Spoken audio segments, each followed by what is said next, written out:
The resolve of all six is the real deal. Let us test them further in the next trial. The two noisy demons disappeared. They had apparently left to go check on the sacrifice Battler had killed, and also so that Battler and Beatrice, who could finally look each other in the eye and talk, could have some time alone.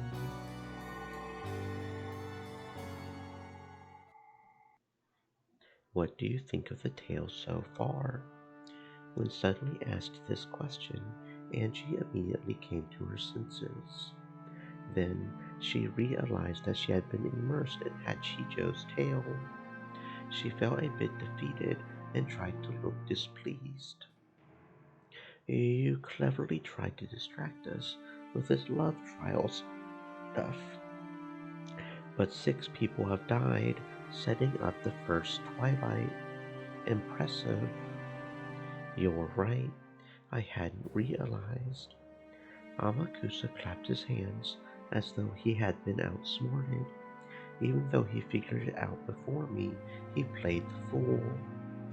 That's simply because the number of lovers just happened to be 6. The fact that it matched to the number of the first twilight was half coincidence, half design. It's a bit more interesting that way. Feels more like fate. Humans have the bad habit of taking two meaningless phenomena and trying to link them together.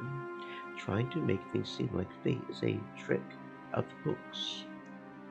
I guess you aren't a fan of Destiny and Miracles, lady. It's like UFOs. Everyone knows about them, but no one has ever seen them. There's a cool metaphor. So, normally, I would try to skip over all the love and illusions and call them unnecessary, useless scenes for the mystery. But Okonoki-san disagreed with that way of thinking. He thought that, by looking at things without love that way, the truth could never be reached. You mean President Okonoki's catchphrase, without love, it cannot be seen. Yes, that. If I put aside my anger at the person who killed my family in a story, and even speak with respect for Madame Hachijo, the one who wrote this tale, then there must be a point to this depiction. After all, she's used up all these pages talking about love and trials. In other words, those are the themes and keywords of this tale. And there are many who claim that all words not written in red ink are not worth reading. It is an honor, child of man, that you have read the black letters as well.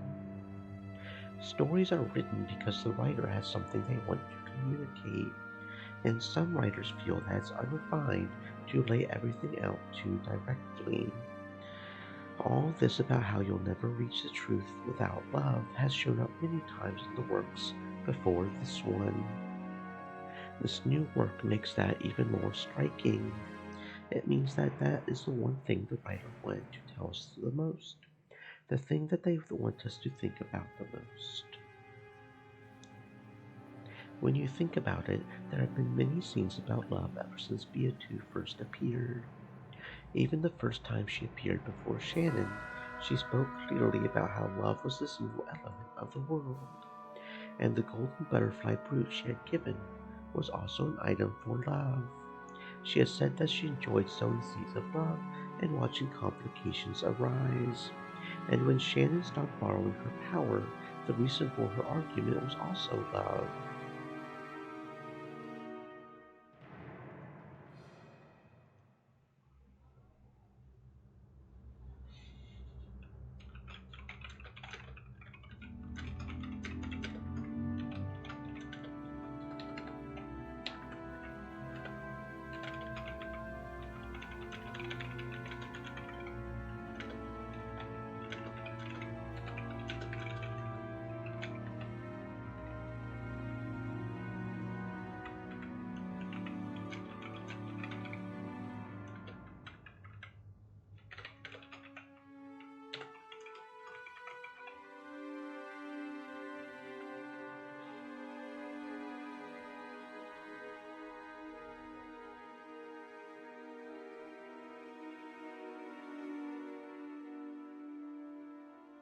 After her interactions with Battler started up in full, scenes about love were toned down for a while.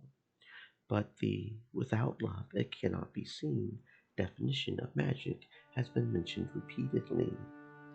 Then, in the tale right before this one, when Beatu became like a doll, several scenes made it seem as though Battler and Beatu had accepted each other as rivals, or possibly something more.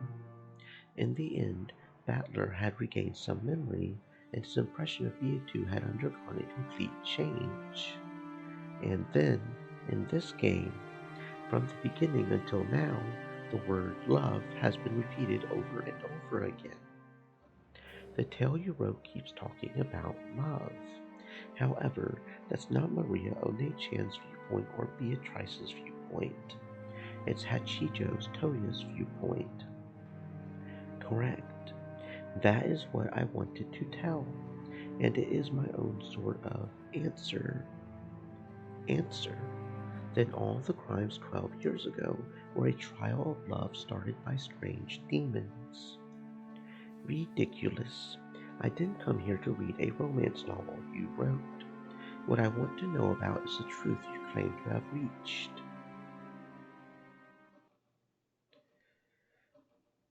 Foolish child of man, after reading all of this, do you still not understand? With an obviously condescending gaze, Hachijo shrugged. It was clear that she was trying to provoke Angie. She was probably hinting that Angie should just go home if she was annoyed. If you're going to read my noble work and not even attempt to see whether you understand it, then get out. Normally, Angie would already have thrown a fit and left. However, she couldn't do that. Though she didn't like someone else toying with her family's face in a story, she was growing increasingly certain of something else as she read through it. Just as Hachijo's followers said, this tale really does have the same presence, the same scent as the tales written by Beatrice. The author was certainly different. However, because it reached to the real truth, it had the same scent. Angie was beginning to acknowledge this. Hachijo Toya was one who had reached Beatrice's truth, an endless witch like Beatrice, who could add to the endlessly stretching parallel worlds of the cat box. If one has reached Beatrice's truth, they can create a new tale, whoever they are. With this new manuscript, I'm sure someone besides myself will appear and reach the truth. Those people will be qualified to create new tales of their own. So, there will be more and more endless witches. Yes, and those many endless witches will add to Beatrice's catbox tale. The more they add to it, the more people will reach the truth. When that happens, the very first endless witch, Beatrice, will finally be rewarded for writing such long letters, packing them in bottles, and throwing them into the sea. You might have yelled at me angrily and risen from your seat. However, you did not. Why? I hate to admit it, but I'm starting to think that your tale has some kind of truth or hint within it. I already have my own ideas.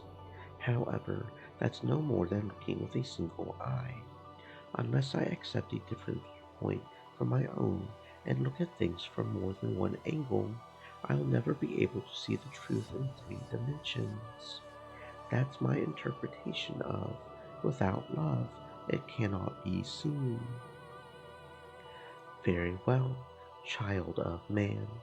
Perhaps, as the final survivor of the Ushiwamiya family, it was fated that you would find the truth and become an endless witch. I exist only as a guidepost to awaken you as the true successor. Angie Beatrice. Sometimes I don't understand what she's saying. However, she knows something. And maybe she actually has reached the truth, as she claims. In other words, I didn't learn the truth even after reading the 2 message bottles Beatrice left behind. and now I'm reading tale after tale filled with hints. So, these hints are challenges, provoking you to think. Indeed, perfect. I'll find this truth you say you've reached. It's a good thing I came here. That it is. I invited you here because you hadn't found it yet, child of man.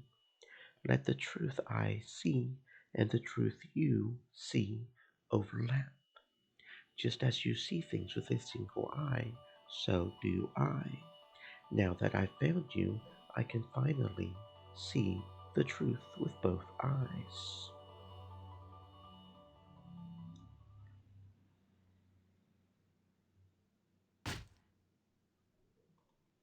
So, the first twilight has finally happened.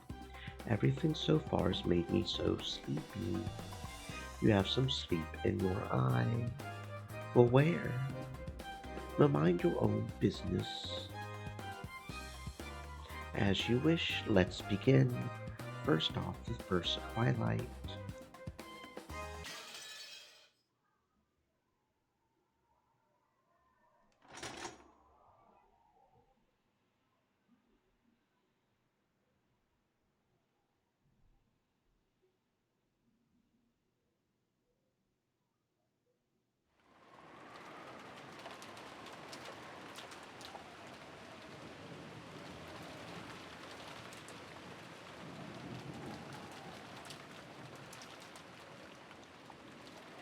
Erika was dozing off in her bed, so when a little knock sounded on the door, it took some time before she noticed. She looked at the clock and saw that not much time had passed since she had lain down. Yes, who is it? I hope you have a good reason for knocking on the detective's door at an hour like this. That's right. I have one thing to say before we begin this game. That detective proclamation thing. Do as you wish. No, I mean the opposite. I say we raise the stakes. Raise the stakes. What's this? Now that sounds interesting. What do you mean? It's simple. Battler got a shot off at us in the last game. So, if Erika does the same in this game, we're only even. Wasn't the last game a tie? We failed to win a game that should have been a shoo-in, right? If that isn't a loss, I don't know what is. Right, Erika? Yes, my master. If I hadn't failed so miserably, we would have won that game easily.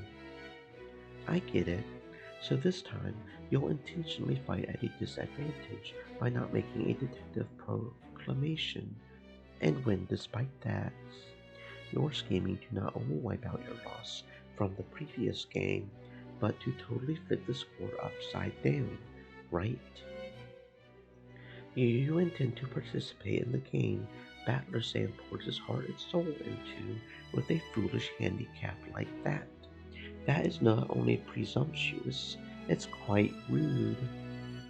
You've got a point there. It sounds more like an excuse just in case they lose. True, you could also look at it that way. If they win, it's a great victory, but if they lose, Erika's side has a nice little excuse. Isn't that a bit unsporting? Don't worry, this bet is balanced on both sides. If this game is won by a human without the detective proclamation, it'll be impossible for Battler and the others to pick up the pieces of the illusion of the witch. But on the other hand, if Erika loses, that detective trash will be sent into the depths of oblivion along with the worst possible fragment. See, that's balanced, isn't it? An ultimate victory with a mere human, not a Superman detective, destroying the illusion of the witch. She's putting her own destruction on the line to make that bet. I've gotten bored with these sluggish repeating games that you and the former Beatu made. So we're raising the stakes and settling it all at once. Well, that is true. If Battler makes it through this game, it'll mean that Battler has won Via 2's game, and the game will end. In a sense, it's a showdown you can't escape, right? I see your position. Are you okay with that, Erika? Yes, of course. In order to regain my master's trust in me, which was lost by my previous defeat, I will risk even my own destruction. Is that of your own will? What's wrong, Erika? Answer him, okay? Obviously, this is my own will. I certainly will not lose, even without the detective proclamation. I will defeat you no matter what. Battler saying, sure, that's fine. If that's what you want, I'll accept that challenge. Thank you very much. I'll make sure you regret it. After all, when Battler played for the human side, he never had anything as convenient as a detective's authority. All he was allowed to do was use the blue truth and demand that Via2 repeat things he said.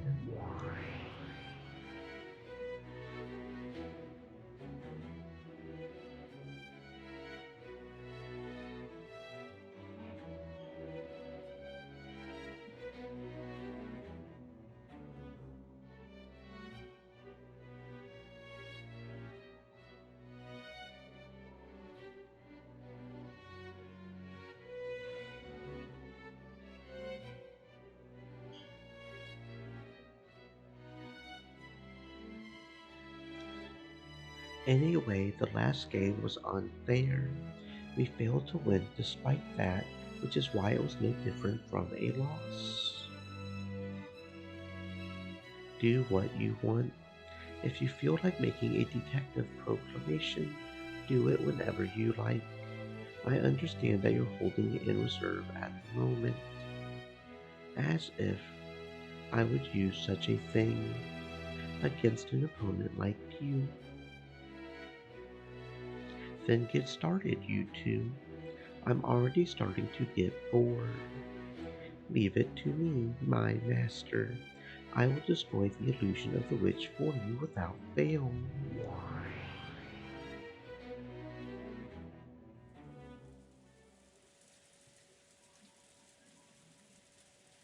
George and Jessica had been the ones knocking on Erika's door. They were asking whether Battler and Maria had come to this room. Of course, they hadn't. A good while ago, they went downstairs, saying they wanted to get something to drink. We thought they might have come to your room. Of course not. Why would they? Are you sure they didn't go to the mansion? We called the servant room and dining hall of the mansion, but no one picked up.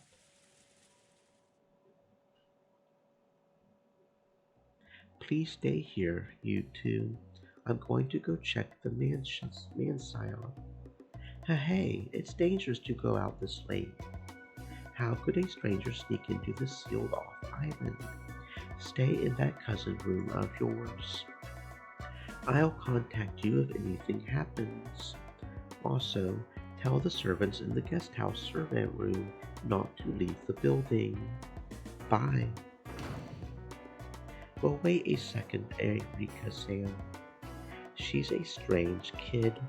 After speaking her mind and not listening to anything else, Erika had dashed down the stairs and rushed outside. The first twilight usually starts in the morning, but it looks like we've got an early fight this time. No crime has occurred in the guest house, so that means the stage of the tragedy is in the mansion.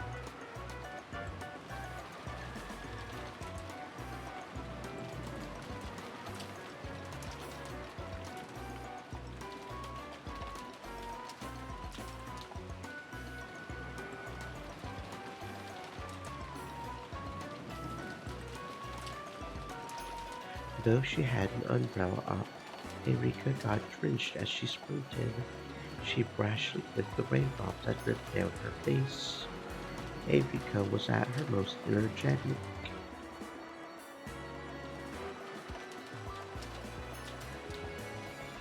According to her memory from the previous game, the entrance hall to the Man Scion would be locked after the start of the family conference.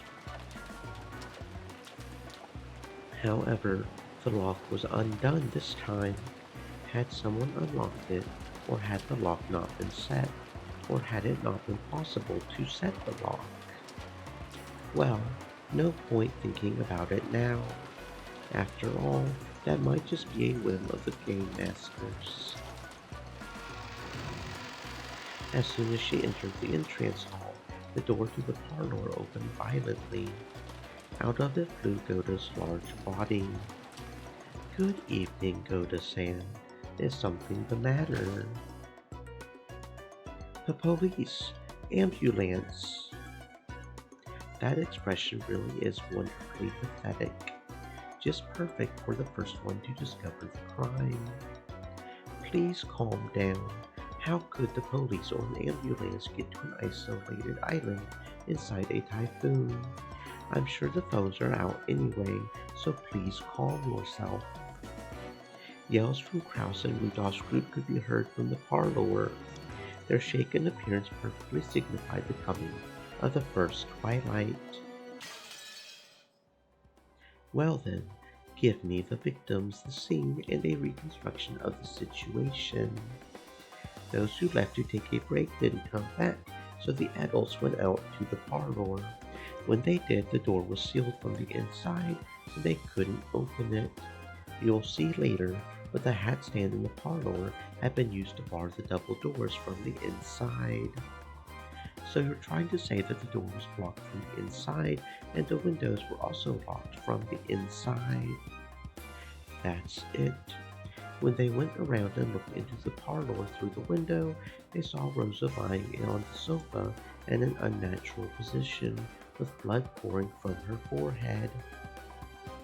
They then smashed the glass, entered the parlor, and discovered that Maria was also there, lying by the wall and covered in blood. Got it. Yes, that would make them yell. And the other crime scenes. The entrance wasn't locked when you came into the Man Scion because they went out through it to check the parlor from the outside. It had been locked before they left through it, so there was a chance that the others who had gone missing were lying elsewhere within the Man Scion. And the adults are now searching the entire building. So, do the places the victims died match that long, crazy delusion you showed earlier? They match. Rosa and Maria were in the parlor. Beyond that, Natsuhi was in her own room, and Kirie was in Kraus's study. Eva was in the rose garden. No, wait, she was moved to the VIP room, wasn't she? Yes. Eva's corpse was found in the VIP room. That makes 5 victims. That's one short for the first twilight. Who's the 6th person? And where?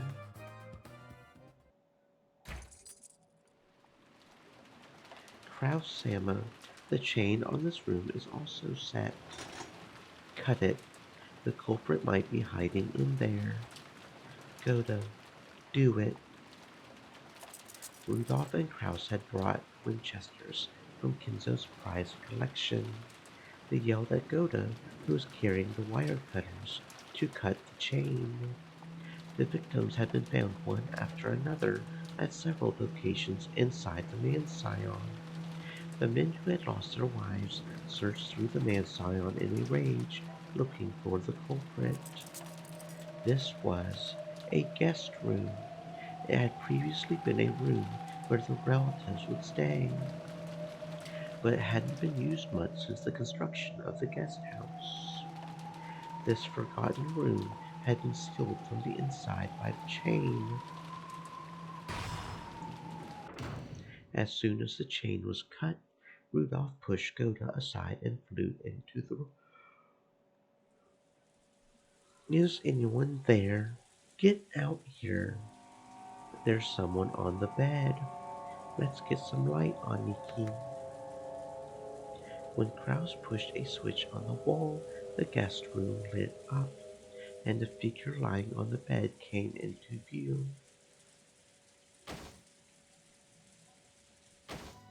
The Battler! Damn it! What are you doing in a place like this? Rudolph's knees crumpled, and he fell over Battler's corpse. No words can console him as he cried with a mad sorrow. In a single night, he had lost both his wife and his son. During this time, Kraus checked the window in the bathroom and searched the closet to find if anyone was hiding there, but found no one. Battler! Battler! Damn it! How sad. I can't believe it, but this room is also a closed room. Well, what? Again? Yes, my study, where Kirie-san was, Natsuhi's room, the VIP room with Eva, the parlor with Rosa and her daughter, and now Battler-kun in this guest room. They're all closed rooms, aren't they? I don't understand.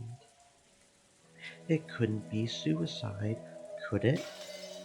That's impossible. How could this be a suicide? Battler!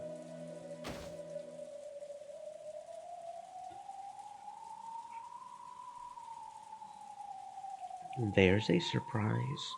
To think that you yourself would be the sixth person. It's more interesting to kill yourself off every now and then. And all the crime scenes are closed rooms. It's a murder that couldn't have been performed without magic. Isn't seeing through that the point of this game? In other words, it must be a murder that could have been performed without magic. After all, if it really could be done only with magic, this wouldn't be a game. That's an interesting thought. Yes, that is the sort of game we've been playing. This game is fair. The goal is to explain without magic the strange crimes that are claimed to be caused with magic. If that couldn't be done, it wouldn't be a game.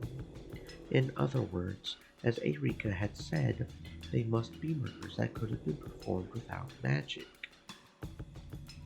To turn it around, the witch side had a certain responsibility.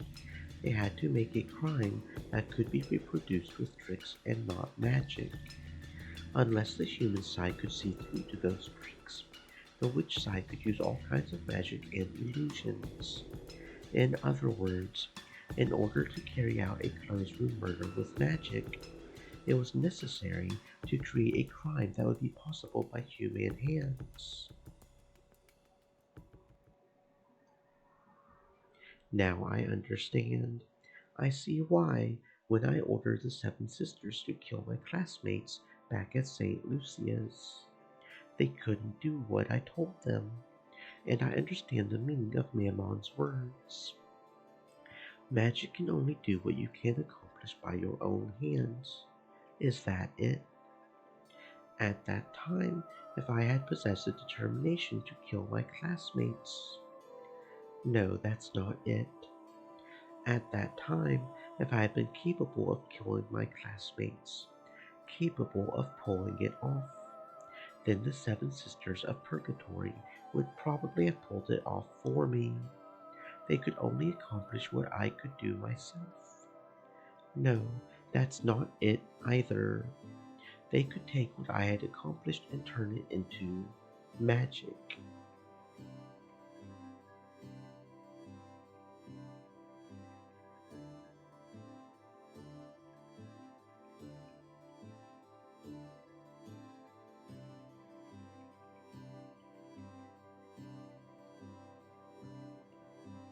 However, because there had been a great number of witnesses in that classroom, it would probably have been impossible. it would have been burned by that anti-magic toxin Maria Oni-chan and the others always talk about. However, if I had called those classmates out somewhere without witnesses, and if I had succeeded in murder, at that point the Seven Sisters of Purgatory would be capable of carrying out a magical murder. Even with magic, witches cannot do things that they cannot accomplish by themselves. They can only adorn things they're capable of doing with magic. Interesting. And that is because those who accomplish something without using magic later claim that magic was used and call themselves witches. This Eureka person has understood that since the beginning. That's why she will never surrender to witches. She is confident that it must be explainable with tricks. The old battler was toyed with so frequently because he did not possess that conviction. Once you see through that rule, the witch loses any chance at victory. That's why they have to make their opponents surrender before they see the truth of that rule. The longer the match is drawn out, and the more hints are given, the greater the witch's overwhelming disadvantage becomes. Once again, this reasoning keeps spinning around in circles. Why did Beatrice let this game get drawn out until she lost?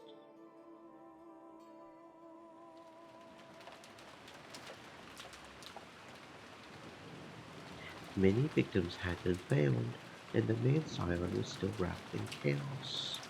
Hideyoshi's group seemed to have gone to the guest house, worrying about the safety of the kids there. Krause and Rudolph's group was in the hall, talking about what should be done next. During a short gap in this chaos, Eureka dashed all about the man-Scion. She was checking the crime scenes. Normally, with a detective's authority, Eureka had the right to openly investigate the crime scenes to her heart's content. However, this time she hadn't yet made use of that authority. She was a guest and an outsider, so there was little to no chance that she would be allowed to investigate. So, she was forced to quickly check all the crime scenes now, while she could still run about as she pleased. In the servant room, there had been a clear folder containing a sketch of the man-Scion's interior. Because she had borrowed that, she knew the locations of all the rooms. Eureka skillfully made her way through the man-Scion, dashing into each crime scene in turn. Lady Eureka, I believe you know, but allow me to warn you just in case. Yes, what is it? It is true that you have an incredible photographic memory, Lady Eureka. That, combined with the detective proclamation, is what made it possible for you to avoid being deceived by anything. Yes, I get it. Since no detective proclamation has been made about me, even my photographic memory doesn't count as foolproof evidence. Of course, I understand that. Still, that doesn't mean I can't afford to miss viewing the crime scenes directly. After all, in the last game, my pride in that regard led me to a truly miserable failure. For example, by this argument, no matter how well you examine a person's corpse, you could not even guarantee that they were not faking their death with absolute certainty.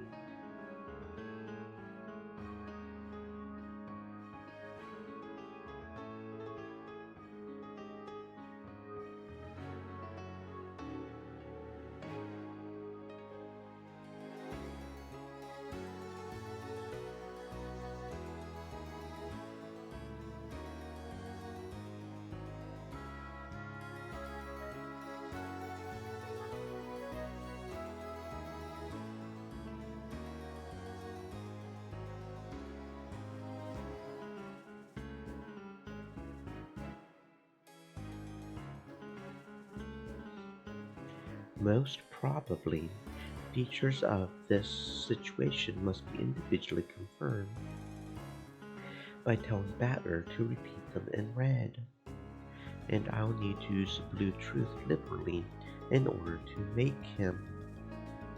I understand. Let's start with the basics. The lack of the detective's authority is no handicap. It simply means that I'm fighting under the same conditions Battler once was. Yes, this fight is retracing the old days when Battler and Beatrice fought so fiercely. I have nothing as convenient as a detective's authority. I just have to truly fight the same way the old Battler fought. Thinking of it this way, it may be true that I was given quite a favorable, unfair position last game, just as my master has said. It may be difficult without the detective's authority, which is also my pride and honor as a detective. But I won't let that be a handicap. I know what magic is, and I'm fully aware of how to fight with the red and blue truths. I know the way to fight in this game many times better than the old Battler did. I quickly visited the VIP room, Krause's study, and Natsuhi's room on the second floor, as well as the parlor and the guest room on the first floor, this time checking with my own eyes as I had failed to do in the last game. First off, all of the scenes were made to look like closed rooms. Probably of special note was the fact that the master keys could have had nothing to do with the trick. The closed rooms were all made without relying on any elements that could be locked or unlocked from the outside by a master key or something else. The windows were locked from the inside, and the doors were all locked and chained. A master key could get around all the locks on the doors, but not the window locks or the chain locks. I haven't yet had Battler confirm that it's impossible to manipulate those from the outside, but I'm sure he'll be able to say it in red. It would be stupid otherwise. I understand. Right now, I am a mere human. I cannot even properly confirm the death of the corpses. Last time, I neglected to check the corpses and let a massive bit of magic get by me. I won't feel like that again. If I did, I wouldn't be able to face the master I am so indebted to.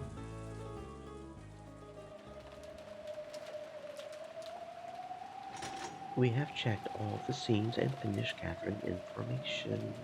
Here is our report. Go ahead.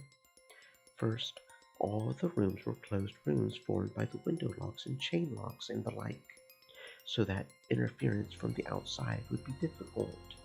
The only exception is the parlor where Rosa and Maria lay dead. Please allow me to speak. Let it be known that the door was barred with a hat stand.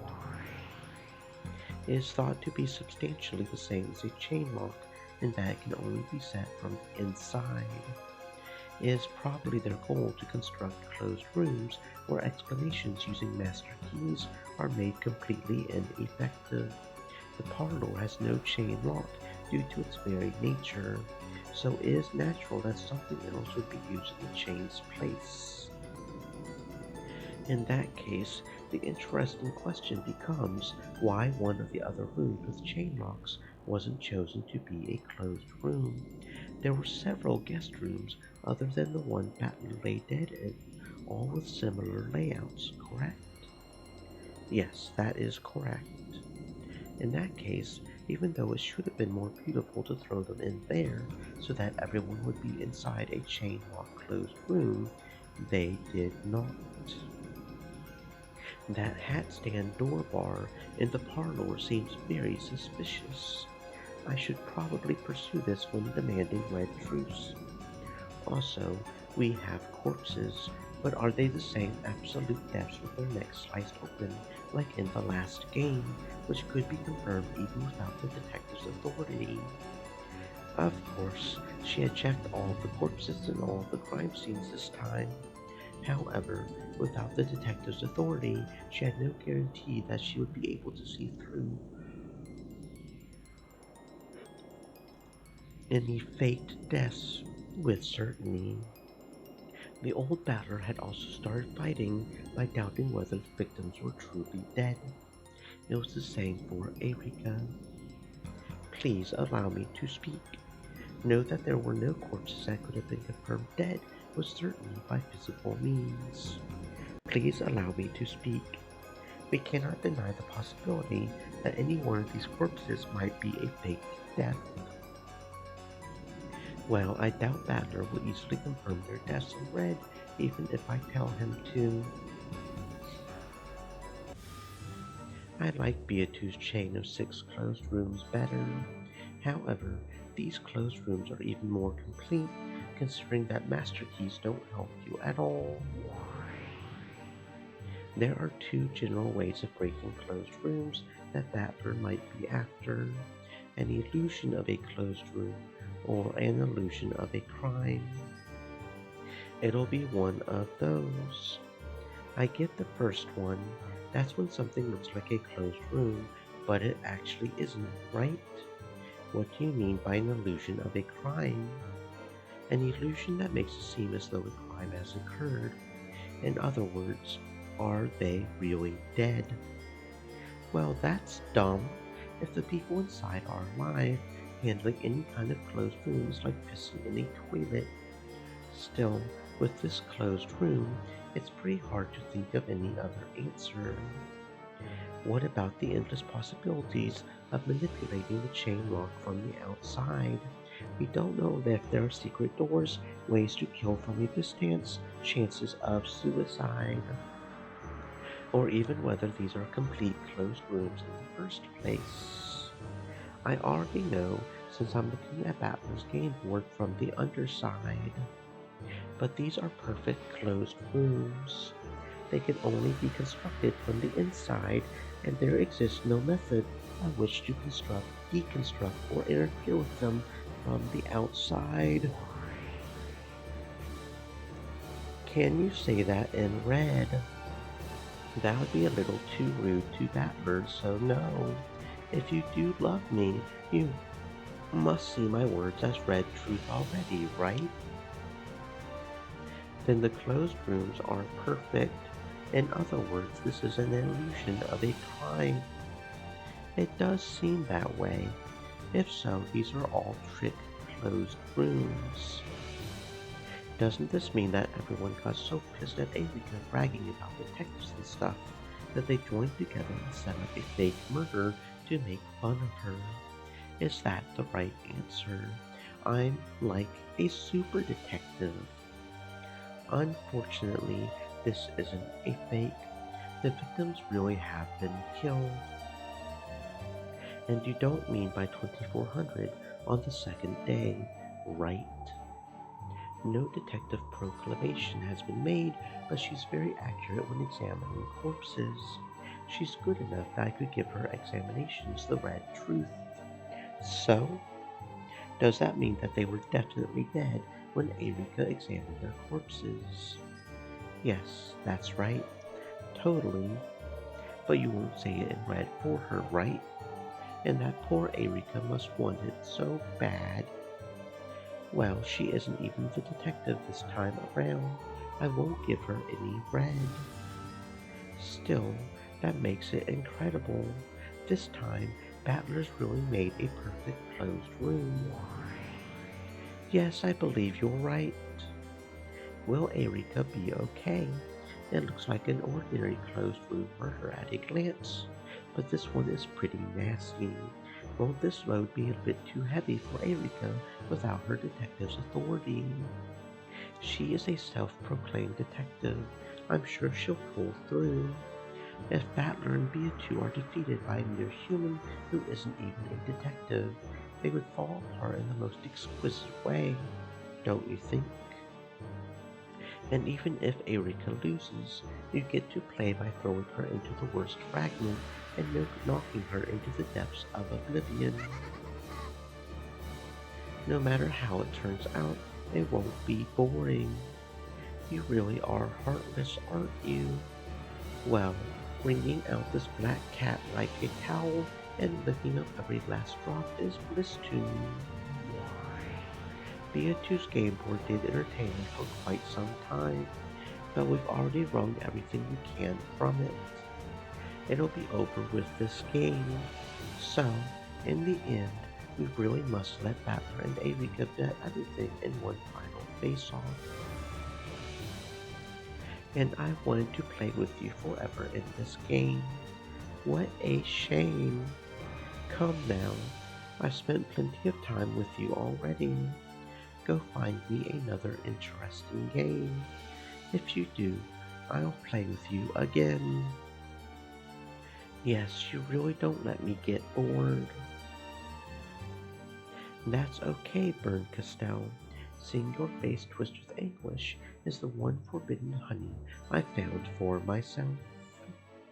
Lambda Delta had guaranteed that it was a perfect closed room. Bern Castell had guaranteed that it was a perfect murder. A perfect closed room and murder.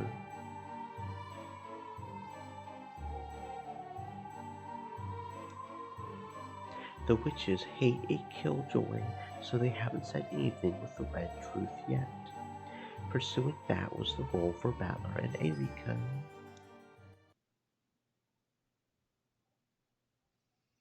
Looks like you've trampled all over the crime scenes by now. Satisfied?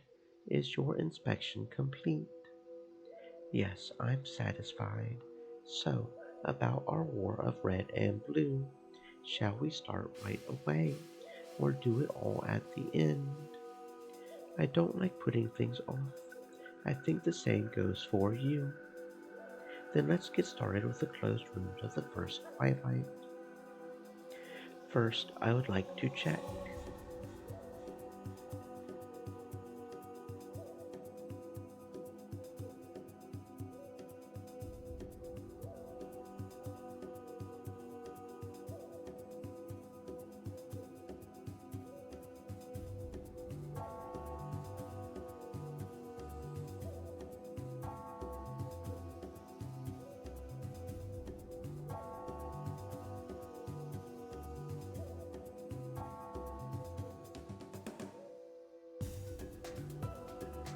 Do you intend to respond if I ask you to repeat something in red? Depending on what you say, yes. I have no obligation to respond to everything, and I won't reveal my reasons when I refuse. Good. Then let's start simple and confirm the definition of a closed room. Delanor, please read it aloud. Understood. We demand that the following be repeated. The landlord spread out one of these scrolls, as some official would always spread out when announcing the king in Western fairy tales, and read it aloud. First, the rooms with the 6 people in them are all closed rooms. Acknowledged. Of course, that's only until Goda and the others severed the chains and destroyed the closed rooms. At a nod from Delanor, Cornelia, who stood behind her, started taking notes. Second, the definition of a closed room implies that it is impossible to construct from the outside. Acknowledged. In other words, no trickery done from the outside can construct a closed room. It is not permitted for a chain lock to be reset from the outside by a cleverly used wire. For example, I didn't need you to tell me that. Delanor, please continue. Third, the definition of a closed room implies that all forms of interference that pass between the inside and outside of the room are prevented. Acknowledged. However, I won't deny the kinds of interference that you would expect from a normal room, such as knocks, voices, and the extension telephone line. Fourth, at the time of the deconstruction of the closed rooms, none existed within the rooms except the victims, Nasuhi, Eva, Kyrie, Rosa, Maria, Battler, acknowledged. In this way, they could confirm whether or not the culprit had been hiding inside a closed room. If the culprit had slipped out of the room after the discoverers had noticed the murders and then walked away, it would have been possible to construct an illusion of a closed room. Because Battler had acknowledged their statement with the red truth, the possibility that the culprit and the victim had both been inside the closed room at the time of the crime, and that the culprit had hidden under the bed and snuck out after the discovery of the crime, had been denied. Fifth, no murder was committed after the deconstruction of the closed rooms. I refuse. Why? Because the victims really were alive after the closed rooms were destroyed. So, Krauss and the others who barged in were the culprits and committed the murders then. In other words, they were post-closed room murders. Is that why you refuse? Not at all. The murders will continue to occur, so we cannot say in red that no murders will happen after this. What twisted logic! You probably see what we're getting at. Krauss's group cut the chain and destroyed the closed rooms, then killed the people inside. I just want you to counter this. Lady Erika, it is insufficient to refer to Krauss's group, an unspecified number of people. You should first determine which humans entered the room after the closed room was deconstructed. Allow me to speak. Accepting the victims, those who entered the closed rooms were Krauss, Rudolph, Hideyoshi, and Goda. Allow me to speak. This is based on spoken testimony.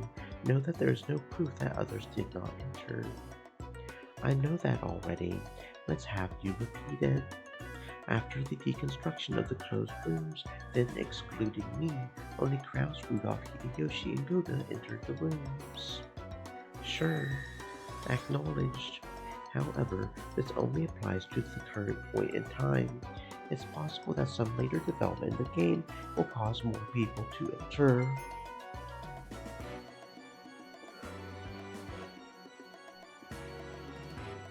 Repeat it. Krauss, Rudolph, Hideyoshi, and Goda are not culprits. Battler put his finger on his chin, deep in thought. This word, culprit, was fairly broad, and might serve to greatly restrict the darkness of the witch. Why not answer? If we refuse, their blue truth naming Krauss and the others as culprits will remain.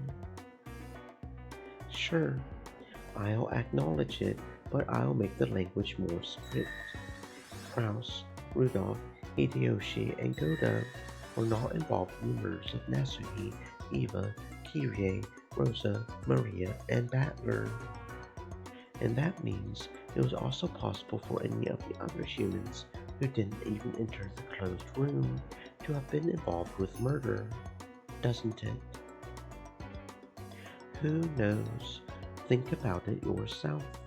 If you think you can build up some blue truth for how a closed room murder can be committed without entering the room, then I'll respond with the red truth. However, I only need to destroy one of the blue truths you'll be presenting from here on out. In other words, even if you do manage to use the blue truth and explain this away with some long-distance closed room murder trick X, I don't necessarily have to counter that with the red truth. These are the rules of the witch's game. Angie had confirmed these details with Beatu in the fourth game. The witch side lays out riddle after riddle that it claims are impossible to carry out except by magic. The human side must use the blue truth to argue that they are explainable with tricks. And if they fail to make a counter-argument with the blue truth, for even one of the riddles, that riddle will be considered to have been done by magic, and it will be impossible to deny the existence of a witch. In other words, the witch side only needs to protect any one of its riddles. However, the human side has to fully explain all riddles with the blue truth.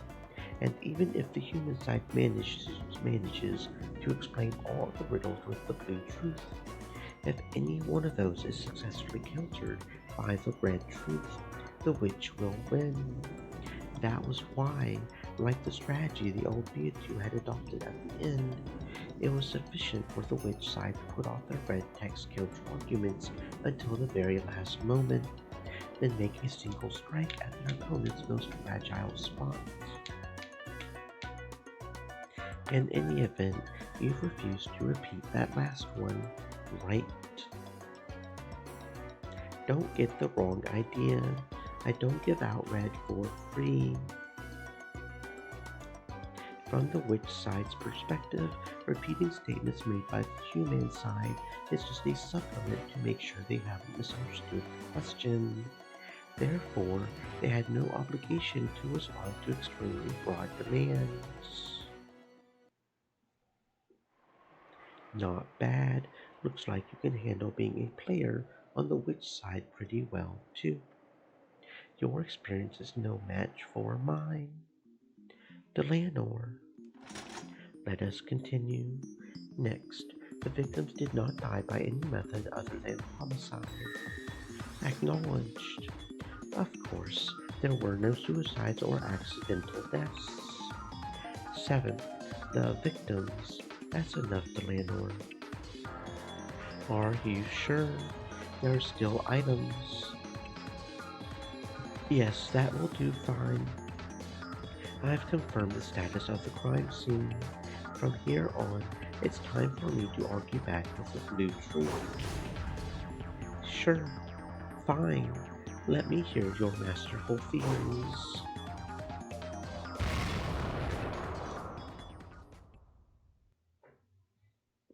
Though Battler and Eiriko were enemies, it looked to Beatrice as though they were having a little fun doing this. She was probably slightly jealous of Eirika. Beatrice thought back on the books she had read in Featherine's library, in which the old her and Battler had fought. That must have been fun as well.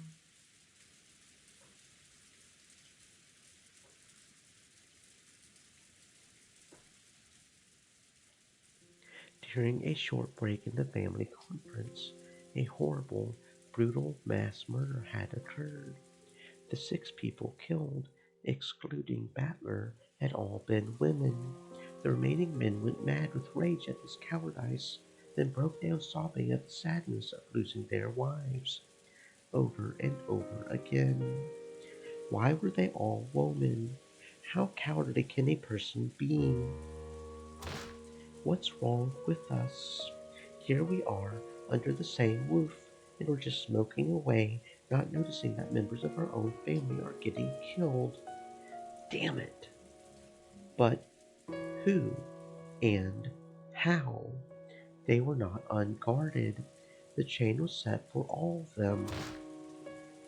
Who gives a damn about that? I don't care how they were killed. I just want to know who did it. Genji-san, Goda-san, were the doors and windows to the Manseion all locked during the family conference? Yes, there can be no doubt. In accordance with Madame's instructions, everything is always locked at the time of night patrol. Tonight was a special case, so everything was locked up right after seeing the children off to the guest house.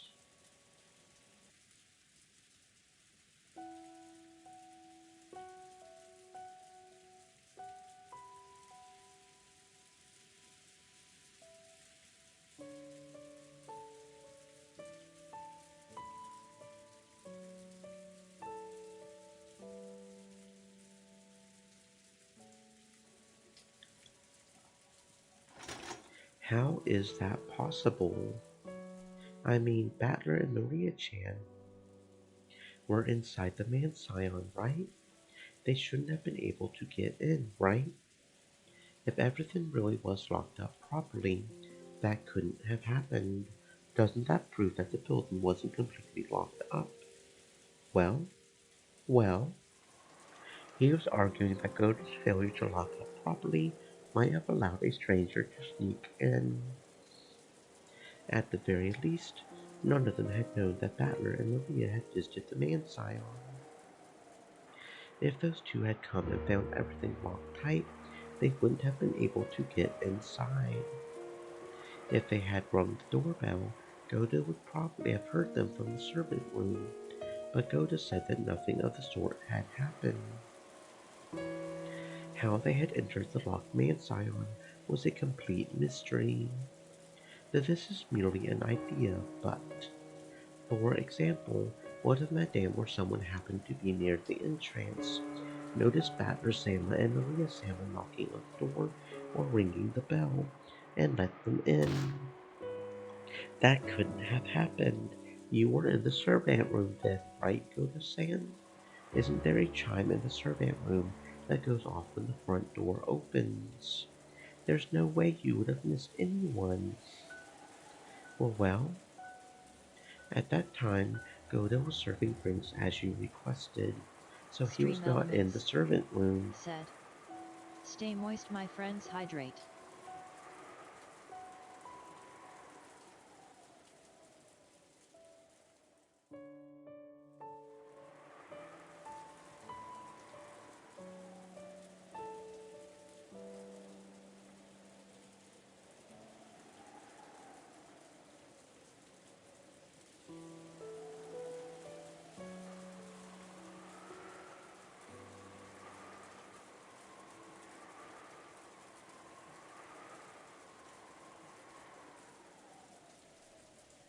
Why was there only one servant in the man-scion on such an important day?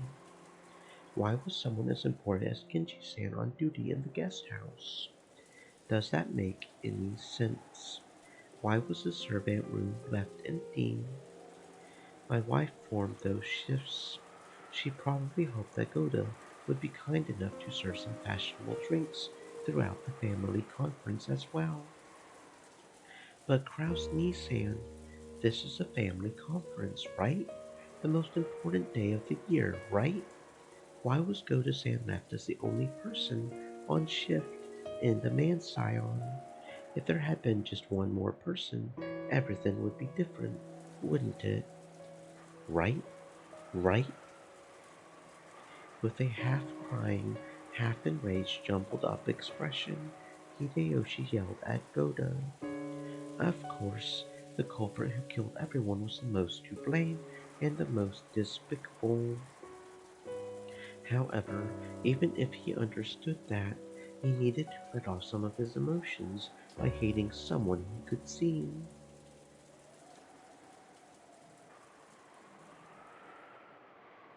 I am fully aware of how everyone feels. However, please calm down.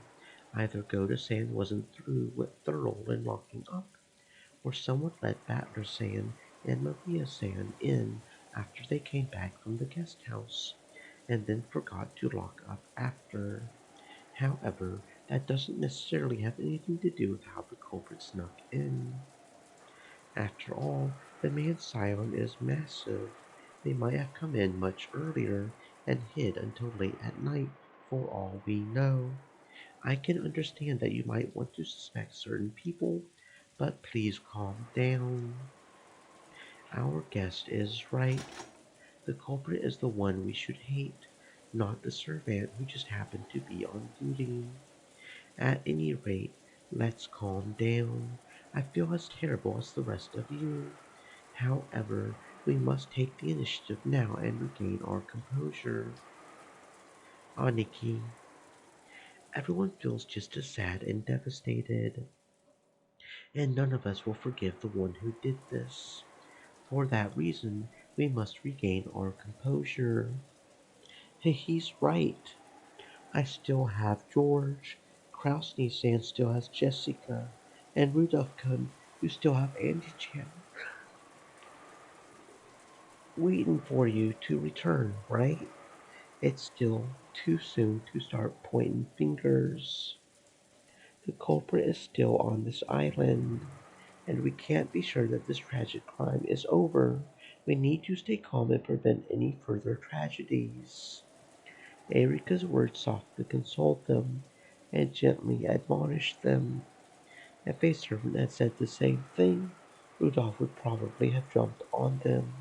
However, since it had come from the lips of the guest, a neutral party, it seemed to reach their ears. Let's stay cool. We have three grown men with us and guns as well. Judging by the pattern of the murders, the chances of the culprit having a gun are low. In other words, as long as we keep our heads, the culprit no longer has any way to touch us. She's right. We can't let the culprit do as they please any longer on our island. Let's find the culprit. We're in the middle of a typhoon. They can't escape from the island, and there's only so many places they can take shelter from the rain in. The island is larger than you would think. Unfortunately, it would be difficult to search the island with this many people. After all, if you found the culprit, you might shoot them to death on the spot as you are now. If the frightened culprit has run into that deep forest, you won't find them easily. Right. We should just wait for the typhoon to pass, have the boat call the police for us, and let them thoroughly search the island. The police are incredible. They'll bring hundreds of people and pick through it with a fine-toothed comb. That forest may be deep, but they'll definitely smoke the culprit out. The most important thing right now is to make sure no more of our beloved family members are taken from us. Rudolph, if something happens to you, what will happen to Auntie Chan back home? Kyrie, Battler, damn it. I never had a chance to tell you the truth. Kraus-san, I'm sure that everyone in the cousin room is extremely agitated right now. If you show them that you've regained your composure, I'm sure that will help them relax a lot. Would you mind heading up there? Good point. We have to talk with everyone about what we're going to do next. Please go up with him, Genji-san and Goda-san. I'm sure that Shannon-san, Cannon-san, and Kumasawa-san are all very agitated. Yes, I'm sure everyone is quite agitated. Are you certain? Is there anything else we can help with? That's why I want you to go with Kraus-san. I want you there to help him if something happens. I would like for the rest of us to check and see that everything's locked up here. We'll head up soon, so please go on ahead. Understood. If you need anything, please call us.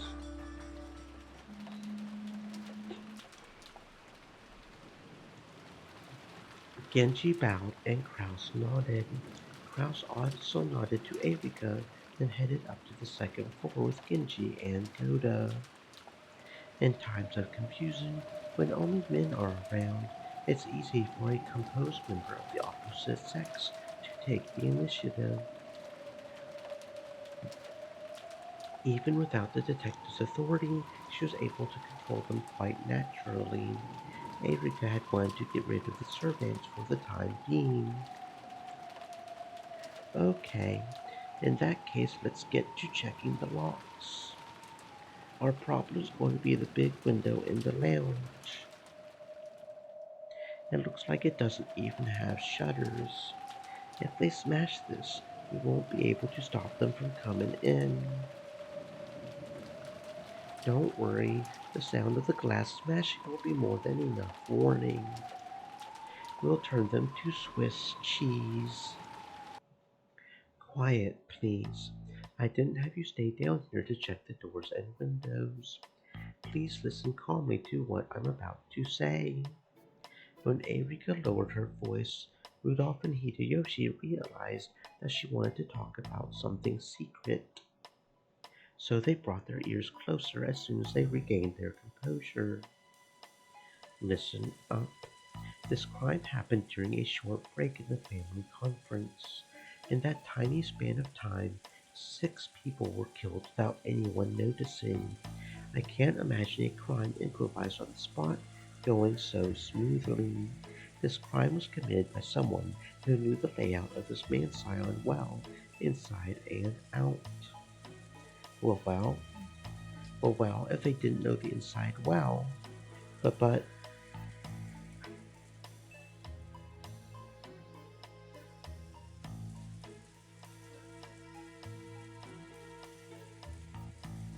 a short while ago, they had attacked goats, suspecting the servants of making a blunder.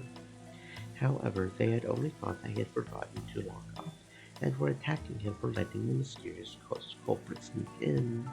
They hadn't considered that one of the servants they knew so well might have taken those lives with their own hands. No, they hadn't wanted to think that. People can't easily suspect someone they know well of being a culprit. At the time of the crime, the man's scion was locked from the inside, and only those involved with the family conference existed there.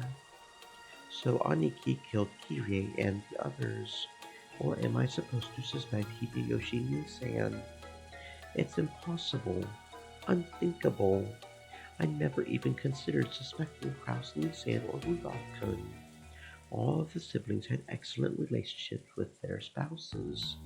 True, the Ushiromiya family may be strict with discipline and money, but that doesn't mean we treasure our own families less than anyone else.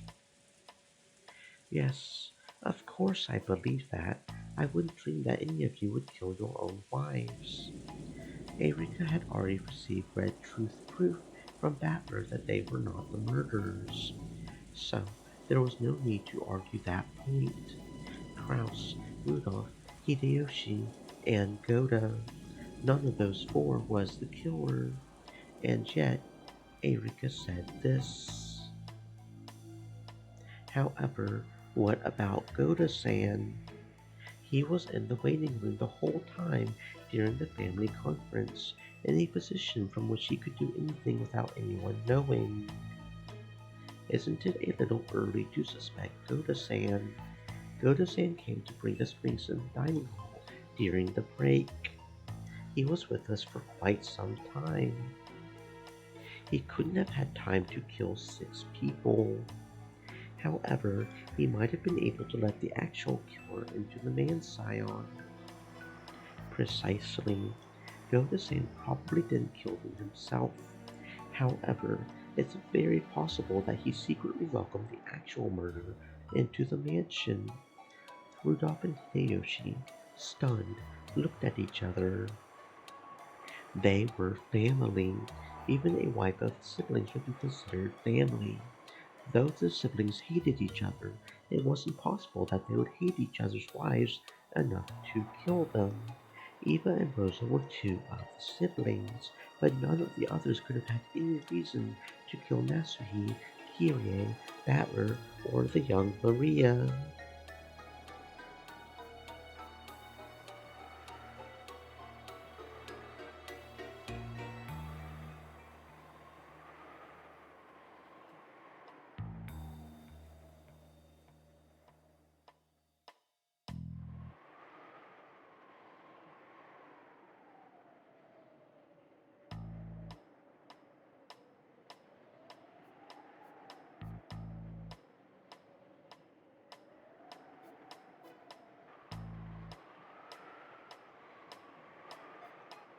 But to a servant like Goda, perhaps they were all little more than complete strangers.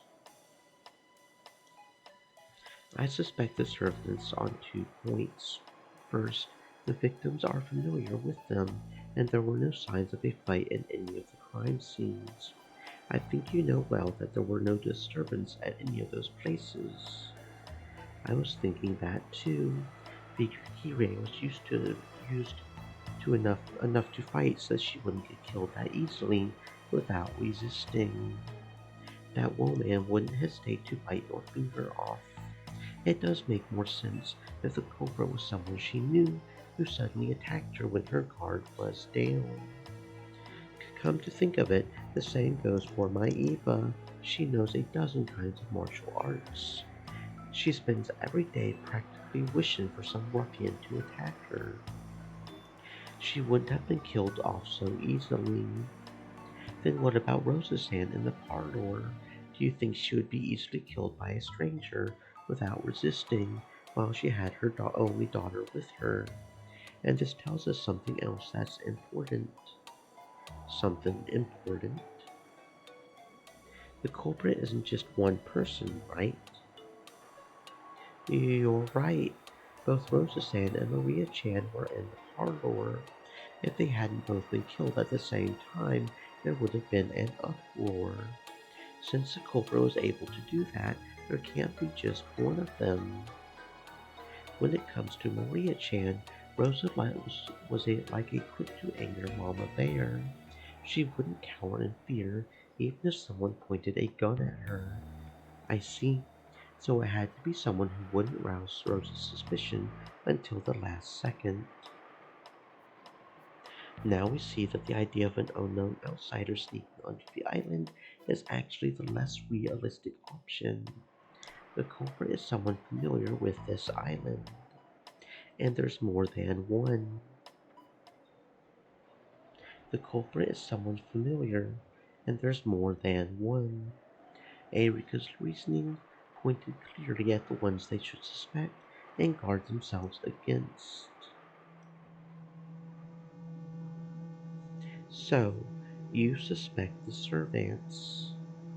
Yes. Under the current circumstances, they are the most suspicious. The second reason to suspect them is the closed rooms with the chain locks. Why do the chain locks make them suspicious? What if there was no chain lock on the closed rooms? Then they wouldn't be closed rooms. With a single master key, anyone could make them. I see. The servants had to seal them with the chains so that they wouldn't be suspected. By setting the chain, they don't have to worry about being suspected. To turn it around, if the chains weren't set, they wouldn't be able to avoid suspicion since they hold the master keys. So, the only ones with something to gain from setting the chains are the servants. I'm not trying to protect them or anything, but if so, how did they actually set the chains? Is it possible to set them from the outside? Considering how they're built, I don't think it would be impossible. Have you heard this story? Apparently, some mailmen who deliver to apartment mailboxes are known to carry loops of wire with them. Yes, I've heard of that. Apartment mailboxes often have similar adjoining boxes around them for the nearby room numbers. I hear they would sometimes accidentally deliver letters to the next room over if they weren't careful. These mailboxes are almost always locked. If you put the mail into the wrong one, you would have no way of getting it out. In that situation, you're supposed to tell the owner of that mailbox about their mistake. Have that person unlock the mailbox for them and retrieve the improperly delivered mail. However, the resident of the apartment would often be out, and going through that process would be a real pain. Because of that, some mailman would make a little tool out of wire with a loop at the end, and use that to fish the mistakenly placed postcard out through the crack of the mailbox. I've heard something similar from a friend of mine at a building management company. It seems they would sometimes get drunks who locked themselves in the bathroom and fell asleep. So, to get them out of there, they would stick a thin metal tool through the crack in the door and undo the latch. All industries have little tools that can easily open things that normally can't be opened. It wouldn't be particularly surprising that the servants of a mansion had something of the sort. Good point. Once you figured out the knack of it, you probably could set the chain from the outside by using a wire. Yes, we can't be sure that it's impossible. True, physically speaking, one couldn't say for sure that there existed absolutely no way to set and unset chain locks from the outside. Chain locks allow for the door to be opened a crack. If you stuck something through that crack, you should be able to manage it easily. It was very natural for them to think that.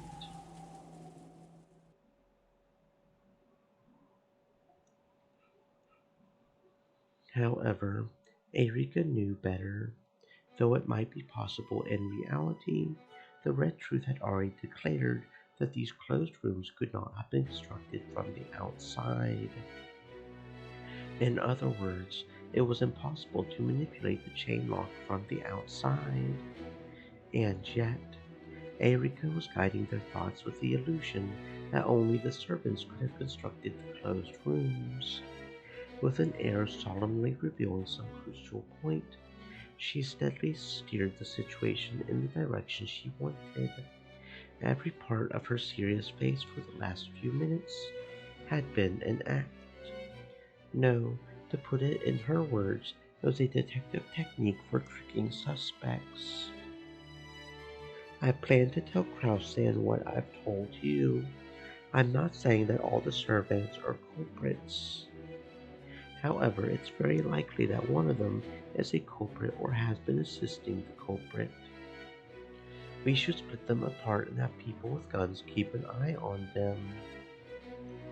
Rudolph and Hideyoshi looked at each other again. What she was saying made sense, and it sounded as though she was calmly smoking out the most suspicious people at this point in time. With her accomplished conversation techniques, Erika was cleverly grasping the initiative.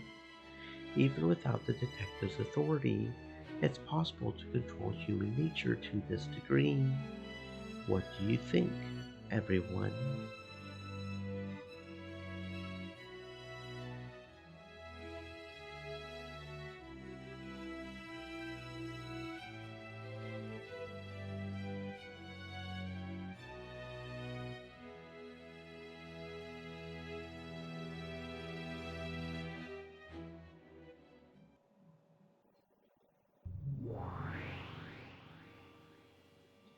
So, how is it playing on the witch's side? It feels strange. I used to think that the witch's side had such a huge advantage, but now that I'm on that side, I see that that's ridiculous. It's almost like that game where you stick knives in a barrel and try not to stab the mustache guy inside. From the perspective of the human side, it feels like trying to shoot at a target hidden by mist. But from the witch's viewpoint, a stray shot might hit and become fatal. The old me played games like that all the time. Yes, it's almost like Russian roulette. Even so, you believe that I would eventually notice and stretch those games out to the limit. It may be impudent of me to ask, but just what is it that you noticed, Battler Sand, at the very end of your games with the old me? It was a strange question, even though, in the past, Beatu had always been the one posing it to Battler. Now that Battler had figured it out,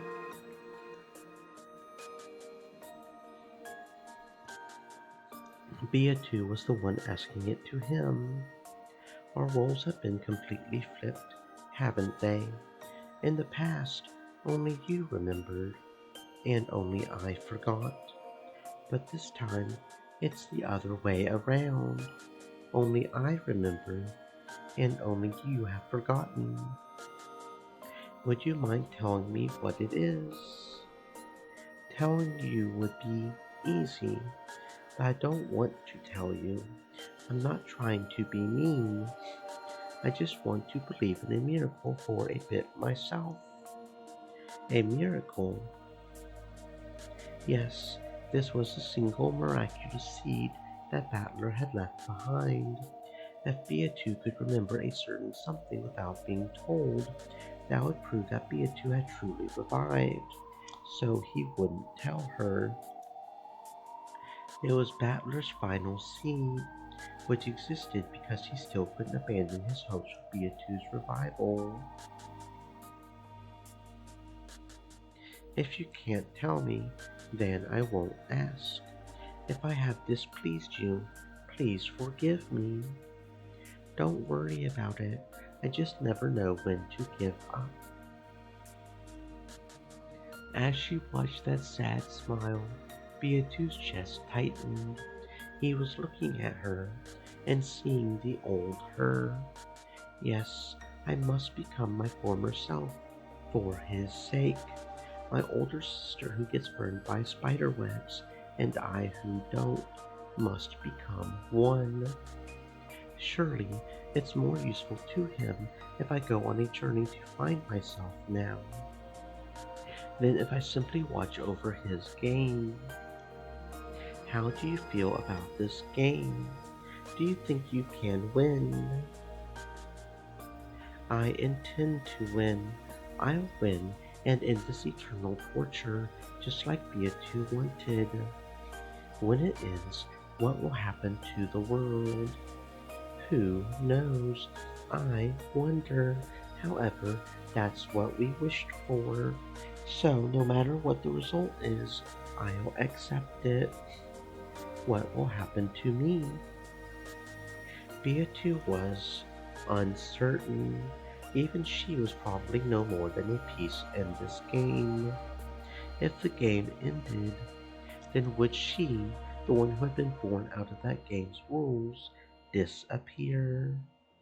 The game will probably disappear, but now I completely understand magic.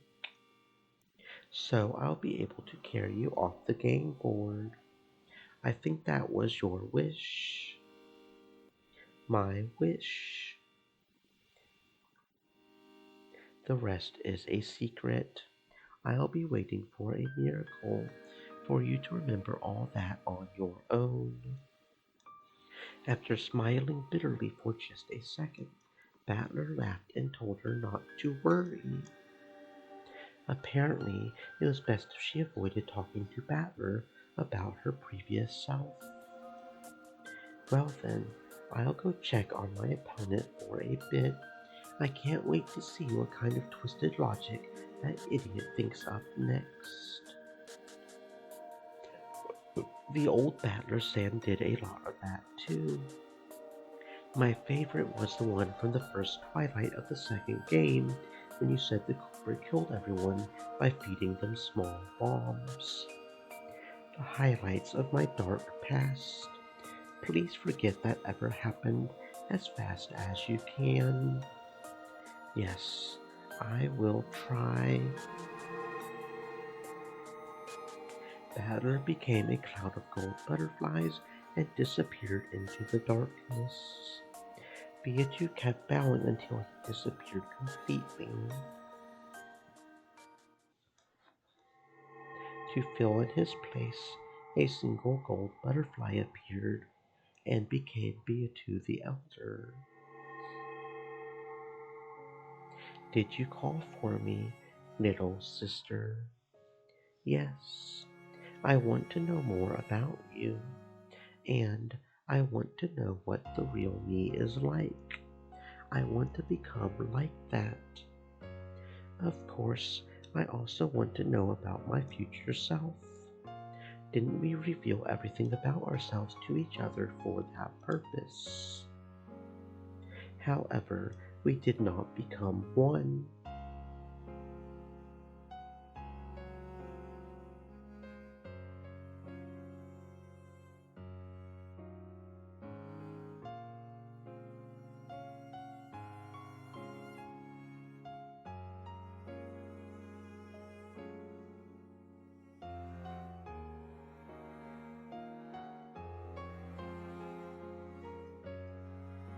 I cannot understand what we must do to become our single self. What can we do to become one? I have high hopes for the trials of Sapar and prefer, you mean the miracle of magic given to the victors. I wonder if that magical miracle means becoming one. I will find my true form. You will fulfill Battler's wishes. Battler will be overjoyed too, so all three of us will have what we want. This is a trial, right?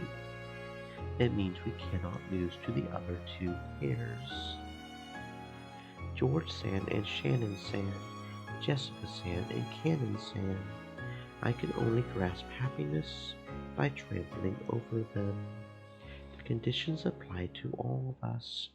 If one or the other succeeds in love, the other two groups, including you, will be trampled over. Why must the scales be so tilted, I wonder? Tilted? Some people will find love, others won't. In that case, you can put those two groups on a scale.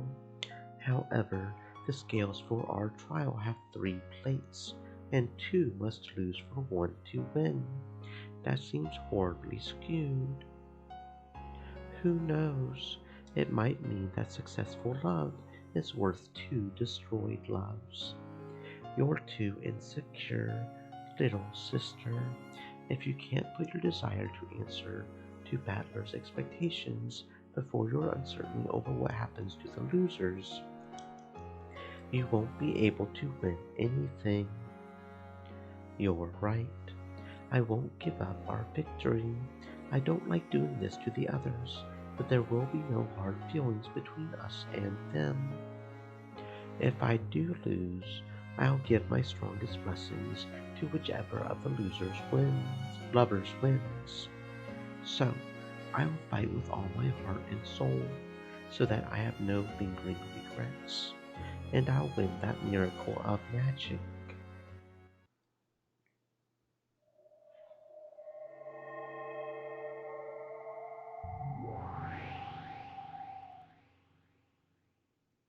How was it? How did the red and blue shootout over the first twilight go? We started by testing the waters. Battler seemed pretty eager too. She had just come back from a fierce fight with Battler, where she had gathered information by making demands for the red text.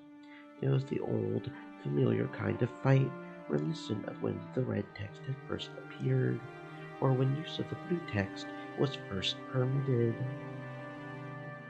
And the result? First, in all cases, it was the victims themselves that constructed the closed rooms. Also, those closed rooms were perfectly preserved until Krause's group broke them open. Also, I confirmed that during this period, all sorts of interference from the outside were impossible. Erika reported this proudly, as though it had been a great battle, but Berncastel looked bored as she listened. After looking at her blankly for a second, Delta spoke her opinions frankly. Wait a second. Doesn't that mean this closed room murder was perfect? What? The victims had sealed the closed rooms themselves, and the closed rooms had been preserved until Krause and the others broke them open, and no one had been inside the closed rooms except for the victims. And Krause's group, the ones who had broken the rooms open, were not the culprits. In this way, she had managed to win several little red truths like these. Normally, simply collecting such vital information would have been enough. However, the Master Witch, tired with boredom, had expected a much more flashy, argument-winning victory instead of this planned result. However,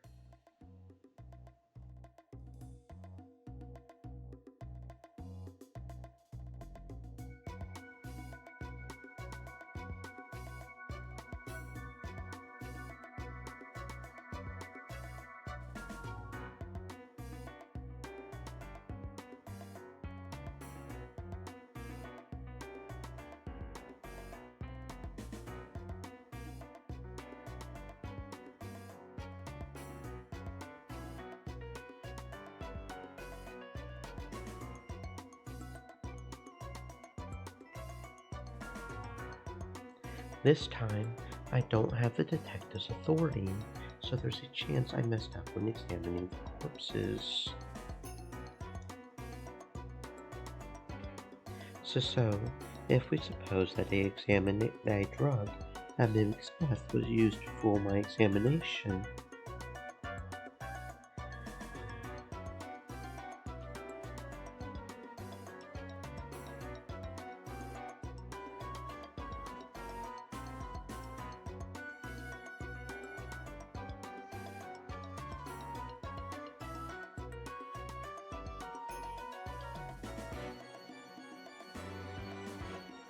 you mean Puru Puru Pico Puyo.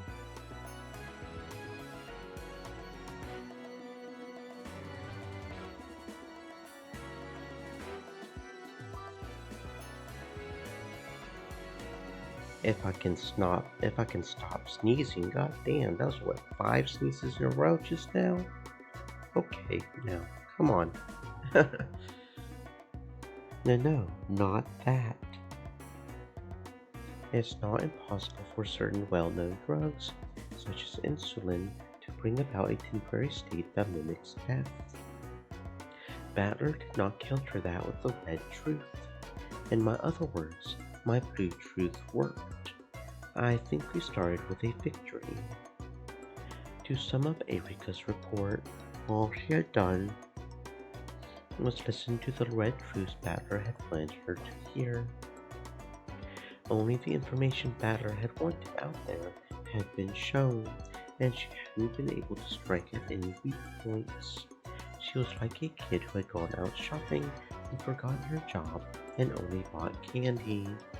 However, this was all the players on the human side could do. Without the detective proclamation, she could only fight by collecting dull bits of information like that.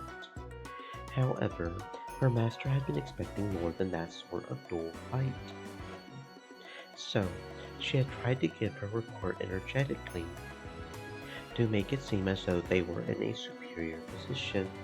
But no matter how much she tried, the cold expression of her master remained merciless.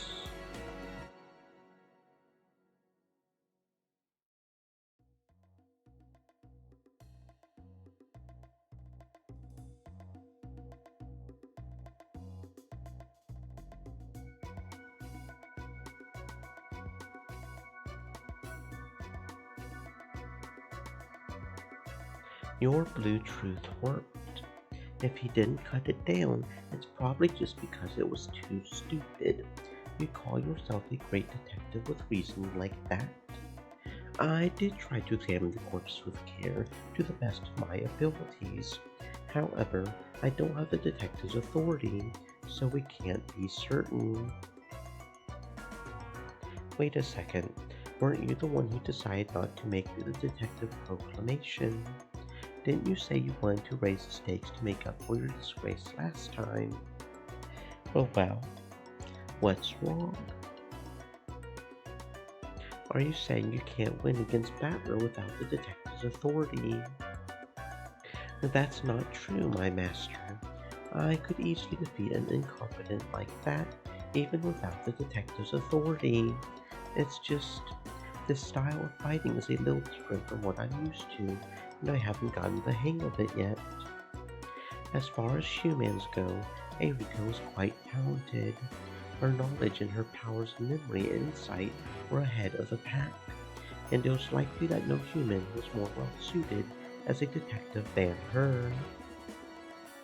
However, no matter how much of an advantage she might have had over other people, that didn't matter in the witch's game.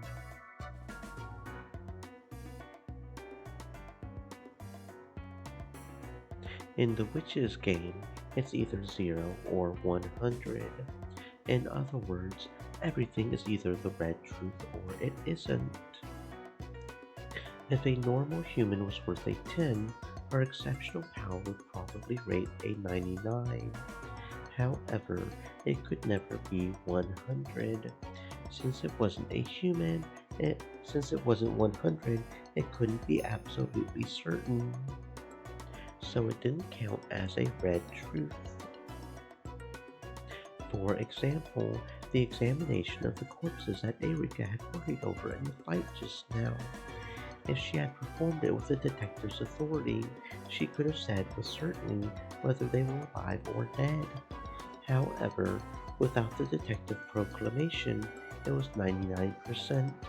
There was a 1% chance that she had made a mistake, and that overturned the foundation of the examination. Erika had gained the detective's authority and had become the Witch of Truth because Bernkastel had supplemented her talent of 99 with an additional 1. Simply because Bernkastel wouldn't give her that 1, in the world of witches, Erika's 99 was treated the same as 0. She couldn't even use her great assistant Delanor without a power of 100. When working under an Erika had lost the detective's authority, Delanor's longsword lost its power. Delanor was also irritated that she couldn't provide full assistance. She had tried several times to convince Erika to use the detective proclamation, but Erika had stubbornly refused each time.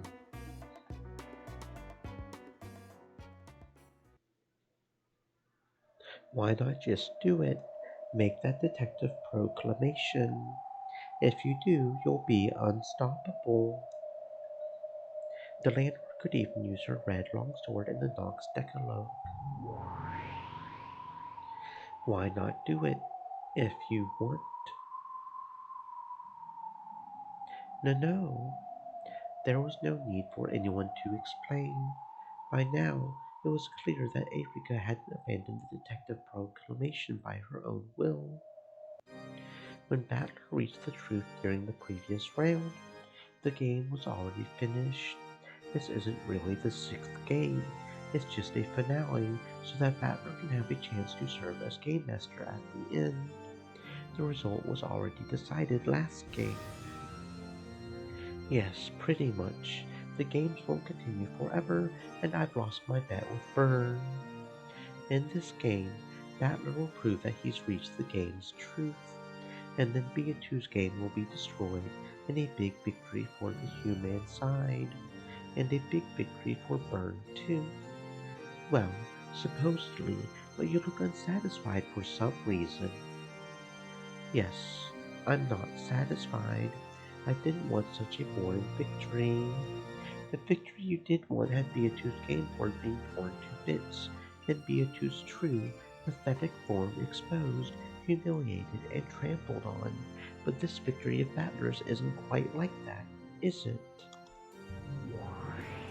All this about love and promises. He wants to end the game quietly and let her sleep in peace. That sort of ending would make anyone vomit. I didn't give Battler all that advice so that he could end things like that. I had his little sister turned to scrap meat behind his back. I had his parents and family killed horribly over and over again. That was all to spark a desire for revenge against Beatu. And now? What kind of ending is this? Have I won? Of course not. Battler's gotten his hands on a victory that neither you nor I can stand. I had to withstand a staggering period of boredom just to come all the way out to this backwoods territory, just so that I could see Beatrice lamely and pathetically torn to little bits. I didn't come here to sip from a rotten yogurt fragment like this. Your angry face is wonderful too, Bern. I see, so this is why you wanted to straighten things out for yourself at least once at the end. It's all the fault of this moron piece screwing up all the time in the last game. Because of you, this game board that looked like it would be fun for the first time in thousands of years has all been wasted. Filth, trash, scum. My apologies, my master. I will definitely bring you a victory, so please forgive me. If you couldn't win with the detective's authority in the last game, how do you expect to defeat Battler now that he's the game master? You don't have a chance at winning, even with the detective's authority. so why bother with it?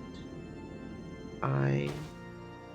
True, if you can't win anyway, then the detective proclamation isn't necessary. The lack will just make your loss all the more certain. And therefore, if you manage to win in this even worse situation, that would be a miracle worthy of me. If and only you can do that, I'll be able to forgive you. Yes, I will surely show you that miracle. Like hell you can, scum. All you can do is thoroughly expose your wretched self to a horrible punishment game, with your only weapon taken away from you, and through it all, you'll still roll over playfully and beg to keep me entertained. Scum. Sounds like you're having fun. Am I getting in the way? Gold butterflies gathered in the darkness and took the shape of Battler. Though he had just arrived, he seemed to know that the mood was dark. Battler, I had a look at your first twilight. Quite impressive closed rooms. I'm sure you're even more talented than Beatrice. It's just a rehash of the closed rooms Beatrice made in the past. I'll take that as a compliment aimed at her. It seems your fight with Erika wasn't bad either. Think your serial murders will move along smoothly? Who knows? My role isn't to carry out serial murders. It's to use that process to show you closed rooms that are impossible without magic, and thereby achieve victory for the witch side and prove that I fully understood this game. No, there's one more thing. What? To settle things with Erika after that evenly matched duel we acted out last time. Battler, evenly matched. Berncastel noticeably grimaced. Erika averted her eyes and hung her head timidly. I know what you would like to say. That wasn't a draw. We should have won easily, so it counts as a loss. It's not polite to eavesdrop. Look at a mirror. It's written all over your faces. No way. Where? What's going on? If you tell me it's written in ink only morons can't see, then death, death, super death for you. Lambda Belta pulled a mirror out of thin air, then looked at it and jumped around anger mad. She was apparently pretending to be stupid in her own special way. Erika, what is it? That final fierce attack you and the landlord made in the last game was spectacular. The thanks. What happened to the landlord this time? Are you by yourself? No, I have been waiting here. The landlord had been just standing around in reserve, hiding her presence in the dark shadows. Well, when she can't use her red longsword, the landlord is just useless scum. There's no point having her around, so she's hanging back. All I can do now is record Lady Erika's reasoning. Why won't you fight with her? Why can't you use that red longsword? Erika's reasoning and your longsword. Those were strong because they worked together. The landlord didn't answer. She just glanced at Berncastel's expression for an instant. However, that glance was the same as a clear answer to Battler now. Battler fully recognized the situation.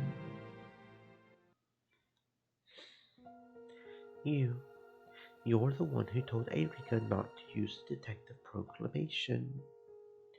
I don't know what you're talking about. This fight is between me and Erika. We're going to fight with all we've got.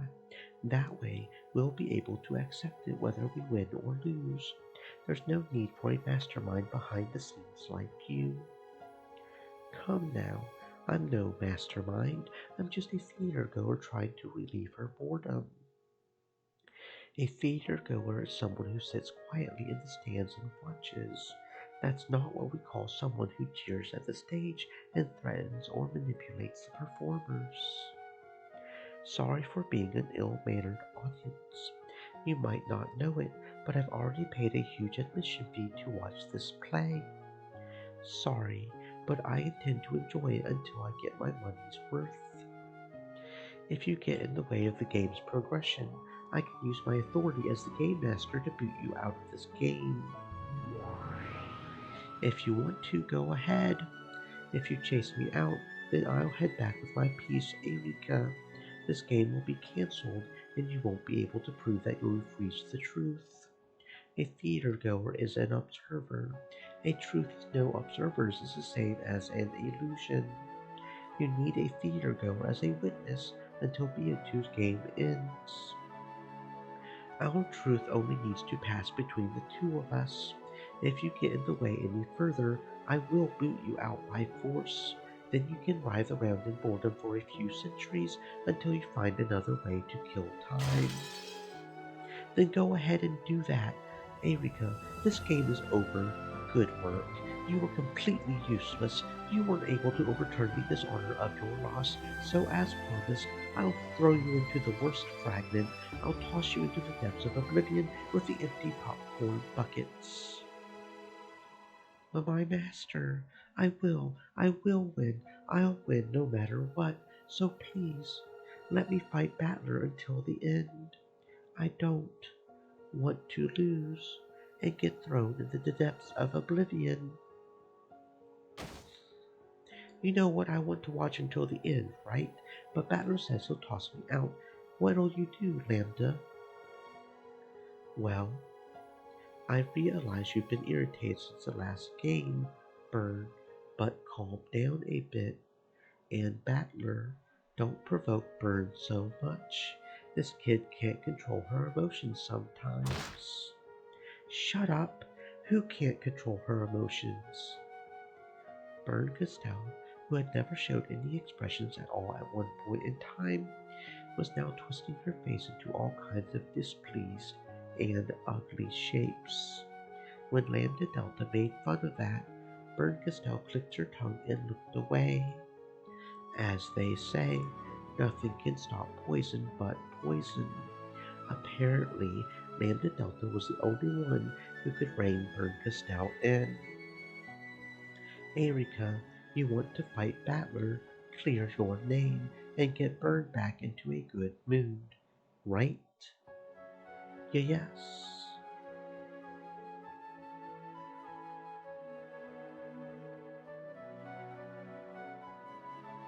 Battler, you want to quickly and neatly end this final game so that you can prove that you found the truth, right? Yes. This is a face-off between me and Erika. I won't let anyone get in my way, but I won't let anyone get in Erika's way either. But Battler, if both of them wish to fight, then that should be respected. Leave Bern to me. I'm the only one in the world who can calm that kid when she gets in a bad mood. You're the same sort as her, but at least you can be reasoned with. You shouldn't underestimate me. I just like seeing Bern grimace. That's why I've taken a liking to this game of yours.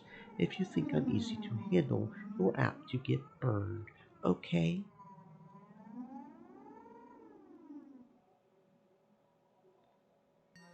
The landlord can't use her red longsword because the detective proclamation hasn't been made. If Erika makes it, she'll regain her power right away. Right?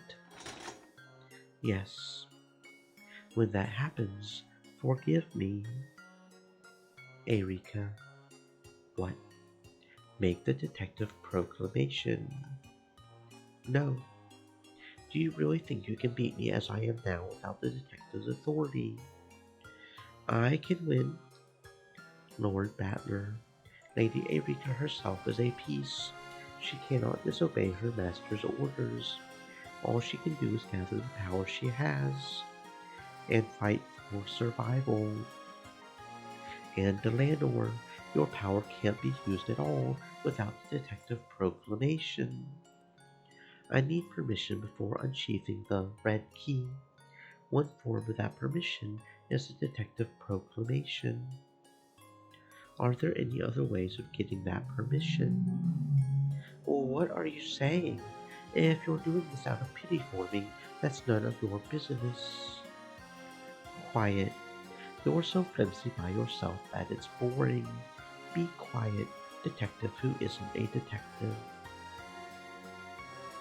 The red key is infinitely similar to the red truth. If and only if I am given a truth, I am permitted to draw my sword for items that pertain to it. What do you mean by a truth? For example, there are Lady Erika's packing tape seals. Those. Lady Birdcastel has already acknowledged that those seals are equivalent to value to the red truth. Therefore, I am permitted to draw the red key, at least for truths pertaining to those seals. Those caused me a lot of trouble last time, so I had all the sticky packing tape removed from the game board this time around. A splendid move. Erika was proud to be able to call herself the detective, wasn't she? Yes, though her only goal was to irresponsibly solve riddles. It was a matter of pride for her. Then she must really be suffering now that she can't make that proclamation. Only she could tell you that. Battler took a deep breath, then hung his head in thought for a time. Erika was his enemy, but she was the player on the human side, and without her there would be no game. It had been the same with the old Beatu. Battler had one-sidedly viewed Beatu as an enemy. However, though Beatu had thought of him as her opponent, she hadn't considered him an enemy on a personal level. In accordance with the rules, I must fight my rival ruthlessly. However, that doesn't mean I hate Erika herself.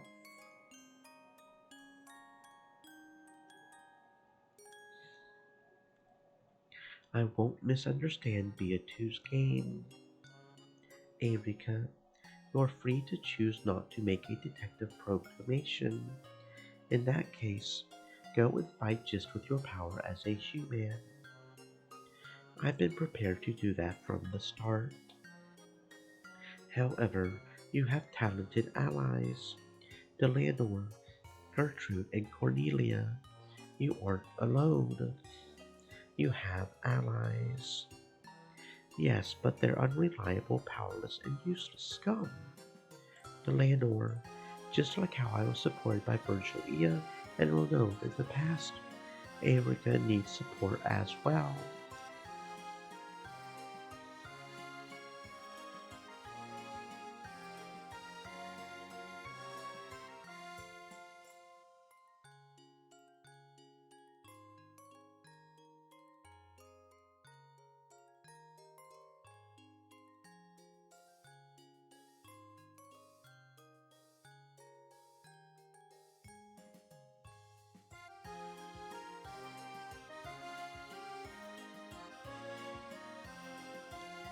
I know from repeated experience that playing for the human side is tough.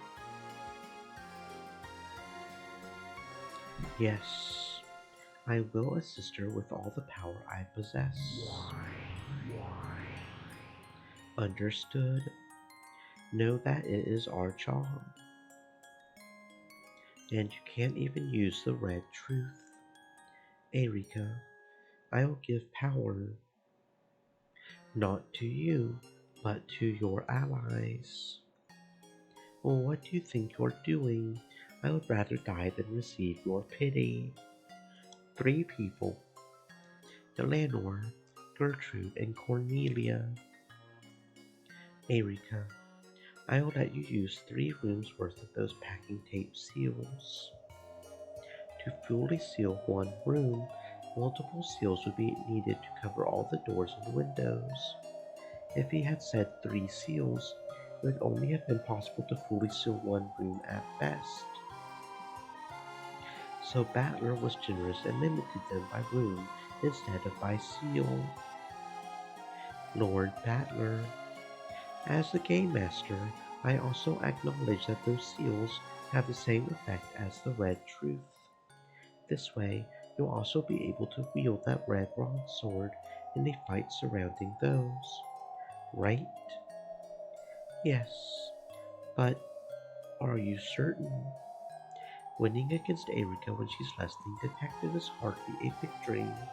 If Erika's upping the stakes, then I should have the right to do the same. What a man! Aren't you lucky, Erika?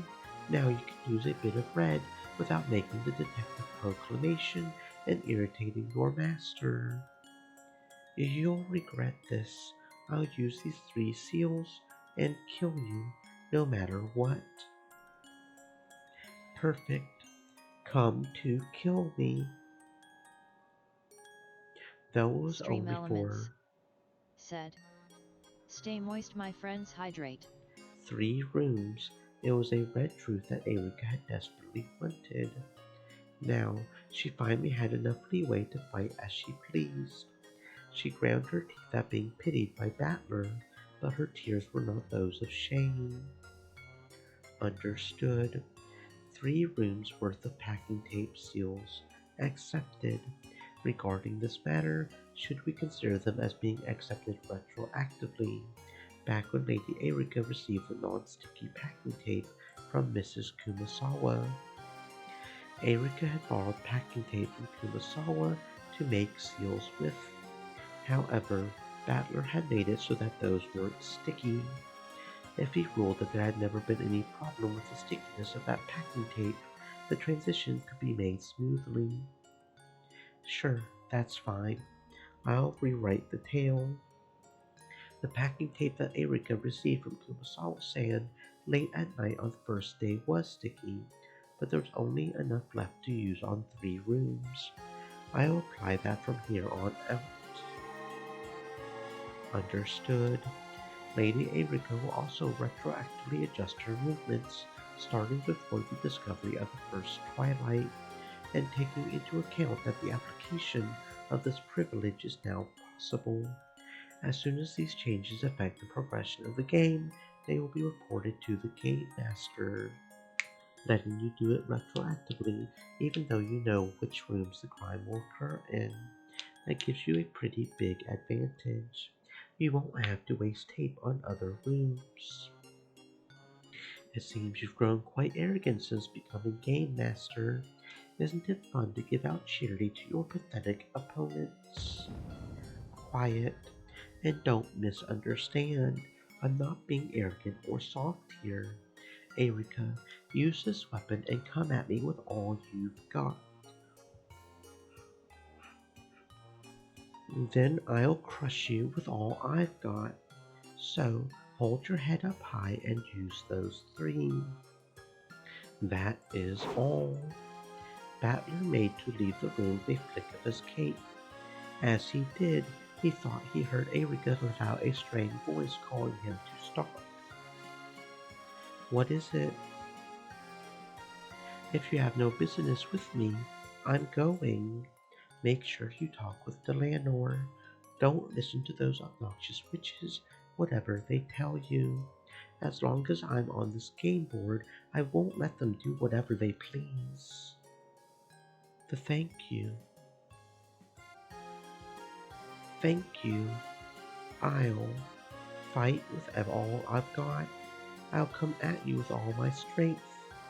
So, I'll defeat you no matter what. So, if you do win against me, please crush me with all your strength. Please don't leave a scrap behind. Understood. And don't you go easy on me. This is the final game.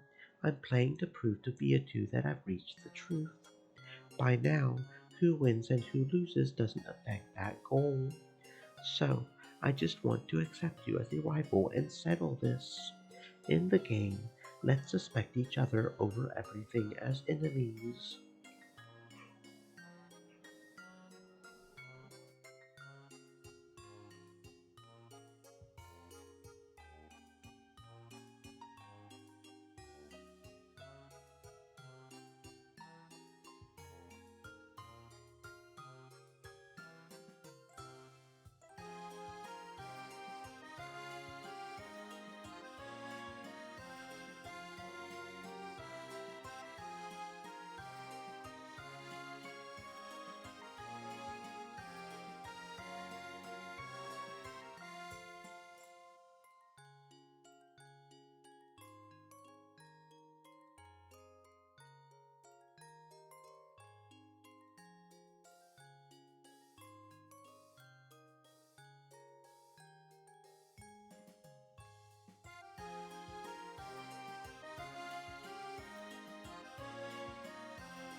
That's how this game is supposed to be played. Yes, thank you, thank you. Battler melted into the darkness, became a cloud of gold butterflies and vanished. Erika remained behind, sobbing. Just kidding.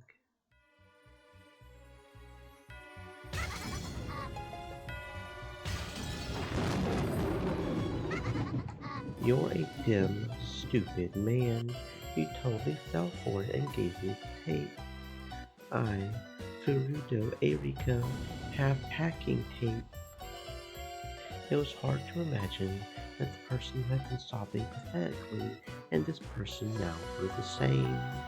That's how vile her face contorted to be. The two witches were also cackling with ugly smiles. I totally understand. When you became Game Master, it feels like you've become God and you get all sure of yourself. It was the same for you, Lambda.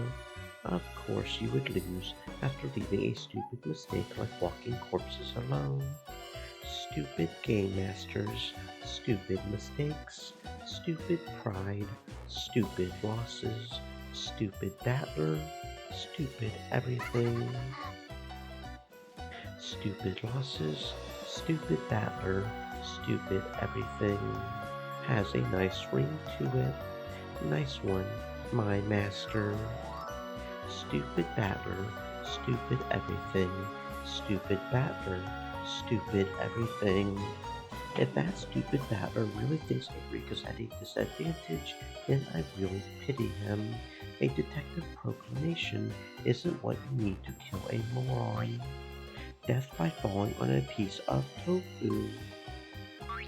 It would have to be soft tofu too. Add some gochujang chili paste and you've got a snack that would go great with some wine. The three giggled together.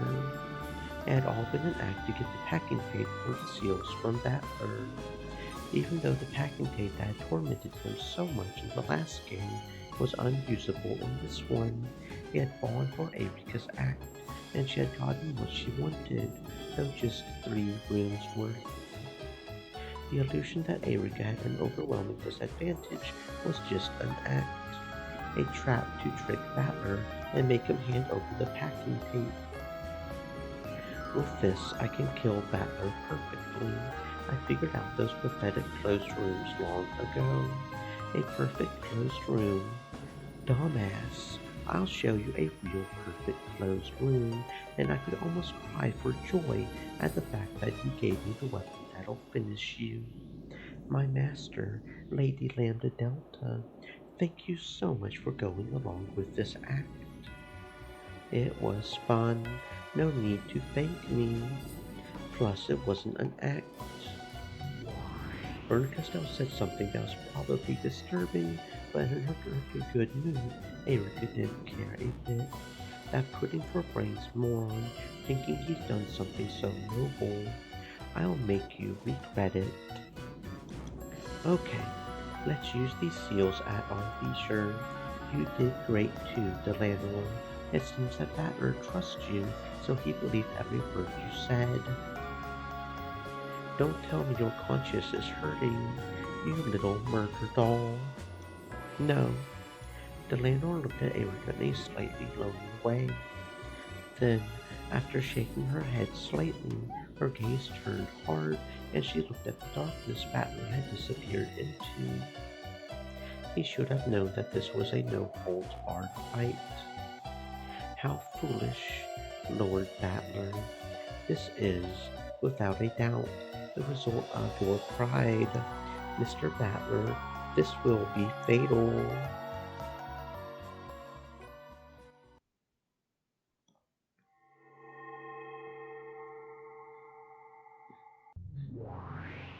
So far so good, Furfur.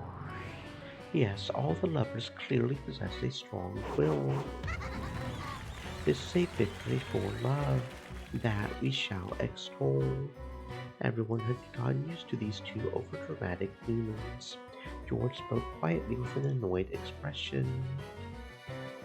We'll only extol that after we've passed your trial and someone has been given the miracle of magic. I agree. We've all passed the first trial. What's next? I won't hold back anymore. I'll do whatever it takes. Yes, we won't lose. We won't lose either. Yes. And of course, the same goes for Battlerkun's group. Of course, I doubt anyone here is so naive that they hope to win by having the others forfeit. Right. Anyone weak enough to drop out would have no right to be here right now. Even Beatu, who seemed to be the shakiest one of the six, was strongly determined. The two demons nodded at each other, taking note of the six's continued resolve. So, what's the next trial? Don't tell me you still haven't decided. Well, we thought at least some of you would drop out. We didn't think you would all remain. What a happy, miraculous miscalculation due to love. Shut up.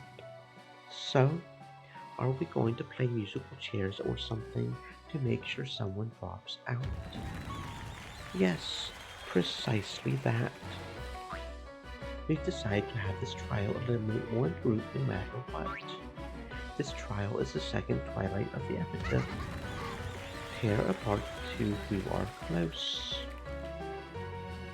I don't get it. Zapar Sama, Furfur Sama, what sort of trial is this?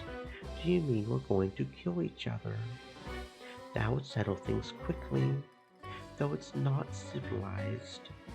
Love is for carnivores. I guess we can't all just find happiness together, can we? This is what they call a zero-sum game. It's an economic word, but maybe you've heard of it. No, my apologies. Zero-sum game. It's where victory and losses all cancel out to end up with zero. In order for someone to win, someone else must be forced to lose. It's the ruthless way of this world. If only everyone could be happy, but there's no way an ideal world like that could exist. No, there is. That is the Golden Land. The Golden Land. What are you talking about? That's right. If you reach the Golden Land, all love will be satisfied. However, like heaven and hell, that's not a place in this world. I wouldn't want that. Love has meaning because we find it in this world. I could never support a sad lover's double suicide where they're only united after death. I'll stick to my love and life. I won't lose to anyone. George Sand. The door to the Golden Land can be opened by solving the epitaph's riddle. In that place, love and lives are all whole and can be revived, but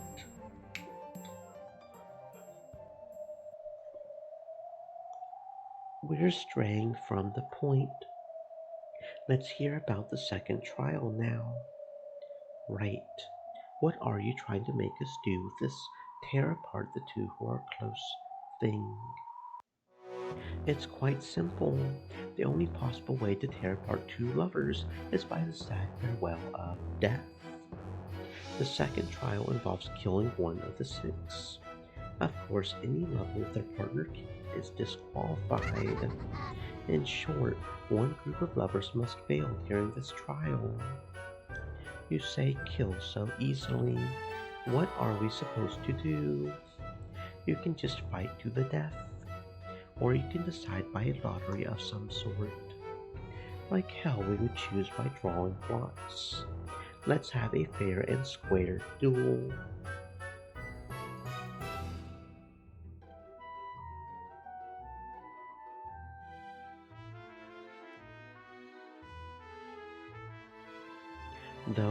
Though if we do that, I imagine that Battlerkun, the game master, and Beatrice, who is the Golden Witch even though her memory is gone, will have a substantial advantage.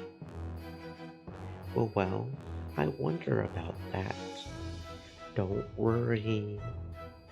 For this trial, we have made everyone's powers equal. Even the game master, Lord Battler, is taking this trial on an even footing with everyone else. In that case, it's fair. Is it completely and purely on an even footing? Yes, it's perfectly even. In one matchup, victory would be decided by luck. It's perfectly even, so it'll probably take some time before it's settled. So, is the trick to attack when you're in a superior position, I wonder? Duels that take time are, of course, wonderful.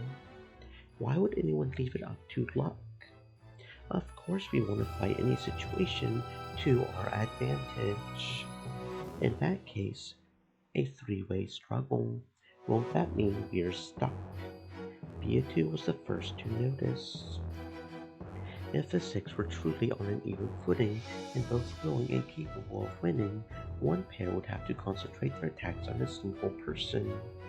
If that happened, then the pair containing their target would, of course, band together and resist.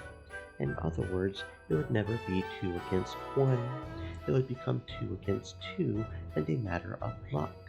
However, at that time, any third pair who happened to be watching this could team up with whichever pair they liked with no risk to themselves, defeating the opposing pair with certainty. Sounds troublesome. It means that moving first is disadvantageous. If you step forward and fight, it's a matter of luck. If you sit and wait for the others to start fighting, it's certain victory. A fight would never begin in this situation. Maybe we could just have everyone fight the person next to them one-on-one. Then, as soon as one fight is settled, the trial will be over. Unless everyone could abandon any naive hopes for a 2-on-1 fight, this trial would never begin and never end. In that case, if they made a gentleman's agreement and had everyone duel at once, it would be no different from drawing lots. But it would at least be even. That won't work. If we do that, everyone will just defend instead of fighting proactively. All they need to do is wait for someone to lose before they do.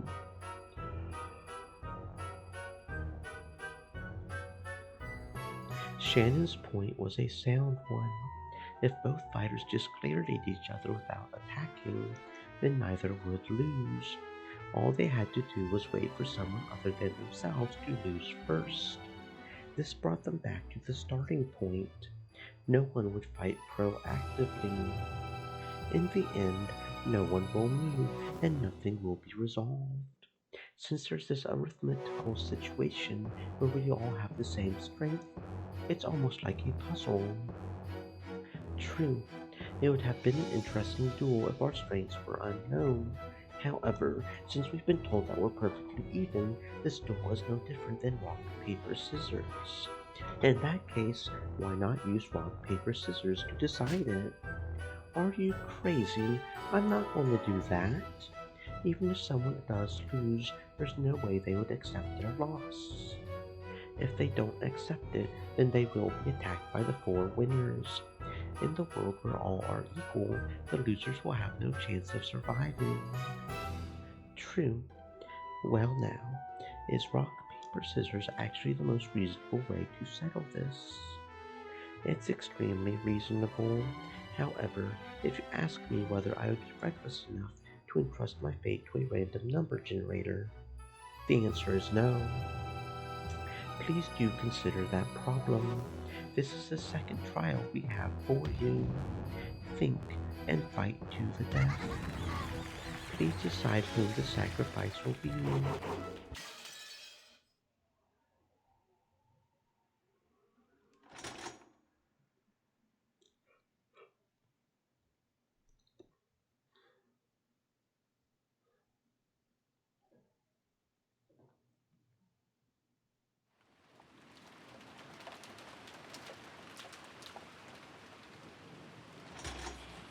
True, it isn't unthinkable.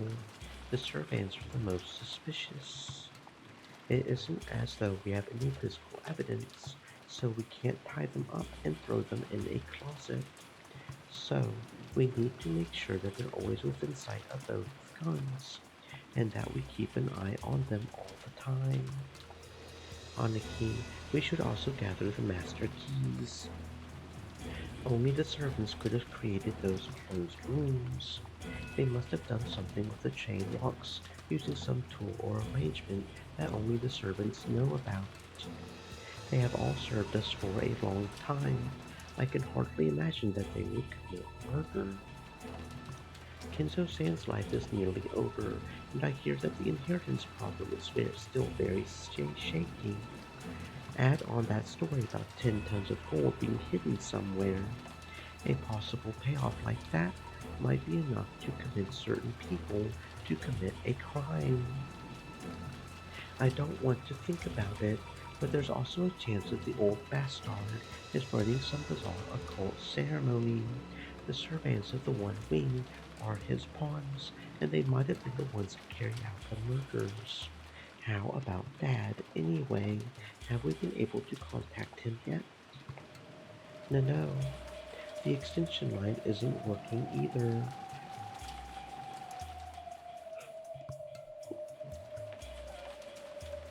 The culprits may have broken it, and Father does sometimes leave the receiver off the hook when he's in a bad mood.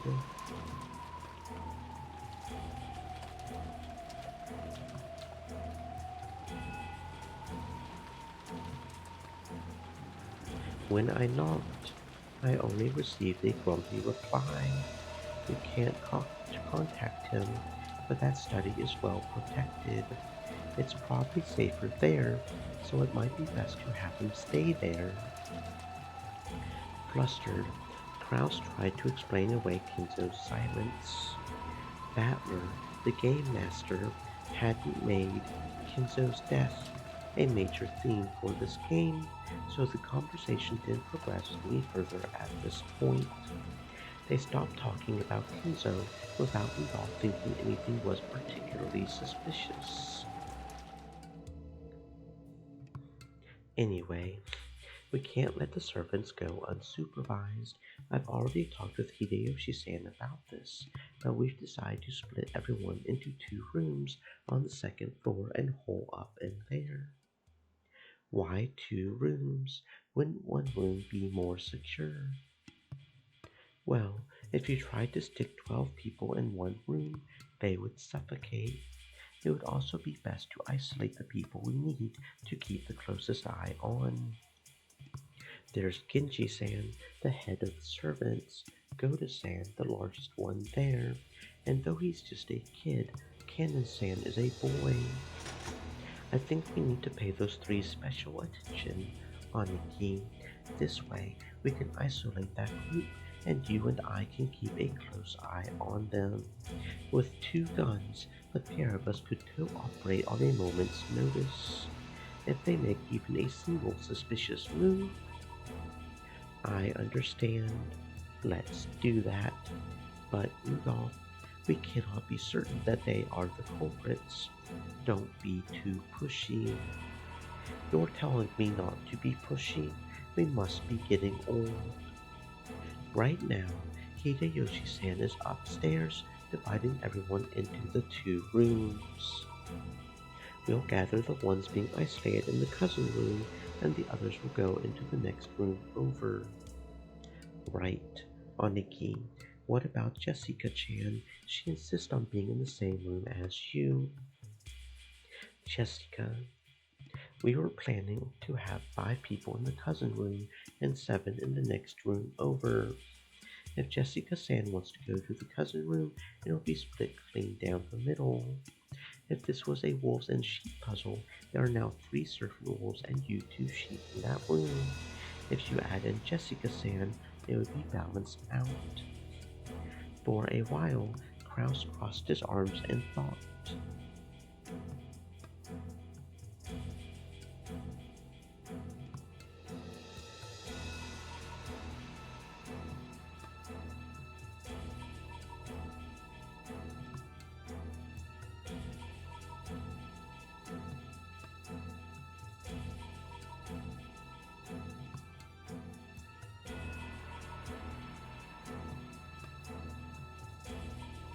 The cousin room would surely be more dangerous, so he wanted his daughter to go into the next room over. However, in an emergency like this, he wanted to have his daughter where he could see her. Let's let her stay with us. We might need her there to make sure we remain in good dads and uncles. Yes, at the moment, even I am only trying to act in a rational manner, but I can't guarantee that my sadness at losing my wife won't change to anger. Even without any physical evidence, the servants are certainly the most suspicious. During the long wait, the two men's weariness and anger and sadness might make them lose their reason and act out in anger. After thinking deeply, Krause decided to accept Jessica's request, in part to prevent such a thing from happening. I think that's a good idea. I approve as well. I agree. It's enough that only Rosa and I lose children. Rudolph.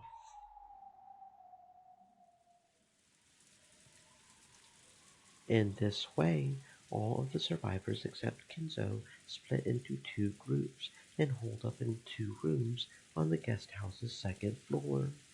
One group was in the cousin room. Kraus, Rudolph, Jessica, Genshi, Cannon, and Goda. 6 people. One group was in the next room over. Hideyoshi, George, Shannon, Kumasawa, Nanjo, and Erika. 6 people here too. Perhaps as a result of the killer's doing, the external phone line had been cut off, and they would have to wait for the ferry boat coming the next day before they could contact the police. However, the weather report said that the typhoon would make the ocean rough all the next day. When such a thing happens, the ferry boat takes the day off, so it would probably be 2 days before the boat came. In other words, they would need to spend a full 2 nights holed up in here.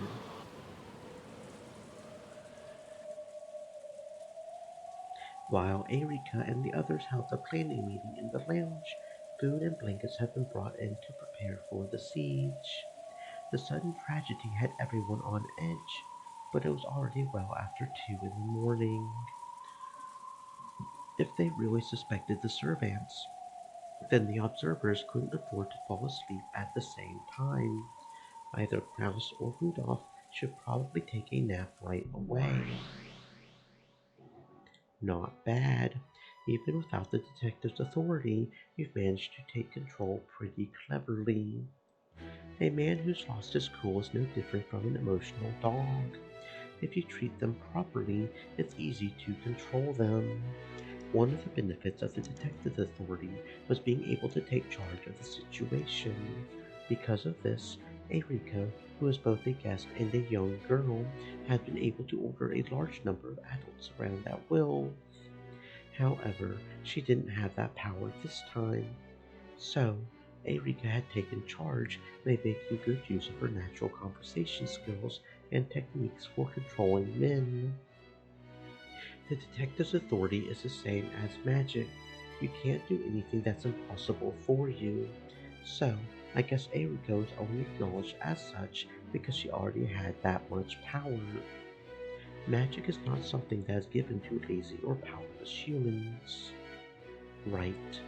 On the contrary, people who can hide their great efforts are the ones we call witches. The absolute nature of the detective's authority can affect even magic. However, that convenient power probably hadn't been given to Erika so easily. I probably have to acknowledge it. Even if she isn't given a special power by the witch she serves, she's capable of quite a lot on her own. But Erika, why did you split them into 2 rooms? I figured you would try to gather everyone into one room. I would have if I had the detective's authority. This is a move to preserve my right to investigate at will. Is that it? I see. Not bad. Since Erika was being protected as a guest, It was hard for her to move about freely. In truth, she wanted to take some time and investigate the victims at the crime scenes at her leisure, without being interrupted by anyone. She had already inspected the scenes once, in a huge rush as she ran through the man scion, but that probably hadn't been perfect. However, they wouldn't let a guest into the crime scenes, so she had had no other choice back then. She wanted some time to herself and freedom to investigate more, in part so that she could check those closed rooms and causes of death more closely. How is that related to splitting everyone into two rooms? Because she'll be able to trick them with it. Watch. Yes, that's the only reason I split them into two rooms.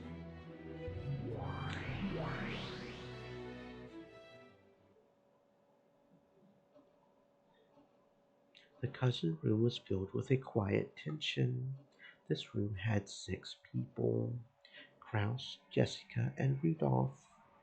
And then the most suspicious ones, the male servants, Genji, Cannon, and Goda, who had been forced to hole up in here. Jessica leaned against Kraus's shoulder, wrapped up in a blanket. She was drowsy, but apparently couldn't get to sleep. It was no surprise. In this bizarre situation, it would probably take some time before she could accept her mother's death.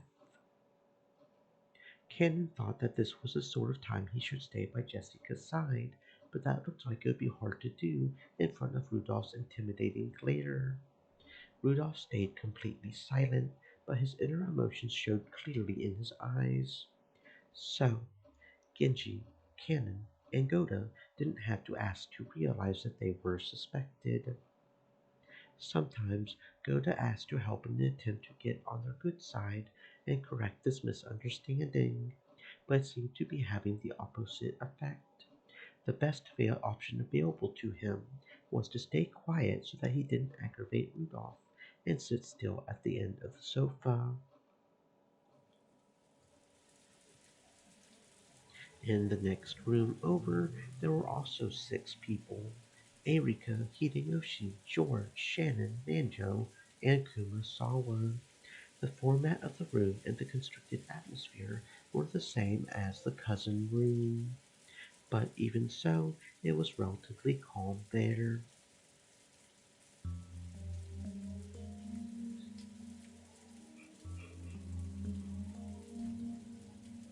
George sat holding Shannon, who was darkly hanging her head the whole time. Kumasawa and Nanjo sat nervously as they listened to Hideyoshi explain the situation. We don't know how many enemies there are. However, we have guns with us. And of course, I've shot guns before. I'm not talking about the Hawaii shooting center here. It's been long enough I can confess, but I once defiantly fired off one of them occupying Force's pistols.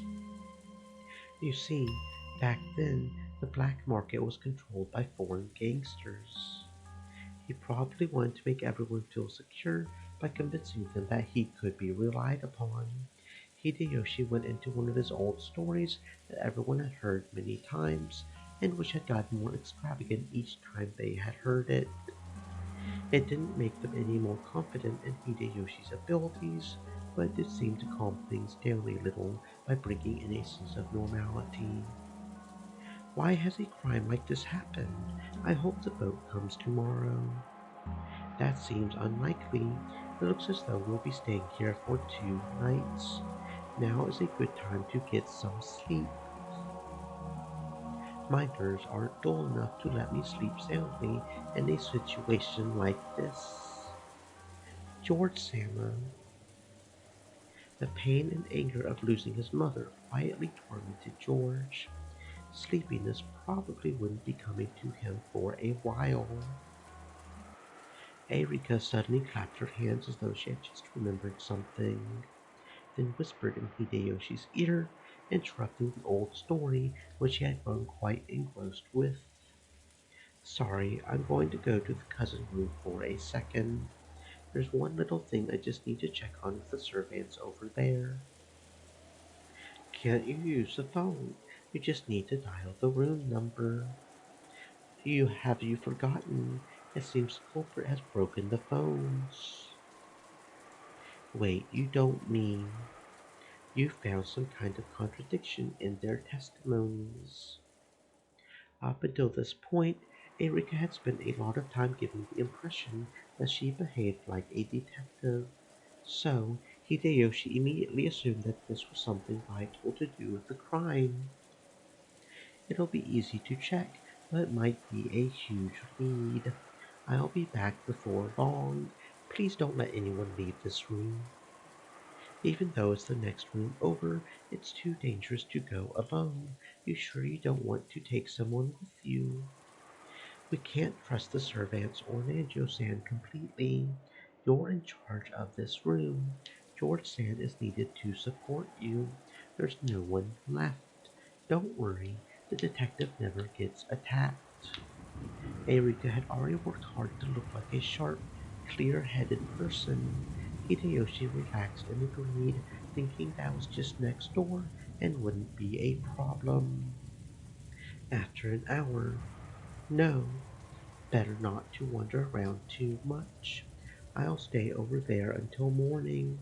It'll be better if I wait until it gets light before I come back. Good thinking. You be careful now. It's just a little trip to the next room over. Take good care of this room. Please don't let anyone go outside. We've already brought everything we need up here, so there's no reason for anyone to leave. Food, drinks, blankets, medicine, towels, tissue paper, everything. The woman had also had their cosmetic pouches. They could last 48 hours without lacking for anything. I know, we aren't just here to protect ourselves. We're also on the lookout for the culprit, if he's among us. I understand. Good. Goodbye then. Where are you going, Erika-chan? We promised that no one would go outside. Erika-chan remembered something important she had to do. She's going to the next room over. Don't worry, she'll be fine. Hideyoshi suspected that Shannon might be one of the culprits. Since he also knew that Shannon and George had a special relationship, he apparently thought it would be prudent to mislead George about Erika's actions and motives. Hideyoshi slowly opened the door and checked both ways down the corridor, his gun raised. It's okay. No one's there. That's far enough. For all we know, Shannon-san might take George-san hostage as soon as you leave the room, right? It's careless even just showing your back to them as you're doing now. You're right. Then be careful. Tell me all about it later. Sure. Bye then. Erika closed the door, pushing Hideyoshi back inside. She then waited for the sound of the lock on the inside, and her smiling eyes opened wide. Her expression had become ruthless and intelligent.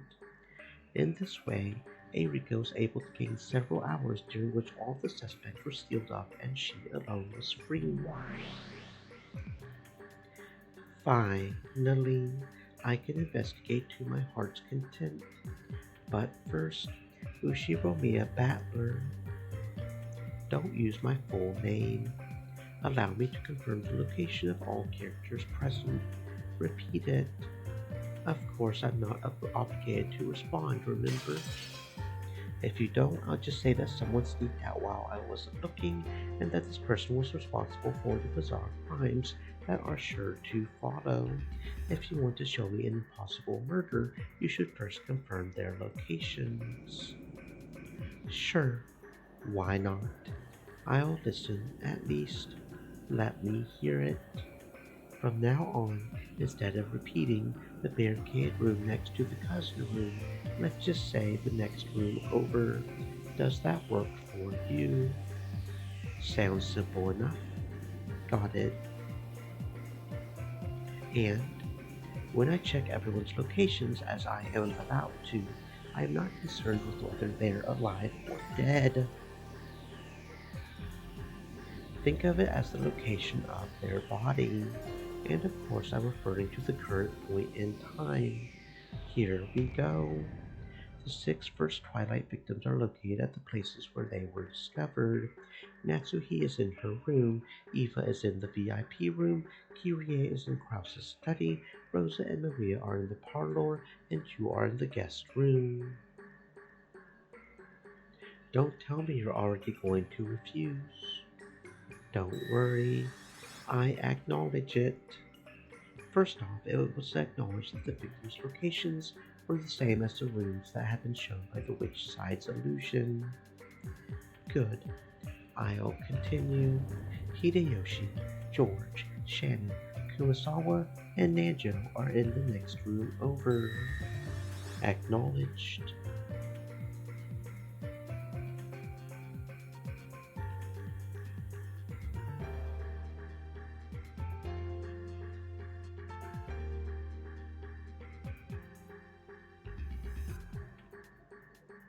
With that, the humans in the room Erika had just left had been specified.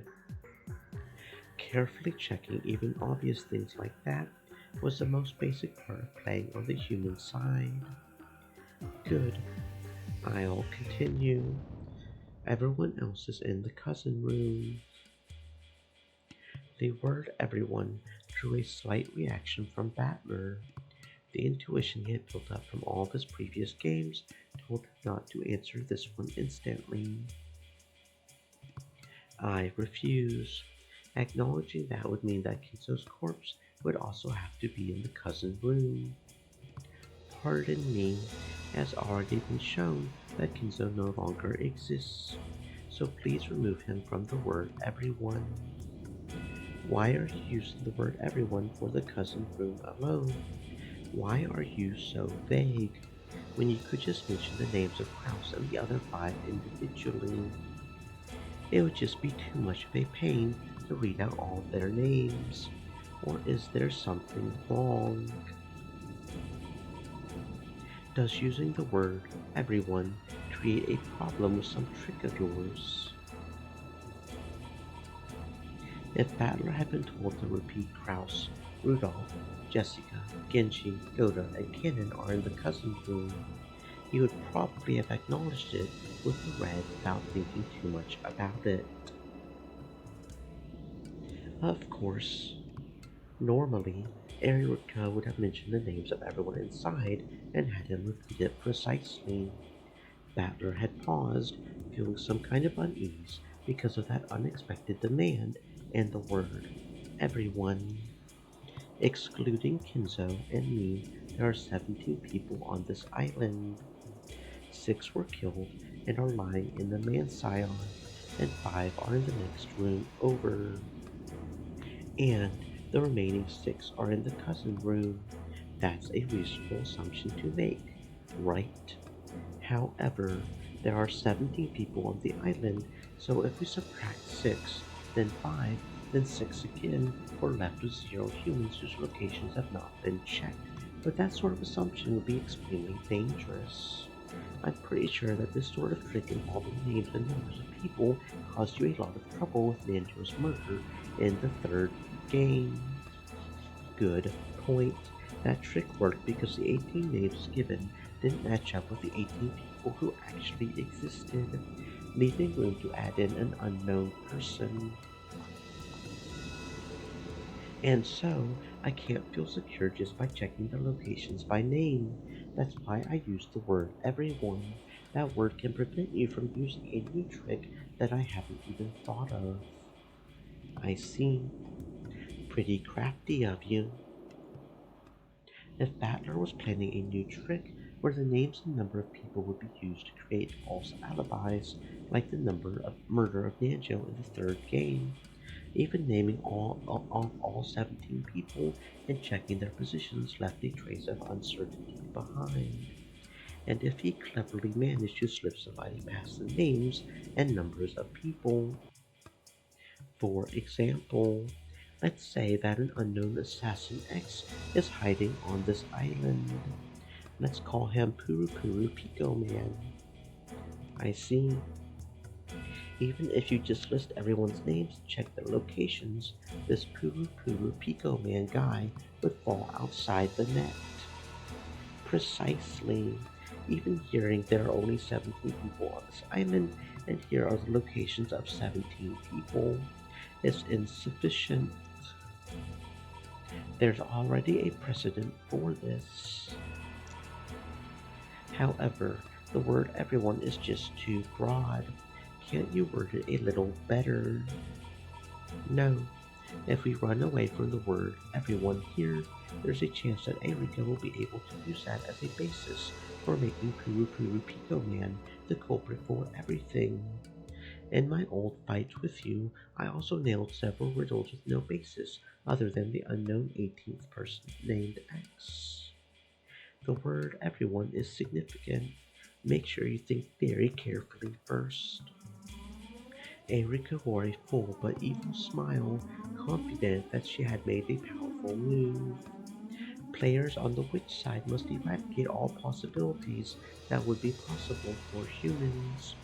If I don't crush any chances for this ridiculously named Puru Puru Pico Man right now, he'll be used to explain everything the witch does. That was a move I liked to use in my old games with Beatu. Back at the very beginning of the fight, my counterattacks were all based on the unknown 19th person X. Because of that, Beatu had restricted the number of people on the island, making it necessary to eliminate any unknown person hiding somewhere. In that case, this time is the same. So, just like Beatu did, I need to get rid of any leeway in which that X can exist. The number of people on the island has already been announced, but since she's suspecting tricks involving names and numbers of people, saying the same thing again won't satisfy her. In that case, I have no choice but to respond to her demand and use the word everyone. That word has a disturbing ring to it, and though I haven't figured it out yet, it feels like there's some kind of demonic killer move hidden within it. Damn! After insulting Beato so much and saying that the witch side had a huge advantage, I'm getting this pressure just having to deal with a single line to repeat. Deflection, right? You mean the chess term? Yes. It's a technique of putting pressure on an enemy piece, forcing it to move, and making them weaken their own position. I'm threatening you with a broad and powerful piece called Everyone, pressuring you to move. With this, Battler-san will be able to perfectly guarantee alibis for all of the survivors, and it'll probably make it possible for him to trap me in the later impossible crimes. What are you afraid of? Should this be a powerful move for you? But it's a move that you're pressuring me to make. You're trying to make me weaken my own position in some way. No matter how good a move seems, it's a bad move when it's that what your opponent wants. However, it will be hard to avoid the word everyone here. The red truth can cut the weak reasoning of the human side apart over and over. In the past, I feared its ruthlessness. However, I also learned quickly that it could be used as a basis for a counterattack. Yes, the red truth is a trump card, a treasured sword. Now I'm painfully aware of how Beatu felt. It can kill with ease, but it's not something to be used unnecessarily. Using it carelessly will end up cornering the witch side instead. What will you do? We can put this on hold if you want. No. Okay, I acknowledge it. I acknowledge that everyone else is in the cousin room. Good. Thank you very much, Battler-san. Beautifully done. I'm in trouble. If a letter from a witch comes in this situation, just who could I suspect? She said she was in trouble, but her face didn't look troubled at all. On the contrary, she looked as though she had just succeeded in placing a huge opening move. In a witch game, even a single mistake can be fatal. In both chess and shogi, you can't get a piece back once you've moved it. That exchange had left a bad aftertaste, as though flesh had been torn and bones broken. That should be enough of confirming positions. Shall we continue the game? Yes, we shall. Delanor? Yes, Lady Erika. Let's get started right away. Let's use the privilege our merciful game master has given us. Yes, understood. Gertrude, Cornelia, use 2 rooms worth of the 3 sets of seals we were given. Let it be known that we understand. Seal the cousin room and the next room over. With this, everyone's been sealed except for the victims. No matter what happens after this, the humans within the seals won't be a problem.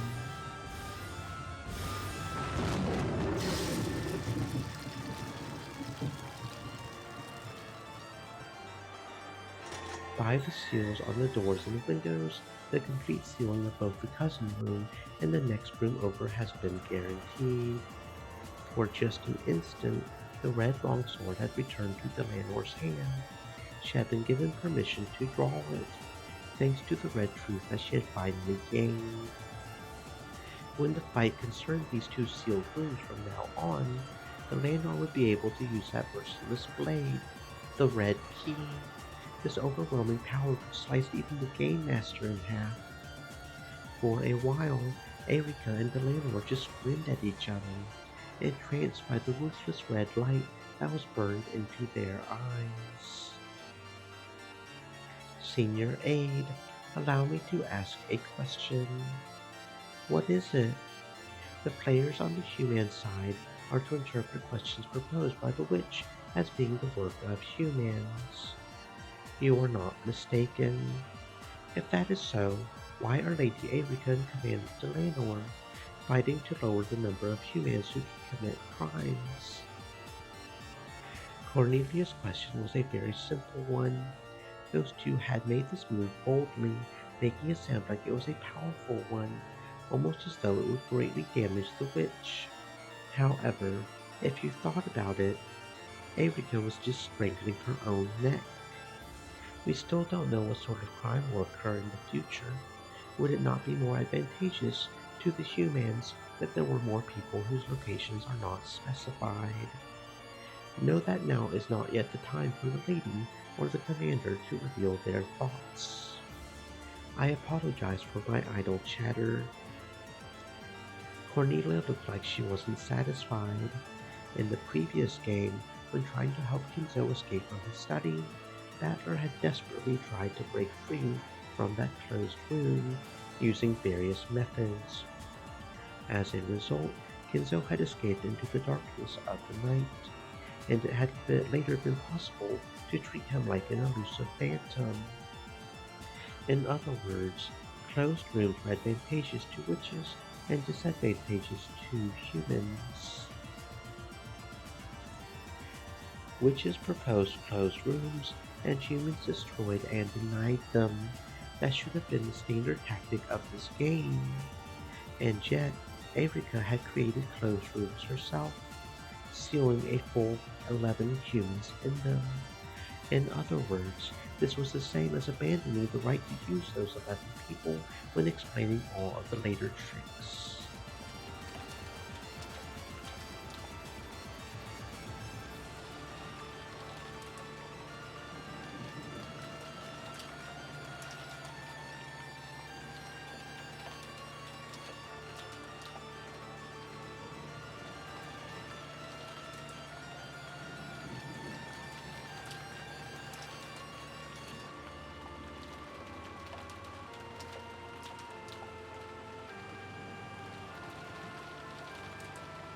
In the past, Battler had confirmed the location of certain people.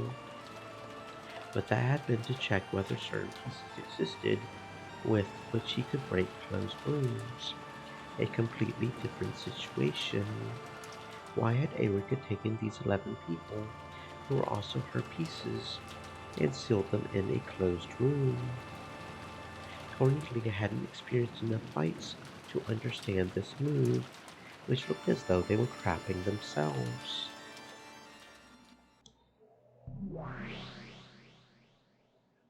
A disturbing move. What on earth is Erika planning? It isn't necessarily an attack. In chess and shogi, strengthening the guard around your king is an excellent strategy. In other words, the seals around those two rooms aren't an attack, but a guard. That seems likely. Thanks to that, it's hard to lay a hand on the survivors. It'll be tough to carry out the second twilight. I see. The witch side has an advantage when more riddles are presented. Yes, after all, if even one riddle goes unsolved, the witch wins. Each new closed room we present increases our advantage. The riddles that the witch side sets up are equivalent to attacks. The human side must perfectly intercept all of those. Stream It's Elements almost said. Stay moist, my friends, hydrate. like a penalty shootout where letting a single point slip by means defeat. So, the witch side wants to increase its number of attacks. The human side wants to lower the number of attacks. When Battler had fought on the human side, he hadn't thought of the survivors holding up in a room as being particularly useful. However, from the witch side's perspective, this strategy was simple but effective. What made Bea 2 incredible was how she had buffed and sneered at this tactic as though it was completely useless. On the inside, she must have been so worried over how to break down all of these barricades in each game. Right now, I'm sure of that. I see. So strengthening your guard to make it hard for a crime to occur is one way for the human side to fight. However, that's a simple move. The great detective Furudo Erika wouldn't have looked so confident after playing a move like that. Would Erika be happy after playing a defensive move? Though this move also looked as though she's restraining herself, it's also extremely unlikely that Erika was playing defensively. I'm sure that this is an attack, not a move made for defense, though I don't know what kind of attack it is. Next is our move. What shall we do? For the moment, she has, at least apparently, spent her turn on strengthening her guard to stop the second twilight, instead of reasoning about the first twilight. If they push, pull back. If they pull back, push. In that case, it's time for us to attack. But how should we attack? The guest house is well guarded. Yes, it appears as though the entire guest house is now under Erika's control. However, there are certain pieces, like bishops and knights, whose specialty is cutting behind enemy lines. Battler snapped his fingers, and a single gold butterfly appeared from the darkness, then flew in front of the chessboard, trailing gold sparks behind it. It landed without a sound, then transformed into a black piece representing the witch's darkness. X-ray. That's also a chess term. Yes, it's a high-level technique. It's when a square seems to be under an enemy's control, but you spy that your own pieces actually have enough influence over it, so you attack. Erika, if you really believe that you can stop my next attack by stealing up all the survivors, that's just naive. Battler raised his new black piece high. His target was a single open space deep behind enemy lines. How will you handle it? This is my response.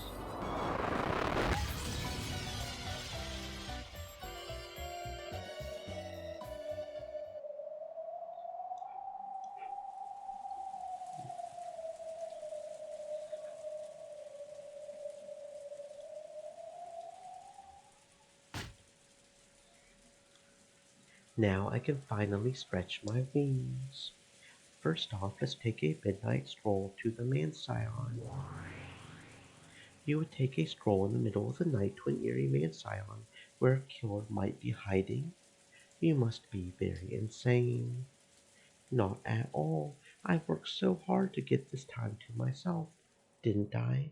It feels like free time after swimming lesson. Now that Bern Castell was nowhere in sight, Erika was regaining her high spirits.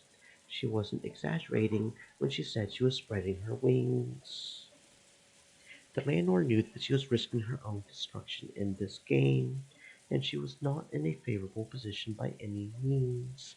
The landlord could do nothing but assist Erika so that she could fight to the best of her abilities.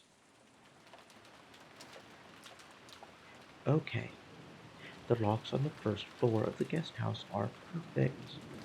The entrance is sealed up with a chain lock. Before leaving the guest house, Erika did a check of the first floor, making sure that nothing was out of place. Then she found a flashlight and umbrella in the servant room next to the entrance. Then let's go. Yes, we at least have to check the cause of death for all six. She unset the chain, unlocked the door, and opened it. The freezing outside air poured in. It appears to be quite windy still. Well, this body is just a cage of flesh to me. I don't care if it gets wet or cold. Let's go. When Erika dropped her gaze to open her umbrella, she noticed something lying at her feet.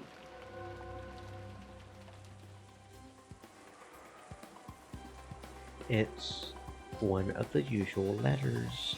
It was one of those letters sent by the witch, with the seal of the one-winged eagle on it. It had been wedged under the outside mat in front of the entrance, as though someone had predicted that Erika would eventually leave from the Mansion by this way.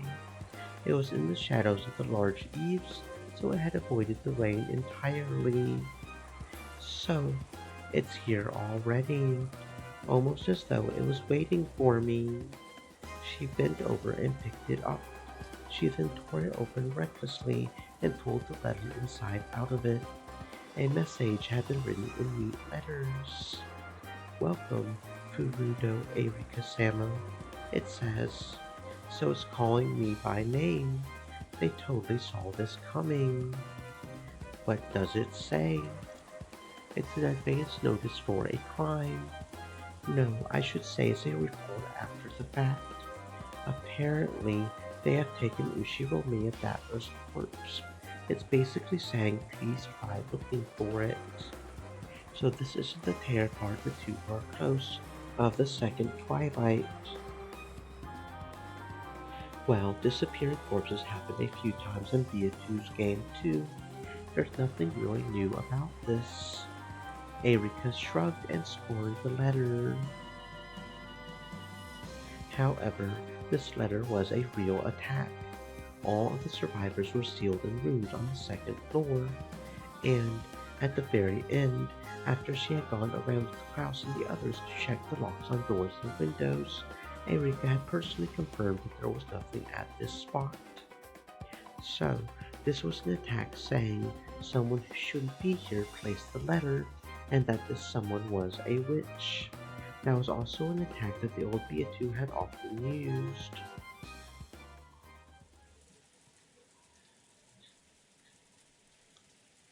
If the way you show it is the same, please tell me if the actual trick isn't the same too.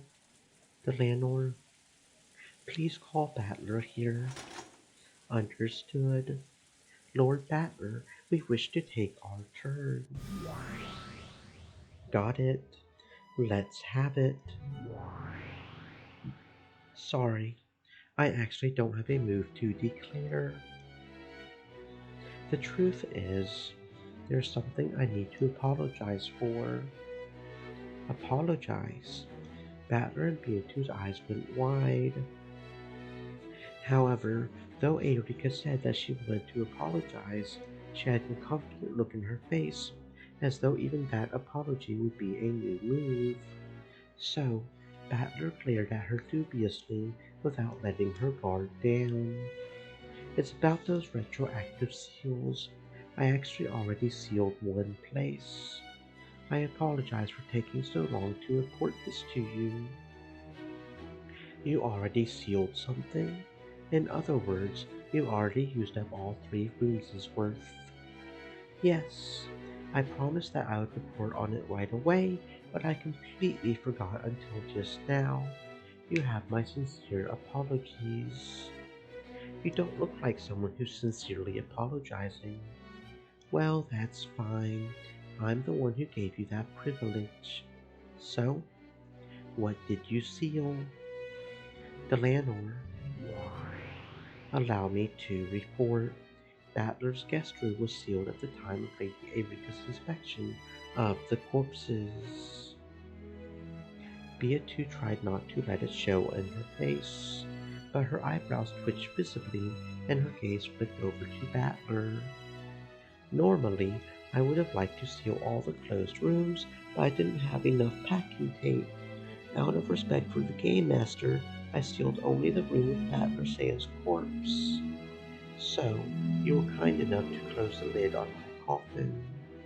I remembered a short while ago and was planning to tell you when we reached the Man's Scion and investigated the guest room with your corpse in it. However, when this letter appeared, I figured I should report it right away. Well, why did you think that? Well, after all, Battler Hassan has been playing this game ignorant of the fact that his corpse was sealed in the guest room. Because of that, I thought that it might possibly change things regarding the appearance of this letter.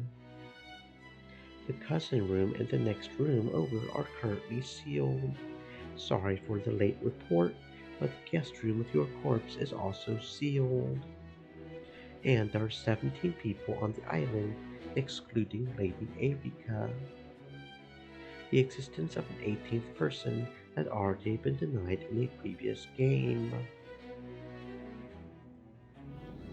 In that case, we're thinking about some person who could have placed this letter in the disappearance of your corpse. I thought, maybe. I thought this might change things around a bit. Erika laughed crudely while staring into Battler's eyes to see if he was panicked or disturbed. Battler San, stay calm. Erika has just made her report a bit late. There's no need to lose your cool. Erika had suspected it since the beginning. It was possible that Battler actually hadn't been killed and was still alive. And if he was alive, then the letter that had suddenly appeared was easy to explain, even though all of the survivors were sealed up. Judging by Thorny Heath, Beatu's fate, said. BS 6 yours O Enzo BZH.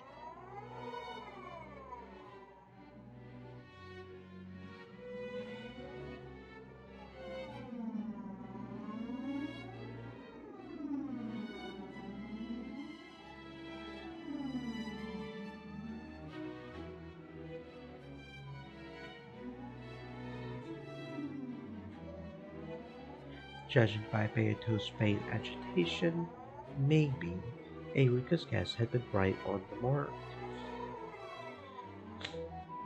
Battler played dead and somehow got around Erika's examination. And then, while everyone was barricading themselves in the guest house, he snuck out of the guest room.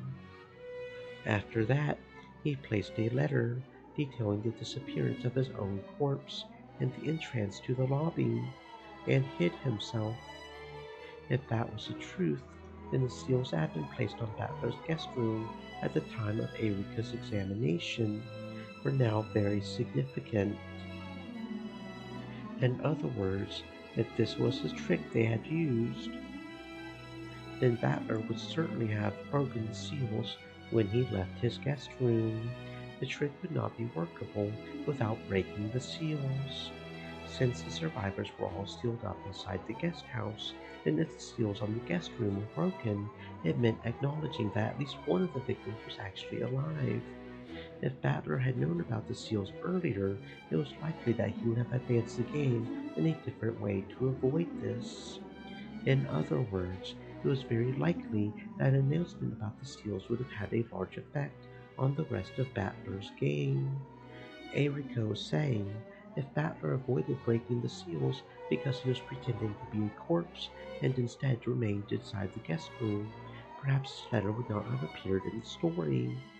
If Battler was actually alive and had placed the letter there, then now that Erika's seals had come into play, there was a chance that his trick would cause a contradiction somewhere down the line. That sort of contradiction is called a logic error.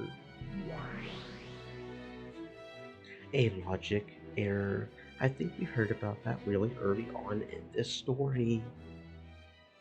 It's a violation of the rules, the greatest and worst form of error which the witch side must avoid making. Yes, I remember. It was something about the two sides of the table not matching and creating a contradiction. Do you remember the magic for making candy appear inside an overturned cup? Yes, Maria One-chan and Erika were fighting about that. Apparently, that was just a simple trick where someone slipped the candy into the cup while One-chan had her eyes closed. That's right. Since Maria did not observe the process of the trick and was only given the result, she accepted the illusion of magic, that the candy had appeared by magic inside the cup, and magic was established. Okay, so a logic error would be a trick that has become impossible. If you think about it, Erika and Maria's fierce red and blue truth battle over this magic was the real opening of this tale's fight. Let's try to remember that exchange. The heartless truth was that it had all been a trick, making the candy appear Stream in the cup Elements said. Stay thirsty, my friends, hydrate. by magic had been nothing more than Beatu's claim. Magic can only do things that one can accomplish. In other words, you can only have a magical result if it's something that could have been done without magic. Let's be clear. There are two general types of magic. If you summon giants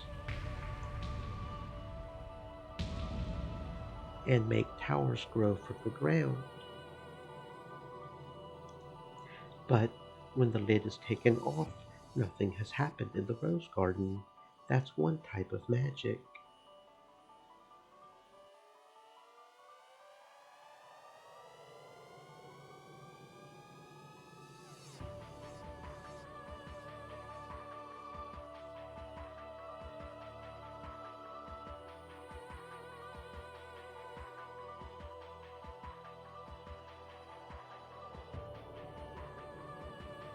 That's just an illusion. It's a lie with no observers that takes place where the witch says it did, in a location without any of the anti-magic toxin. Magic that doesn't have to match a result is the most simple kind. A lie. This is the same as worthless delusion, an illusion, a daydream. Even Battler saw through it part way through the third game. Then there's another kind, which we might call true magic. Magic that matches a result. The cup trick is an example of magic that matches a result, since an observer actually checks to see that the cup's contents were empty before seeing a candy appear there, and thus an actual observer of the incident is created. I've discovered one big rule that magic matching a result has to follow, unlike the magic of illusions. The rule is that only the unobserved process of what you accomplished can be transformed into magic. I can speak even more generally and ruthlessly. In short, all forms of magic are tricks. Only things that can be accomplished without magic can have a matching result. Ironically, This also proves that magic doesn't actually exist, but out of respect for the witch's game, let's call it making the game solvable and fair for the human player. So, instead of the candy inside that cup, we now have this mysterious letter that appeared in front of Erika. They have to be tricks. By claiming that the witch set the letter there by magic, Oni-chan is trying to create magic that matches a result. Correct. Since all of the survivors are still within the closed room of the guest house, it is possible to embellish this suddenly appearing letter and say, it was a curious bit of magic, for only a witch could have placed it there. But even so, it must be a possible trick in the end. In order to see through the trick with the candy in the cup, Erika had countered with the blue truth, saying that the candy had been snuck in there while her eyes were closed. That was the correct answer, so Maria hadn't had any red that she could use. But what if she had used it? For example, what if Maria had used the red truth then to say, until I lifted the cup up, the closed room of the overturned cup remained intact. The red truth can only be used to refer to the truth, right? If you could lie with it, it would be a massive violation of the rules. Yes, denying your own trick with the red truth is a major violation of the rules. However, if you instantly switch over to another trick that doesn't violate that red truth, it may be slightly unfair, but that red truth can be acknowledged. So in this case, the witch side would need to immediately propose another trick that doesn't contradict the red truth stating that the closed room inside the cup was preserved. Like the excuses of a politician when he keeps backtracking as new evidence is shown to him. Yes, well, for a red like this, she might be able to get away with some painful excuse. Maybe there was some device in the table, or maybe it was a trick cup with a fake bottom. But if those possibilities had been denied beforehand, this would not be valid. The more red truths there are, the harder it is to talk your way out. In actuality, the candy had been put in the cup while Maria's eyes were closed. However, if, when Eureka saw through that, Maria had used the red truth to say that the closed room of the cup had been preserved, the witch would have to rush and revise the scenario to a new trick that still worked logically after that new red.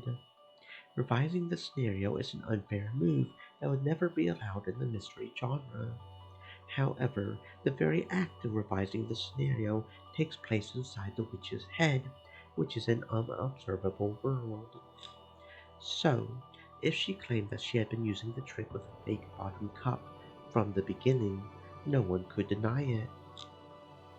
So, even if it really was a trick done while Oni-chan's eyes were closed, as long as the witch leaves herself a way out, she can even switch between truths, tricks.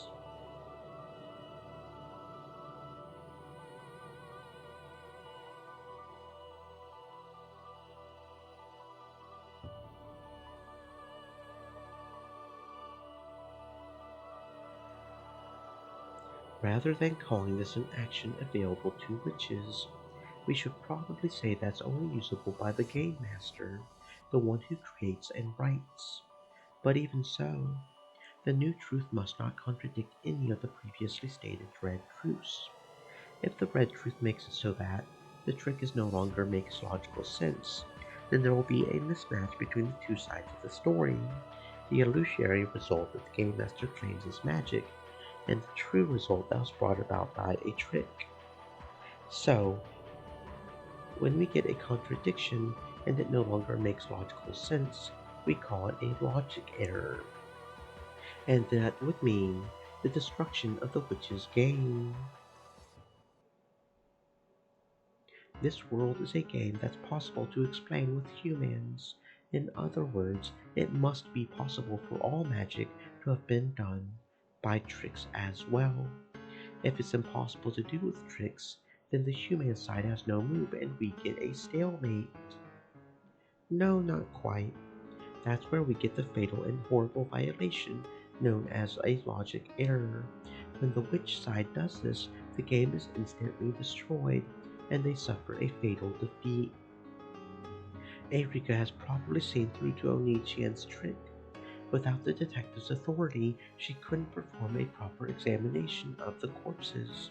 Because of that, he continued to play dead, snuck out of the guest room, and placed the letter at the entrance to the guest house. However, because Battler was so overly gracious in giving out those retroactive seals, things went wrong. Stupid Oni-chan. The current situation still does not warrant panic. It still hasn't been specified with Red Truth that the seals around the guest room are intact. He is free to break the seals. If he doesn't, then he can probably have it so that someone other than Battler was alive and swap them in as the person who placed the letter. That's right, it's not just Oni-chan. The other corpses haven't been specified as dead by the Red yet. So far, there wouldn't be any problem if they were all faking. True, this is far too soon for them to get flustered. All he has to do is change his move so that Eureka's seals and the placement of the letter don't contradict each other. And revising the plot without contradictions is one of the moves available to the game master. However, taking a scenario one has imagined and revising it partway through can sometimes create flaws in the tale. It would be a very regrettable move to make when the first twilight has only just ended. It would seem that Battler was the one with an enemy piece moved deep behind his lines. This hidden piece will probably cause him pain and discomfort with each step from now on, like a pebble caught in one's shoe. This single pebble might kill Battler.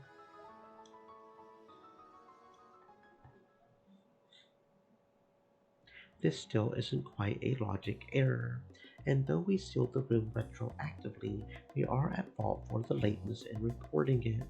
So, I have no problem with letting Battler-san retroactively rewrite the plot concerning this letter. Retroactively rewrite the plot. I see. If I placed the letter there, then that would have become impossible as soon as I was sealed in that closed room, in which case this letter shouldn't have appeared there. Correct. So I thought you should have the chance to revise this small inconsistency. We just now discovered this letter here. We are saying that we do not mind if you want to undo that, or if you want to use a revised scenario.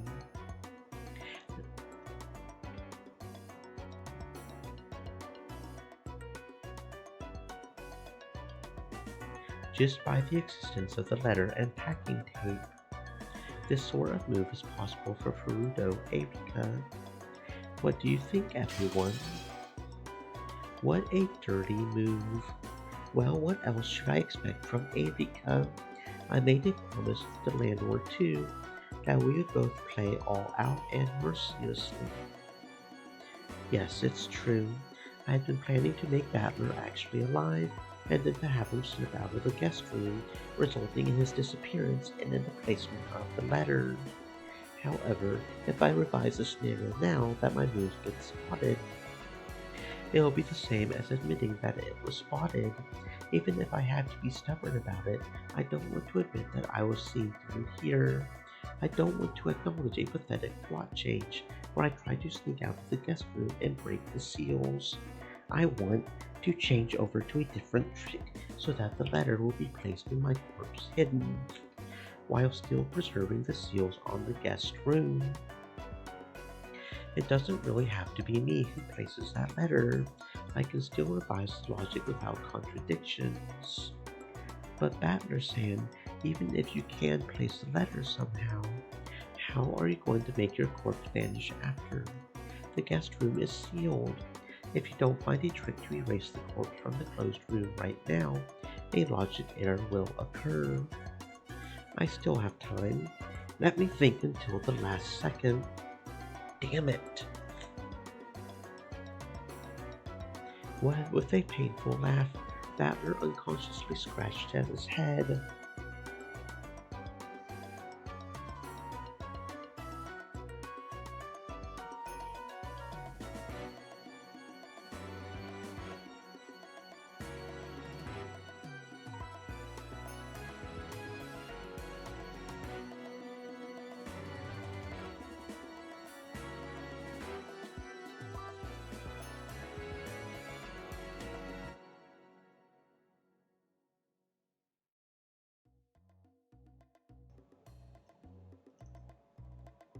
Anyway, we'll leave the letter like this. I can't say sorry about that. Having the guest room sealed makes a big contradiction, so I would like to revise my move. It would mean acknowledging that she caught me. I feel like a ninja hiding above the ceiling. Even though I was noticed and stabbed by a spear, I just withstood and stand the pain, wipe the blood off the spear, and act as though nothing happened. False courage works well enough. I can't let her know that this one hurt. Battler-san. Beatu, do you know what my face looks like now? I'm sure it's the same expression you had when I managed to hit you where it hurts in the past. Damn it. Beatu couldn't think of anything to say. Useless words of comfort would only get in the way of Battler's thinking now.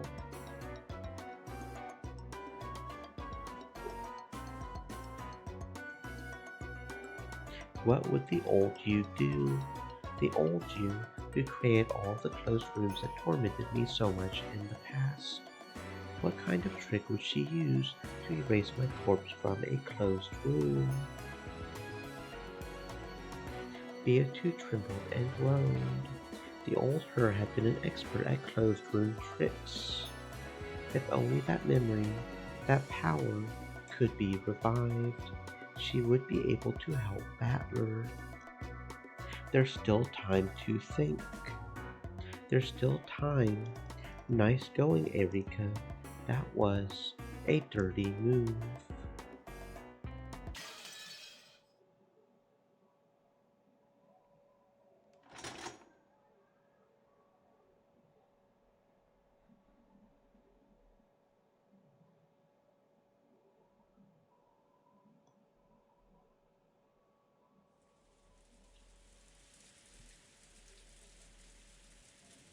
The entrance to the man's scion was locked, but Erika had a master key, so she opened it without any trouble.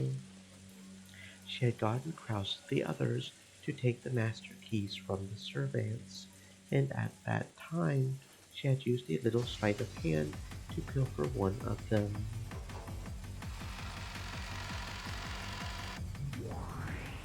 Well then, where shall we go first? Why ask? Let's go and hear Battler-san's answer. Grinning, Erika cut across the entrance hall and past in front of the dining hall. Deeper, deeper. She headed for the guest room Battler had lain dead in. Battler could put off deciding whether the seals would remain whole or not until the moment right before Erika witnessed them. However, once she did witness them, the game master would have to show what had happened to them. In the witch's game they were in now, the simple act of going to check the seals around the guest room was an attack. Are you ready, Lord Battler? Yes, or as you would say it. Come, step forward. Good, then show us your response. Well now, are the seals broken or are they not? Has the closed room been preserved, or hasn't it?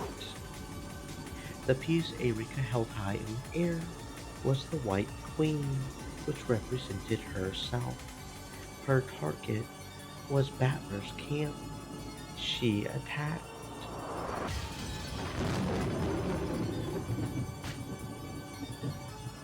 Erika dashed down the hallway with a sickening smile and clung to the guest room door like a spider. Then She closely examined the seals she had placed retroactively. Are you sure? You are sure about this, right, Battler Sam? Is this okay, Battler Sam? Yes, I can't back down here. After all, even if I'm sealed in here, there are ways of placing the letter. But now, Erika will probably enter the guest room, and then she will observe your corpse. What are you going to do? If the corpse is there, then there's no problem. The letter's prediction will be off, but it's not as though there's a penalty for that. But still, you intend to fight head on. There are times when a man is challenged head on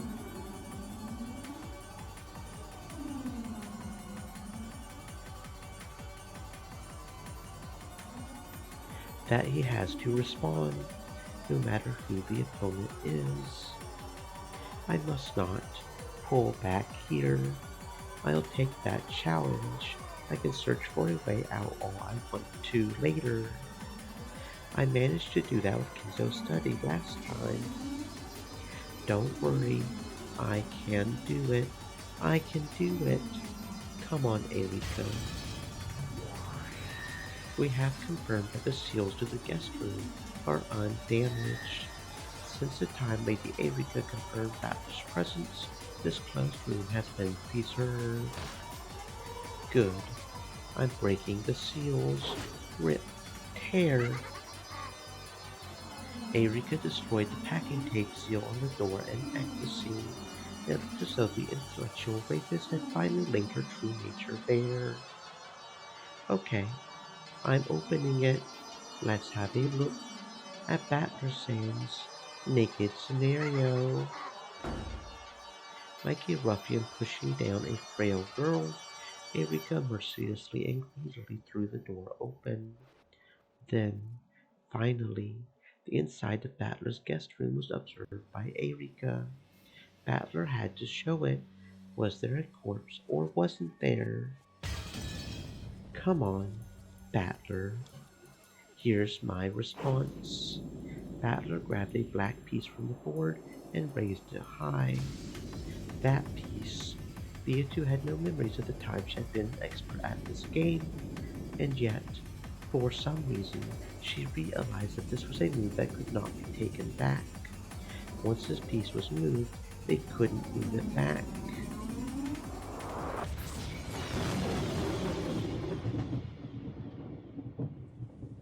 The guest room was covered by a silent darkness.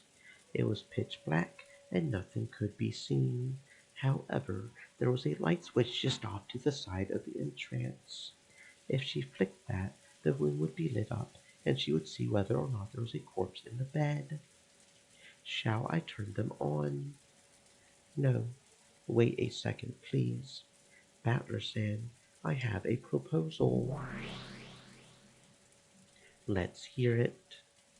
I think you already know, but this time around, I'm not aiming to find the culprit and achieve a standard victory. My enemy is not the lowly culprit killing to pieces, but my opponent, you yourself. I know.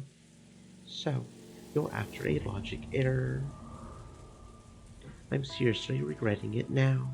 Even though you were just pretending to be miserable, I fell for it completely and gave you a ridiculous ability. That was your pride. It will cost you dearly. Damn it. So, what is your proposal? With a firm voice, Beatrice urged her to continue. Until just a second ago, she had remained behind Battler's back, a bit flustered. However, she was steady now. She saw that Battler had let his emotions take control of him and had been lured into making a bad move, and realized that it was time for her to stay cool and support him. Erika's proposal couldn't be anything good, and on top of that, Erika was sly. She probably wouldn't make a proposal that would be easily rejected. I will now turn on the light. The top of the bed will be lit up, and it will be decided whether or not Battler has disappeared as the letter predicted. If he's there, great. There's nothing strange at all. The letter's prediction would just be wrong. Of course, the argument would probably switch over to then who put the letter there. But for the time being, the location of the fight would meet outside this closed room. And if he's missing, Beatu already knew.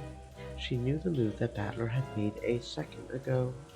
Battler had already disappeared from this room.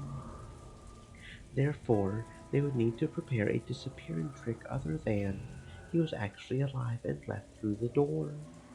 The situation is simple. First, this room is a closed room. Also, Battler's life or death status hasn't been confirmed. In other words, him being alive wouldn't cause any problems. They had to make Erika think that Battler had vanished from the situation. He just had to escape from the room. Or if that wasn't possible, he just had to hide somehow and wait for her to leave, making her think that he had disappeared. Inside this tiny room, I will now begin our end game, the chase after the king. It should end in just a few moves. You'll be unable to construct the logic needed to let Battler escape from this room, and the tale will be destroyed. Game over. Fighting to keep that from happening is our job. What is this proposal of yours? An endgame fought over a logic error should be a bit more precise.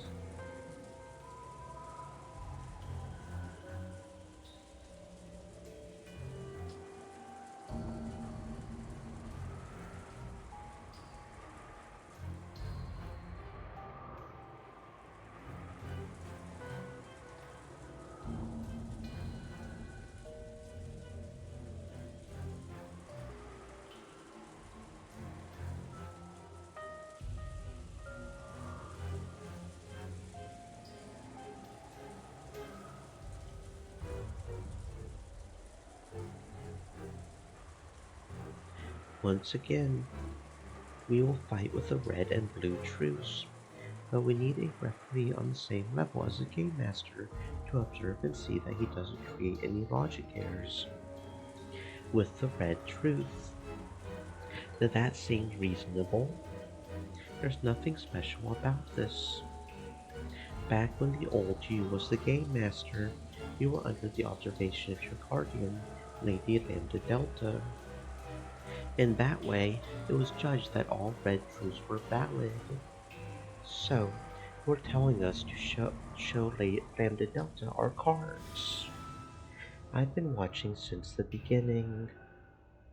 It's okay. Don't worry. I am impartial in my judgments. Can you say that in red? Yes. I swear that I am impartial in my judgments. I was plenty impartial in the last game, wasn't I? Especially for interesting judgments where she doesn't care which way it falls. Accepted, Battler. Erika is going to corner you. Understand? She will duel with you and kill you in this room. If you're a man, accept the duel. Sure, fine. We won't get anywhere if you suspect every single impossible murder I show of being a logic error. It's true that we need an observer to guarantee that the game is legitimate. Then I'll come around to your side. Let me take a look at your hand. Lambda Delta understood what Battler had up his sleeve, and she saw that Erika's first move had indeed gone straight through his heart. Just as Erika had guessed, Battler was alive and had slipped out of the room after Erika had examined his corpse, placed the letter by the guest house, and hid himself somewhere. When the packing tape seals had been retroactively placed on the guest room, he would have had to show that they had been torn. However, if he had done that, it would be the same as admitting that he had been seen through and that he had lost. Unwilling to admit that, Battler had claimed that the seals had been maintained with false courage, and was now rushing to revise his logic. True, he could still escape for a few more moves.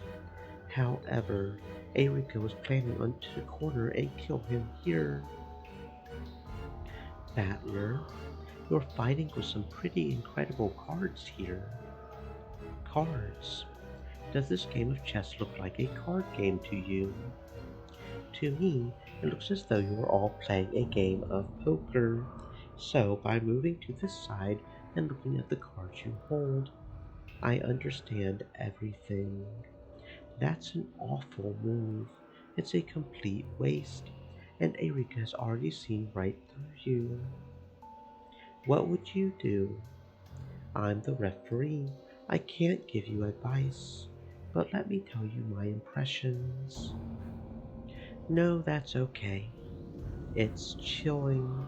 We're trying to use this useless move, this baseless bluff, to make Erika back down. She's not going to back down, that girl. After all, you're the one who should be throwing his chips in and folding now. Thanks for the advice, Battler Sand. I agree with her. Let's back down from the fight in this room. We don't have any winning cards. Were you hoping to discard your cards and draw something more useful? I thought you were playing chess. In the world of chess, if you rely on luck, you die. By hoping to draw something useful, she meant relying on luck and betting that, even if he couldn't think of a trick now, he might think of a good plan for making a closed room trick later on. If you enter into the fight without any trick in mind, you get killed. Now was the time to back down. When Erika flipped the switch, he just had to be sleeping there on that bed. That's all he needs.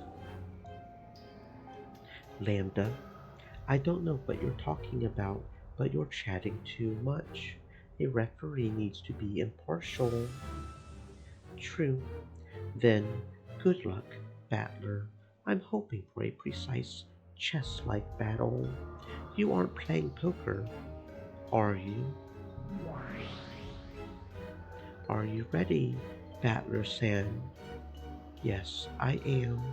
Turn the lights on whenever you want. For the rest of the fight in this room, the progression of time will be stopped. This way, all the moves for both players will be made at the same time, and the first move made will be treated no differently than the last move. It might be hard to understand, but this rule exists for the purpose of maintaining logic, and to keep you protected as well. From here on out, you can use all the twisted logic you want to rebuild the trick in this room. In other words, it's possible that you might think of a good idea partway through the fight. Normally, it's unfair to revise your plot partway through. In order for that to be acceptable, you need a world stopped in time, where everything happens at once, and where logic that you think of afterwards can counter your opponent's earlier moves. Of course, Erika can take advantage of this rule as well. If you revise your trick to be a new one, she can deal with that in a different way. This is pretty complicated. It's simple. It's like a corrupt politician's war of twisted logic. You lie shamelessly. When evidence is shown revealing that you lie, you retract those previous lies and shamelessly say that you just remembered it wrong, then change to a new lie that doesn't have any contradictions. The fight goes between a lie, then evidence exposing it, then another lie, like a fight between two snakes spinning around trying to eat each other's tails.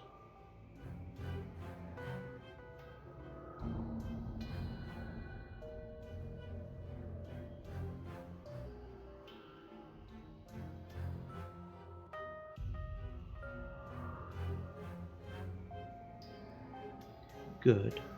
Just think of it as a world in which you're allowed to use twisted logic based off your opponent's moves as often as you want. I used that myself when sealing this room, so I thought it was only fair to let you do the same.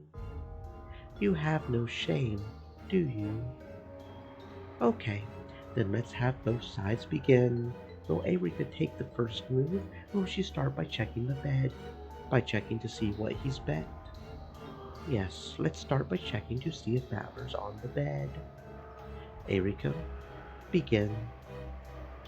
Leave it to me, my master. Light on.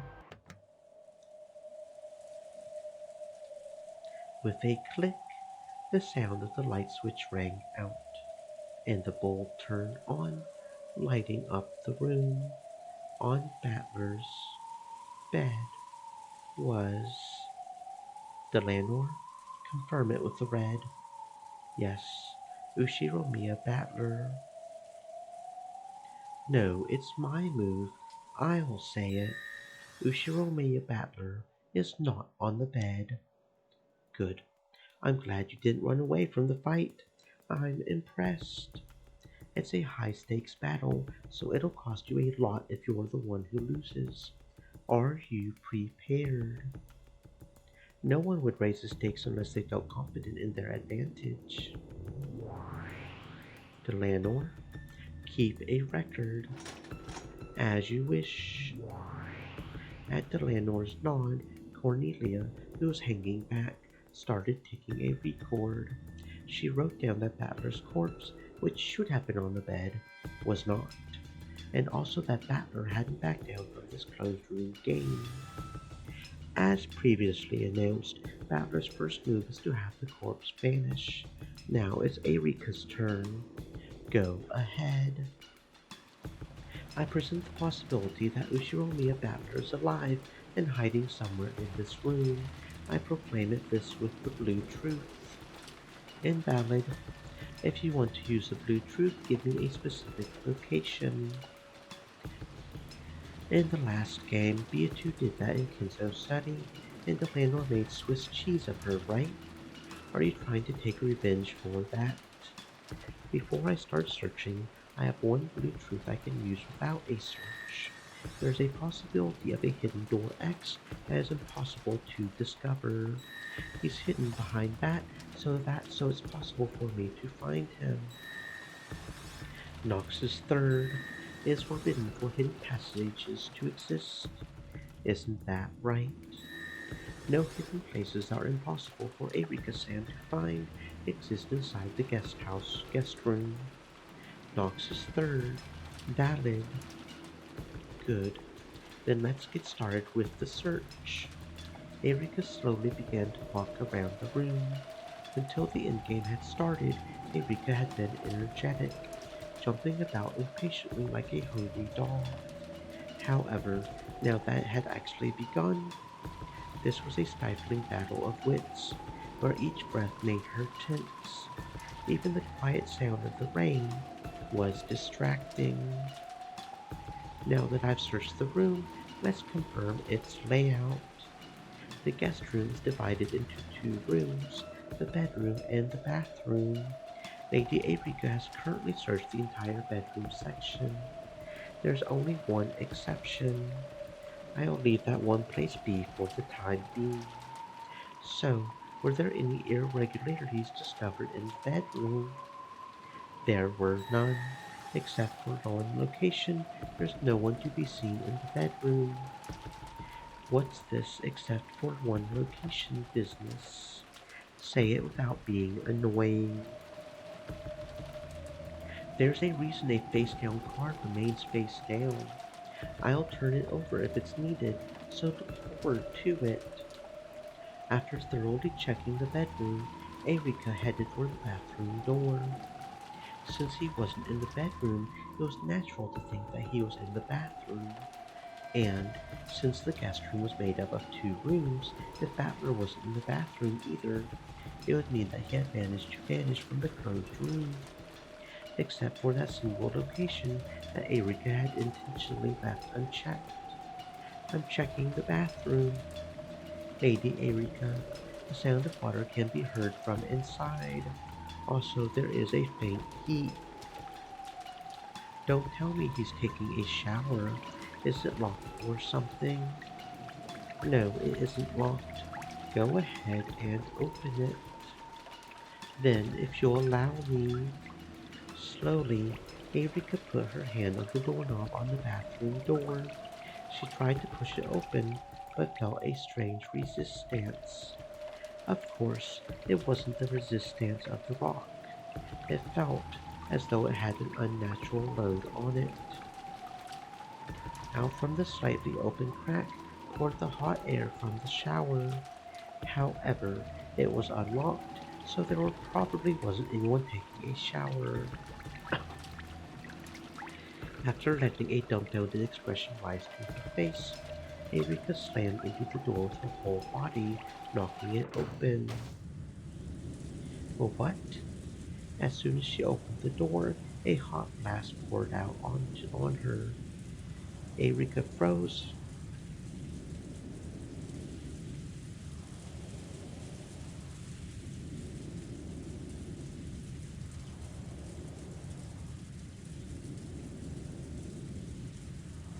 Unable to understand what had happened. After falling backwards on her butt, she realized that boiling hot shower water was spewing out at her, and hard. Well, what is this? What a crazy prank! Cursing, Erika wrapped the blanket from the bed around herself and tried to enter the bathroom once more. This time, she was unable to figure out what was going on. It was quite an elaborate prank. A wire fixed the shower nozzle in place so that it pointed at the entrance. The pressure and heat were turned up to the max so that anyone who went through the door would be met with a wave of hot water. The pressure was very strong, which probably accounts for the weight she had felt when trying to push the door open. She tried to make the nozzle point in another direction, but not only was it fixed in place by the wire, it was also fixed in place high enough that Erika couldn't reach it with her height. She tried to turn off the pressure, but that was also held in place by wires. She couldn't manage anything with her bare hands. She would have to get a tool that could cut the wires. However, when she looked into the bathtub, which was overflowing with very hot water, she saw a bundle of wires and some nippers that had been used to cut them lying at the bottom. If she used that, she could turn off the pressure. Damn you! The blanket she had used to protect herself in the shower was getting more and more drenched with boiling hot water. At this rate, she would get burns even through the blanket. She needed to turn the water off quickly. Right next to the bathtub, she saw a hanging, wrong-handled body brush. Perfect! Erika used that to skillfully scrape the nippers up off the bottom of the tub. Fortunately, it was a shallow Western-style tub. If it had been a deep Japanese one, it would probably have burned her badly. Making sure not to touch the hot metal parts, she carefully took the nippers and cut the wires around the faucet. Take that and that.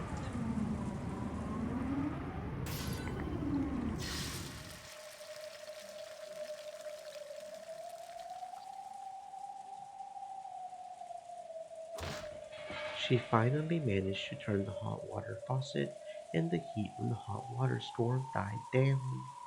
For a while, Erika was forced to cool her almost burnt arms under running water. What a calamity! Would you like a bath? I can wash your face with this brush. I appreciate the sentiment, but no, that's a shame. Erika had finally regained enough of her composure to be abusive. She turned off the faucet completely, and silence returned to the bathroom. After that, all that remained was Erika's heavy breathing.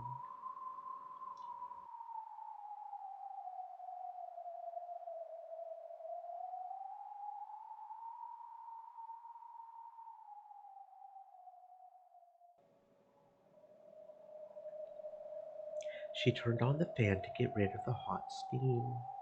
She had to leave the bathroom until that was finished. It was pleasant, like stepping into an air-conditioned room on a hot summer's day. Now that was a ridiculous trap. However, that wasn't here at the time I examined Battler's corpse. Therefore, the appearance of this trap proves that Ushiromiya Battler was alive. Well, I never thought he was dead anyway.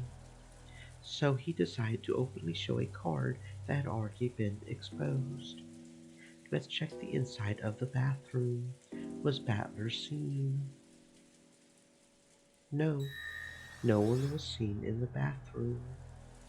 Good. Now we've confirmed that, except for one location, Battler does not exist anywhere inside the guest room. Give that a rest. Just where is this one exception? A coffin.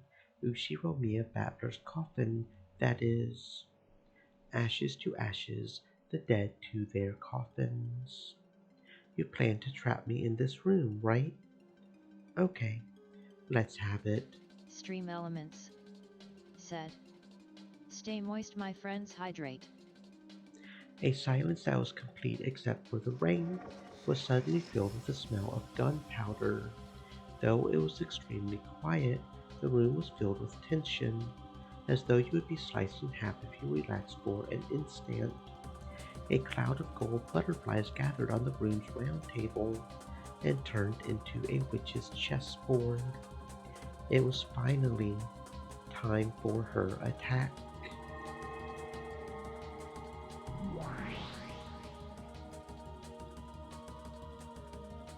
Blue Truth. You did not vanish from this room. You just hid yourself to make it seem as though you had disappeared from a closed room. The place you were hiding is the one exception that I haven't investigated yet. As Erika lightly raised her right hand, a single gold butterfly appeared from the darkness behind her. Flitted between the index finger and middle finger of Erika's raised hand and became a white piece. Then she lifted it high into the air. This is the one exception, the walk-in closet next to the entrance. Like a falling white lightning bolt, the white piece hit the board, landing by a weak spot in Battler's formation. Yes, it is here. With a crash, the door of the closet, which was just off to the side of the guest room's entrance, was impaled by a spear that represented the Blue Truth. The landlord had spun around and thrown it. The door was completely pierced, and the spear stuck in so deeply that if a human had been hiding in it, it would have pierced their chest as well. Its still quivering handle was a testament to the force with which it had been thrown. There are no places in which to hide other than this. You are now hiding in here. What do you say, Battler-san? Have you been struck through the chest by a literal smothered mate? Battler-san, it's our move now. Yes. I thought it would be like that, Erika. You intentionally left one spot open so you could stuff me into that coffin. It's the same move that trapped Kinzo in Nasuhi's room. I saw it coming. Did you? Then let's see your response. But let me make a prediction. Let's hear it. I'll checkmate you 2 moves from now. That's my prediction. Then I'll make the same prediction. I'll checkmate you in 2 moves. Sounds interesting. These predictions are contradict each other. Who will be the liar? I wonder. The air burst and sparked. The silence would hurt one's skin. Then go. Is your turn. It's useless. Your lowly coffin won't be able to trap Battler's hand. Here's my response. Slowly, Battler moved his hand over the chessboard. A gold butterfly that appeared from the darkness rested on Battler's finger and became a black piece.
That black piece was the king, which represented Battler.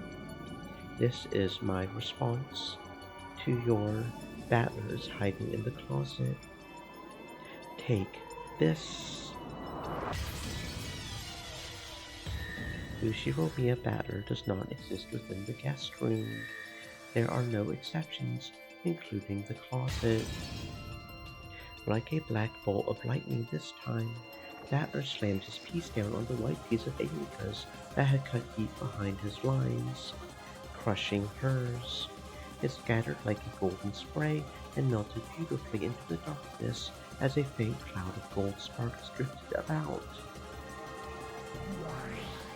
I see. So he hid in the closet at first, and then slipped out of the room while Erika was occupied by the shower. It's the same technique he used to let Kenzo escape from the study in the last game, distract the observation of the observer, and disappear into the darkness. Good. Of course. Yes, of course. I had already foreseen that move. Next was Erika's turn. A gold butterfly popped into existence in front of Erika, and she grabbed it right out of the air. She then lifted the hand into the air and raised the white piece high. Let me announce a retroactive move. This occurs back in the very beginning, right after I broke the seals and entered this room. At that time, I immediately closed the door, reset the chain, and sealed this room. Objection. Go to sever the chain back when the crime was first discovered. Since the chain lock is not functioning, it's impossible to use it to create a seal. Objection overruled. Erika repaired the chain lock. See? Impossible. How could she have repaired a brass chain? It was possible. Have you forgotten, Beatu? The packing tape seals. Erika used that packing tape to join the two cut ends of the chain together, sealing them. In other words, the chain was repaired by the packing tape, and this room once again became a closed room, locked from the inside. Objection. Erika has already used up her packing tape seals, hasn't she? She shouldn't be able to use them anymore. Objection overruled. The use of the packing tape wasn't limited by the number of strips, right? It was by the number of rooms. The only restriction was to limit it to only 3 rooms. Erika chose this guest room to be one of those rooms. So, Erika has the right to seal as many pieces as many times as she wants within this room. That's right. I gave her permission to do that. This is the cost of your pride. Sympathy is the evil liquor that the proud are most fond of. So, with this retroactive move, I proclaim that the chain lock has been repaired by the packing tape seal and has regained its original functionality. And, thanks to that, I've locked the room upon entering it and made this guest room a closed room from the inside once more. The white piece Erica held aloft represented the seal caused by the chain lock. This move would draw out Battler's key and drag it to the guillotine. Die, Battler. The piece for the chain lock was slammed down right at Battler's key's throat. Repeated, the lock created by the chain is currently intact. Battler's face contorted. Viatu, who was watching from behind, grimaced even more. This move was very painful. If his logic had him hiding in the closet until Eureka left, using the uproar in the bathroom to escape, then the chain lock must have been undone. In other words, he couldn't respond to her demand. If he didn't respond, Eureka would use the blue truth in her next move. She would probably say, "You hid in the closet and used the disturbance in the bathroom to escape. Since you then couldn't set the chain lock from the outside, you left it undone." And she would be right. This was checkmate. As Eureka had predicted, she would strike the finishing blow on the second move. And on top of that, she would probably use the disappearing Battler to solve most of the crimes that were to follow. Losing the battle in this closed room would steal a major deciding piece from Battler. But what if he responded to her demand? What if he could say the lock created by the chain is still intact? That would be fatal to Eureka. It had already been shown the red truth that this guest room could only be made into a closed room from the inside. So, this hopeless closed room would instead become Eureka's coffin. With a riddle of that magnitude, Eureka probably wouldn't solve the mystery of Battler's disappearance before the end. Each unsolved riddle gives an advantage to the witch side. Battler wanted to respond to this demand if at all possible. However, if he answered by saying that the chain was still set, he would have to abandon the logic saying that he had escaped while Eureka wasn't looking. Once he escaped, he wouldn't be able to set the chain lock again. It would make a riddle to corner Eureka, but he would have to construct a different escape method. Even a move such as him leaving the closet during the scene in the bathroom and hiding in another place, say under the bed, wouldn't work because he had proclaimed that Battler does not exist within the guest room. If he could construct logic that allowed him to escape from here while preserving the chain lock's position, then Erika would be the one facing a fatal blow. However, if he didn't have that logic, if he failed, it would be a logic error, the worst and lowest forbidden move that would instantly end the game in his defeat. He would have no way to recover. For Battler, deciding how to respond to this demand was a very advanced and difficult decision. Either way, Erika would probably corner him. In that case, my choice is obvious. The Battler Sand. This guest room has already been restricted in many ways by the red truth due to its closed room nature. How do you plan on escaping from this? If only I could do something about the chain lock. If only. If he could somehow get around the chain lock, he could force Erika to build a terrible closed room. It would probably end up as a finishing blow to her. But in order to do that, he would need to make a trick for escaping. The closed room that existed before Erika came back, which was now the closed room sealed by the chain that Erika set right after entering the room. And on top of that, he had to make sure that the chain could only be set from the inside remained in place. If he could do that, if he could find a way, then it would end here. But I still can't think of that trick. Right now, Erika is demanding to know whether the chain lock is still set or not. I need to decide whether I'll take that challenge or back down. and I need to do it right now. If I can find a certain win trick, then this is the end. But if I don't have that trick, I should just acknowledge that I slipped out of the closet, undid the chain, and escaped, backing out of the fight. If I say the chain was set without a trick up my sleeve, then it's impossible for me to escape. In other words, it's a logic error. Even if we lose the fight in this room, there will still be chances left to us. We've still only started the second day, haven't we? We have plenty of time to reconstruct an impossible murder. No, that's no good. If I acknowledge that I've escaped from this room now, it's the same as acknowledging that I'm the culprit. If I back down from this fight in this room, it's the same as accepting my defeat in this game. Battler's point was a valid one, since all the other humans were still locked in the guest house. Then if Battler alone was alive and free to move, Erika would probably base her explanation for all of the following impossible crimes on the crude truth that Battler was the perpetrator.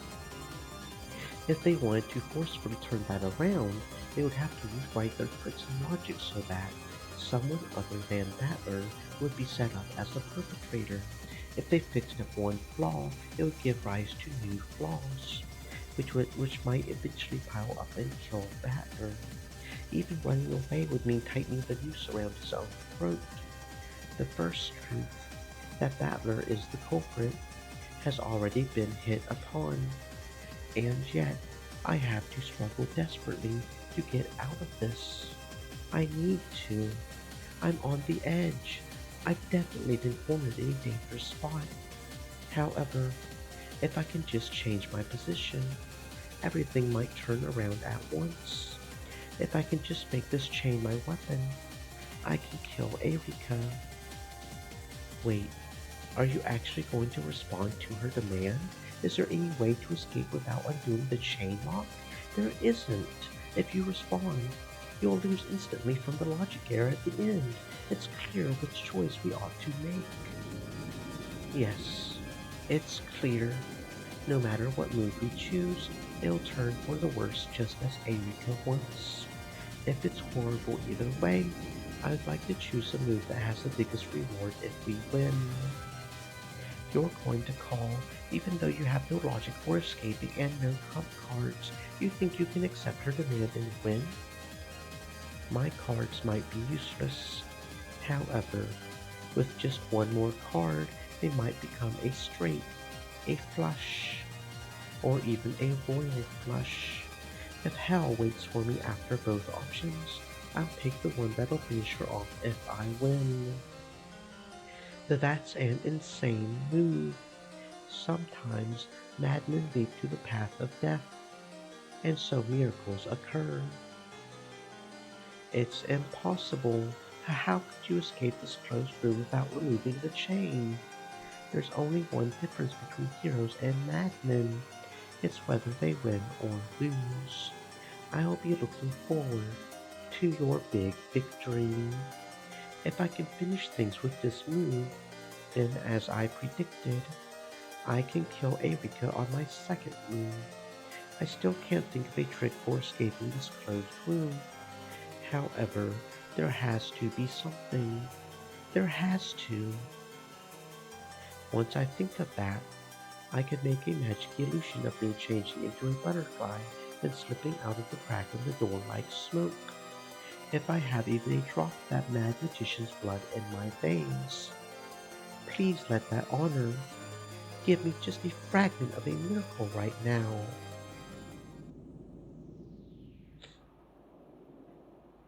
So, Battler Sam, let's have that second move that you predicted you would checkmate me on.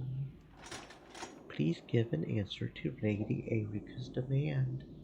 Will you respond, or will you refuse? Slowly, Battler's hand stretched out to his king piece on the board. He lifted it up and slowly held it aloft, tracing a large circle in the sky. Would that Battler respond, or wouldn't he?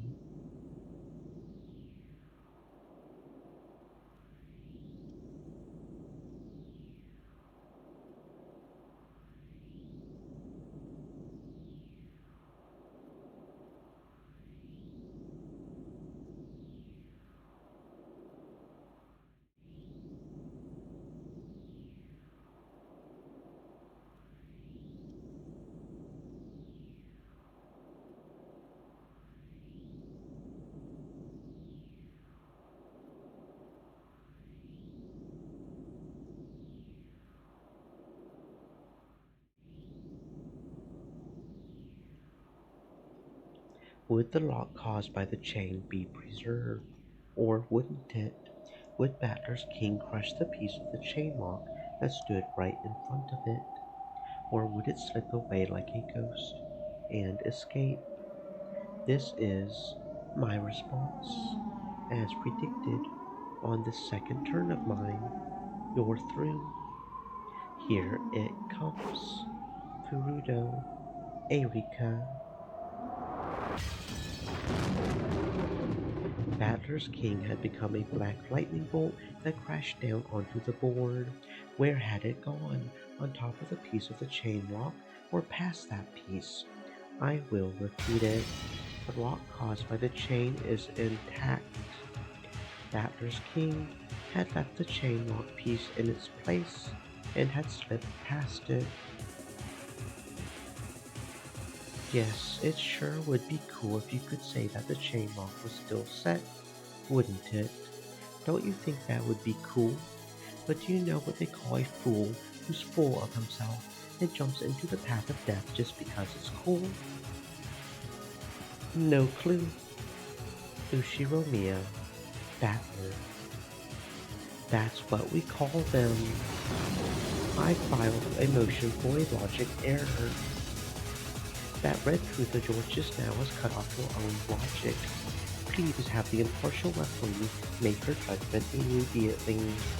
Great Lady Lambda Delta. Motion received.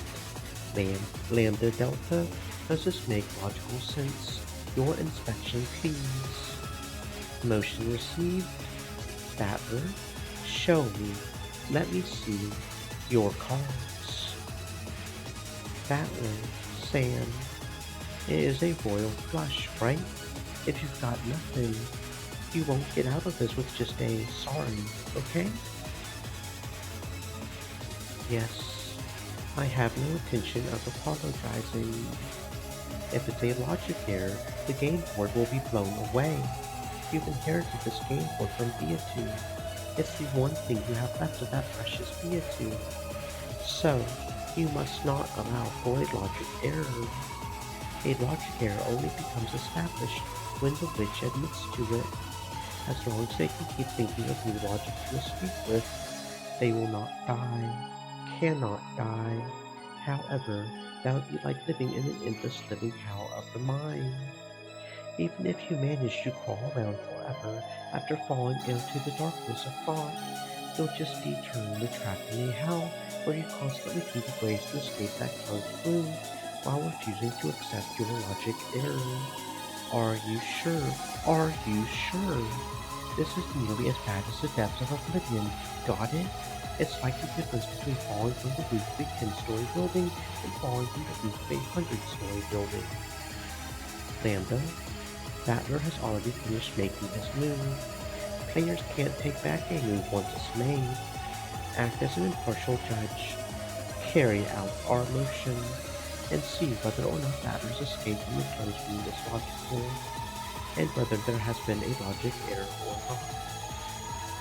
Be slow, accurate, and meticulous like an archaeologist, and be as fast as a guy at an ice cream shop when he forcefully and skillfully scoops out that sweet, fragrant vanilla soy sauce ice cream.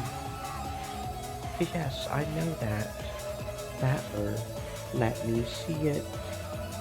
Battler, Sam. Beatu, do you think I'll lose? I don't want to think that. After fighting with the old me many times, you finally reached the miracle that I so wanted you to find. So, I would like to believe that you'll win through a miracle once again. This woman called Beatrice. The whole time, she fought on the same border between reason and madness. She fought with a mixture of sadness, anger, and several other emotions for me that can't be described with words. And in the very last game, at the very last moment, she managed to seize victory. That might have been the purpose of the card Beatu had been gripping as she fell. Beatu passed away without realizing that she had won. In the final game, the true victor was Beatu. That Beatu entrusted me with this game board, so I'll win. So I need at least you to believe in me, Beatrice. If I believe and a miracle occurs, please, I do believe in you, Battler Sam. This is pissing me off.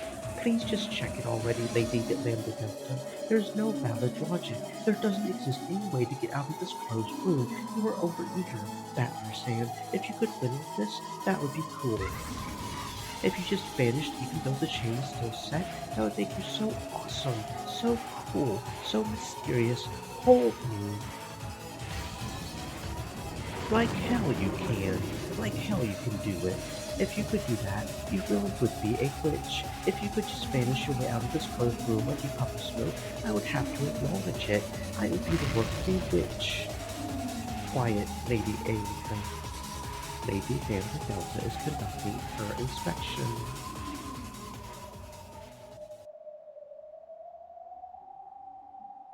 Pass through.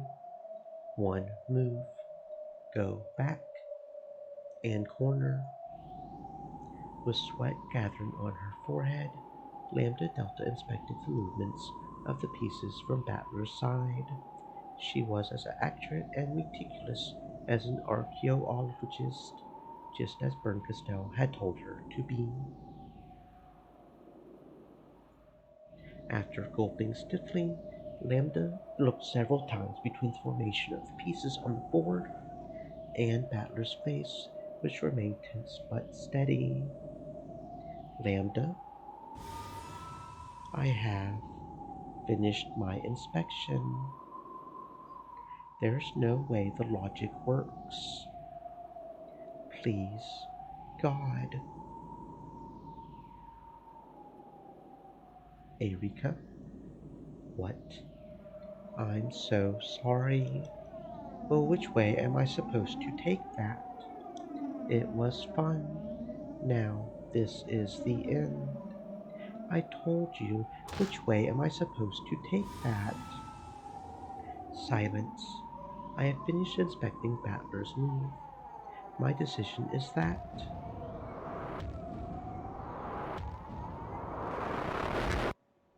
It's valid. Valid? You're lying. I judge it to be valid. He's presented logic that doesn't violate any of the red truths, and I finished checking it. The move by the player on the witch side, along with that final red truth he repeated, are valid. Battler, for the first time, I've got to say I think you're incredible. See, in your game, a miracle will always occur if you believe. The Battler, Sam, I'm sorry. If only I had believed more strongly, you wouldn't have been cornered like this. Beatu flew onto Battler's chest, sobbing.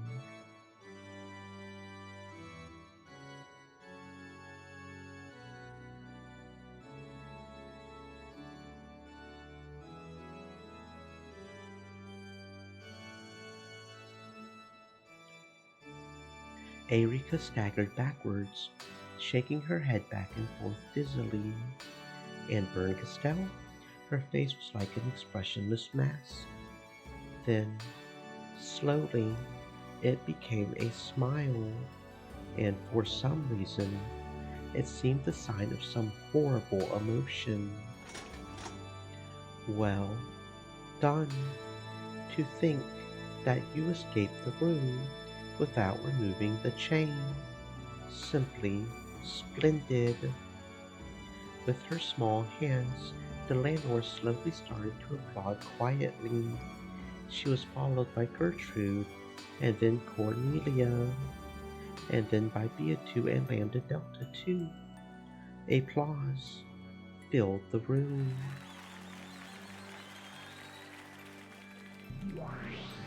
Oh, Nichan, how did you? I see. Yes, a move that cannot be seen by one whose thoughts are trapped within the closed room. Impossible. Impossible. As Lambda Delta watched Erika, who was breathing hard, shocked and dizzy with a despair she couldn't accept, she had to take her hat off to the swiftness of Battler's heart and intellect, and to the power of this miracle. Incredible, Ushiromiya Battler. It's my complete loss for thinking that your power and beatitudes would cancel each other out and bring an eternal draw. And Byrne, who thought everything would move according to her plan, even though she already knew your true strength, has also suffered a complete loss. Byrne is the witch who waits for miracles. You are the witch who summons miracles. You are not Byrne's peace. Just now, without a doubt, you have surpassed Byrne. You really did, in this one moment, think up a trick by which to escape from this closed room. As Erika had predicted, Battler had been hiding in the closet. Then, during the disturbance in the bathroom, he had snuck out of the door. Erika had guessed this much. That's why they retroactively set the chain lock and sealed it to prevent Battler from doing this very thing. The chain lock cannot be reset from the outside, so it should have been impossible to escape from the closed room. However, Battler didn't let his thinking get trapped inside this closed room, and so he broke through. It doesn't matter who, but let's explain it with his mother, Kyrie's piece. Just like Battler, the life or death status of the rest of the first Twilight victims has not been specified by the Red Truth. In other words, just like Battler, the others, and Kyrie specifically, can still move, and their closed rooms were not sealed so they can go out as they please. Kyrie had come to save him. Kyrie followed behind Erika and waited in the hallway while the latter entered the guest room and sealed the door from the inside. Then, after Battler undid the chain lock and escaped, she entered the room in his place. Then, Kyrie reset the chain lock from the inside and hid in the closet, just like Battler had done. Yes, Battler truly isn't inside this guest room right now. However, that doesn't mean that no one else is inside it. Kyrie took Battler's place in the closet, the one exception that Erika had left, and is there still. Kyrie saved Battler. Ushiromiya Kyrie cannot save Battler.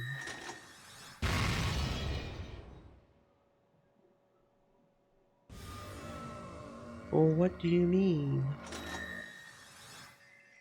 Ushiromiya Kyrie cannot save Battler.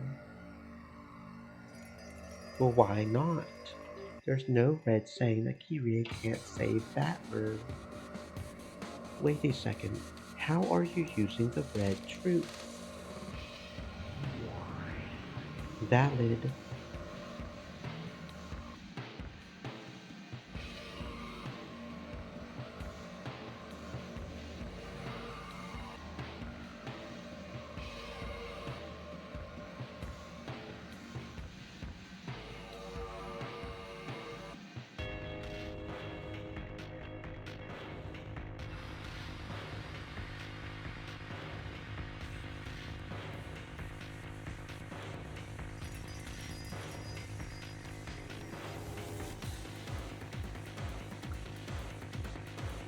The landlord's red truth is valid. Requesting permission to unsheath the red key. Permission granted. Please do it, the landlord.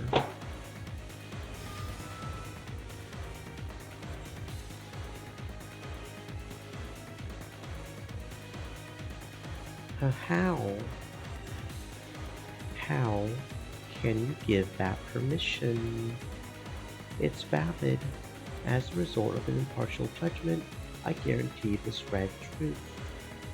Without telling us your reason, we'll tell you that soon, very soon. The battler hasn't proclaimed Kyrie dead with the red truth yet. It is allowed for Kyrie to be playing dead, and the packing tape has already been used on 3 rooms, making it impossible for you to seal Kyrie's room. So how can you use the red truth to say that Kyrie can't save Battler? That red truth has no basis. We'll tell you its basis soon, but more importantly, Lambda, the logic with Kyrie has ceased to function. You should probably find another piece to switch places with Battler, don't you think?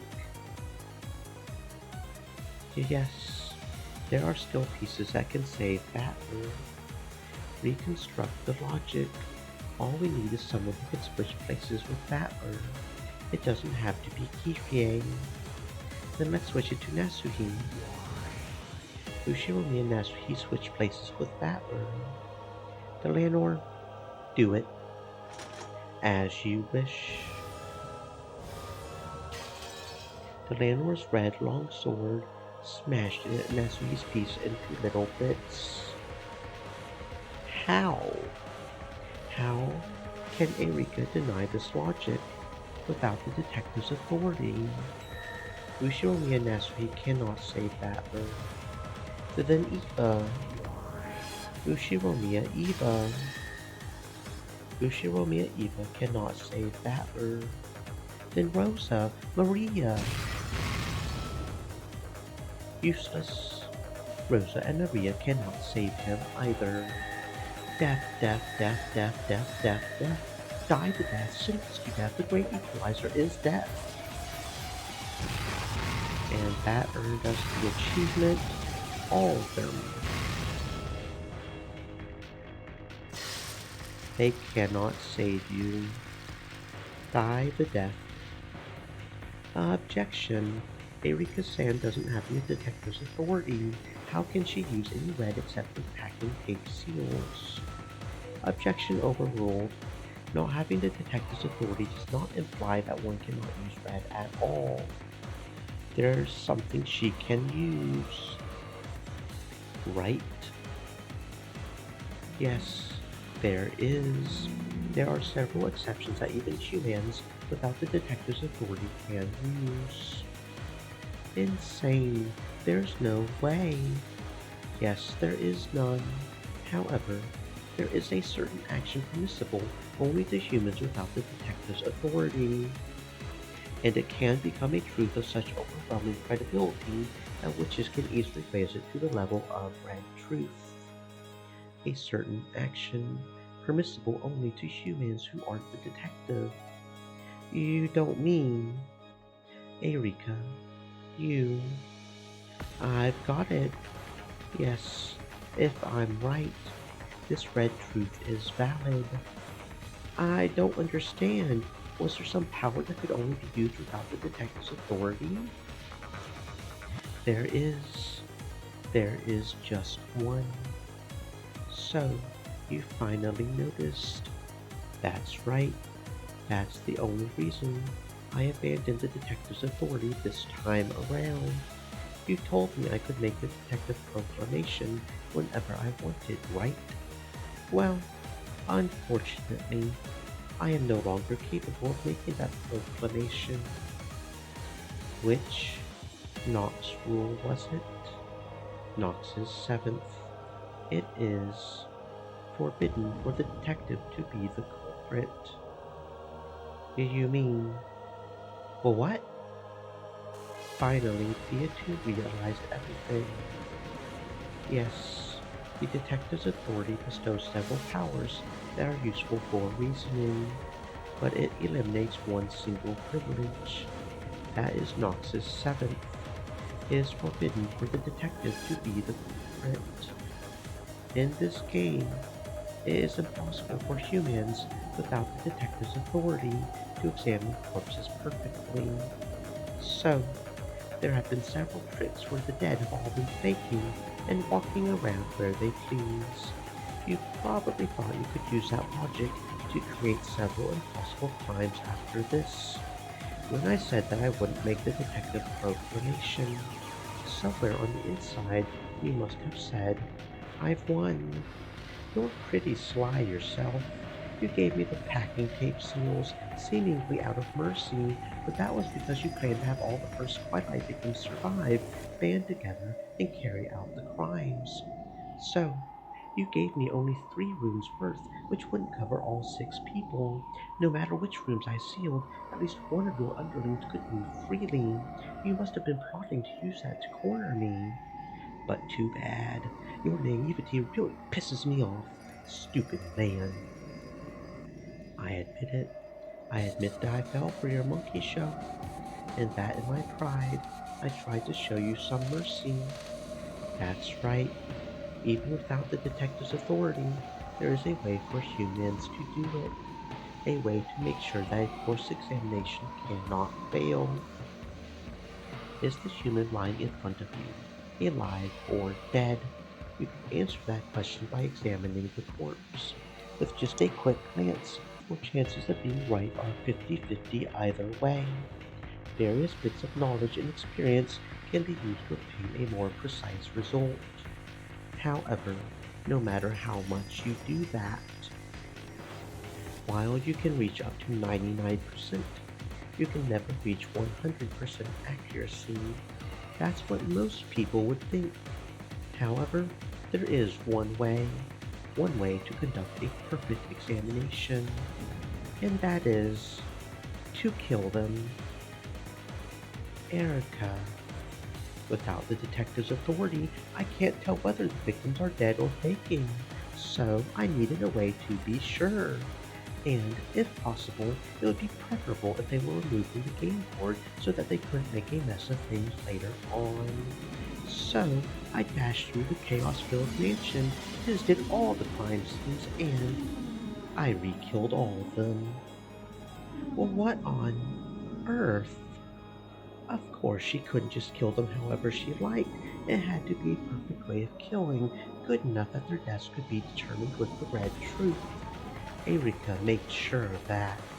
The manner in which they were each killed differed, but afterwards, she completely severed the heads of all those she killed. That method of killing so solid enough to be called a red truth, right, Lambda? The valid. No human could survive after having their heads sliced off. Could you have severed all those heads without getting any blood on you? For example, you could take a large trash bag from the kitchen and grab the knife through it. Then if you covered the entire corpse with the trash bag as you did your work, you would block nearly all the blood splatter. I used enough knives and bags for several people, then left them there at the crime scene. Of course, I didn't humiliate myself by walking around with them, leaving blood in the hallways and dirt in my clothes. There will probably be trash bags left at the crime scenes with my fingerprints on them, but since this game ends before the police come, that can't be used as evidence, so there's no problem with leaving them there.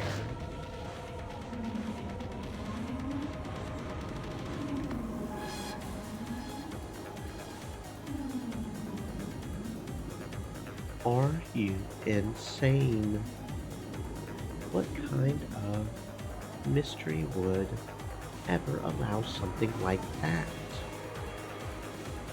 I can't believe I'm hearing this from a witch on the fantasy side. Oh, and don't worry, I didn't kill you. I don't have time to sever the head of the last one found, so I just sealed your whole room with the packing tape you gave me.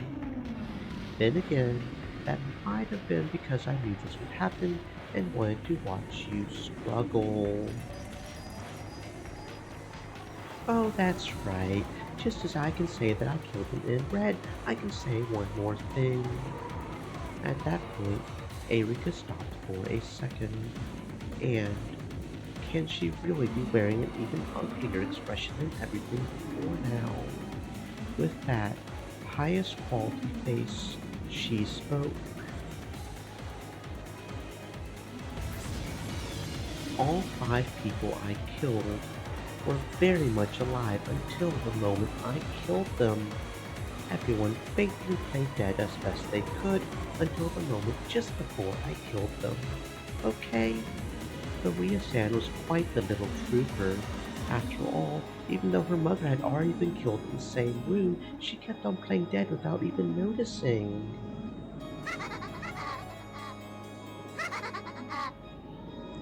Holy fuck. Holy fuck. I can't, okay. This is happening now, apparently. Okay. They're demons. Up until now, many witches and demons have appeared in this tale, but for the first time, here are true demons. You bastards! You bastards! This time, Dia too understood the entire plot of this tale. This tale was just the story of a prank. Surely, someone had thought of playing a slightly harsh trick on this inconsiderate guest who loved to show off her intelligence and act the part of a great detective, and several people had agreed to go along with it. Then, the ones who would play the victims would go into their assigned rooms, set the chain in the lock from the inside, and play dead to create a fake closed room murder. If you think about it that way, the rooms chosen for the corpses seem to make more sense. It was only natural for Natsuki to die in her own room. If you're going to play dead, it's only natural that you would want to lie down on your own bed. Eva's vanity is strong, so she must have asked to die in the VIP room. Kirie was in Krause's study. That was probably well air-conditioned and comfortable. Rosa and Maria were in the parlor. A soft sofa should have been a great place to play dead. Maria had done her best and had impressively acted the part of lying dead alongside the wall. Battler was in the guest room. The temperature here was also nice. The bed must have also been very pleasant. Yes, the victims for this first twilight had all died in comfortable rooms. In the past games, the corpses had often been found exposed in the courtyard or under the rose garden arbor, in the cold gardening shed or in the boiler room. This time there were no victims in any such inhospitable environments. This is probably the truth. This is a story of a prank with no one dead from the beginning. And then, this demon turned it into a real murder case. You do have the right to speak ill of Lady Erika. However, right now, you also have the obligation of showing a new logic that doesn't lead to any contradictions. Ashes to ashes, dust to dust, corpses to corpses. Hey, Battler Sam, let's continue the game. Please present a different human to switch places with you. If you don't, your trick will become a logic error. There's now no one who can come to the rescue. Erika's killed all of them. Damn it! Damn it, damn it, damn it! Battler Sam, please, calm yourself. Now's the time to hold back your tears and fight. Even if you've lost 5 pieces who can save you, there's still the 11 people in the guest house. You're right. Kraus, Hideyoshi, Rudolph, George, Jessica, Shannon, Cannon, Genji, Goda, Kunsawa, and Manjo. It doesn't matter who, as long as someone comes here. Somebody help! But it's no use. Please, look at this. Gertrude, Cornelia. Let it be known that we are here and ready. Flatler, Sean, please look at this. What are these? Erika, who was now so excited that her pronunciation was tumbling all over the place, pointed at 2 doors. It was the hallway on the 2nd floor of the guest house. They were in front of the cousin room in the next room over. Look, here, there's something attached to the door. What is it? Hey, what is it, Gertrude? No, that is the packing tape seal of the cousin room. Oh yeah, very good. One more. What about this door?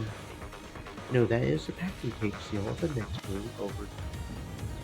Oh, very good. Okay, you two, why don't you show everyone watching at home on their TVs? Please have a look at the packing tape seals on both doors. So, what do you think of them? Are they broken or aren't they? Please let us have the red truth. Please allow me to speak. Know that neither is broken. Know that an unbroken seal proves that there are still none who have entered or exited. It needs no second telling, but know that entry or exit without breaking the seal is impossible. Good. Battler, it is as you see. There no longer exists anyone who can save you. The victims of the first twilight have all been killed, and the guest house is still sealed. No one can come to the rescue. Erika had guessed that this moment might come so long ago, and that was why she had made the strategic move of suddenly sealing those two rooms. This answered the doubts that Cornelia had felt at the time, wondering why the human side player would want as many free humans as possible was a natural, simple reaction to that move. However, if you sealed up all humans, there would be no room for magic to intervene. Why is magic magic? Because the people who see it say that it's magic. Then, is it possible for the magic to exist in a place with no people? Does the lack of anti-magic toxin mean that there's no problem? Wrong! Magic in a place that isn't being witnessed is no different from a delusion, a daydream. Magic that matches a result must be carried out by human hands. If all humans are sealed off, then magic cannot be created. This was Erika's strategy for this game, and her be a beautiful checkmate. Well now, who's going to come save you?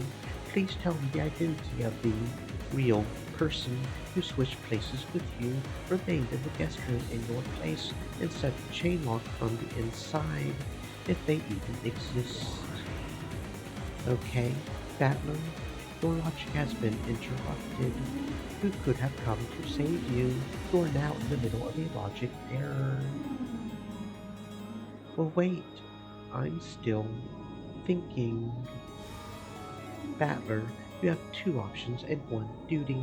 The first option is to build a new thread of logic to reconstruct your friend's old trick. The second is to come clean and admit to your logic error, and you're obligated to choose one of these options. It is merciful. There's no restriction on the amount of time you have to make that choice. That's right, your time is endless, eternal. I'm sure there's still some way, some twisted logic that can get you out of this. Anyway, I'm sure there's still some way. I'm thinking about it. What about you, Beatu? Let me know if you find anything. I'm sure the old Beatu could have managed something. She built up several closed rooms like this. Beatu felt awful. Why was she Beatu and yet not? Surely the old her would have thought of a trick under these restrictions. If only she could do that, she could guide Battler to victory, but she couldn't do it as her current self. Yes, I'm sure you'll think of a good trick. Eventually. Surely. Probably. Maybe. Pretty sure it's impossible though. So then, Battler, let's go back to the guest room.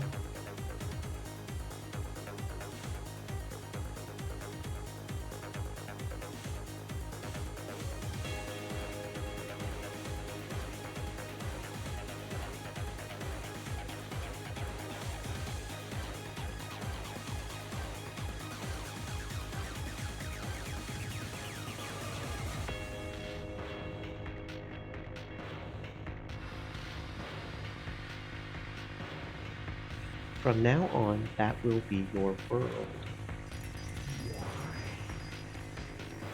Once again, they returned to the slightly chilly guest room.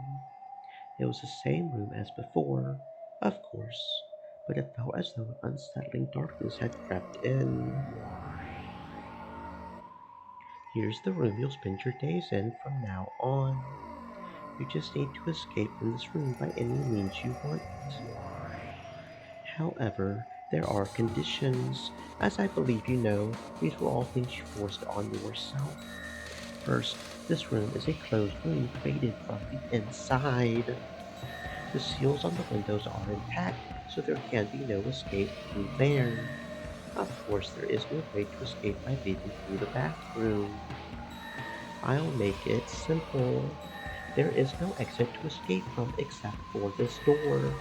However, the chain lock on this door is set. You can unset it and reset it all you want, but you can only do so from the inside. Furthermore, you are free to go out through the door, but you cannot leave or escape while the chain lock is unset. You have to show that you can escape from this room with the chain lock still connected. But he couldn't possibly. He couldn't possibly do it. He made this closed room himself. We have arranged for just one exit other than the door. That one's in the bathroom. My merciful master has given you a last way out if you fail to think of any trick to escape. Please listen up. Bernkastel guided Battler to the bathroom. It was just a normal bathroom. The setup that had surprised Erika to buy time was no longer working. However, the bundle of wire and the nippers that had been used to prepare that trap still lay in the empty bathtub. Are you saying that I can use these to escape? Yes, please feel free. It's a present. However, no matter what you use, you can't lock the room from the outside, and you can't fool the seals either, okay? These tools aren't here to help you pull some trick with a chain lock. They're here to let you escape from this room in a more direct way. How am I supposed to use these? Not bad, Burn. I see that your mind's as grotesque as ever. There is an exit that leads directly outside from this bathroom. Can you find it? You don't mean. Did you figure it out via two? Please tell me. That's impossible. Please, where is it? Tell me. We can't let the game end like this. There. Where? Under the bathtub. Can't you see it? There's a round hole that leads straight out of this room. It's a bit small, though. You people. It's the drain right there at the bottom of the bathtub. If you can get out through there without touching the chain lock. But your body's a bit too big to get through this exit. That's why I decided to lend you these tools there. You can escape through the drain. How? She couldn't be using those nippers for 100 years to widen that hole, right? Battler and Viatu had already realized they had figured out this demonic way out that the demons were proposing. Just use those nippers and cut your body down to a size that can fit. Might as well sit back in the tub under a hot shower as you start from your feet going up. Chip, then wash, chip, then wash. Just keep doing that and, what do you know? You've suddenly managed to escape from the closed room. Oh, what do you know is right, my master. Looks like those siblings are going to end up the same way. But Burn, at that rate, just the hand holding the nippers will be left.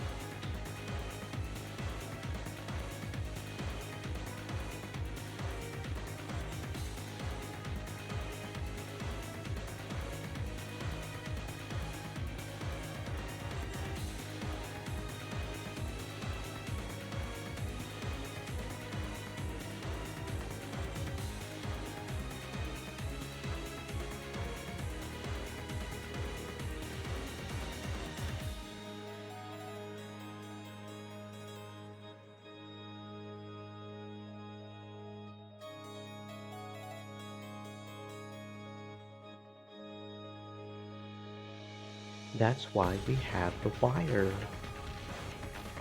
Beforehand, Battler will have to wrap the wire around his wrist and stretch the other end out into the corridor through the crack in the door. You should be able to fit just a wrist backpack with a chain lock. If you're willing to do that, I'd be happy to pull that wire from the hallway and save you. My master, if you do that, I want it. Battler's wrist. And what would you use that for? But no, I've already decided to use it as a back scratcher. When the time comes, I'll scratch your back with it. What do you say? Yes, my master. Master's going to scratch my back with the battler's hand. Finding them annoying, irritating, obnoxious. Don't worry, it'll get quiet really soon. All noise to disturb your thoughts will now disappear for all eternity until you can escape from this room. But that's a relief. I'll be glad of the quiet. Here's some advice from a survivor of hell. Enjoy this noise while you can. Even the annoying insults you hear now will bring you fond memories to Sweet preserve your melodies, sanity said. Stay moist, my friends, hydrate.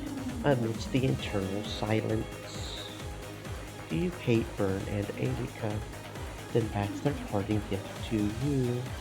As long as you have hatred, you'll be able to avoid giving up. Giving up has a completely different meaning here, okay? Prepare yourself while you can.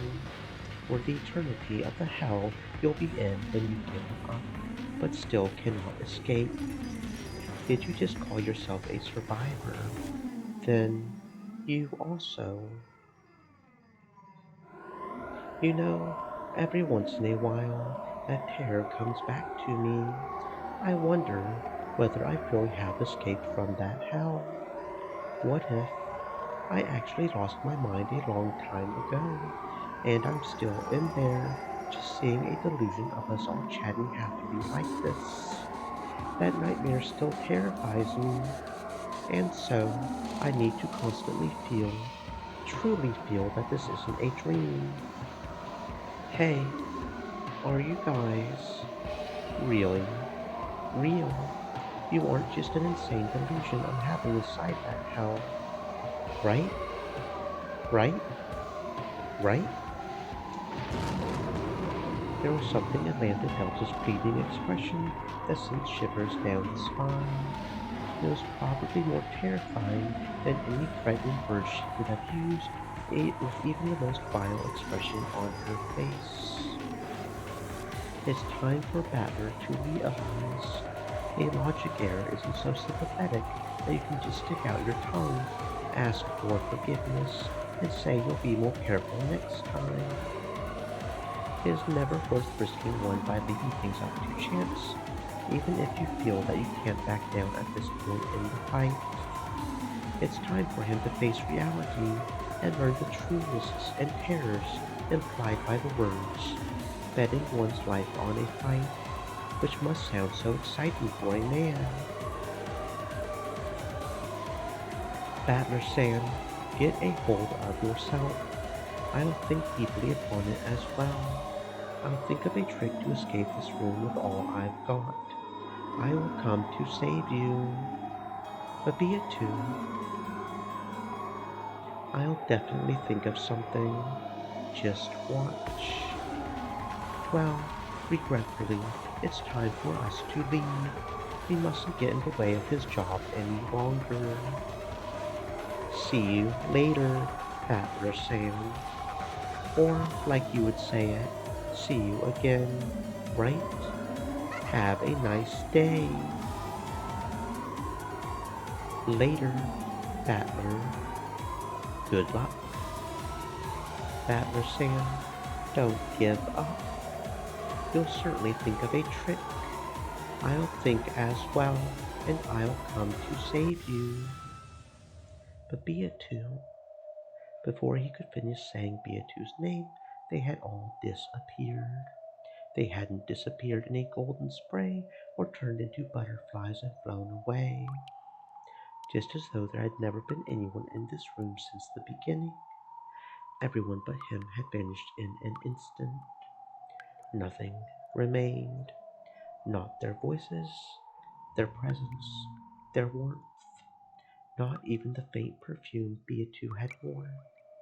The frigid air of the room was wrapped only in the lonely sound of the wind and rain. With that overpowering feeling of isolation, I finally began to realize how horrible a punishment this would be. To damn those bastards! It can't be that hard to get out of a room like this. I mean, rooms are made so that people can go in and out of them, right? If they can't do that, you wouldn't call it a room. How pointless. It's easy to undo the lock and chain from the inside. Damn it. For some reason, I've always been clumsy, and undoing chain locks always gives me trouble. It's off. How pointless. Look, I can already open the door whenever I want. What's this cold feeling on my neck? What the hell is this? Why is there suddenly this iron collar around my neck that's attached to a chain? Damn it, who would do something like that? But when I reset the chain lock, it disappears, and when I take it off, it appears. The chain's pretty long, so I can make it pretty far out into the hallway, but it won't let go of the door. Then if I close the door, stand on the outside and stick my hand through the crack, maybe I can figure out how to set the chain. Why have I always been so clumsy? I'm not really clumsy. It's just that me and chain locks don't go well together. Damn it. I hate chain locks. I hate chains. Why won't it work? Why can't I set the chain lock on the outside? Damn it. Damn it. Damn it.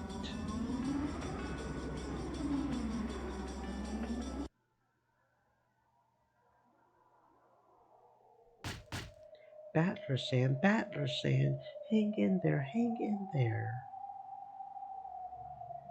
Can't get out.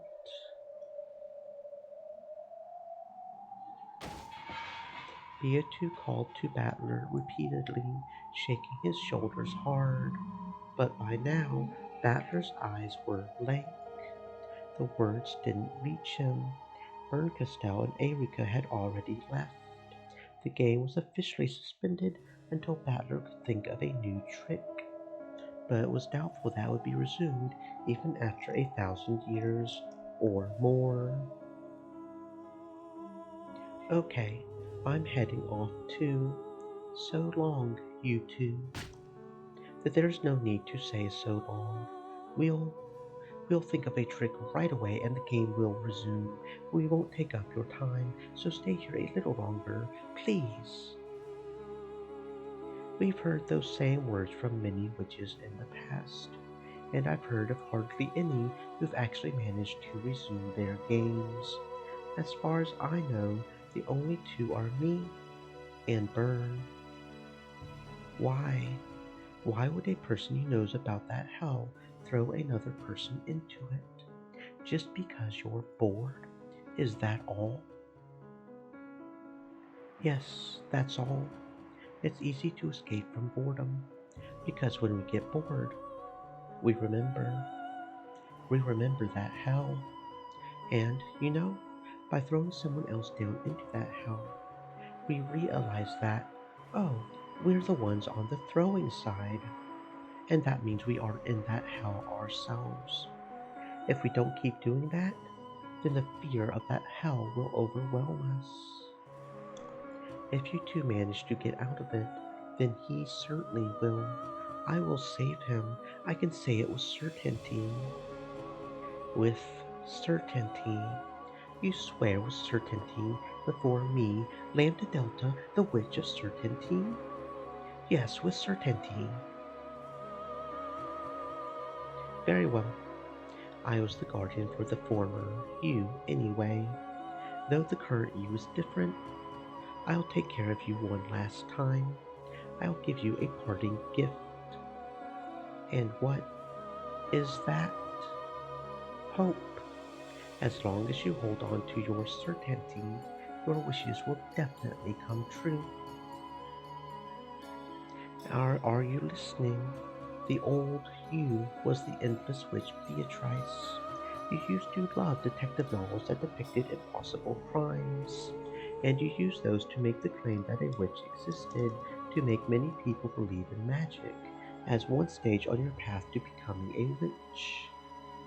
Detective novels. That's right. The old you was an avid reader. You loved detective novels, loved closed room murders, and were a super expert on impossible crimes. You searched for and found several closed room tricks, found the single most basic element to all of them, and used that to form the core of your magical compendium. Didn't Battler tell you? He said that the old you would definitely have thought of a way out of this predicament. I agree with that. I guarantee it by the name of the Witch of Certainty, Lambda Delta. The old you would definitely have resolved this closed room trick. That's my parting gift to you. Goodbye. You've sworn to the Witch of Certainty that you'll act with certainty, so I won't say farewell. I'll see you again soon. Yes, we'll see you again soon.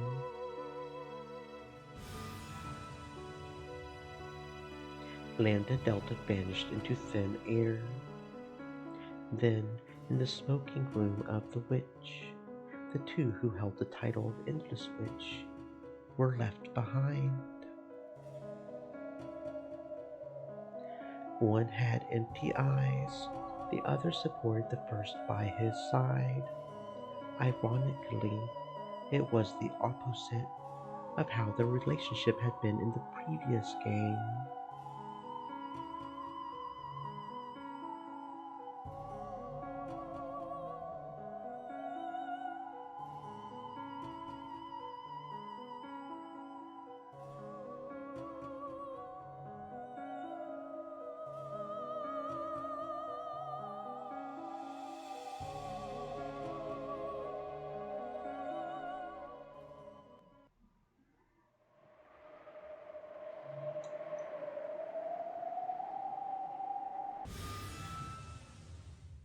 Zepar, what's this important announcement? Listen, Furfur, our image song is getting released on CD. Liar. Yes, it's a lie.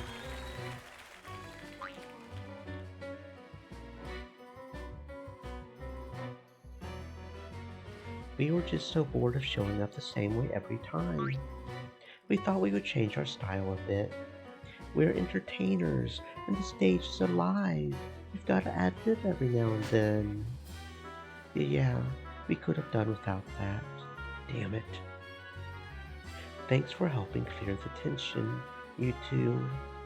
Sorry, but we're talking about what to do for the second trial. We would like a little more time. And if possible, some quiet. Sorry, George Kun. Actually, we have a truly important announcement regarding the second trial. It's good news for some. Is it bad news for others? Those for which it's bad news have probably already figured it out. If you don't know what we're talking about, then it's good news for you. Beatrice Samo. It's nothing. 5 people were there, only Battler was missing. Beatu's expression was dark, and she kept hanging her head. Everyone realized that something must have happened to Battler. We would like to announce that Battlerkun has retired before the second trial. Everyone murmured just what had happened. The witch's game will wait forever for him, but a pair of lovers cannot wait forever. Love is like ice cream. It's sweet and creamy, but if you don't eat it quickly, you'll lose it. Our game isn't so gracious that it'll wait for him to return. So that's what you meant by good news. Well, I'm glad that we have fewer rivals now. But if you think I will applaud someone else's misfortune, you don't know me at all. Battler-kun, the one we thought of as our greatest enemy. I won't ask why.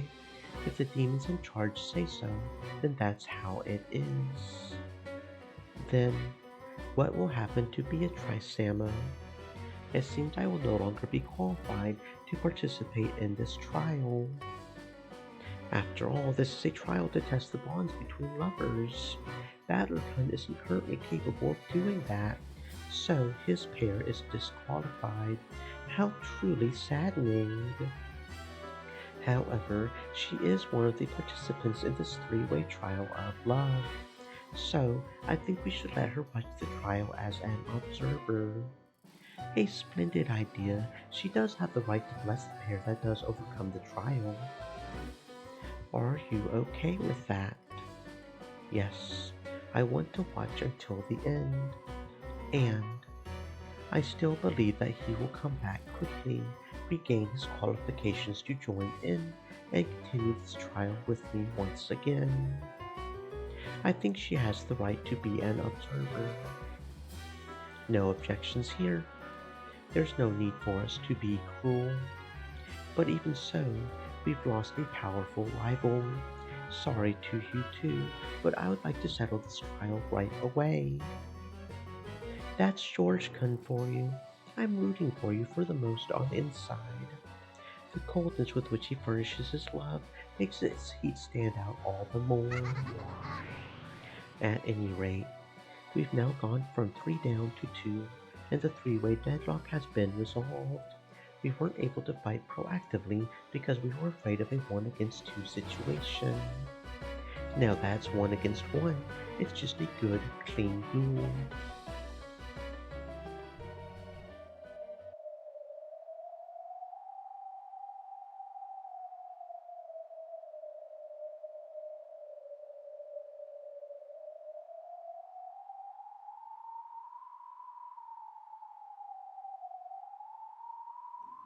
So in the end, we come to the simple conclusion that we should have just done this from the start.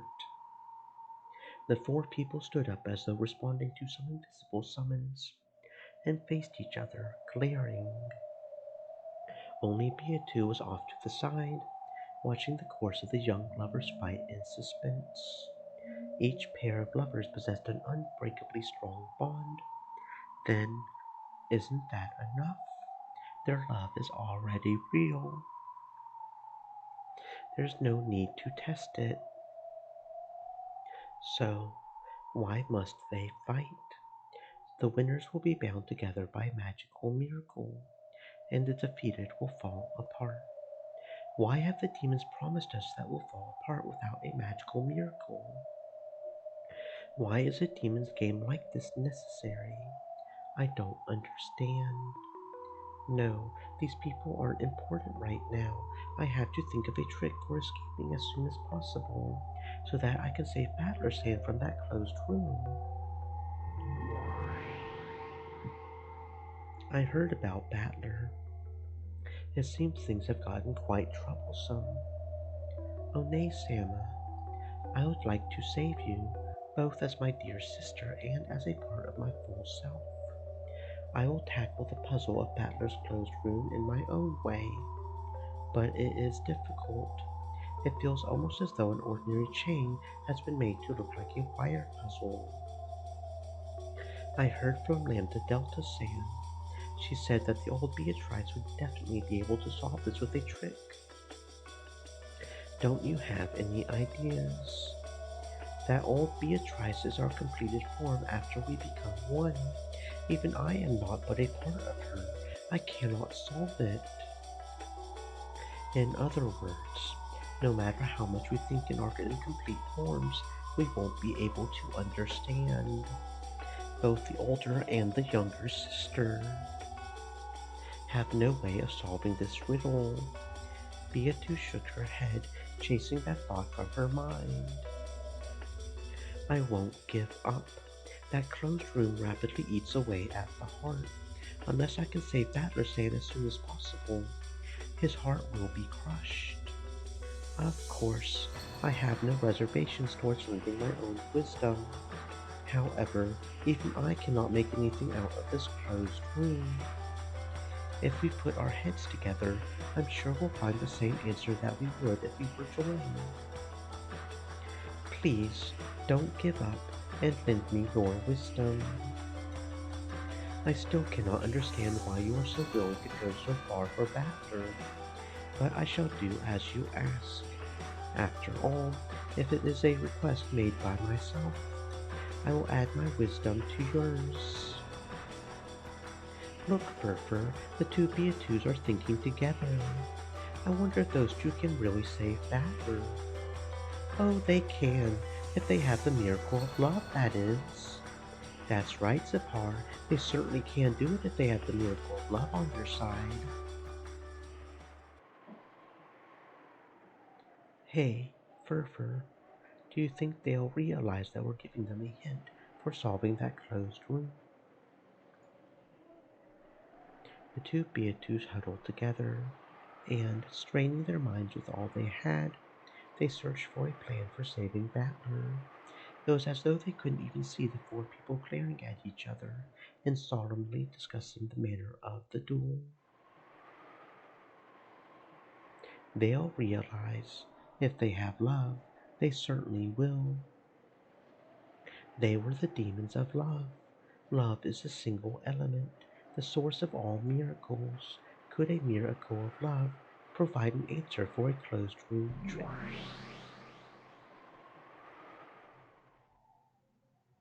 There it is again.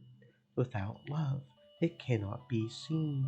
I get how that catchphrase works as an abstract concept, but closed room tricks are part of a genuine, ruthless mathematical puzzle without room for a fragment of affection within it.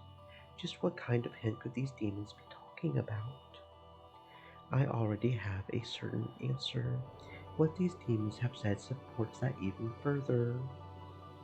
Yeah, okay, you're incredible.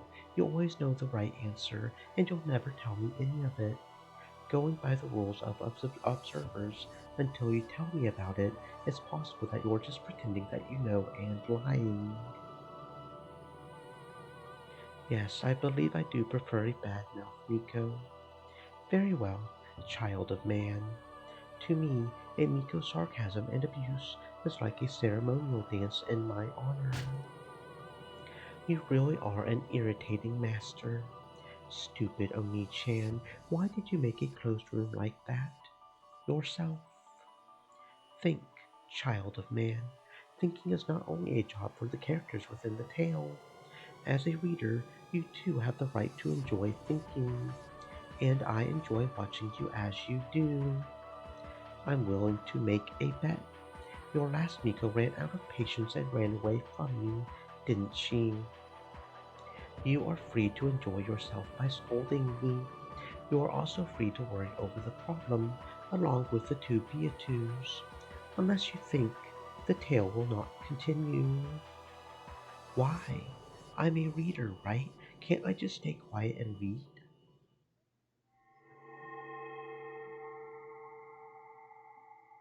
No, I want you to think.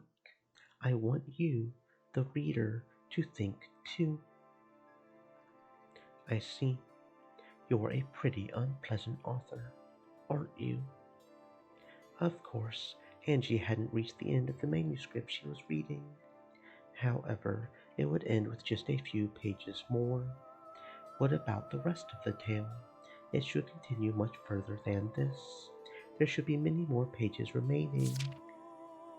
Those were inside a different brown envelope, which was in Hachijo's hand. With a grin on her face, Hachijo waved the thick brown envelope about. If you want to read more, do what I tell you. Cool. Looks like she got you, lady. Letting you read only so far for free, and then stopping when it finally gets to the good part. Amakusa couldn't stop laughing at this evil business for practice. Your own views and reasoning, that's what I want. If you tell me those now, I'll hand over the rest of the manuscript.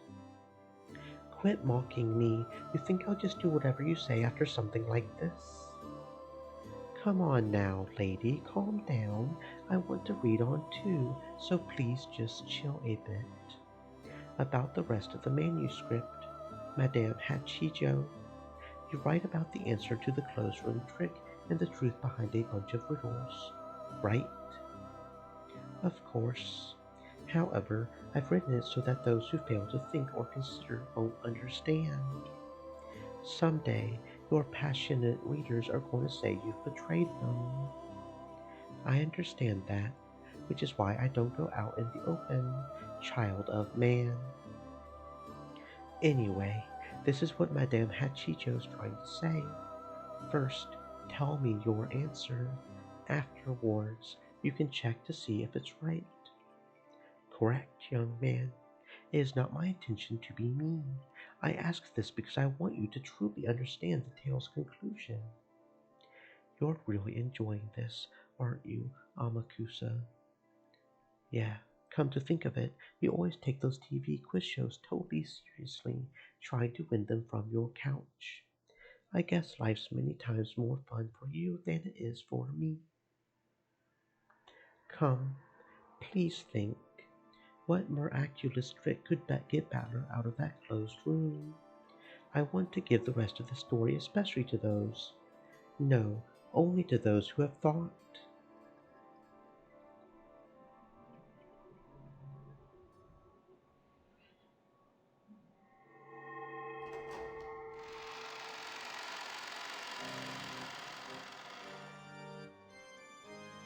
In the witch's cathedral. No, considering everything that's gone on in here, maybe it should be called a demon's abode. Erika, who wanted to savor the memory of her perfect victory, stood with the whole vast cathedral to herself as the flush slowly left her cheeks. Then, though she had thought herself alone on that balcony, she saw a shadow. It was Lambda Delta. Oh, it's you, Lady Lambda Delta.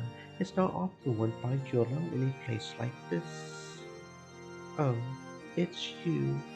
Congratulations on your big victory.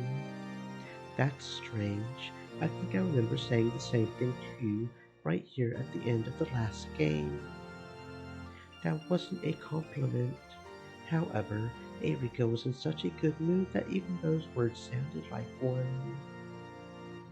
I happened to hear what you said a short while back.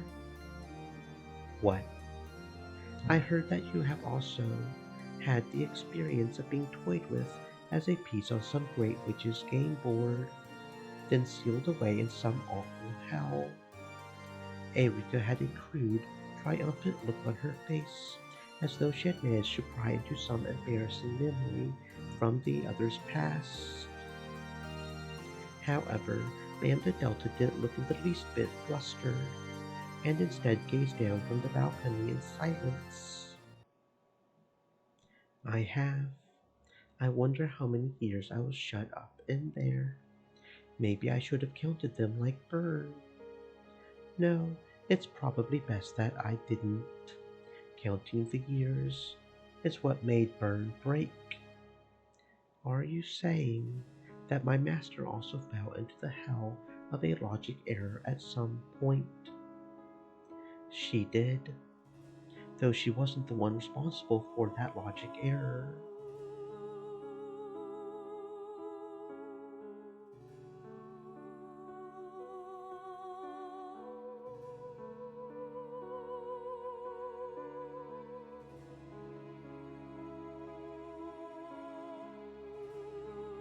Because she wasn't the game master. That's right. At that time, she was still a small piece that wasn't even self-aware yet. It was her master, the game master, who committed the logic error. My master was also a witch's piece.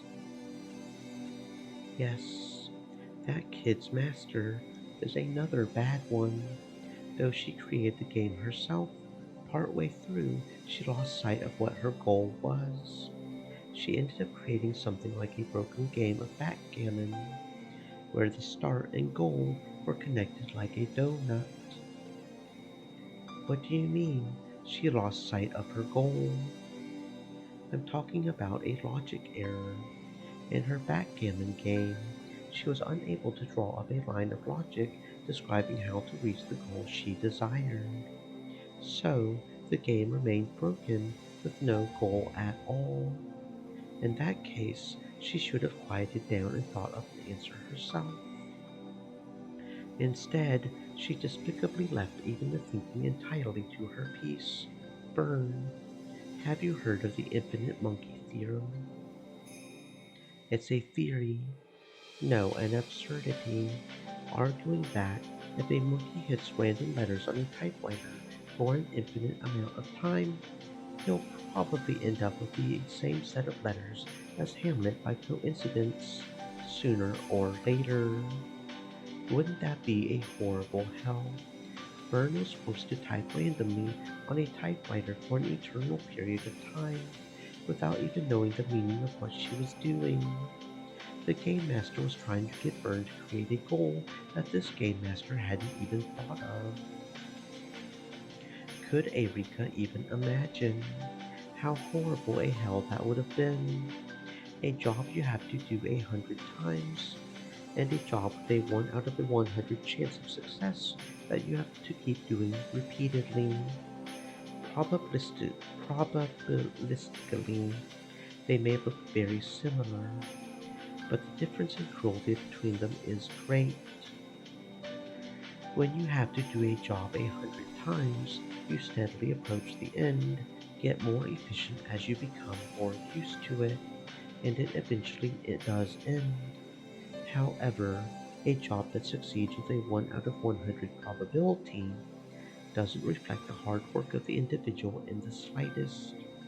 Everything is left to luck. In the worst case scenario, even the task of flipping a coin until you get heads can last more than 100 years. How many keys are there on a typewriter? About 100 maybe. What do you think the odds are of hitting those at random and getting Hamlet? I can't even imagine. They must be unbelievably small. That's right. It's not really any different than an endless span of time. For that dizzying sort of time, that child was forced to keep pounding on that typewriter until she typed out a miracle. And that's why she's the Witch of Miracles. If she hadn't been a witch, no, if she hadn't been capable of becoming a witch, she would probably still be a black cat strapped to that typewriter for eternity. That child was blessed by a miracle, succeeded in typing out a miracle, became a witch, and returned from that hell alive. That hell was so long and harsh that her mind was completely broken. That's why she became such a mean and heartless witch. Even you would dislike your master if you're given the choice, right? Though that's not true. I am honored to be my master's piece. My master is a powerful persecutor. Trampling over the weak is her natural right, because she's a human on the bully side of life. Do you know how to create a great bully? No. It's easy. Bully them horribly, even if it's just for a short time. Then suddenly stop and give them power. If you do that, then no matter who it is, they'll be reborn as a mighty bully. Even if you only bully them for about 3 days, you'll get them to believe that they're still a bullied kid for 100 million times longer than that, and they'll reign as the mightiest of bullies. What does that have to do with my master? You don't understand anything about Burn. No matter what kind of ruthless, cruel, horrible scum Burn may be, I want to be the one person who knows what she's truly like. And the same goes for me.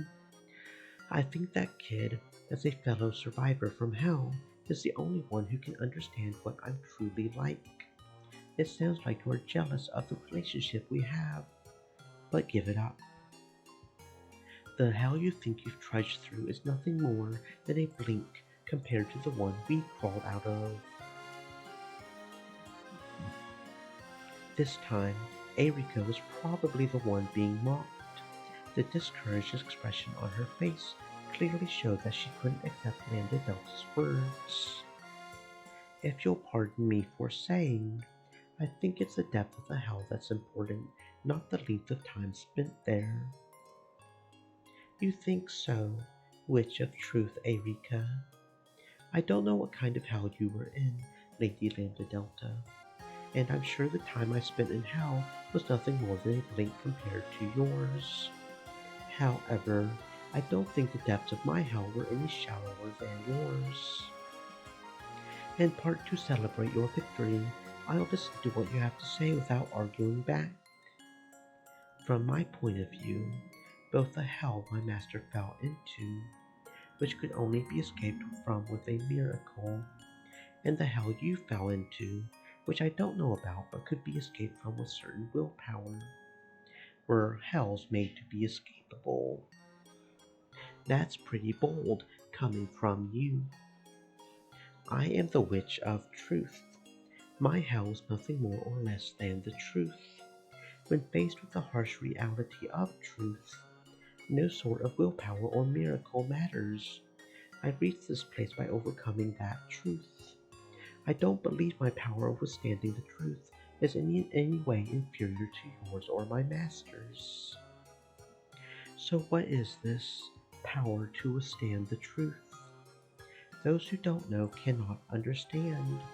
Perhaps you two couldn't become witches of truth because you couldn't bear to look at it directly. I'll forgive you for those impudent words. Letting them pass with a slight nod is my present to you for your recent victory. Thank you very much, great Lady Landadelta. Oh, that's unusual. It's rare to spot you two getting along. At some point, Berncastel had appeared on the opposite balcony of the cathedral. Erika, noticing her, cried, "My master!" happily and dashed over. Lady Landadelta was telling me old stories about you. A tale of miracles fitting for my master, the Witch of Miracles. I'll forgive you just this once. Never speak of my past again. A grimace rose to her face and blasted Erika's good mood away. Then she understood. Berncastel was also a witch running from boredom. If it caught up with her, she would remember those never-ending days of hell. This is proof that even my master still hasn't gotten over the pain and fear of hell. It means that she lacks the power to withstand the truth. For the first time, Erika felt just a little disdain for her master. My apologies. More importantly, why have you come to a place like this? I was looking for you. I wanted to give you a reward. A reward? Really? So thank you very much, my master. I'm jealous. What are you going to give her? First, I acknowledge your ascension as a true witch, not just a temporary one. I'll be your guardian, Witch of Truth, Furudo Erika. Thank you very much. All you did was remove the temporary bit. How happy can she be with a reward like that? You've got to want something more spectacular than that, right? No, that's not true. I'm very happy already. Of course, on the inside, Erika did want another present. Mimicking Landadelta, she looked at her master to see if any further rewards would be coming. I do have one other. Berncastel snapped her fingers.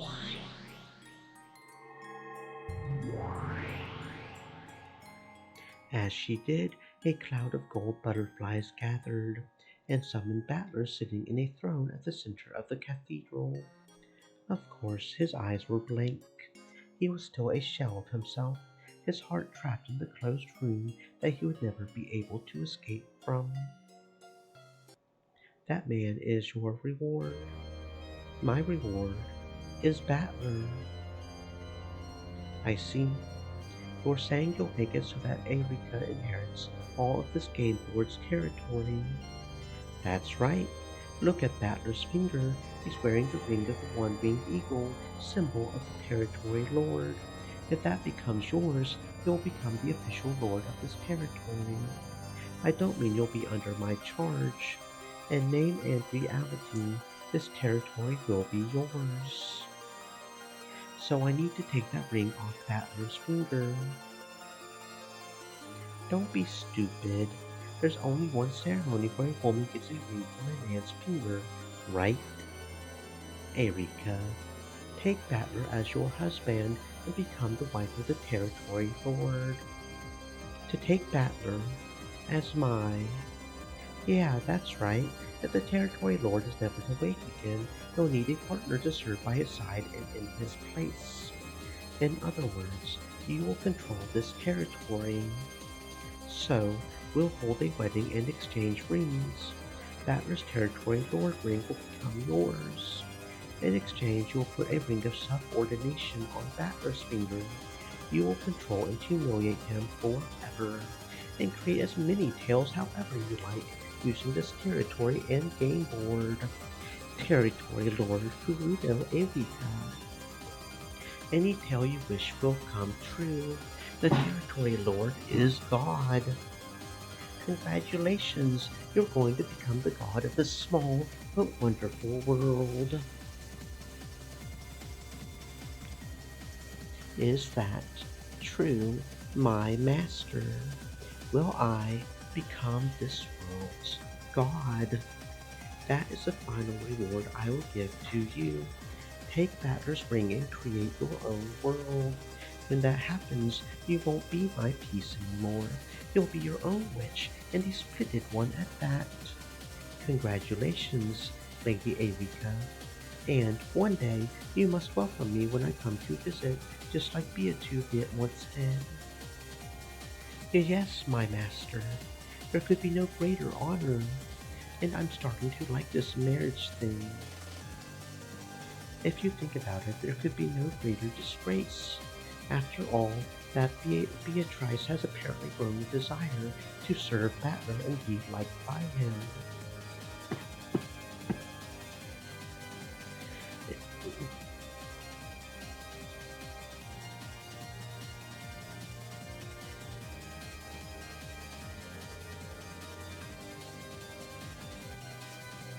In the world that Witch created, I'll marry, defile, and humiliate Battler.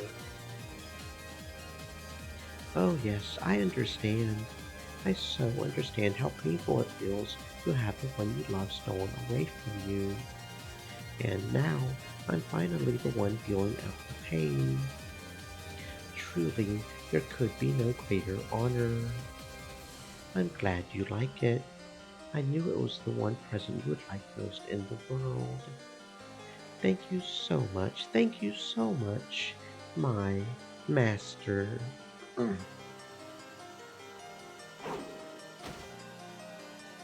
Erika leapt down from the balcony and walked briskly towards Battler. Then she peered down at the reward she had been given. Now isn't that a wonderful finale?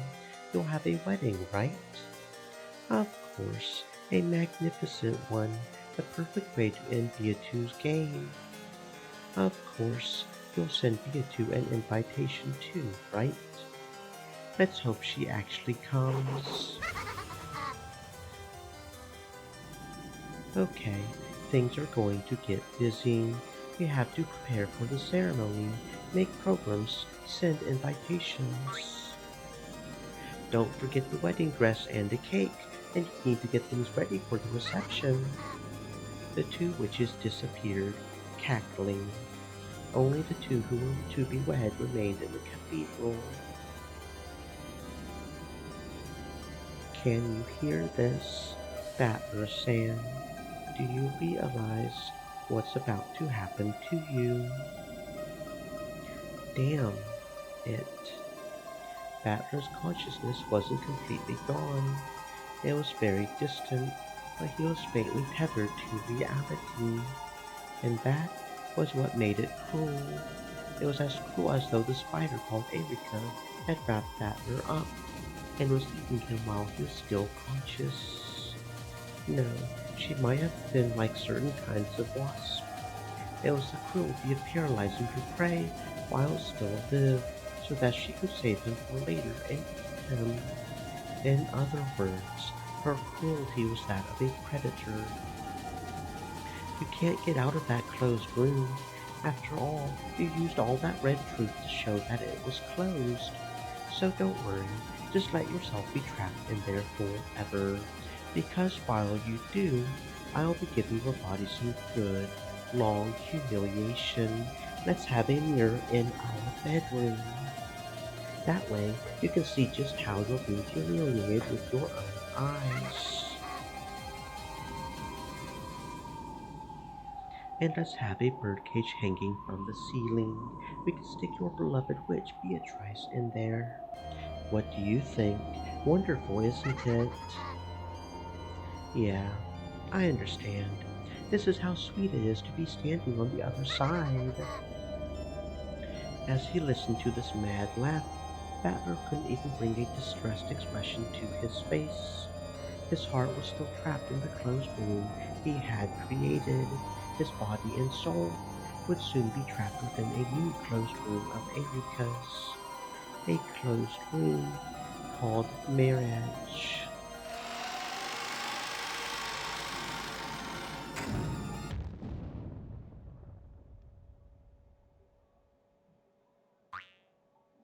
Hey, did you hear, Fur?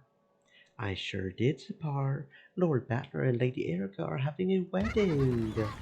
Their words were so similar to their usual stick that Beatu had to ask them to repeat it again. What do you mean? As you know, the territory lord of this place has had his heart sealed away and cannot speak.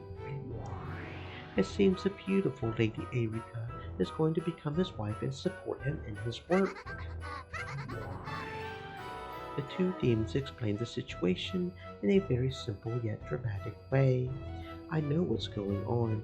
They're planning to take advantage of the fact that Atlas' heart is sealed away, and use marriage as to lock up his body as well,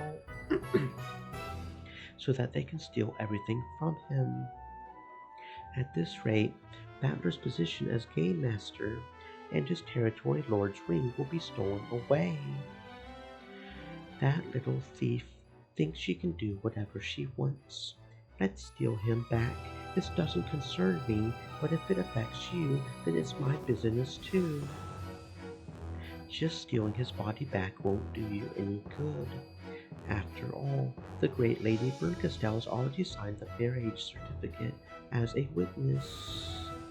With a great witch of the Senate serving as a witness, no one can dispel that union unless one of the pair wills it.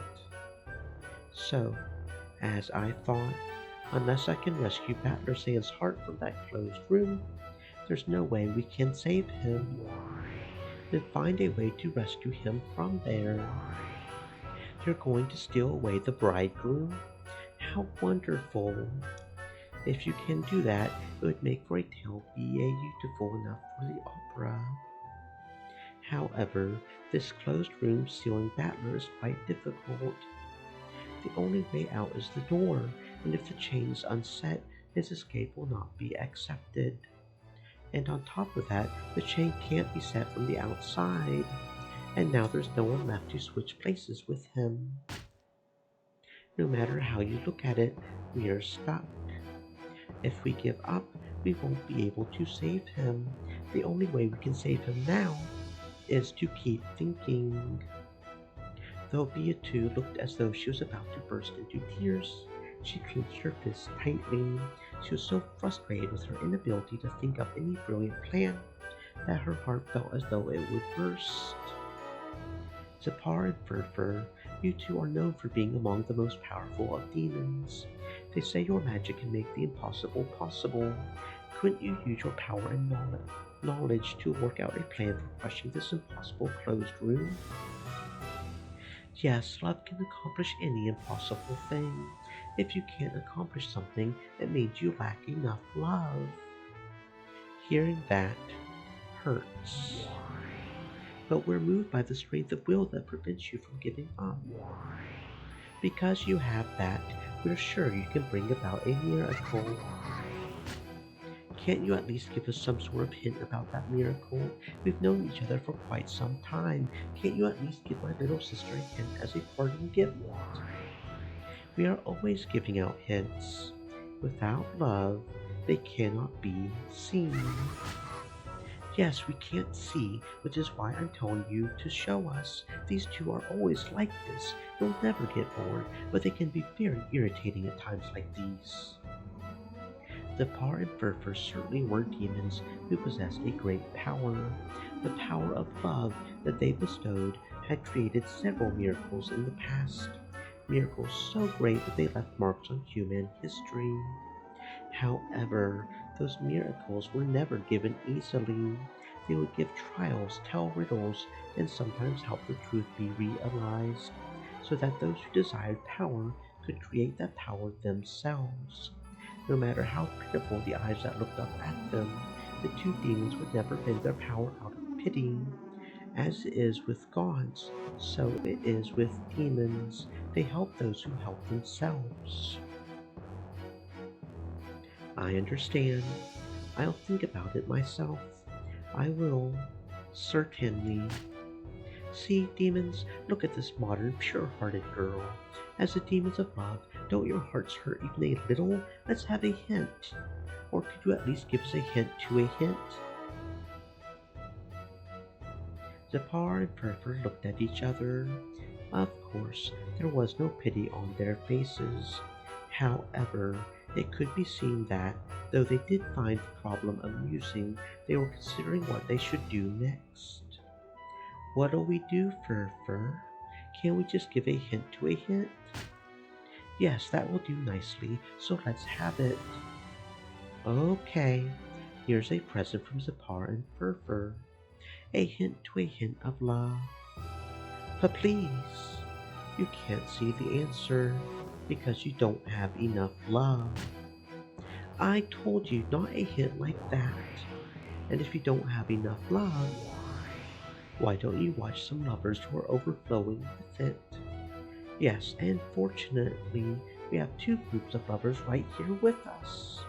Why don't we take a peek at their fight for love? You should watch over and observe our trial.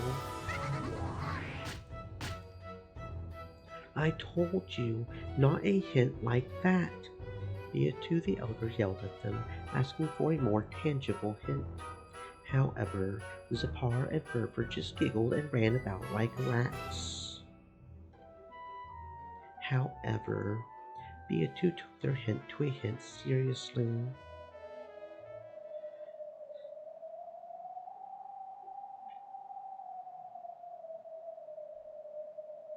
Now that the Beatus were out of it, the second trial was between George and Shannon on one side and Jessica and Cannon on the other. Tear apart the two who are close. In other words, defeat one of the members on the opposing team. They were allowed to use any method they wanted. It could be a duel, or it could be rock, paper, scissors. The four of them had alternated between speaking together, then splitting up and discussing things amongst their teams, and had, apparently, finally reached a decision. Zepar, Furfur, do you have a second?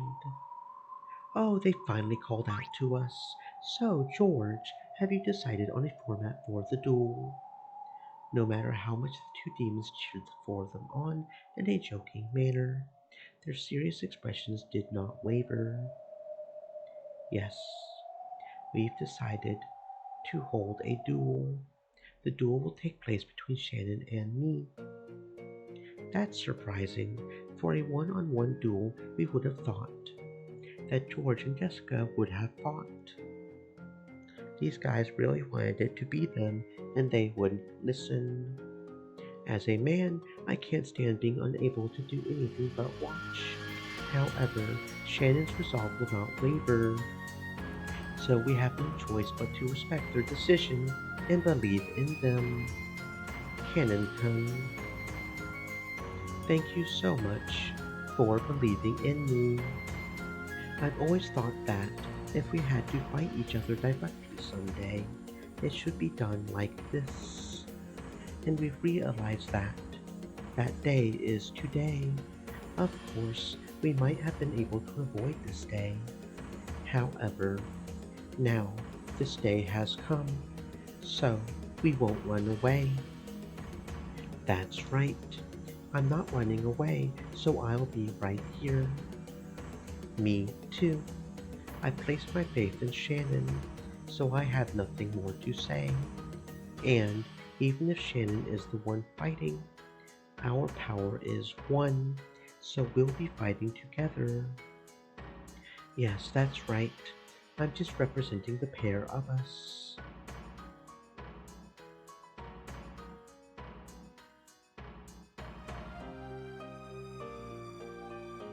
If the lovers have decided, even we demons will not butt in.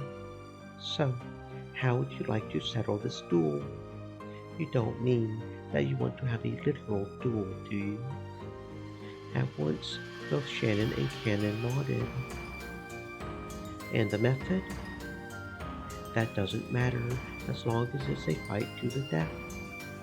If possible, we would like it to be peaceful without suffering, and we would like to avoid wounding each other unnecessarily before one of us dies.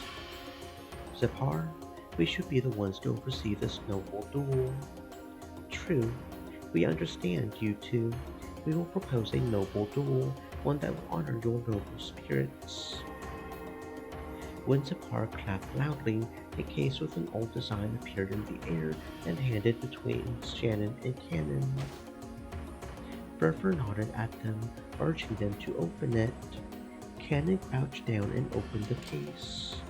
There were some antiques inside. They would have looked splendid hanging on the wall at some classy coffee shop. However, they were not mere decorations now. These are, I see, just perfect for a duel. Inside the case were two dueling pistols, ancient like the kind used in the Middle Ages. Yes, this was a dueling pistol case that only those who wished for a fight to the death were allowed to open. They have one bullet each. As you requested, we have imbued them with magic. They have magical bullets, which will bring certain and painless death no matter where on your body they hit. Thank you very much. You are most merciful. And what if we both miss? Normally, that would be a draw. However, such a thing is not allowed in our trial. If you both miss, you will come back and we will give you new bullets. This will repeat until one of you is dead. I have no objections. Me neither. I'm glad. This means we can finally settle this. Ushiromiya George, I recognize you as Shannon's. No, Sayo's witness. Understood. Ushiromiya Jessica, I recognize you as Cannon's. No, Yoshiya's witness. Sure. We are responsible for this duel. It is our responsibility to see that this duel reaches a decision no matter what.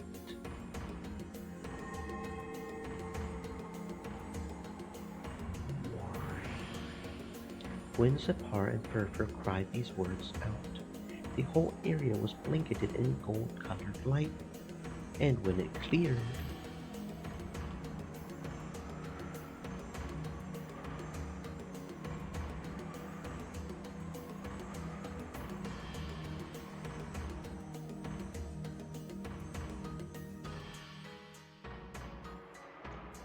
it had become the rose garden where the golden roses bloomed.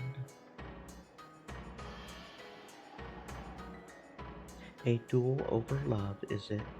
How old-fashioned they are. I have seen many duels with pistols during my 1,000 years, but I have never seen one like this.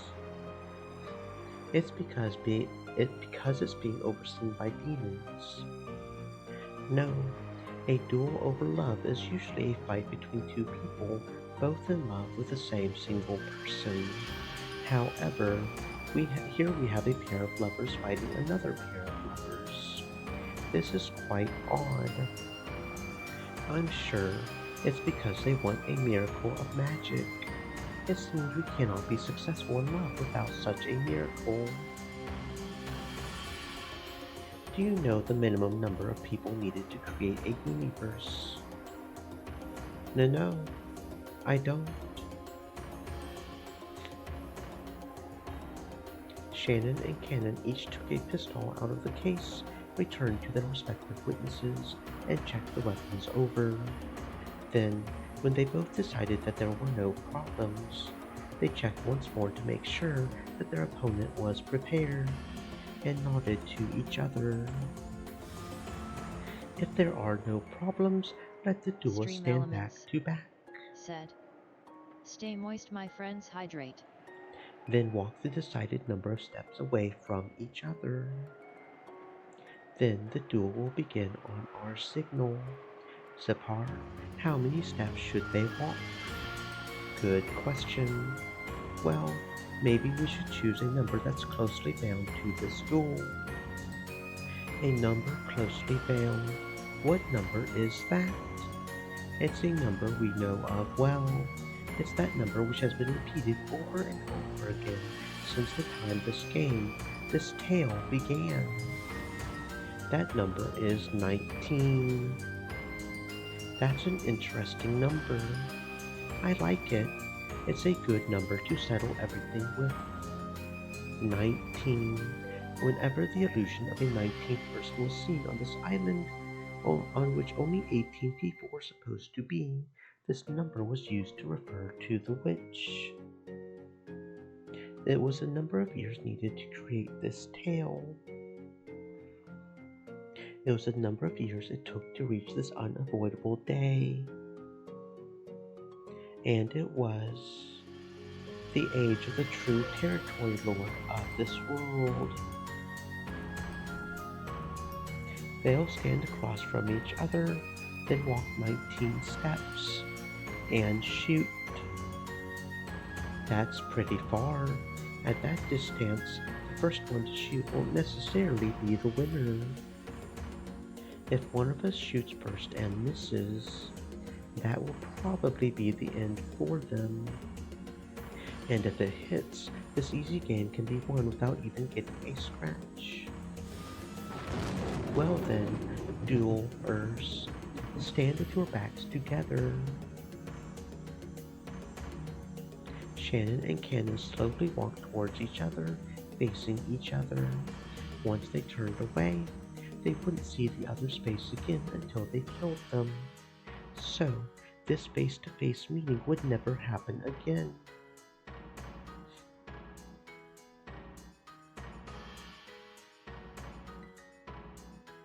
Thanks for everything. Getting to have a little brother like you was fun. Thank you for letting me be me. Thank you for showing me color in the world of gray. Why were we born? I wonder. It would have been better if we had died right after being born. That's Father's sin, isn't it? Yes. So he can just die. Let them all die. Yeah, everyone will die. It'll happen very soon. And right after, everyone will revive, and we'll be able to see them again. We aren't birds in a cage anymore. We will finally leave our cage and fly off to our separate worlds. I should have had a duel like this with you long ago. Surely today is the day. Yeah, it's today, October 5th, 1986. The fated day. The day that one of us will die. Or maybe we'll both shoot at the same time and both die. Ah, that might not be so bad. Even that wouldn't be bad at all. Right? After all, even if that happens, our lives will surely be made complete. Did we really need to have this duel? We did. You said it yourself. We should have done this much sooner. Right? Because to me, you are. To me, you are just in the way now. For the first time, the intent to kill flashed through the eyes of both. Why? For what reason? Why must such a day come for this pair that seems so much like siblings, connected by a bond different from love?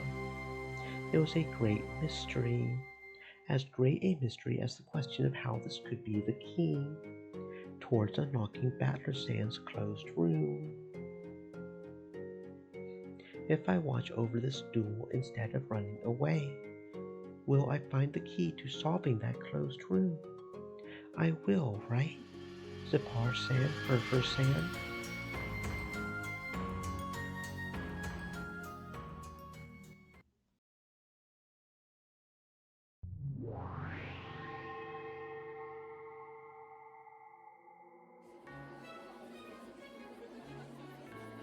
The cathedral was beautifully decorated for the wedding between the territory lord, Lord Battler, and Lady Avica. A crowd of guests wearing goat masks filled the cathedral, waiting for the arrival of the bride and groom. As befitted a demon's wedding, it was neither solemn nor quiet, but cheery and noisy, brimming with activity. I wonder what Beatrice is doing. I hear she has gone to see Zipar Furfur. Since that powerful pair controls love, they could force even a demon king to retreat. I do hope they prove to be helpful in some way. I know all about those two. I think you know as well as me that they won't hand over their power easily. True. However, that is precisely why they are capable of granting a power that can lead to miracles.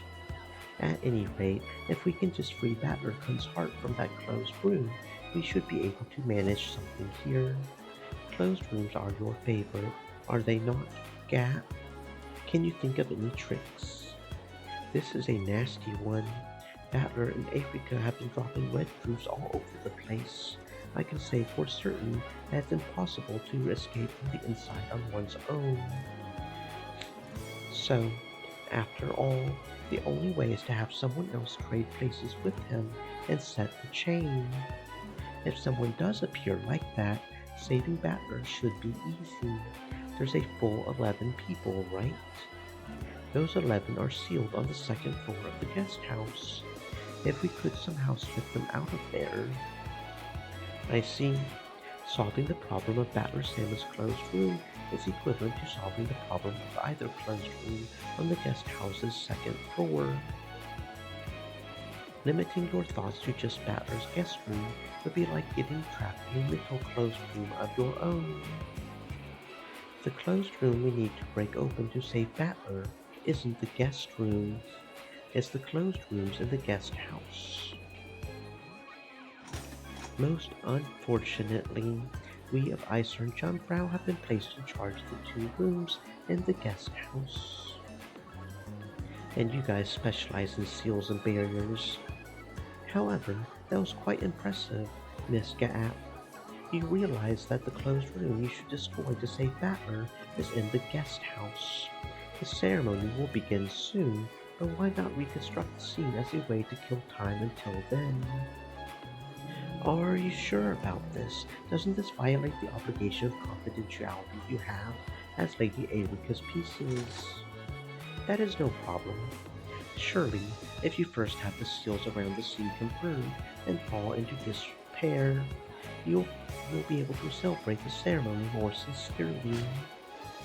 How confident. I'll take that challenge.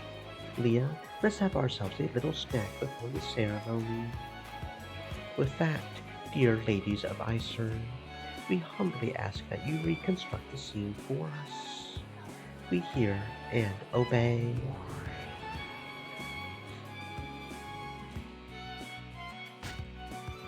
This is the cousin room.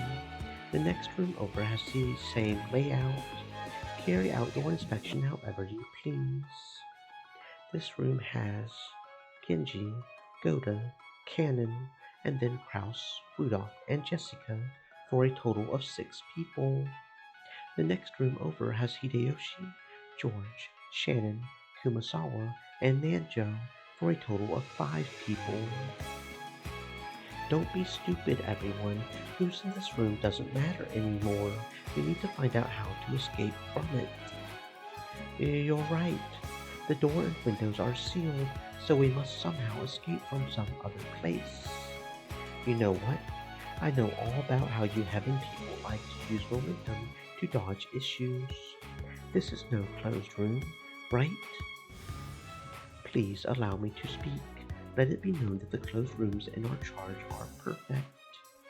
You were in charge of the window seal of Kinzo's room last game, right? Just how did Battler let Kinzo escape from that room? That was no fault of Cornelia's. The blame rests on her superior, me. This is the same as Kinzo's study. It's the windows. This closed room can be broken by the windows. This trick of yours is just plain obvious. How? Lady Erika sealed the entire room, right? This means the entire room is sealed, including the windows. I see. It would seem that we have been misinterpreting the definition of these seals. Closed rooms sealed by packing tape are not impossible to break. They form no prison. That's it. Seals definitely prove that a room is a closed room. However, they don't prove that the room will remain as such. They only prove that the room is a closed room as long as the packing tape is not broken. We are not trying to deceive you in any way. As long as the packing tape is intact, they are guaranteed to be closed rooms. That is all. But then why the windows? Why is it that we can break this closed room with the windows? It's simple. We just tear the packing tape apart and jump out. I don't know what the outside wall of the guest house is like, but it must have enough of a foothold for that girl to crawl up it and stick packing tape on the outside without anyone noticing. If you break the packing tape, we will immediately know that the seal has been broken, and we have already proven that the seals were intact at the time of Battler's logic error. True. It's true that, at that time, you proved that the seals weren't broken.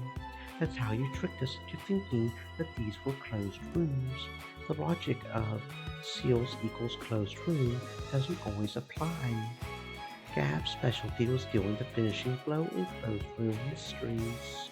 She leaned back and looked down at the short Delanor, as though a challenge such as this was like taking candy from a baby.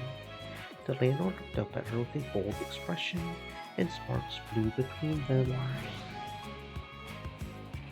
What do you mean, seals equals closed room, is wrong? That's insane. Remember, Leah, which seals did Erika and the others show us at that time? Which seals did they show were still intact? I see. This is a sort of falsification that the Great Court of Heaven likes to practice. I cannot let that remark pass. What is your complaint? Come on, I've been saying it the whole time. It's the windows. It's true that you people used those seals to seal them in. That included the windows, and at the time you added those seals, that counted as proof. So far, so good. But you know what? After that, anyone in this room could have done it. Who was here again? Genji, Koda, Cannon, Kraus, Rudolph, and Jessica. It could have been any one of them. All they had to do was tear the packing tape on the window, slip out from there, and save Battler. But at the time of the logic error, it was proven that the seals were intact. Incorrect. At that time, Lady Erika only verified the status of the seals on the doors.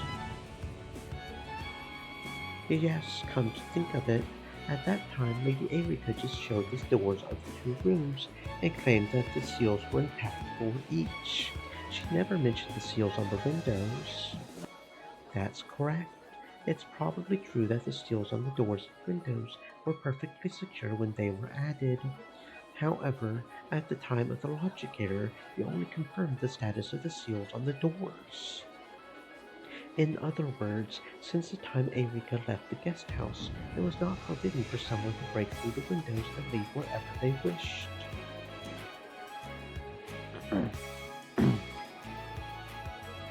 What do you say? I've got you now, haven't I? This is how you do things. Commander Delanor, it's nearly time. It seems the bride and groom have arrived. This ends our chat. We will meet again later. With a happy-looking grin on her face, Delanor turned around. But that must have hit her where it hurts. Gab wouldn't let her get away. She grabbed the other's shoulder. Wait there. Tell us whether or not the seals on the windows were still set at the time of the logic error. If you don't, anyone in that room could have saved Battler. And who do you think would have been capable of such a rescue? It doesn't matter who. Then, just by personal preference, I'll name Kennington. He seems agile, and hiding his presence is his specialty. He's the perfect person to follow after Erika and quickly come to Battlerkun's rescue. Cannon. Impossible. Impossible. Come now, we can't trust what you say with normal words. Use the red truth. Swear upon that red long sword of yours. Miss Gap, a sacred wedding is about to begin here. You ask me to draw my sword in a sacred place such as this? How inelegant and rude. Let's do this some other time. Goodbye.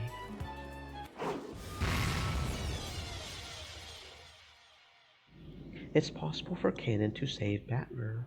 After Erika sealed the room, he left by the window, switched places with Battlerkun in the guest room, set the chain lock, and hid in the closet. Impossible. The window seals were also intact. Of course, this is at the time of the logic error. Gab's rapid reverse roundhouse that followed her blue wedge crossed with Delanor's red longsword, and both pointed at the other's throat. The once peaceful mood of the wedding broke apart. Several goat guests whispered to each other, wondering why these two seemed to be fighting. Okay, so you can counter that. Why didn't you just say so in the first place? We thought that Beatrice might eventually reach that thought, then barge in on the wedding with that as the key to Battler's escape. I did not think that you would press us first, and I force us to show our hand. You do fight dirty, don't you? You were trying to trap Beatu by making her suspect the windows, then turn the tables on her. What else should a human who guards the bride be expected to do? Are you satisfied now? A demon world-style wedding truly is vulgar and barbaric. If you would excuse us. Wait up, you haven't fooled me yet. When you mentioned window sills just now, you were talking about the ones on the room where Cannon was, the cousin room, right? And what about the windows on the next room over? All you've done is show that the rescue would have been impossible for Cannon. There's still a chance for the humans in the next room over. How very persistent.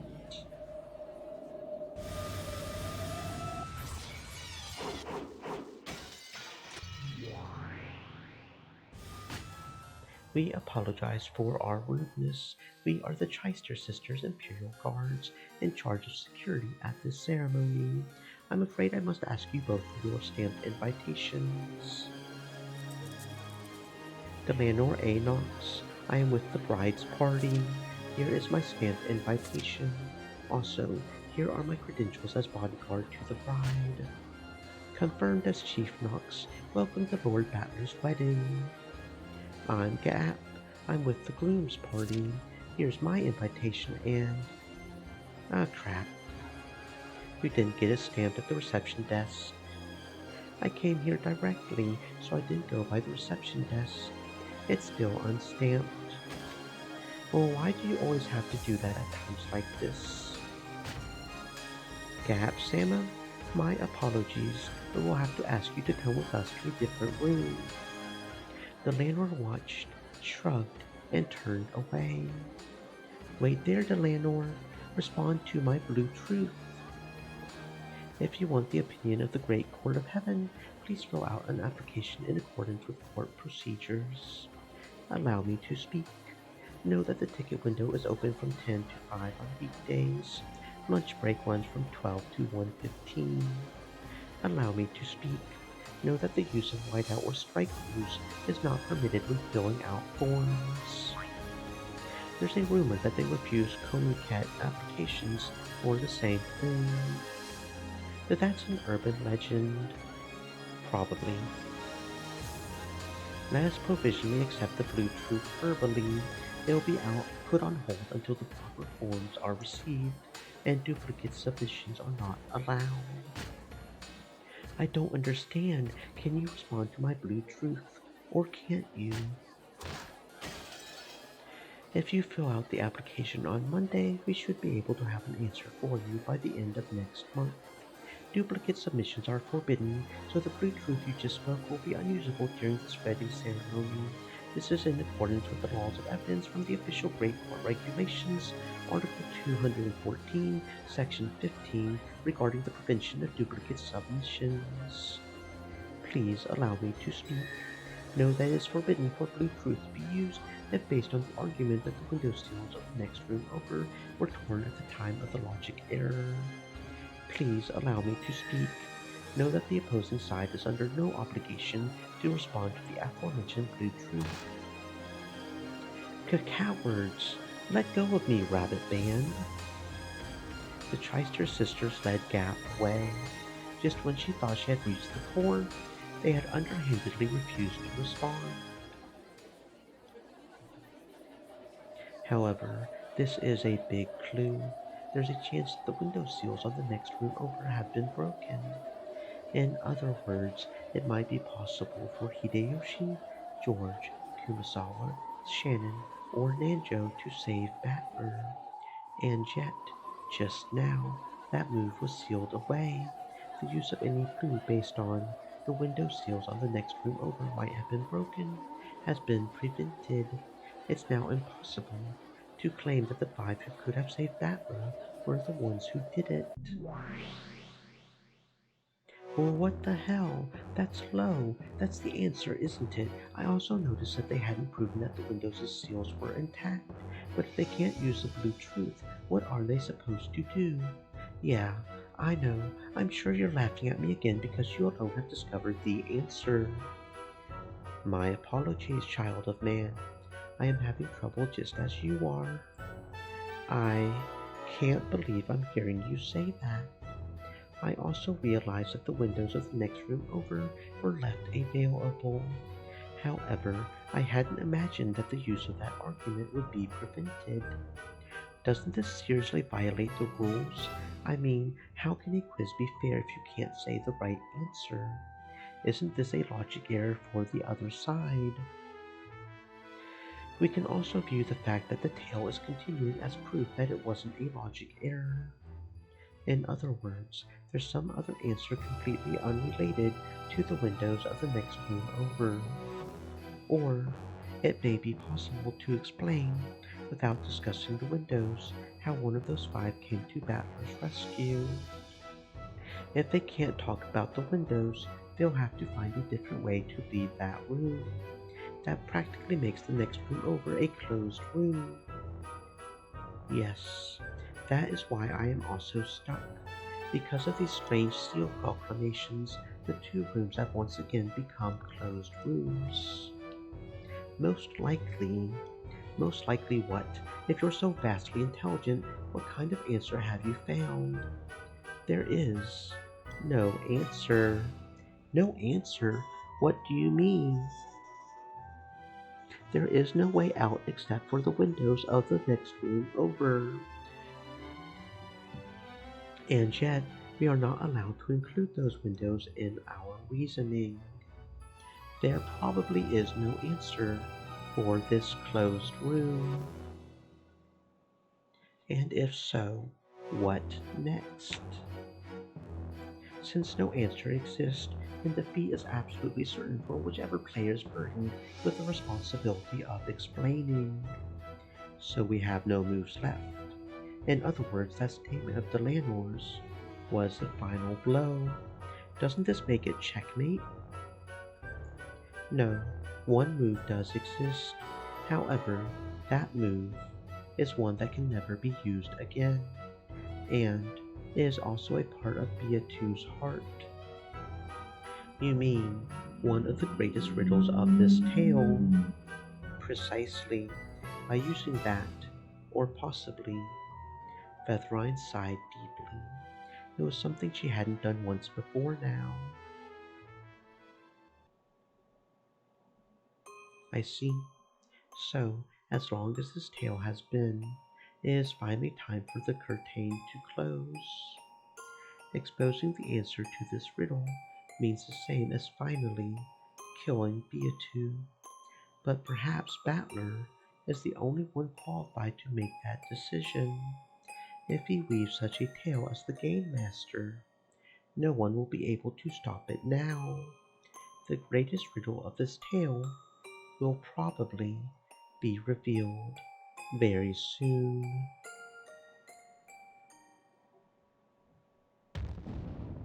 A deep sound reverberated through the cathedral. It was the sound of the several dozen Chester Sisters Imperial Guards, members of the Honor Guard, who stood in a line across the cathedral and stamped their heels in unison. It brought about total silence even before the demons running the ceremony spoke. Let us have silence, ladies and gentlemen. Welcome to the wedding of Lord Battler, Territory Lord and Golden Sorcerer, and Lady Erika, the Witch of Truth. Zipar and Furfur had appeared at the center of the cathedral.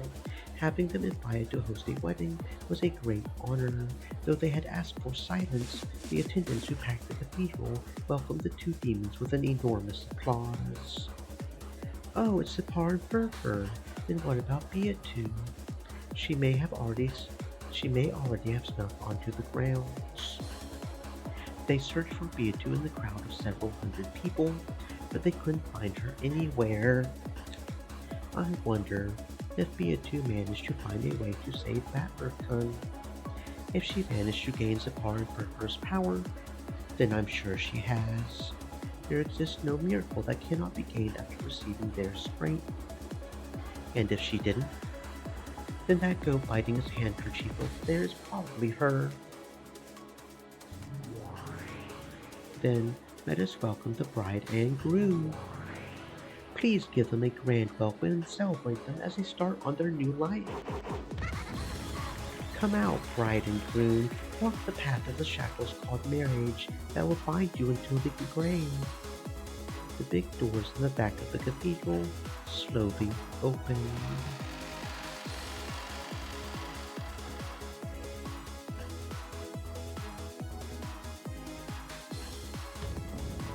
And then the Territory Lord and his beautiful bride came into view. Arm in arm, the pair slowly began to walk down the path to the grave lined with red carpet.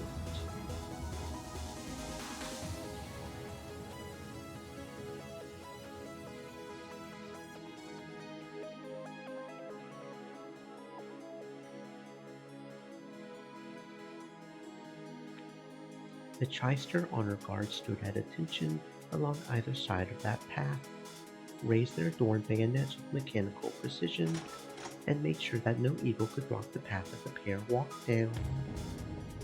Chyster's sisters weren't that part of the honor guard. Chyster's sisters that weren't part of the honor guard were stationed all over the cathedral, hiding behind pillars and the like, keeping an eye out for any intruders. 0 calling 45 and 410, any irregularities. Ceiling snipers all clear. 410 and 45 are on top of a massive chandelier hanging from the cathedral ceiling.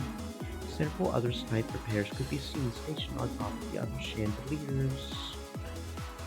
The seemingly festive cathedral was actually being heavily guarded in places that the attendants wouldn't notice. Currently, we are simultaneously targeting 36 attendants suspected of being Lady Beatrice, as well as 131 in positions from which an attack might be launched. Surveillance in progress. Don't let your guard down. Lady Beatrice will almost certainly stage an attack on this wedding. That would be so cool, breaking in to steal the bride. 410, he's the groom, not the bride. But he's playing the bride's part.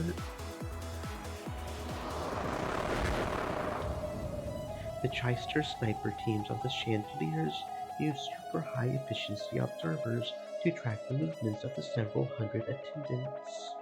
If any one of these made any suspicious movements, the Chysters had been given permission to fire immediately.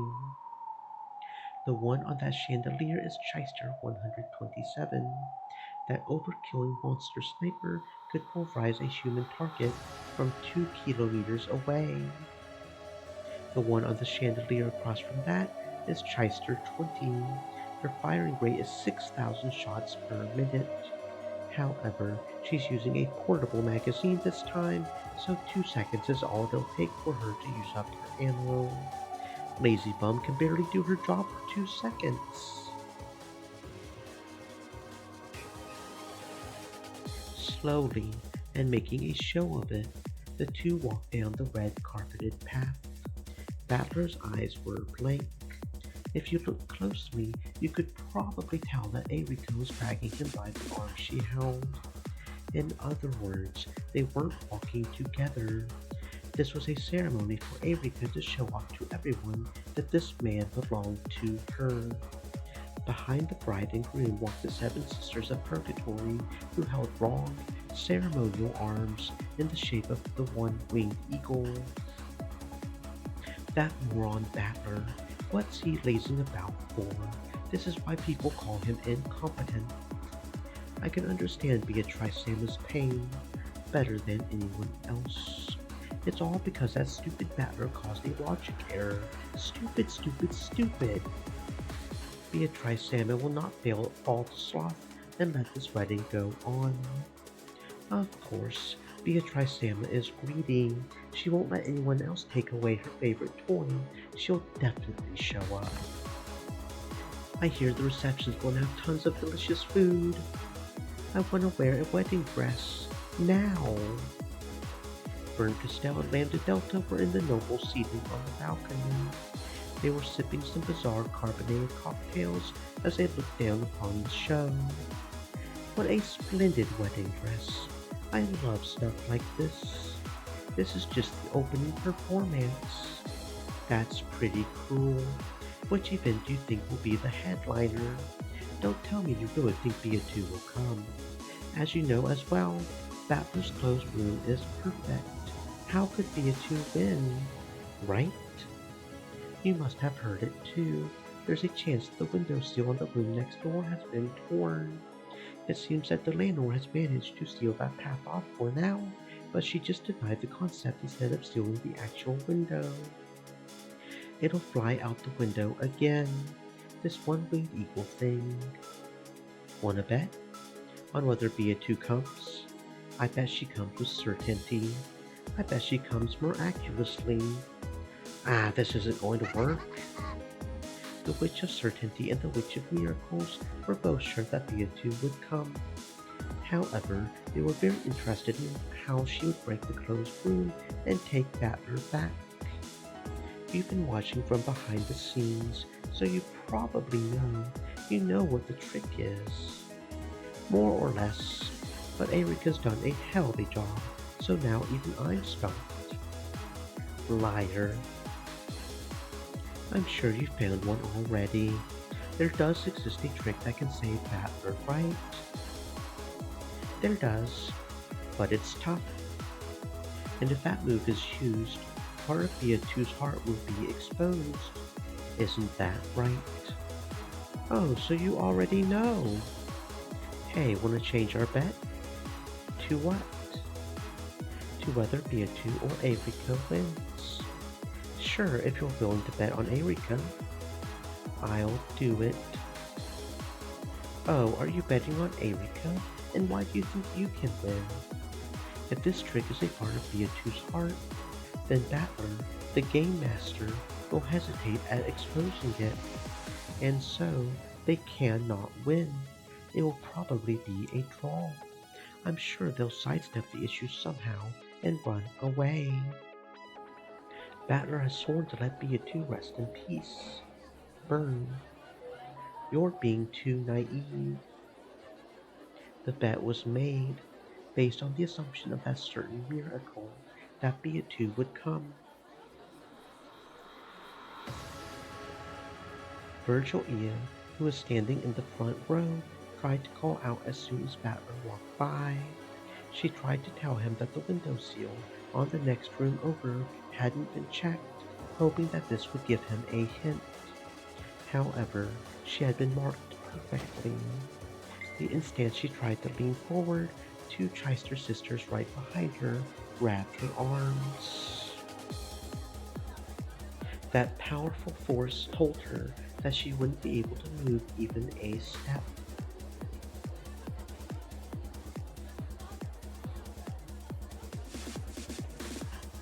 Trapped, she was forced to stand there and watch as Battler walked past.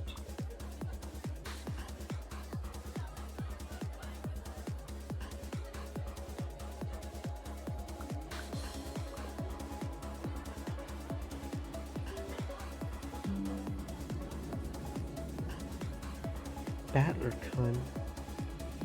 Even now, he is fighting in that closed room all by himself. However, he cannot get out by his own power alone.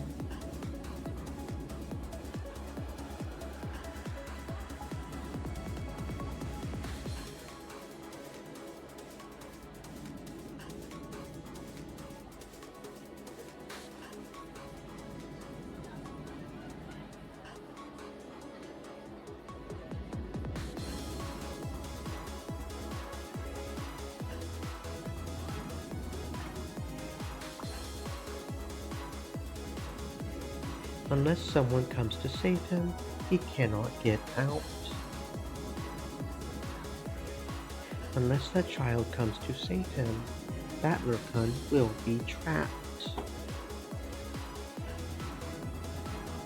If there is a key to that closed room, I am certain my lady will find it. My lady, I am sure you have gone through many trials in your life. But please, this is one trial you must overcome. I am certain that you can do it. I will know, do not doubt that in the slightest. The bride and groom's procession now slowly advanced down the path to the grave and reached the altar. Though walking slowly with ceremonious and proper etiquette, it was also tiring. Erika glanced over at Battler. Of course, his eyes were blank. His heart was still inside this closed room. Once more, the sound of the Chister honor guard stamping their heels rang out loudly. Silence returned to the cathedral again. Now, the wedding ceremony would finally begin.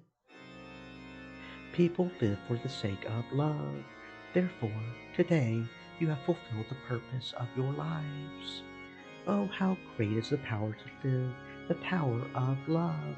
I pray that the brightness of this day blesses these two for all time. Come now, You who love one another, make the oath of love. In the place of the husband who cannot speak, let the wife make the oath on behalf of the pair. Battler swears to Erika, and Erika swears to Battler to support each other both in sickness and in health. I didn't catch that, Battler San. If you have some objection, please say it a bit more clearly in a loud voice. Did, it.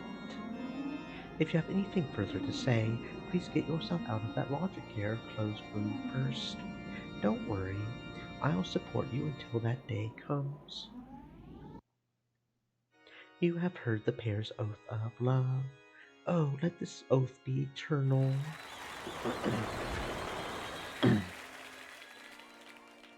The thunderous applause celebrated their marriage of subordination.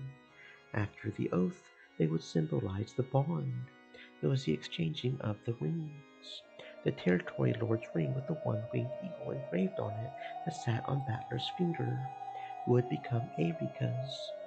By this, she would become the ruler of this game board.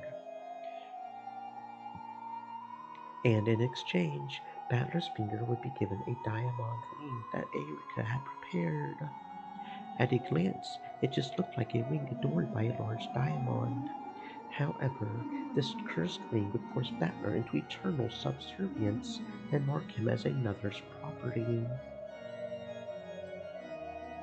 Yes, let the pair exchange rings. Since the husband's fingers cannot move, let his wife support him.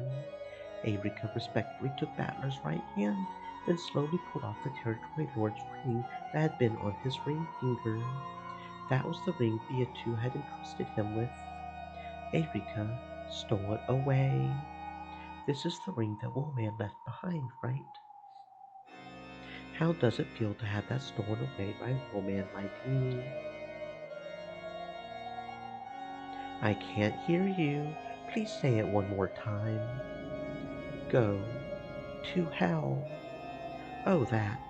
Well, then there's no need to worry, Battler San. Erika pressed her lips up against Battler's earlobe as if biting it, and told him where they were. We're already there. Then, slowly, she took Beatu's ring, which she had stolen from Battler, and slipped it onto her own left hand. And now, Pride, you may give the groom your ring. That's one hell of a ring, a shackle that'll hold him in place for all time. Yeah, it's custom made. Even Battler's blank eyes could see the diamond ring Erika held. It was like Erika herself. On the outside, it shone beautifully and possessed an absolute hardness that would bend to no one's will. And on the inside, to symbolize never letting go of the prey it had latched onto, it had 8 sharp thorns pointing inwards. That if they had been growing out of the outer side, it would have looked like the collar from a guard dog from hell. However, who ever heard of putting those on the inside? By twisting the diamond, those thorns could slide in or out. In other words, if you twisted it after thrusting the finger inside, the inward-facing thorns would bite down, never releasing until the end of time. Then even his soul would be trapped, and his body, mind, and soul would be forced to serve Erika for all eternity. Are you kidding me? Who the who the hell would wear a ring like that? He couldn't even finish speaking that simple phrase, and furthermore, those awkward words were the only way he could resist.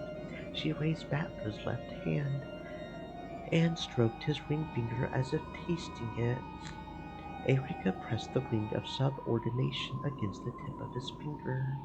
If a ring is made to fit too tightly, it can be painful and hard to take off.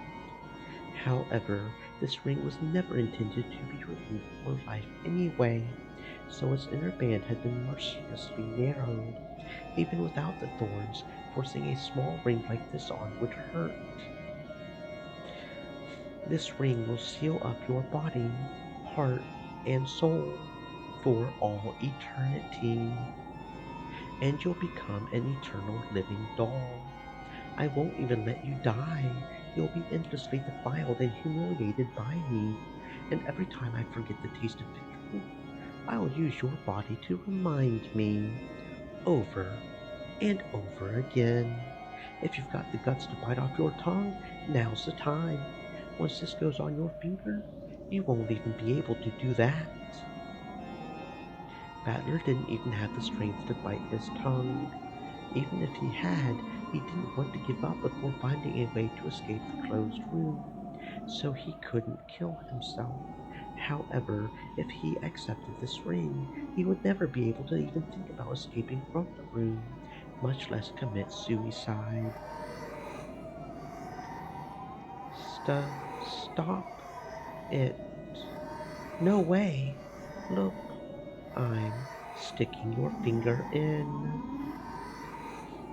It, it hurts. It wasn't just the pain of having his finger forced through the tight ring. The curse of the ring fiercely tormented Battler's body from the inside. That pain would always torment Battler, but fortunately, the power of the ring even stole away the heart that could understand that pain. Erika kept screwing that too small demon's ring on. It hurts. It's impossible. There's no way it'll fit. Don't worry, it will fit. No problem. With an obscene laugh, Erika let a silver thread drip from her mouth and soaked the finger and the ring. Please relax. We'll stick it in all at once. Please don't resist uselessly. It'll hurt less if you don't resist, okay? You see? Now it's sliding right in. No. Slowly, slowly, Battler's finger went deeper, deeper through the ring. He was pushed through the iron ring of pain and humiliation, which would never be removed again.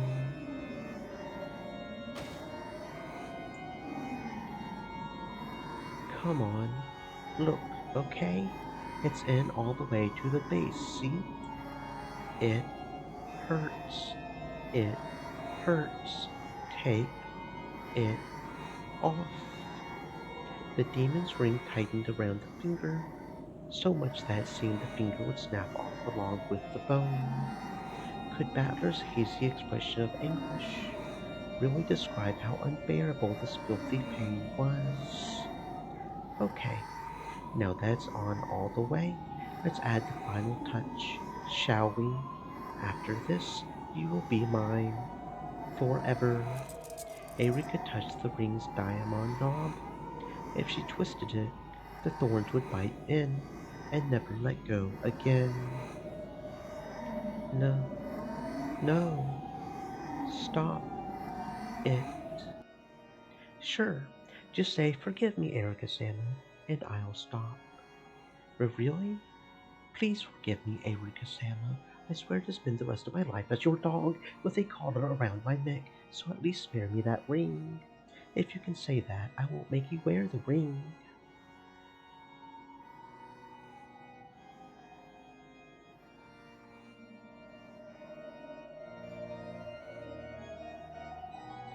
F, for,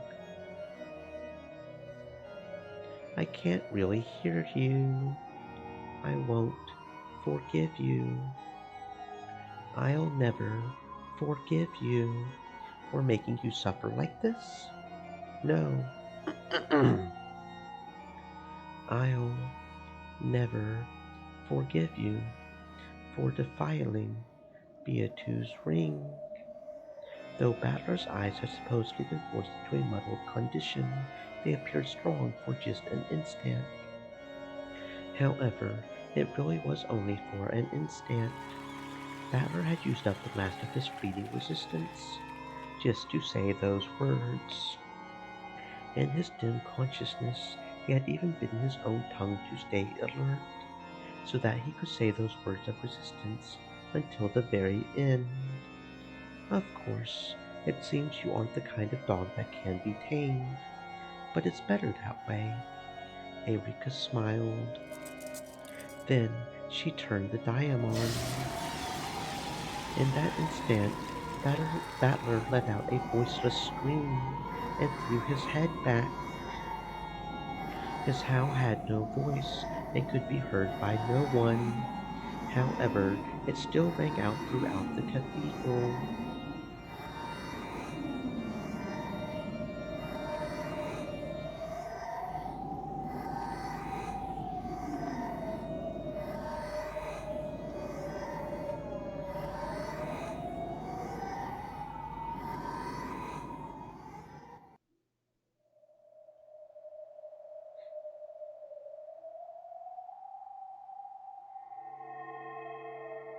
A dreary breeze blew through the golden rose garden. Shannon and Cannon had already finished walking 19 steps, their backs still facing each other. When the demons conducting the trial gave the signal, they would both turn and settle this. Each one had the dueling each had one of the dueling pistols given by the demons in their hands. The bullets promised certain death no matter where on the body they hit. This duel would not end until one of them died. George and Jessica just quietly watched the ones they loved. They had already entrusted all their thoughts to them, as well as their fates. Just watching over their partners was now the only way they could show their trust.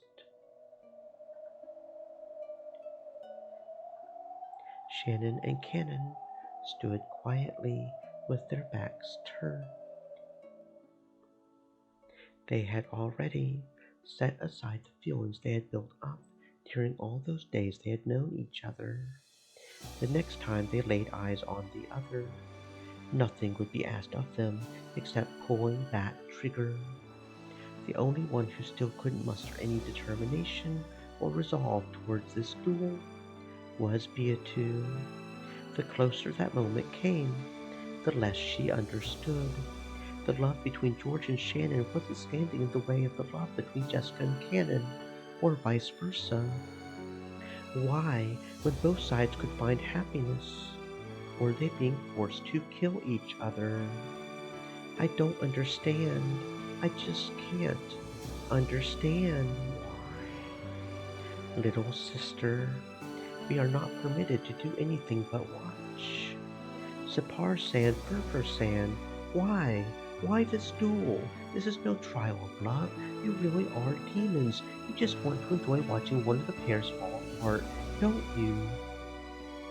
Silence. You'll get in the way of the lovers. You're the ones getting in their way. One will fall. The one who loves that person will grieve. If only you two weren't around, no one would be sad. That is not true. If we hadn't set up this duel, then both pairs would have fallen apart. This duel is necessary. I haven't been able to accept that since the beginning. You say their love can't be successful without a miracle of magic. What does love need other than two people who love each other? This duel is meaningless. So stop it, you two, Shannon and Cannon both. Why must you fight each other to the death when you were once as close as true siblings? I just can't understand. Everyone should have been able to hear Beatrice yell. However, no one's expression changed. That's right. I'm impressed that you noticed. This is love's truth. What is? Normally, love needs nothing more than two people who love each other. Therefore, when there aren't two people, we must use a duel to make that number become two.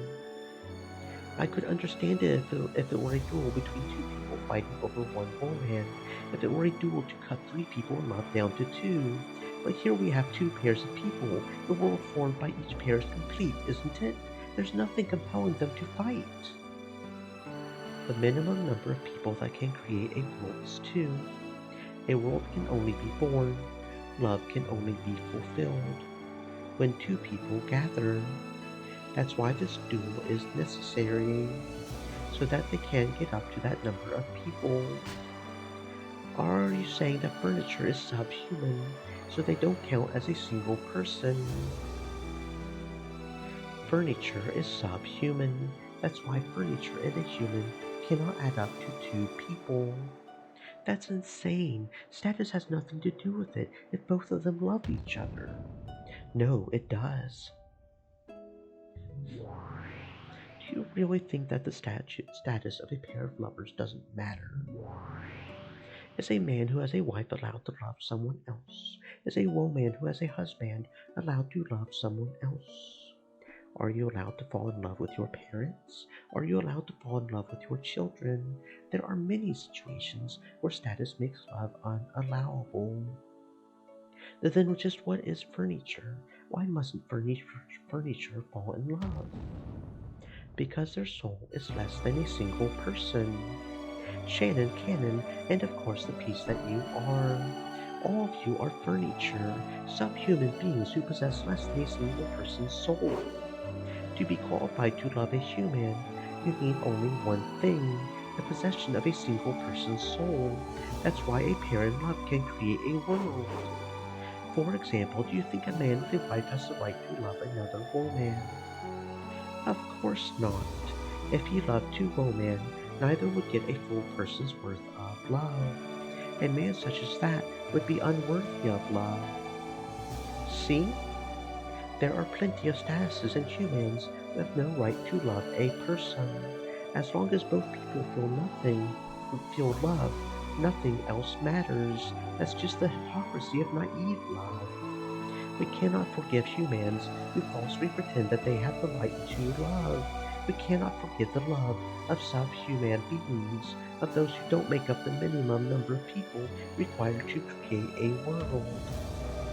That is the purpose of our trial, is to let the sinful souls regain a complete soul and become capable of true love.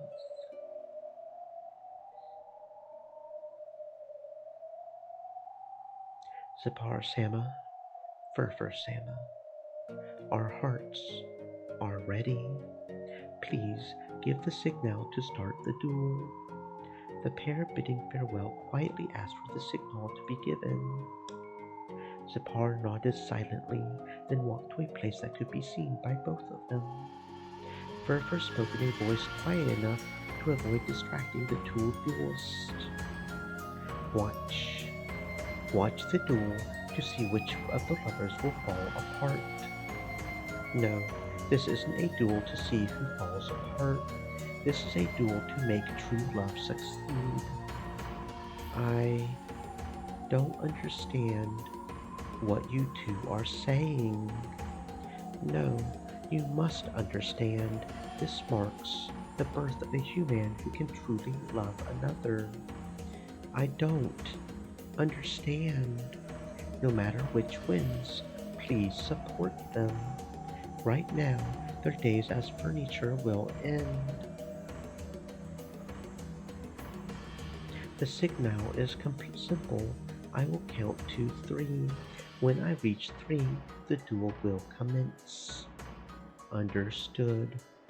Same here. If both miss, the duel will be temporarily suspended.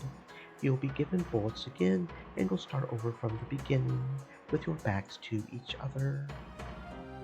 I guess it'll repeat until it's all settled. Zipar, have you seen this sort of duel many times in the past? Of course, I've seen many of them. Usually, how many times do they need to face off before it's over? In almost all cases, it's decided in the first round. They must all be really good shots.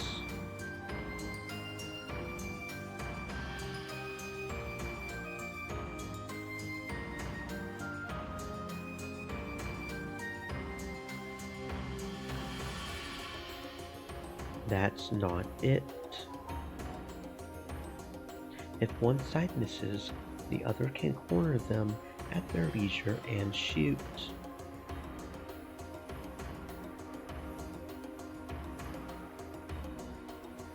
If the first bullet misses, then you've lost your chance at victory. However, if you take too long, you'll lose before you can even pull the trigger. If you're going to lose anyway, you at least want to have pulled the trigger first. Your resolve is good, you two. Then, let's go.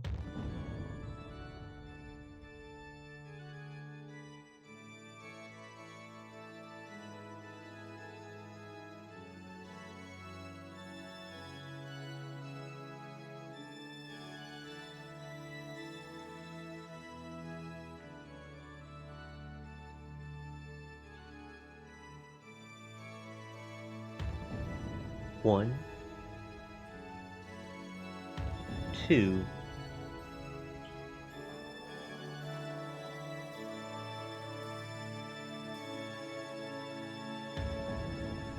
three. In the golden rose garden, when the number 3 was yelled, the sound of gunfire rang out once. Even the people watching couldn't tell whether that was a single gun firing or the sound of both going off at the same time. Stream Elements said. Stay moist, my friends, hydrate. In the midst of the stench of gunpowder and white smoke, there, with gun raised and smoke trailing the barrel, was Cannon, and, lying on the earth, was Shannon. Shannon, San. No, Shannon fell before the gun fired. Jessica's distressed expression was enough to explain what had happened. Slowly, Shannon stood up. There was no bullet wound anywhere on her body. At the time of the signal, Shannon had thrown herself to the ground, dodging the bullet. It had been a bet. If Cannon had turned around and taken the time to aim carefully before the shooting, then he would have shot her as he lay there. However, if Cannon shot as soon as he turned around, she would be able to dodge it. Cannon had also made a bet. He did not underestimate Shannon's skill with a firearm. He was fully aware that, if he assumed Shannon would be timid enough to let him shoot first, he would lose before even pulling the trigger. So, he had decided to shoot right away, and he had predicted that when he shot, Shannon would reflexively pull the trigger too. Since he intended to shoot right away, he would be more mentally prepared, so he was confident that he would be able to shoot accurately. If Cannon had cautiously turned around, and Shannon had shot instantly with the strength of her will, then Cannon wouldn't even have been able to pull the trigger. So, no impatience on Cannon's part was to blame here. The two had simply given it their all, left their fates to the heavens, and reached this result. I didn't imagine that my quick-tempered Nasan wouldn't shoot at all. I'm surprised too, to think that old prudent Cannoncon would shoot as soon as he turned. As Shannon quietly pointed the barrel at him, she slowly walked forward. She planned on cautiously closing the gap until she reached a distance from which she could hit with even more certain accuracy. And Cannon had already lost any means of fighting back. He could only try to dodge Shannon's bullet and place his bet on the second round. If they both thought this, then what happened next would turn that assumption on its head. This isn't over yet. Cannon dashed forward like a tornado, bent over so low that he was almost crawling over his shadow. This duel could only be settled by a bullet, but he wasn't the only one who had a bullet. If he could steal Shannon's gun away from her, he could turn this fight around. And if Shannon calmly shot through Cannon, it would end. The odds that Shannon would miss, or that he could get close enough to her before she fired, Cannon would bet all the chips he had on them. Shannon could draw Cannon in until the last second, then shoot him from a closer distance. If she pulled the trigger just before he reached her, and even if she missed, it would just start again from the beginning. Shannon kept her gun pointing at Cannon's forehead as she compared those options until the final moment. She led her shot, calculating the distance she had already moved and the time it would take her to pull the trigger. The goddess of fortune smiles impartially. No. Surviving past the final moment, Shannon could have shot. Cannon barreled into her chest. He then swung his hand up and knocked the gun Shannon held into the air. That strike sent Shannon's gun flying into the sky. At the same time, Cannon's gun also flew from his hand and danced through the air. The two guns danced a rondo through the sky, reached their peak, and began to fall. By that time, neither knew whose gun was which. The two guns were the same. Everything about them was identical. There was no way to tell them apart. However, there was one difference. Only one of them had a bullet inside. The pair raised their hands to the sky, trying to grasp their fate, their miracle.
Oh, come on, what the hell?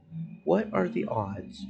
What are the odds that as I get up while the ad break is playing to, do the ad break thing while the ad is playing, my mouse would fall precisely in a way that would click the X on the game? What are the fucking odds? My mouse. I'm about to break my mouse.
Okay, finally made it back to where we were.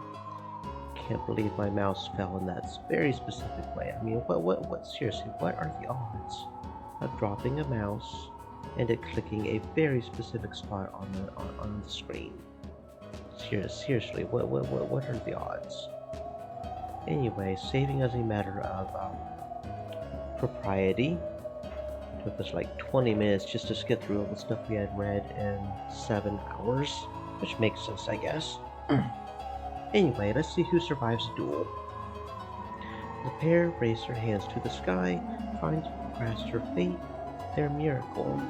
It was as though they were trying to grasp the wings of a descending angel of miracles. The pair looked up at the brilliant sky and entrusted everything to the goddess of fortune. Then they each grabbed one of the guns out of the air, and after dancing a momentary rondo, their arms crossed each other. Even that had been like a dance. Then they each pressed the barrel of their gun up against the other's forehead, both as steady as a rock. Even they could not know which gun held the bullet.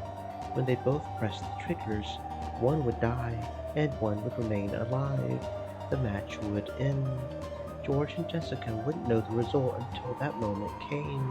However, was it really impossible for the two holding the guns to know? The muzzle of Cannon's gun, which had already been fired, must have been warm, and the muzzle of the other gun, which Shannon hadn't fired, should have been ice cold. So, perhaps the pair of them did realize which gun was which. And yet, both expressions were solemn, the faces of those who would believe in their fate unswervingly until the moment the triggers were pulled. Don't be sad, we'll meet again soon in the Golden Land. We should have done this much sooner. If only we had, our reunion could have been avoided entirely. It's okay. Considering what day this is, even this duel is just a farce. You're right. If we're just going to revive in the Golden Land anyway, it really is just a farce. Then I'll see you later. Yes, you too. So long.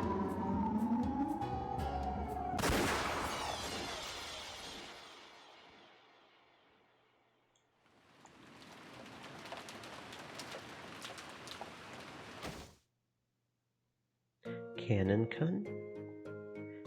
Hey, what's going on? Hang in there. Suddenly, Cannon fell to the floor as if he had had an attack of anemia.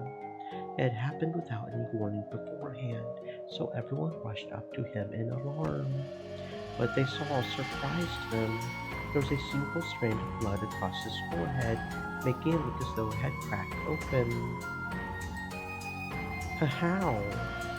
What happened? Or what's going on? Trying to get a look at the wound, Yoda wiped Cannon's forehead with a handkerchief. However, his forehead was perfectly smooth, without any trace of a wound. And yet, blood was pouring out, almost as though it was seeping through his skin. Oh, what are you doing? Stop the bleeding already. But even though there's no wound, the blood won't stop coming. Hang in there, Cannon-kun. Cannon-kun. Yoshiya-kun.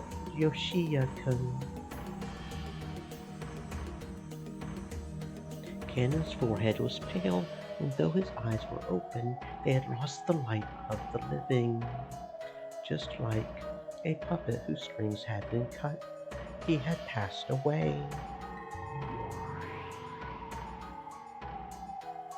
Yoshiya-kun, Yoshiya-kun. So long, Cannon-kun, and thank you. Jessica dashed up to Cannon's corpse, held it, pressed her forehead against his, and as the still hot blood was smeared over her forehead as well, she sobbed. Shannon, George-san, we won. Now, I finally have the right to love you. Shannon leaned against George's chest as though the springs holding her up had been cut. George held her in silence. Yoshia-kun, Yoshia-kun.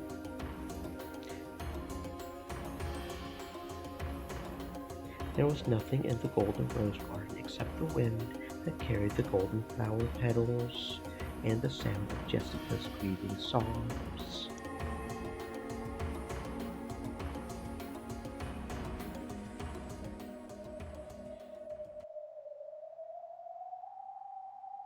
Is your trial for us finished now? It is. Congratulations. You two were the ones who remained.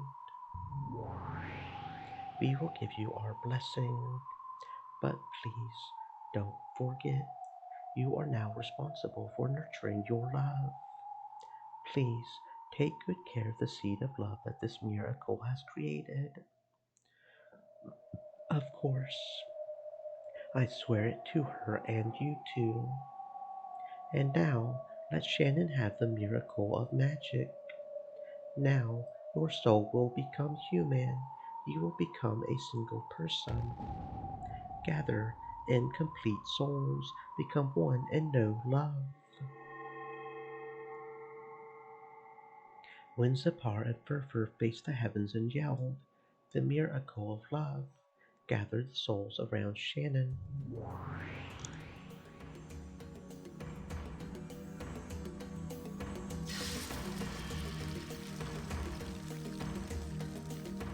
They came from the losers of the trial, from Cannon who had been defeated, and from Beatu who had dropped out. Slowly, the bodies of the two began to break down into flecks of gold dust.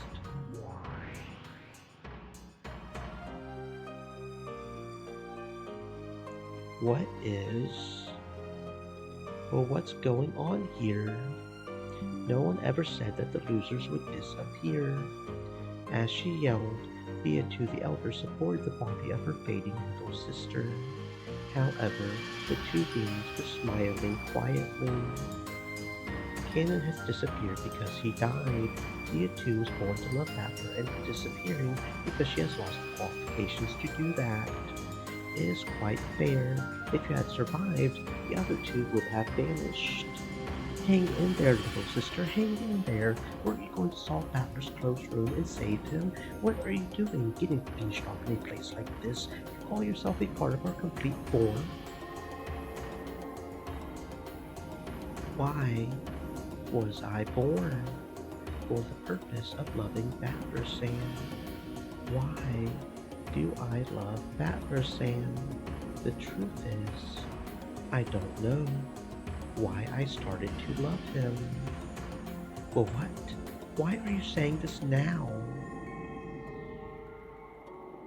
After all, when I was born, I was told to love Battler Sand and be loved by him.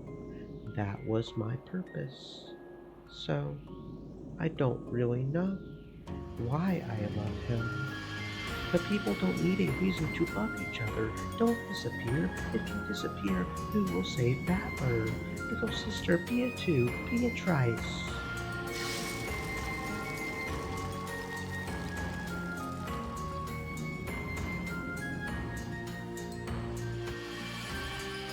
Why is it that I love Battler Sand?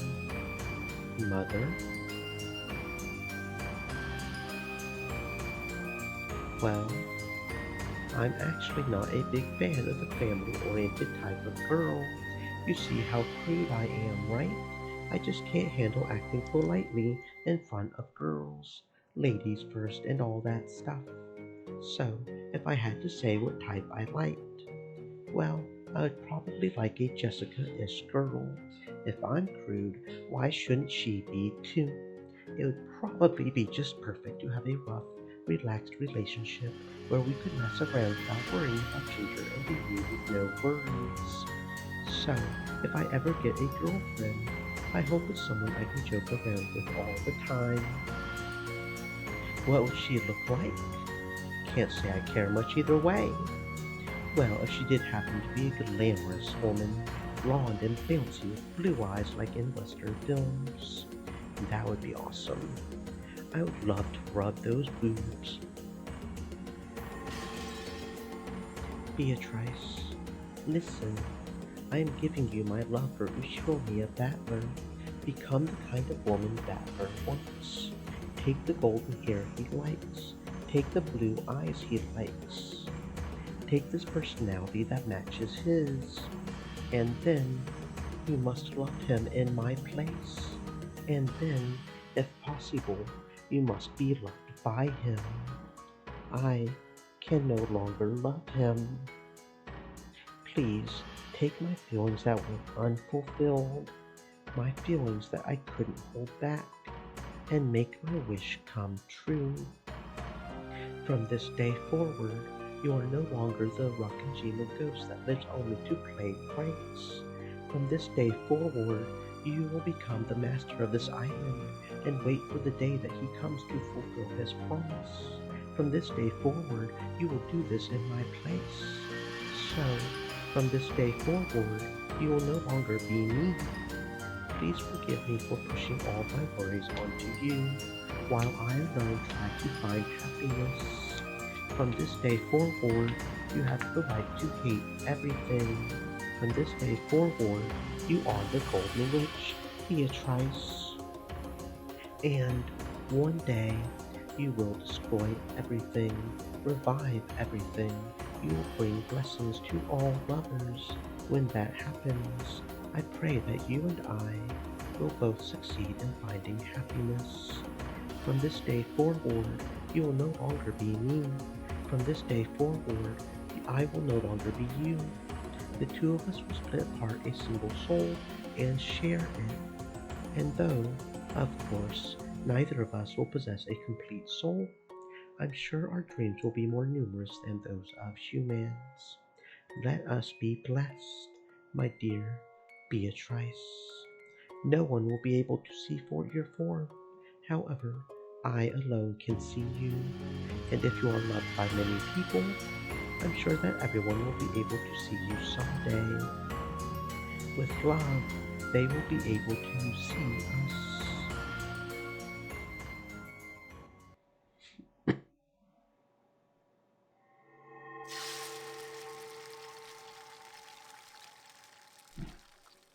Yoshia-kun, are we dreaming? Insane! What kind of joke is this? Well, get Dr. Nanjo. Call Dr. Nanjo here. Goda, that is enough.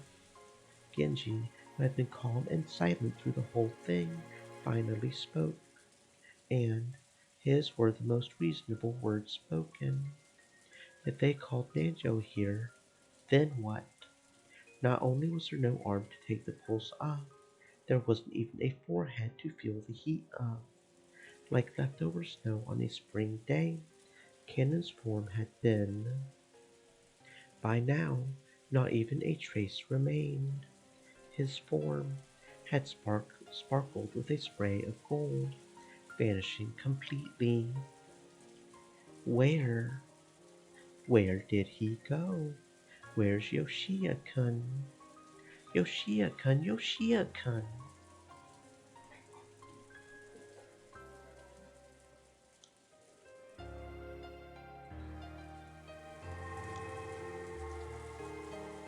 So long, my lady. No, Jessica. Cannon-san. By now, no one's eyes can see us. That means that we're no longer in their world. However, we are right here. You're right. We are here. For us, a body is nothing more than a cage made of flesh. There's no need to be sad. But I do feel sad for her, for Jessica-san. This is all my sin. This is why furniture isn't supposed to love. What will you do now? Though I have lost my form, though I can no longer talk to her, and even though if Jessica ever talks to me, I can do nothing except nod behind her back. I will be by her side. I think that's wonderful. What will you do? I want to save Battler Sam from a closed room. A closed room. After looking a bit taken aback, Cannon laughed gently. Beatrice, who hadn't expected to be laughed at, looked a little sour. Well, why are you laughing? This is very important to me. But it's a closed room. That's something for humans with bodies to worry about, right? We've already been released from our cage of flesh. How could a closed room hinder us? Are you sure about that? I mean, there's a chain lock and packing tape seals and red truth.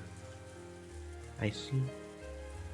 So, you are a being from the world of pieces, but a higher level world. That means your limitations are different from ours, or so I hear. Well, Cannon stretched and looked as though he was about to head out somewhere. Cannon-san, seeing as you're a fellow loser, okay, I'll go for you. I'll go to the guest room in the mansion. Let Battler Sama out. Set the chain behind me and hide in the closet in his place. Is that enough? I'm glad for the sentiment. However, even if you wanted to leave the cousin room because of Erica-san's seals. Unlike the next room over, the cousin room containing Cannon was a guaranteed, complete closed room, even counting the windows. Not only did he have no way to save Battler, he couldn't even escape himself. In that case, use your magic to give me power. My magic? Yeah, use your magic on me. Well, wait, I don't even know how. Are you Beatrice the Golden Witch? I am a witch, but I don't even know about closed room tricks, much less magic.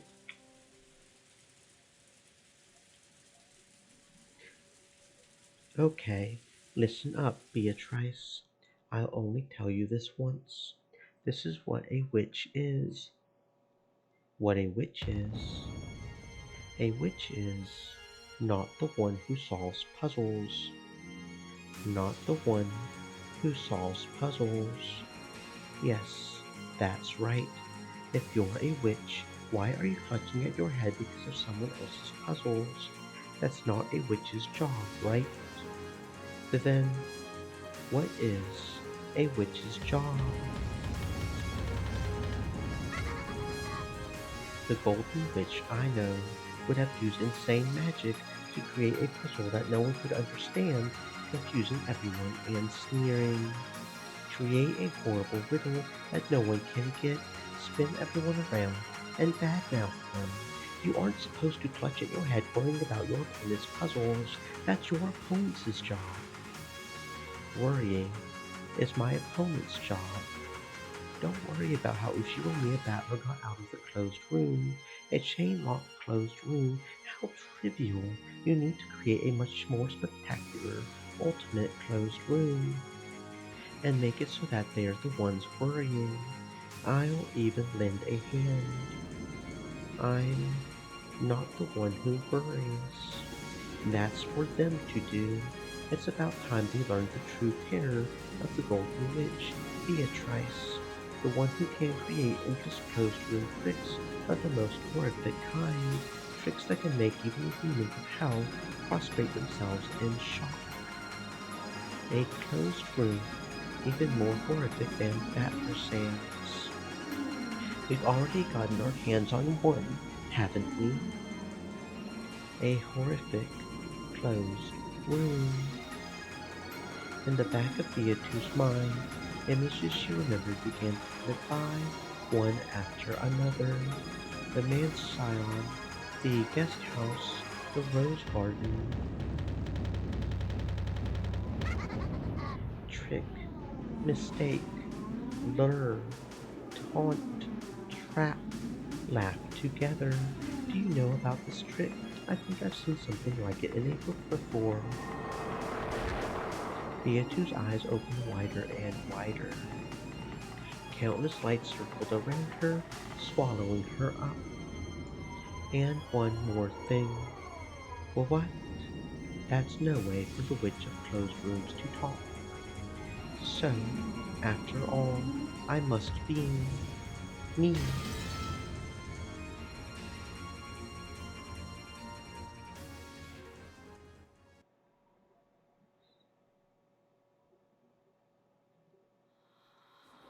The marriage ceremony ended without any problems, and the reception was held inside the cathedral. As the goat demons partied raucously, the landlord could be seen leaning against a pillar, trying to escape from the noise.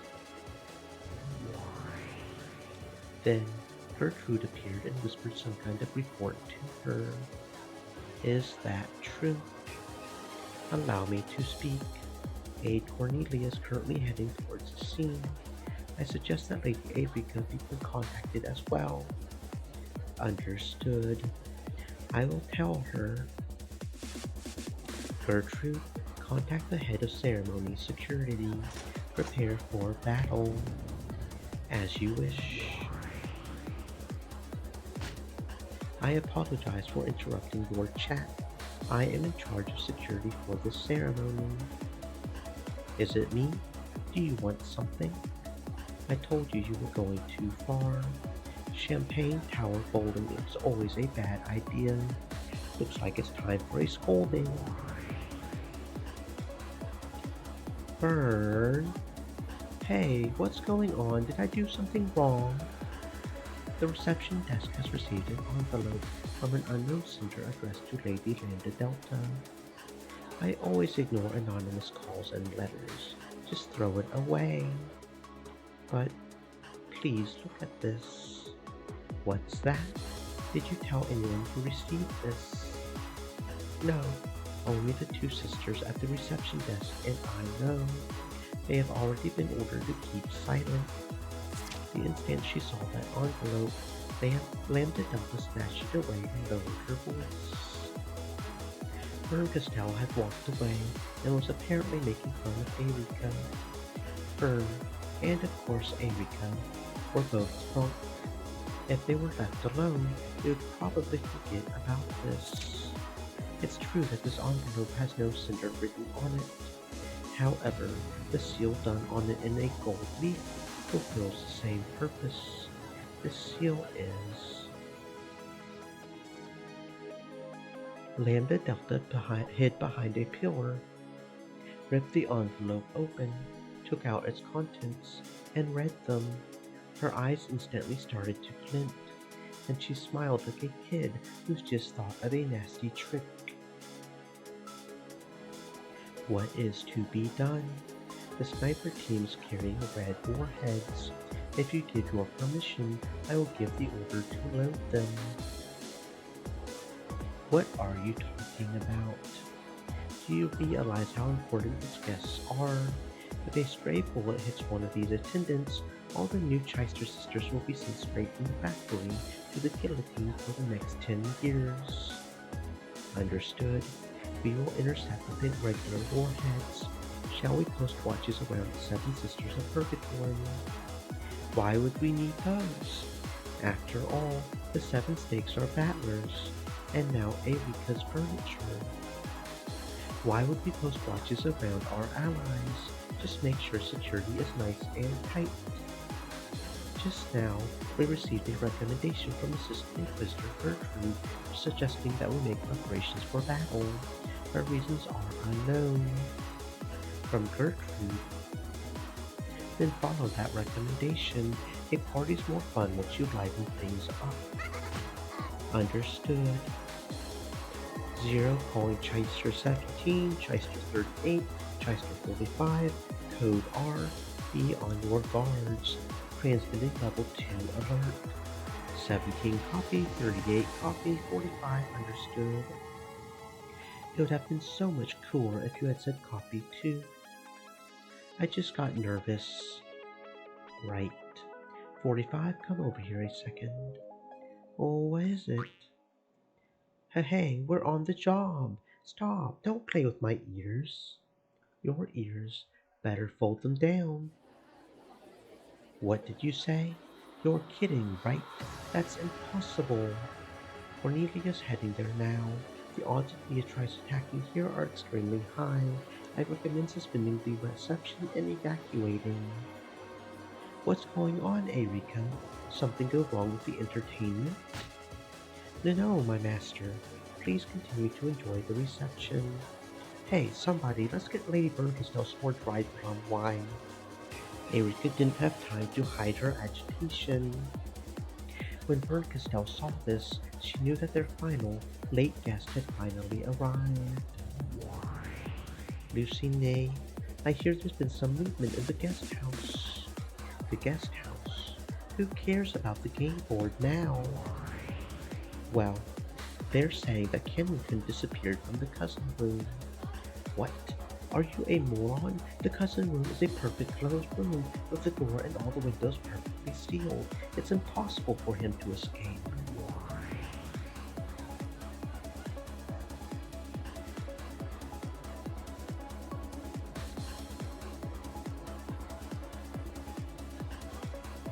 No, I've been snooping about as well. There's no mistake. Cannon had disappeared from the cousin room. He's probably hiding somewhere in the cousin room, or else he's managed to trick everyone since the beginning, and was never in that room to begin with. That's impossible.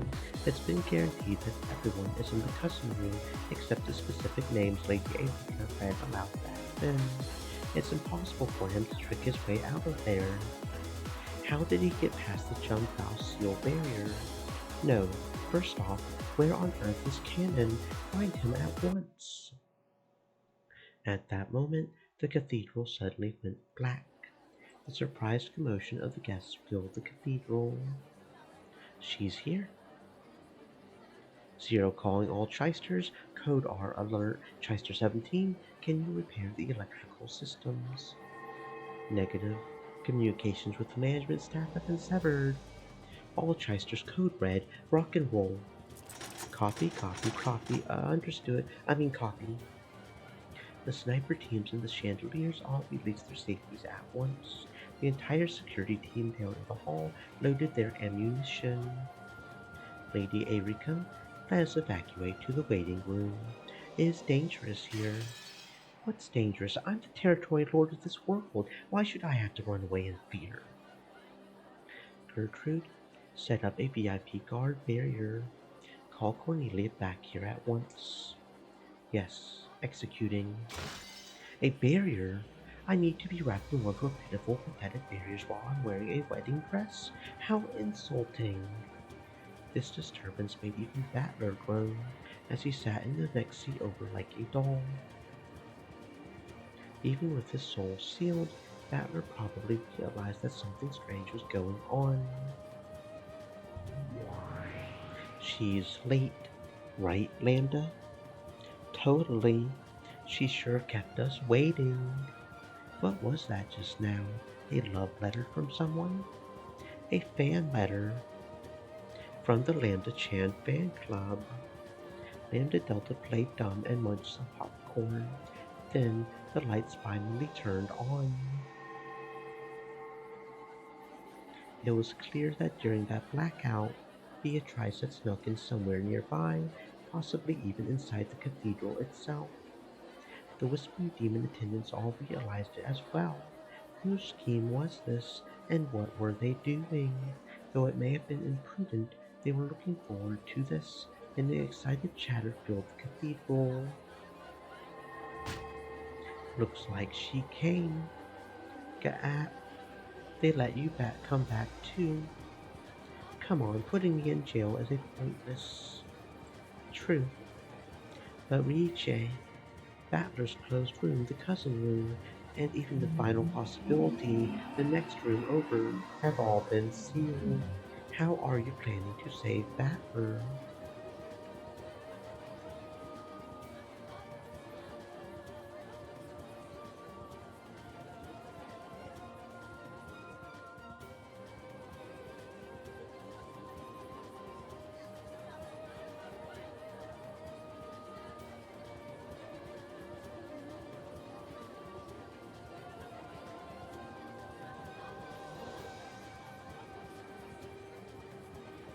Let us suppose that my lady has found some trick X. If so, she would inevitably have to march in here to thrust that in Lady Erika's face. But against all of those Chester troops, I can't believe this many of them were hiding here. It's impossible. She'll be soon to death. Rabbit ears dashed all about the hall. Incredible that she could remain hidden and unnoticed with so many people around.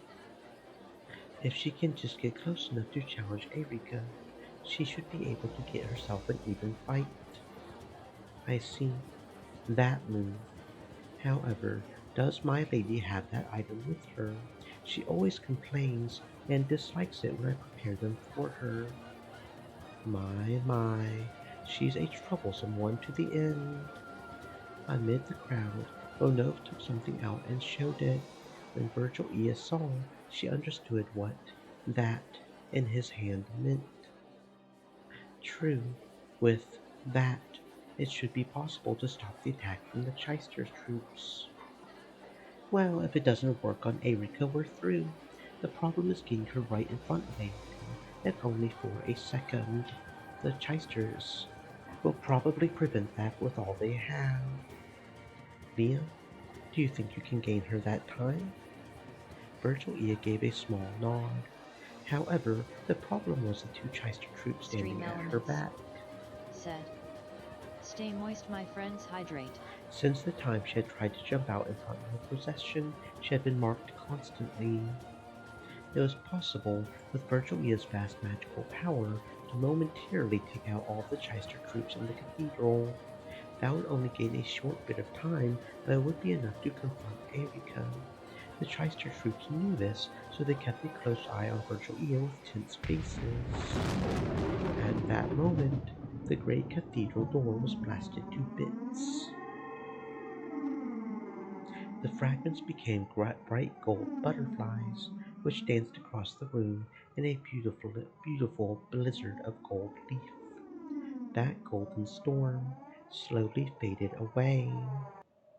Then, at the entrance to that red carpeted path to the grave, a calm, majestic figure was. Guards, shoot to kill. Negative, conducting identity comparison. Delano ordered the guards to shoot the intruder right away, but Treister Zero didn't respond. Was it because she had been warned about shooting the guests, and was afraid of the consequences of possibly shooting a drunk guest pulling some sort of prank? No, Zero was just coolly and calmly carrying out her duties. Oh, what a surprise, and I thought you weren't going to make it. The pair faced each other from either end of the long red carpet. However, in between them stood several dozen Cheister honor guards. It took you quite some time to come here, most honored guest. You had us all quite worried, but I am glad you managed to make it to the reception at least.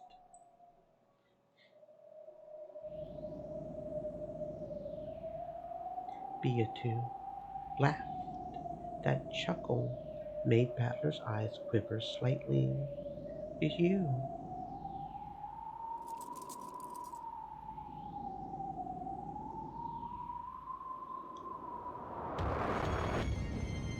did I keep you waiting, Furudo, Erika? I'm here to celebrate.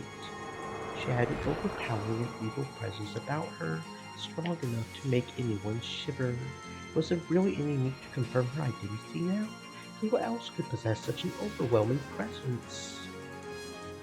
But Beatrice, let us meet again in hell. is a favorite parting line of mine, but identity confirmed is the great Lady Beatrice. This time, it really did happen. Dorito Erica. At that moment, the two Teicher's troops, standing behind Virginia, swept over and fell to the floor. Renault had touched the faces of their big ears from behind. It was clear that he had applied some sort of magic. Someone find a doctor. These girls appear to be ill. All Chysters opened fire. Be a two now! Just an instant before the Chyster troops could fire, Virgilia raised her arms to the heavens. Her magical power, which was more than enough to remind all present what her name had been at the height of her strength, had become a spirit wave that exploded throughout the cathedral. Its shockwave made the stained glass windows shatter and colorful glass shards poured down everywhere. The spirit part of warfare defenses. Hurry on reboot. However, all the Chyster honor guards, who didn't have spirit particle defenses, toppled over like dolls. The ceiling snipers were defended and able to avoid a crash, but it would take several minutes before the system could be rebooted. That span of time should be enough to reach Eureka. However, it wouldn't be possible to defeat Eureka in just a few minutes. There was no way they would be able to carry Batman away in that time. What else could they use this precious time for? Beatrice dashed down the red carpeted path. She ran down the path to the grave, which was lined by Chyster troops lying there like corpses. She had called this place Hell. In that case, running from hell to the grave was actually going backwards. Beatrice's figure dashing through the cold-ridden path truly symbolized her resurrection. My lady, take this. Got it. As she dashed, she snatched something white from Renault's outstretched hand. There was no longer anyone blocking her path to Eureka. However, at that instant, a golden thread came from in front of her and rapidly sewed through the red carpet towards her like a sewing machine.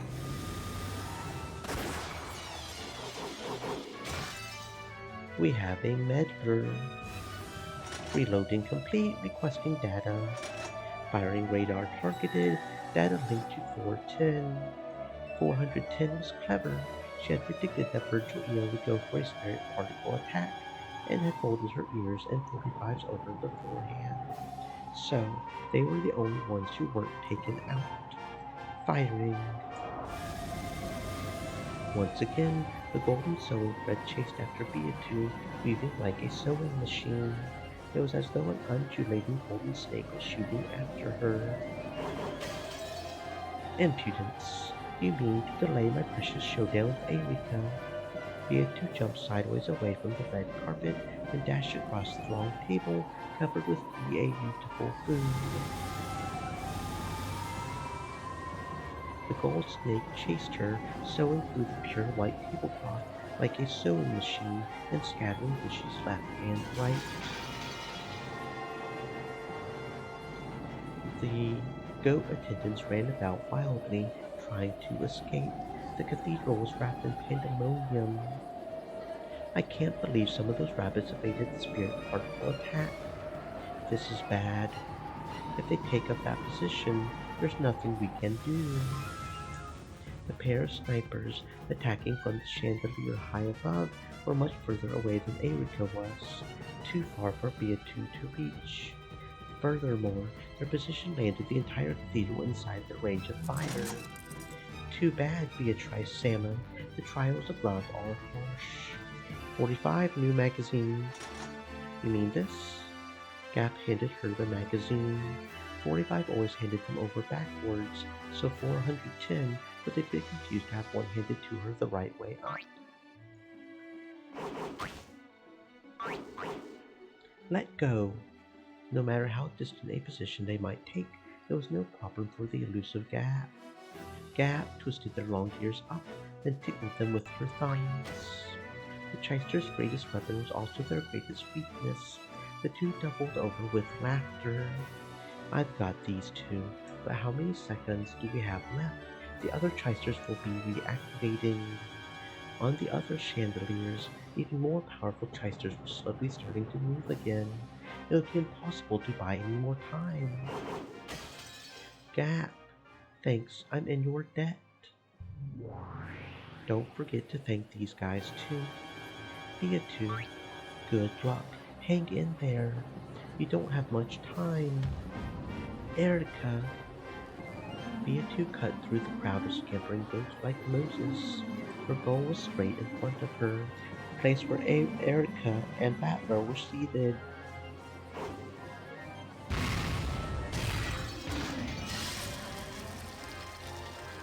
Then a red barrier took form, blocking her path. It was the VIP garden barrier that Gertrude had set up. She stepped forward and laid out a last line of defense to block Beatu's path. Let me know that you will get no closer. You think a wall like that can stop me? How long until the chysters reactivate? Oh, within 30 seconds. As the oldest of the seven sisters of Purgatory, Lucifer stood waiting behind the bride and groom. She wanted to save Beatu. If she could just distract the recruit for a moment, the wall would disappear. However, the seven sisters were furniture. They served the territory lord, so they couldn't move to help Beatu. The landlord glanced over at Lucifer. There was a coercive tint to her eyes. You are not allowed to move except by the orders of your master. Who's our master? It's Erika now, idiot. No, our master is Battler Sama. True, Erika only speaks on his behalf. That's right, Oni Sama. Whose furniture are we? It's just too delicious. Let's dig in. The red, absolute barrier flickered for just an instant. Beelzebub's stake had pierced Gertrude's shoulder and her concentration had wavered. But it didn't break.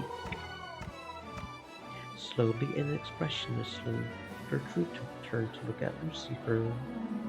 By whose orders? Know that Lady Erika has made no such order. We do have orders. They're the orders of our master.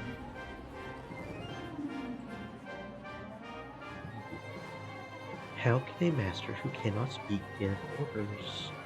Even though he can't talk, understanding your master's will is furniture's job. Then it cannot be helped. Seven stakes shot at Gertrude at once. Gertrude had chosen to take all those direct attacks, refusing to abandon the barrier until the last moment. Though she was resilient enough to be called a literal Iron Maiden and receive no damage at all, it was more than enough to make her flinch and lose control of the barrier. Good work, my furniture. Beatu shot through the scattered red fragments of the barrier, and she was finally right in front of the bride, her rival, Erika. However, there stood the final shield protecting Erika. Death sentence Delanor. You're too late. Time is already up, Lady Beatrice. Chyster 17, data linked to all Chysters, incoming data from Archangel Satellite, homing format, verdict model conceptual guidance. Chyster 20, reactivation complete. Chyster 127, reactivation complete. Time's up. No, not there, no! Reach A, good luck. B, A, 2. To Delanor. Back off, Delanor Anox. This isn't your fight. I have received a red truth denying you from Lady Ferguson. I'm afraid that this will become your grave. I don't know what Ferguson has allowed her to say. However, I don't need to sit around and let that longsword tell me. I'll play with you all you want later, but for now, back off. There's no time. chysters have already finished reactivating. I'm only living in on a bit of borrowed time. You will be the one to retreat. You are the pitiable actor who has chosen the wrong time to make an appearance. The landlord's red longsword cut a large arc of absolute denial, which headed straight for the ground via Two's head. However, in that instant, there was a thunk, and the curve missed slightly. Beatrice didn't let this good fortune go to waste. She slipped past the longsword, knocked the landlord aside, and finally stood right in front of Erika. This time, not a single person stood in her way. This is popcorn. But where did this come from? Urgent request from the bride's bodyguard team. Let the Chichester Sisters Imperial Guards fire at the intruder immediately.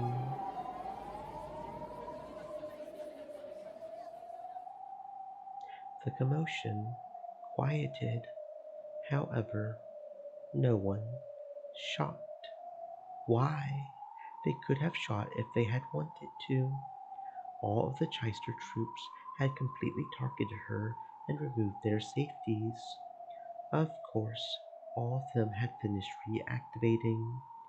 However, they hesitated to pull the trigger. But why aren't they shooting at the ceremony guards immediately? But wait, look at that. The landlord's expression grew grim. Then she quietly put her red longsword away. After all, Erika would have to make a decision. If she decided to ignore it, they could shoot to kill. However, if Erika picked that up, they must not do so. So they couldn't pull the triggers until Erika decided. Why won't anyone shoot? Look closely. See what Beatrice just threw at Erika? Lambda Delta pointed, still chomping down on popcorn. It was hard to see from the balcony. Beatrice had thrown something like a white handkerchief at Erika, had fallen to Erika's feet. What was that white thing? She really knows what she's doing, that girl. She knows what it means to be the main character. How interesting. The thing that had hit Erika in the face and fallen to the floor was a white glove that Beatrice had gotten from Renault. Hitting someone with a glove like that could only mean one thing. It was... Zapar, what's this? What does it mean? This is a request for a duel. If she picks up the glove, it means she's accepted. And if she doesn't, the Chysters will shoot. Why would she pick it up? She doesn't have to. However, we and the demon attendants would probably spread the word far and wide that she dishonorably ran away from a duel. She would be known for eternity as a coward who ran away from a duel of love. Beatrice waited firmly and composedly. If Erika would just get away. Then at that very instant, the Chysters would probably all fire at once, turning her into a golden embroidery, so Erika didn't have to pick it up. However, she could not afford to be afraid of picking it up. After all, she was the true victor who had defeated the battler's closed room trick and logic. If she was the victor, she would have nothing to fear. So, if she was afraid of doing it, it would prove that she still felt a tinge of doubt about her victory. If I don't pick it up, I can kill you without getting these clothes dirty. That would probably liven up your reception. However, you will pick it up. Oh, And why is that? I've brought a wonderful gift just perfect for you. You want to know what that is. Therefore, you'll pick it up. Not interested. Goodbye. You'll pick it up. I know that you want to hear about the closed room I've brought you, which, unlike that trivial guest room of Battlers, is simple, basic, and absolutely cannot be solved. A closed room that absolutely cannot be solved. I know you want to accept my challenge. After all, you are the detective. Erika threw off her wedding dress as though it were a cape. Yes, before she is a bride or a piece of or a witch, she is one thing first and foremost. I am the detective. I acknowledge you as my opponent. However, are you qualified to participate in this game? Have you managed to fix the logic error? If you pick that glove up, I will prove that I have fixed it in my fight against you.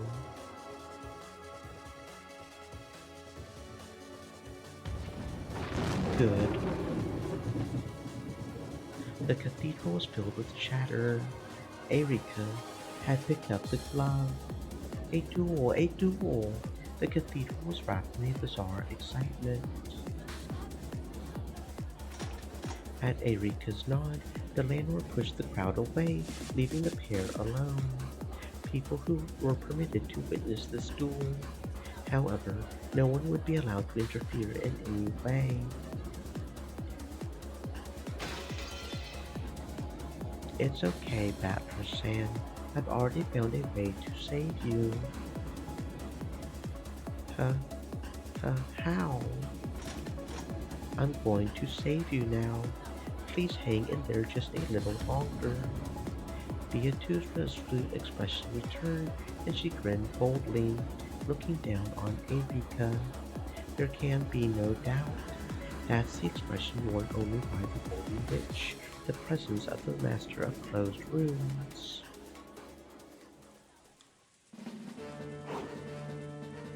A shadow dashed through the stormy rose garden. It was incredibly light and swift. The raindrops never touched him. He made no splashes in the countless puddles. His feet left no tracks in the mud. That rushing figure was Cannon. Then he ran up the stairs to the entrance of the mansile. He did not slow down in the slightest to open the door.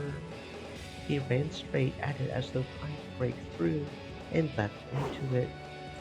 Though the door was shut, even that couldn't stop Cannon. He slipped through the door, fell into the entranceway, and slowly stood up. His body wasn't even wet, and as he recalled those nostalgic days spent serving the Ushiromiya family, which would never come again, he ran once more. He was heading for Battler's guest room. He ran past the servant room, through the entrance hallway, and past the door to the parlor. Then the doors to the kitchen and the dining hall came into sight. All of it brings back fond memories. There was the honor and rigidity of serving Kinzo directly. However, that man wasn't rigid all the time. When the family was out of sight and he didn't have to preserve that air of majesty, his face would turn unbelievably childish, and he would sometimes ask me to take part in strange pranks. The master let me shoot lots of guns, didn't he? That was pretty fun. Kraus-sama was actually surprisingly kind. He must have gotten the impression that the master bullied me a lot. Whenever I was the only one around, he would talk to me in a very familiar way, almost as though he was a classmate of mine. I sort of regret that I held back and never did anything but nod in return. Madame was a really strict person.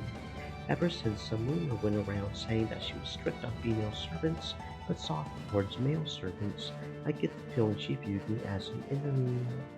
However, she was also a woman to be pitied. When I've seen her alone, I've noticed her shoulders sag with pain many times. There were a lot of servants, weren't there? Some lasted a short while, others stayed a long time. Genji-sama was the one person I might have called my father. I am both grateful and resentful towards him over many things. They all mix together, cancel out, and I end up with a neutral emotion.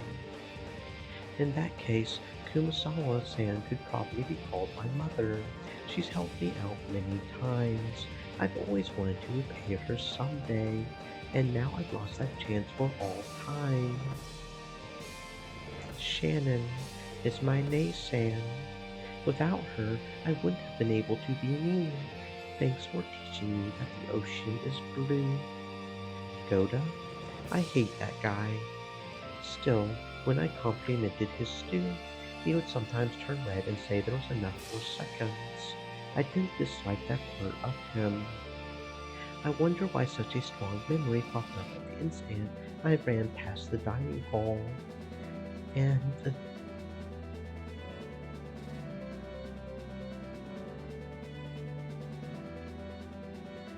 then my memories of Jessica. It's a boy servant.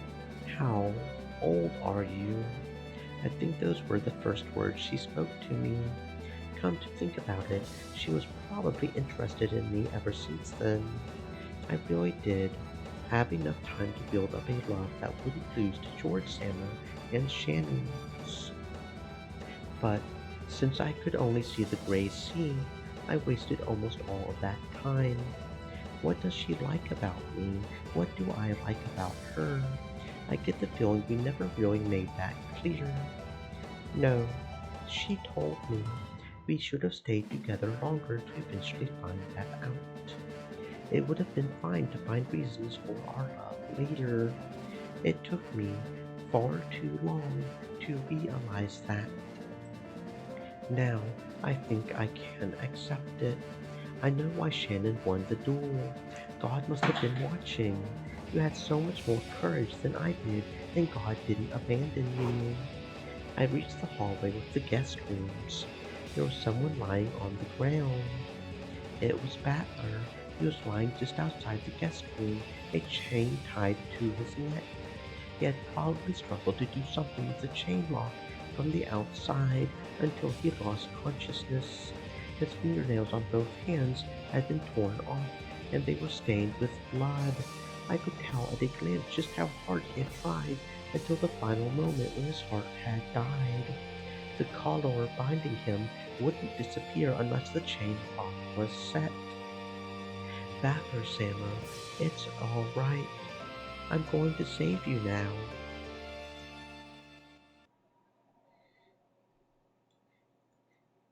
Battler responded faintly. He probably hadn't even imagined that help would come to this eternal closed room. He was so scared that this might be an auditory hallucination brought about by a fleeting delusion, that he couldn't bear to open his eyes easily. Cannon grabbed Battler by the arms and dragged him into the room.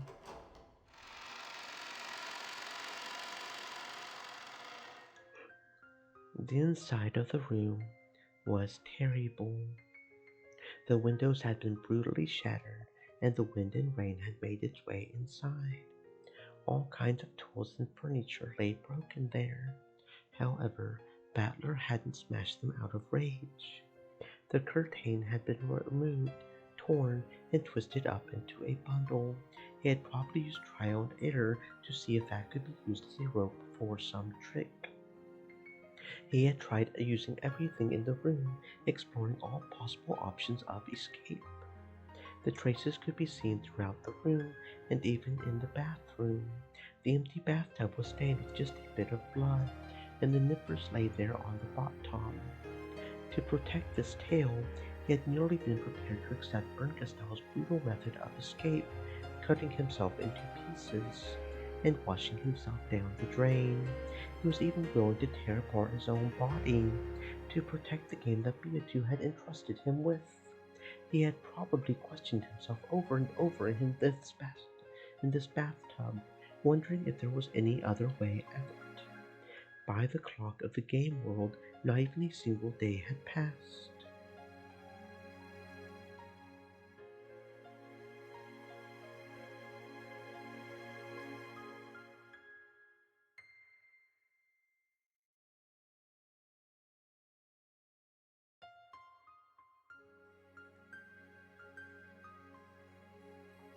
However, just how many years had it been in the closed room of the logic error? When faced with an endless span of time, any way of ending it, no matter how cruel, is tempting. However, he had rejected that until the very end. And, even in the last moment when his heart died, he had wanted so much to show his iron will to escape from this closed room, that he had chosen to fall here in the corridor, with the chain still around his neck. Battler Sama, it's canon. Please come to your senses. He wiped Battler's face with a towel wetted in the sink. In response to that cold sensation, Battler's heart slowly started beating again. It's you, Canon-kun. Yes, it's me, Canon. You did well to endure until today.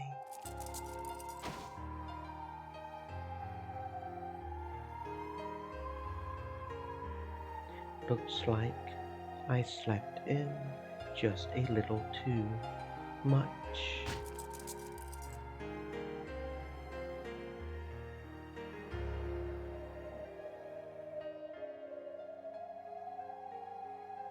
Battler realized that the feel of the towel on his neck meant that the cursed collar and chain were gone.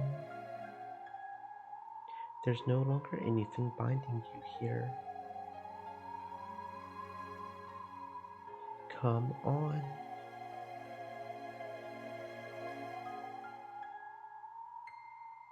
Please head back quickly.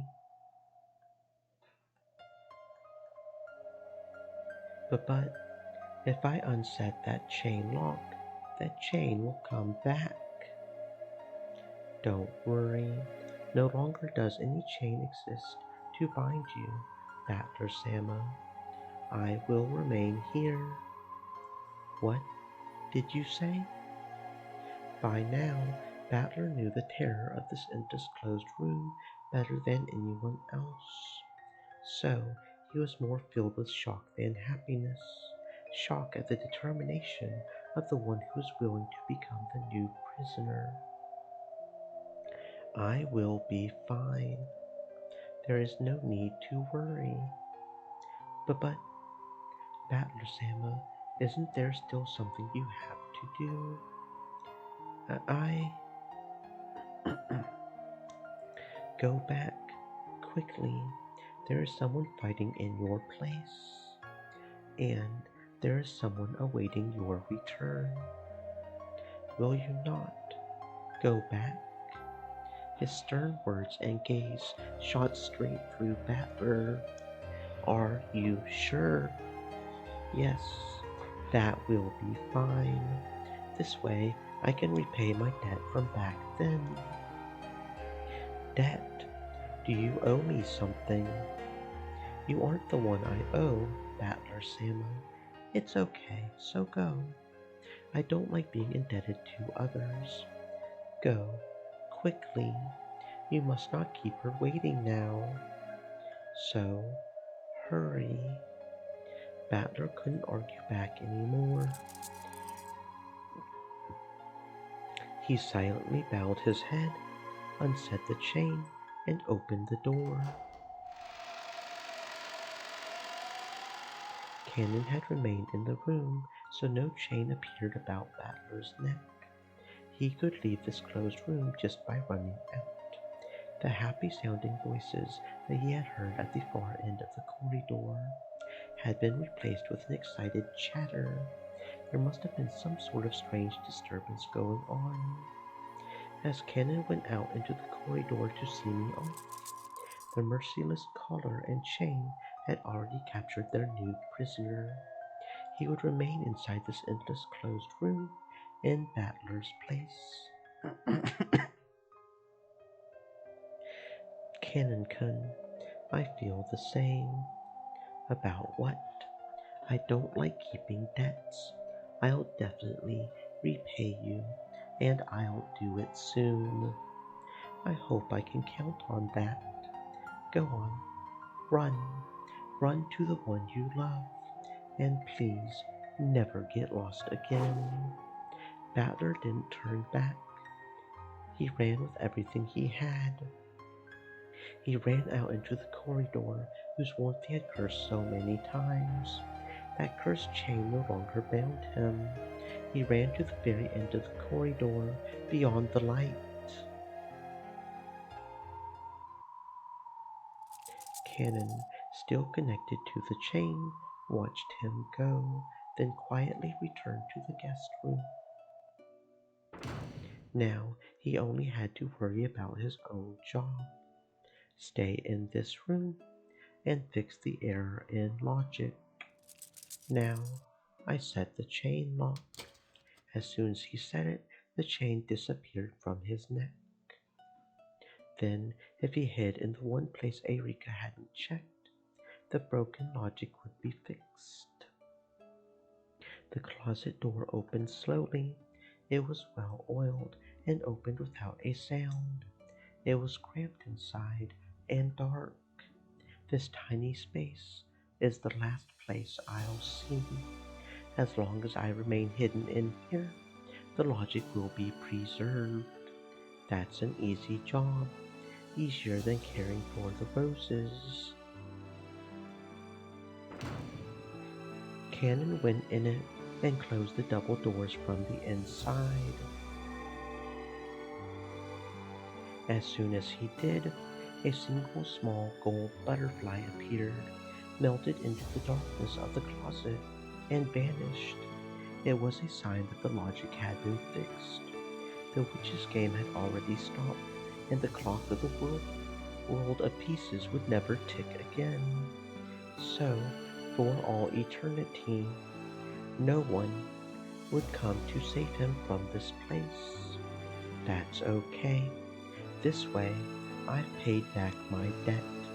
Beatrice, the power of the gold butterfly brooch taught me about love. In the third game, it gave me some quiet time alone with Jessica. I get the feeling it did many other small things for me. At any rate, I've paid back all my debts now. Now, all my debts are... That music tape Jessica lent me. I never gave that back, did I? That's okay, isn't it, Jessica? I like that one. Can I accept that as a present? Present. You want me to dub over it and hand it back?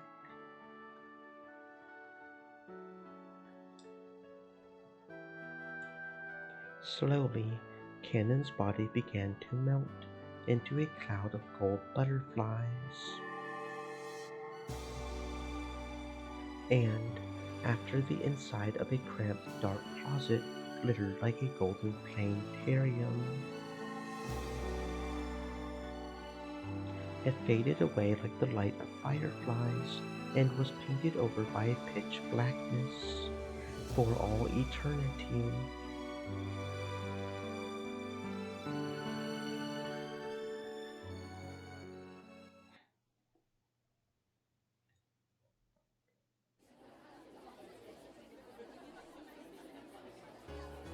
In the cathedral, the goat attendants were all jostling around either side of the red carpet.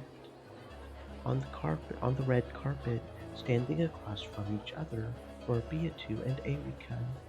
In their hands were the pistols given to them by Zafar and Purpur. Flintlocks, are they? How old-fashioned. Pay it no mind, demons are very particular about style. Its form was similar to an actual old-fashioned gun, but this was Of course, a demon's gun. This wasn't a gun that would propel a lead bullet with an explosion caused by gunpowder, like the pistols used in the duel between Shannon and Cannon, whose bullets had contained a magic that would always kill. These pistols also had bullets that were not made of lead. Beatu, there's no need to worry. She'll win easily, and you'll have to deal with her insults again, Bea. When this match is over, we should ask to be paid every now and then. After the fight ends, perhaps the occasional trip down to the Caribbean would be satisfactory. Enough talk about when the fight is over. That's an ill omen before a duel. Beatu, take this seriously. This is no time to be standing around laughing. Why is Riichi relaxed and Bea tense? Come on. Beatrice Sama, you can do it. Beatrice Sama is at a disadvantage in this duel. Why? Normally, witches are able to use strength in numbers to achieve victory. However, since the game has been suspended, she has nothing on her side except the riddle of Battler Sam's guest room. If Ericus can just strike a blue wedge through that one riddle, it'll mean she solved everything. They can win. I believe in Beatrice Sama and Battler Sama, our two masters. Did you call me? Thanks. For once, it feels as though our chances of winning are 50-50, so I would like to thank you beforehand. It is simply my job. There is no need to thank me. In the last game, when you protected me after I lost pathetically, I was happy. That was the first time in my life that anyone has ever protected me. Even my master has never done so. All she has given me is a way to cancel out my pain by exposing the truth of others, so that everyone ends up hurting each other. Please forgive my arrogance. I felt that I needed to protect you. When I realized what a frail truth you live by, when I saw you being tormented by the tyranny of a mixture of truth and lies that seemed more plausible, I wanted to protect you. Thank you. It wasn't for long, but you were a wonderful partner, and will remain so. You're right. Once we've defeated her, let's make tons of mysteries on this island together. I'll have you solve them and tease you as we play. How does that sound? I like it. I look forward to your challenge. Sorry, that's a lie. I take it back. That would be one of those looser flags, wouldn't it?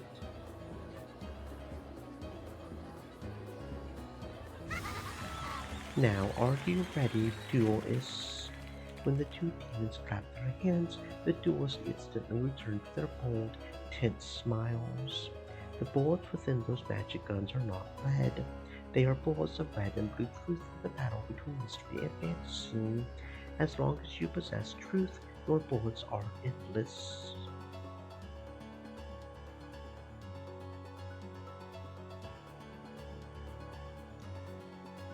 However, being hit by a single one means instant death.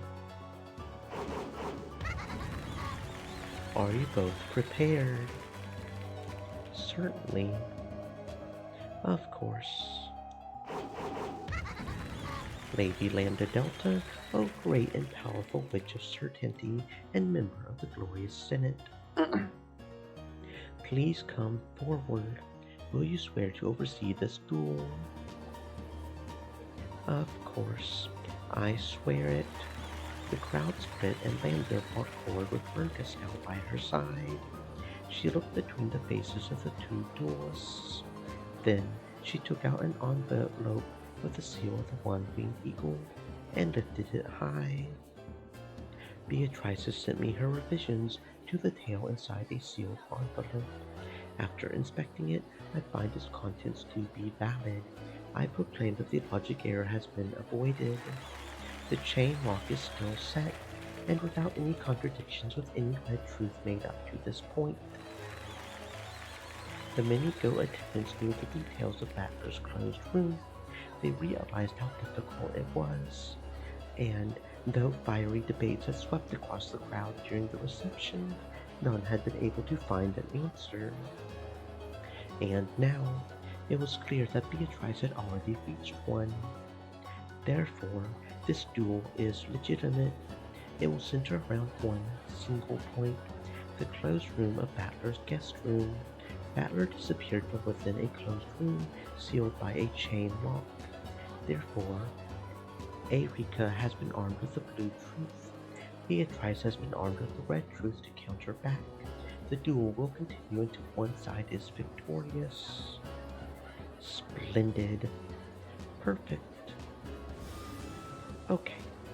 Well then, Beatu, present your new revised tale and riddle to Eureka. Cannon used magic to escape from the cousin room without breaking the seals. He reached the guest room and used magic to let Battler escape from that closed room. What a foolish tale. Very well. Eureka, is there anything you wish to confirm? Repeat it. The one who rescued Battler was, without a doubt, Cannon. Very well. The one who rescued Battler was, without a doubt, Cannon. Repeat it. Battler and Cannon are different people. I'll say it.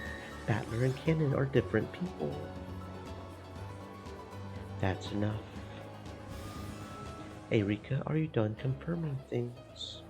That was all I needed. I've already decided how to fight. Okay, let both sides load their bullets. Eureka turned around, pressed her finger against the barrel of the pistol, made her blue truth into a bullet, and pushed it in. There was no rule saying that she had to turn away, but she didn't want her expression to be read. Or it might have been because she couldn't stand the tension of looking at Beatu's bold smile. Beatu had already finished loading her red truth. She waited for Eureka to finish while calmly puffing on her pipe. Then she looked at Battler, who sat on the throne of the territorial lord. Said, "Sup, unicorn turtle." Hello there, Guy R. Welcome on in. I hope you're having a fantastic existence. What's up? We're just having a little bit of a duel and a murder mystery here. Nothing too big of a deal, right? I don't know if you know, Umineko or not. Right next to the two witches who were here as witnesses, Battler's consciousness was still hazing. However, he apparently understood that Beatu had come to duel for his sake, so that he could be saved. It was all he could do to just look at Beatu with those sluggish eyes. But a flood of emotions passed between them. There was no need for words. A look was enough for them now. Eureka closed her eyes tightly, her fingers still up against the barrel.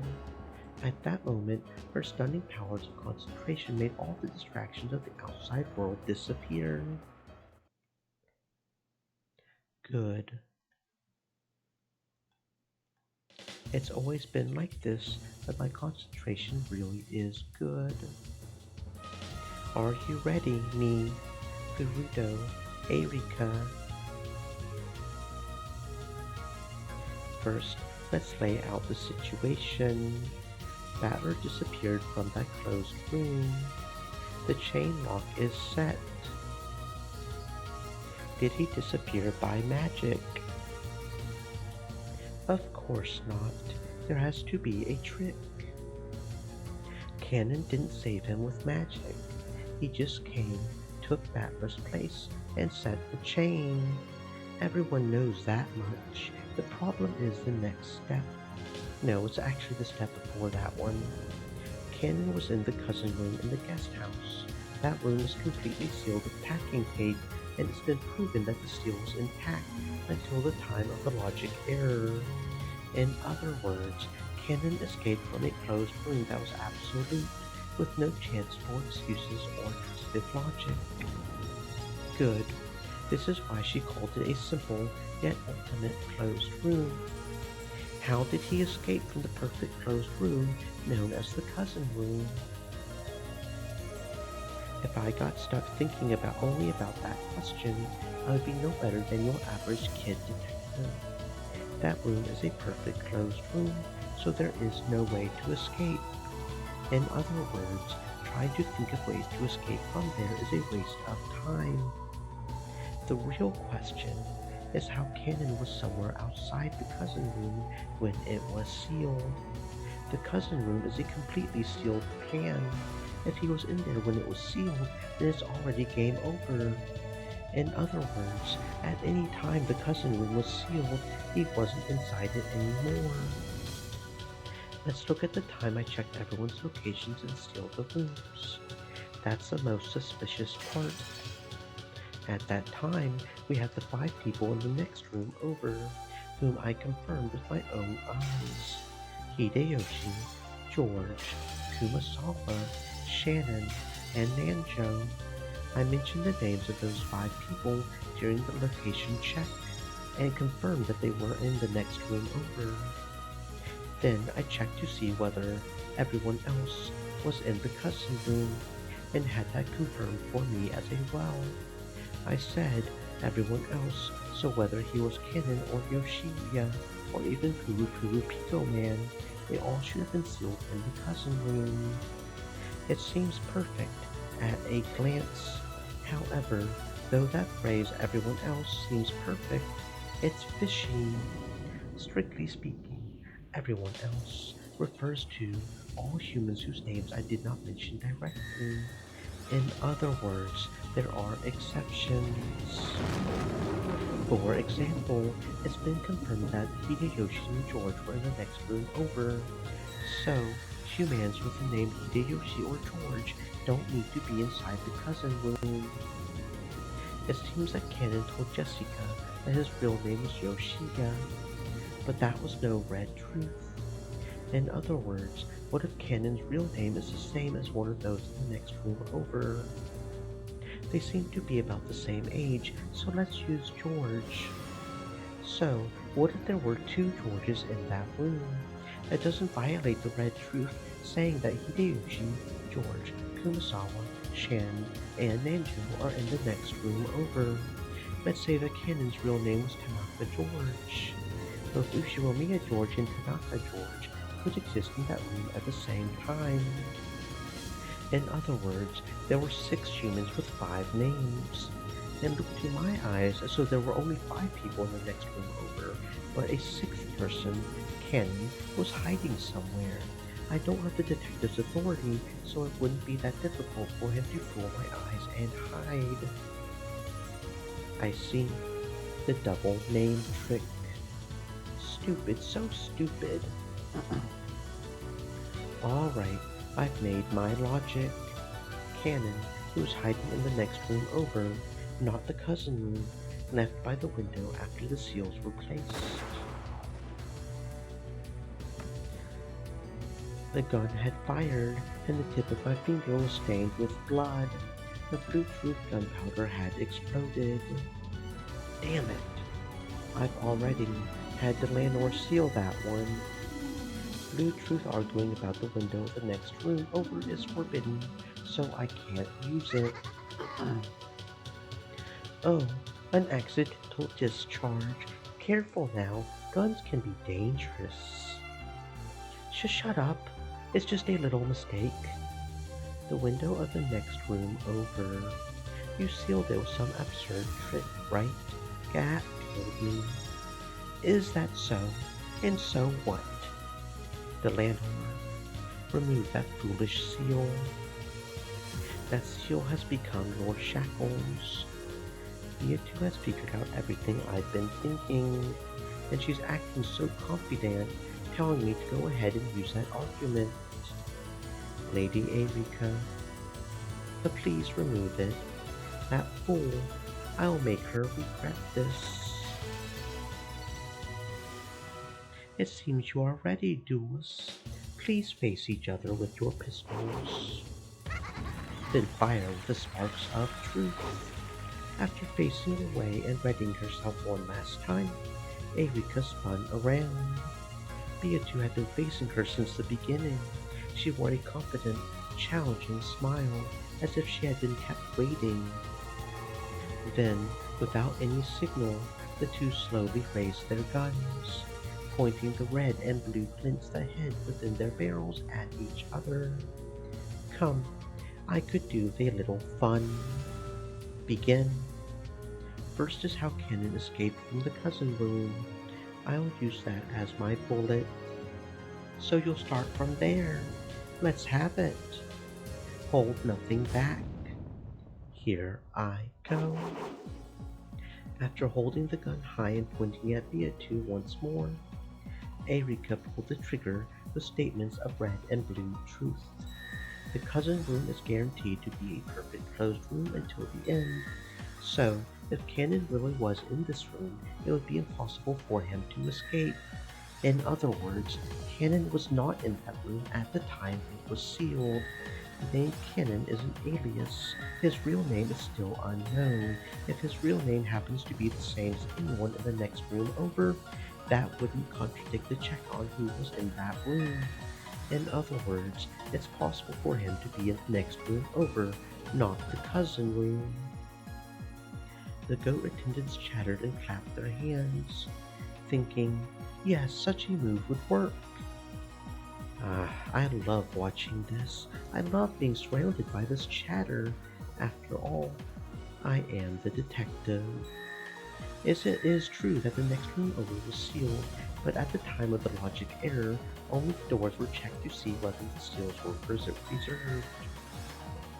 Therefore, there is a chance that the window seals were broken. Cannon was in the next room over, and escaped through that window. That is all. Any other theory would be impossible. If this doesn't work, then there's no truth left. As soon as she said, that is all, both of them fired at the same time. After the blast rang out, it was Erika's gun that fell to the floor. Beatu's red bullet had knocked Erika's gun from her hands. Was it arrogance or confidence? If she had just aimed that bullet at Erika's heart, the whole thing would have been over. Beatu had missed on purpose. There was a bold smile on her face. It was as though she was offering to play with Erika a little longer. No, that's what made her Beatu. Beatrice, the witch who mocks others with unsolvable closed-room tricks. At the time the next room over was sealed, Hideyoshi, George, Kumasawa, Shannon, and Nanjo were in it, and the number of people in the next room over was 5. No one existed there except for those to whom those 5 names refer. All people can only go by their own names. It was a thoroughly merciless red truth. It was simple and severe. Now that the number of people had been limited to 5, any leeway for Cannon hiding there had been completely denied. Also, it was now clear that only people hiding those 5 names existed within the room. Erika couldn't even make a new theory by suggesting that one person held 2 names, so that the 5 names referred to only 4 people, which would let an unnamed Cannon sneak in. Furthermore, the part about how people could only use their own names was a fatal blow that cut down countless theories. Come to think of it, you've only ever met the half-sleeping me from the previous game, haven't you? What do you think, Erika? How do you like the game of the Golden Witch? That's insane. Are you saying that Cannon slipped out of the room by magic? But more importantly, why did you just knock my gun away? The human side must crush all the witch's riddles, whereas the witch side only need crush the human's theories once. Don't you find that unfair? So, I decided to have it be even. Even? I decided that I'll make my victory condition the destruction of all of your theories. I've won the riddle of Cannon's escape, but there's one more. Let's return to the first battleground where you gave Battler so much trouble. When Via 2 snapped her fingers, that guest room of Battler's was reconstructed. She meant to fight once more in the room that had threatened Battler with a logic error, determined to settle things once and for all.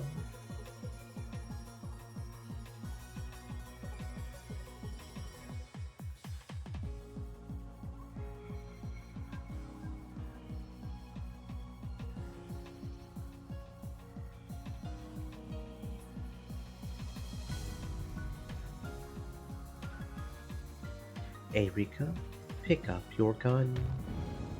We'll have this room be your coffin. I say the same to you. I'll make you regret ever giving me this chance. Witness, allow Erika to use X. X. You mean a basis that doesn't need to be explained? What are you going to let her do? Let's give Erika permission to use blue truths for Kennen and this guest room trick, without making her explain how he escaped from his closed room. A theory explaining how Kennen saved Battler would also need to explain how Kennen escaped from his own closed room, or it would have no basis. Erika had already lost that basis. Thea 2 was giving her a handicap by saying that she didn't need to explain that part. Of course, you've already used the red truth to guarantee that Kennen saved Battler. It's only natural that I be given this privilege. Erika faced away again and concentrated even harder. As though twisting the knob on a radio, she turned all noise and idle thoughts down to zero. Let's go, Furudo Erika. Detective Furudo Erika. As long as Kennen reaches this place, rescuing Battler isn't hard. The trick is as follows. Stream Elements said, stay moist my friends, hydrate. Kennen used some kind of escape trick X to reach the front of the guest room. While I was busy in the bathroom, Battler left the closet. Battler undid the chain lock. Battler went outside. Kennen entered in his place. Kennen set the chain lock. Kennen went into the closet. The end. This satisfies the two red truths about the chain lock being set in Battler's absence. And, in exchange for this escape trick, Kennen remains inside the guest room. There's no room for an argument on how tightly this room can act as a closed room. That chain is cursed. In this demonic closed room, one person must remain as a sacrifice for it to be acceptable. However, is such a simple theory really enough? The rescuer switched places with him. Then, the rescuer hid in the closet. No other sort of theory is plausible, and yet Thea 2 thinks she can win. In that case, does some other trick exist? It's impossible. I swear on the history of the mystery genre, there is absolutely, definitely, categorically no other way. But if I give in here, I couldn't call myself a detective. Consider it, imagine, don't stop thinking. That's how you drive blue wedges into witches. What can I expect to see is, yes, a wordplay trick.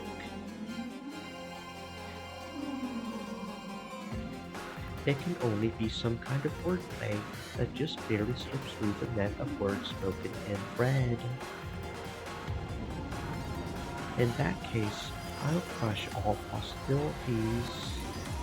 I'll have them repeat line after line. The final duel has already begun, even though we haven't pulled our trigger yet. Repeat it. At the time, Battler was rescued. Only Kennen entered the guest room. I acknowledge it. At the time Battler was rescued, Only Cannon entered the guest room. I believe that was the whole point. Repeat it. From the time I entered the room to the time of the logic error, Battler, Cannon, and I were the only ones who entered or exited the room. I acknowledge it. From the time you entered the room to the time of the logic error, you, Battler, and Cannon were the only ones who went in or out of the guest room. Repeat it. This refers to three people. I acknowledge it. It refers to three people, you, Battler, and Cannon. Confirming definition. Can I assume that when you say three people, that's equal to the number of bodies? We're saying that three bodies went in or out of the room, right? I've had enough of things being mixed about with names and numbers of people. I want this point to be clear. Of course, three people, in other words three bodies, went in or out. Only you and Cannon entered, and only Battler left. It has already been said and read that all people can only use their own names. Therefore, the names Erika, Battler, and Cannon can only be used by those people. Repeat it. I am not the rescuer. Of course, you are the detective, are you not? Don't worry, I will respect that. Confirming their definition, how do you define rescuer? This is also important. I want to quickly remove the possibility that I rescued him accidentally. I'll define rescuer to mean any person who reset the chain lock after Battler unset it. This definition applies whether said person intended to rescue Battler or not. Since she said after Battler unset the chain lock, it's impossible for this to have occurred before I set foot in the room. From that point on, I wouldn't undo the chain again for all eternity. After all, the game was suspended at that point. Therefore, it was impossible for me to upend the rescuer accidentally.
More, I can focus it even more.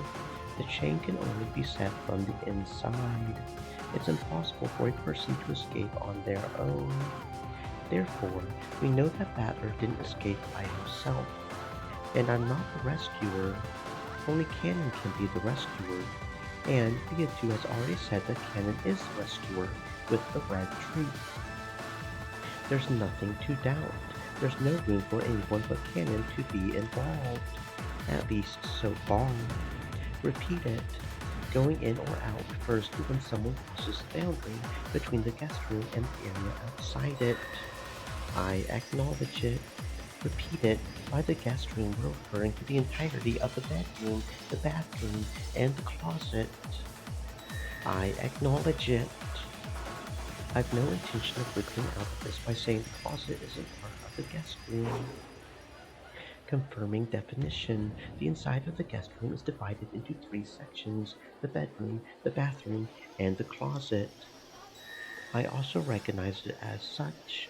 Furthermore, you have already confirmed with the red truth that two of those sections The bedroom and the bathroom had no one hiding in them. Repeat it. There is someone in the closet. I refuse. Why's that? Because Cannon is hiding there? Cannon can use magic. It's true that he hid himself in the closet for a time, but then he immediately vanished with his magic. So there is no one in the closet. I cannot respond. I ask you to repeat it once more. Fool, the witch side has no obligation to explain how they did things with magic. No, it's completely obvious. There's no way she can say that Cannon disappeared with magic using the red truth. After all, magic doesn't exist. But is this enough? I've gone through every last minor detail, and yet there's an uncanny lack of dubious points. I can't think of any way around the theory I've had since the beginning. Cannon must be in the closet. He has to be. There's no way he isn't. I'll say it again. This closed room can only be escaped from by switching places with a rescuer. If Cannon tried to escape as well, another rescuer would be needed. However, no rescuer exists for Cannon. Battler escaped, so it's impossible for it to be him. And I won't undo the chain for all eternity. The people who have gone in and out of the room have been confirmed both by name and number of people. At this rate, my theory is set in stone. First, here are the details of the situation that are certain. The game ended while I was inside the guest room, so I did not undo the chain lock that I had previously set. So it can't be that he escaped after I left the room.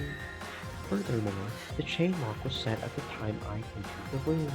No one could have left the room during the few seconds between the time I entered and the time I set the chain lock. The guest room was sealed at the time Battler's corpse was examined, so until I came back again and broke the seals, it was absolutely impossible for anyone to go in or out. Therefore, when I entered the room, it is certain that Battler was hiding somewhere inside the guest room. The only chance Battler had to escape was after I broke the seals. To be even more specific, he had no chance to escape except for the time I was in the bathroom. By the above premises, Battler's trick to escape with the chain and seal set is as follows. Because of the aforementioned reasons, the only one who could have set the chain lock, which can only be set from the inside and allowed Battler's escape, is Cannon, the only person to enter the room except for me and Battler. After Cannon entered the room, he set the chain, hid in the one place that he could hide inside the guest room, the closet. That was close. They almost got me. They almost tricked me. I thought I had cornered him in the closet. It's the opposite. They're trying to make me think he's in the closet. What was the order in which I searched the guest room? First, the bedroom. We confirmed with the red that there was nothing there. Then the bathroom. We confirmed with the red that there was nothing there. That's it right there. When I examined the bedroom, there was nothing there. However, while I was still investigating the bathroom, Cannon slipped out of the closet and hid again somewhere in the bedroom.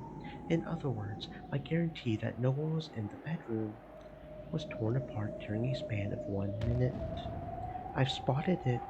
This is the witch's trap, an attempt to lure me into thinking that Cannon's in the closet. The place he's really hiding is the bedroom.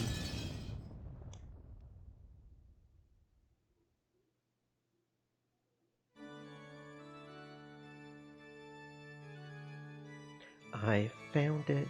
I finally found your trick. That was a close one. If I had been one step slower, I would have said that there was nowhere to hide except inside the closet, and then she would just say that the closet was empty. No, no, wait. It works the same way in reverse. I see. Now I get it. It's a logic switching trick. Damn that Beatu. So, in resolving the logic error, she's discovered this strange trick. If I only notice the closet, she'll have Cannon hide under the bed. And if I only notice the bed, she'll have Cannon hide in the closet. Even though either one would be right, I would lose no matter which I choose. Unless I expose both at the same time, I can't checkmate her. Incredible. I've never heard of such an unfair trick. If it was a sleight of hand, it would just be a cheap one. If it was a mystery, it would just be cheating. However, in this witch's game, it's a legitimate logic trick. In chess, it would be called a double check. No, a discovered attack. Or wait, would it be a discovered double checkmate? Even though this sort of logic would be a foul trick in the mystery genre, in this world where witches and mystery war, it is such a refined board layout. The beautiful placement of the black pieces that cornered my white king felt almost like an art. So beautiful that, if I were a god in some old legend, I might wish to stick it in the sky as a constellation. That beauty even brought tears to my eyes. For the first time, I felt honored at being allowed to participate in this game of truth and witches as a human. And, ironically, it taught me, the one who had always believed in a single truth, that there isn't necessarily just one truth. If I just broaden my perspective, I can see completely different truths. And though each of those truths are truth, they're incomplete if they're all you can see. In my life until now, just how many truths have I missed because I was blinded by some trivial truth? This is the true nature of the world. Because of our arrogance in thinking that only one truth exists, whenever we find one truth, we get blinded to all others. Thank you, Beatrice-san. I never thought that I would learn the true nature of this world from a witch. Slowly, with a soft and quiet gesture, like a flower opening with the morning dew dripping down its side, Erika raised her gun. It's my victory. I've seen through your double check. Then come. Battler's guest room disappearance trick is as follows. While I searched the room, Battler was hiding in the closet. Then, during the disturbance in the bathroom, he unset the chain and escaped from the room. At that time, Cannon was waiting for him in the hallway. Cannon entered the guest room in his place and set the chain. This is the trick to Battler's disappearance. And, afterwards, he hid in the bedroom. This happened after I checked to see that there was no one unexpected in the bedroom. So it's valid.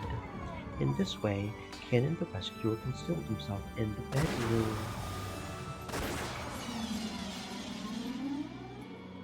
Erika's blue bullet flew in a strange arc, became a wedge of the blue truth, and pierced straight down through the bed and the floor beneath.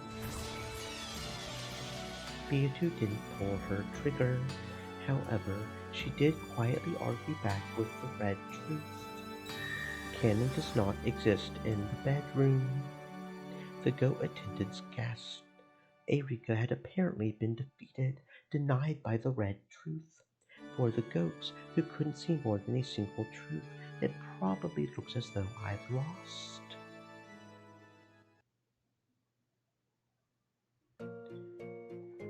Next up is the real one. This is the answer from a human capable of understanding multiple truths. It looks like the tale of illusions will end on the second twilight. So, why don't I carry out the remaining twilights and open the door to the golden land? If you are to disappear, then it should be surrounded by your golden roses. The fires of blue truth flashed at Erika's feet, and she loaded a blue truth bullet once more. That overflowing blue power was now making her entire gun burn with a blue flame. She wasn't aiming for Beatu, she was aiming behind Beatu. at the closet. Now that the bedroom has been denied, we've nowhere left to run. Die, cannon.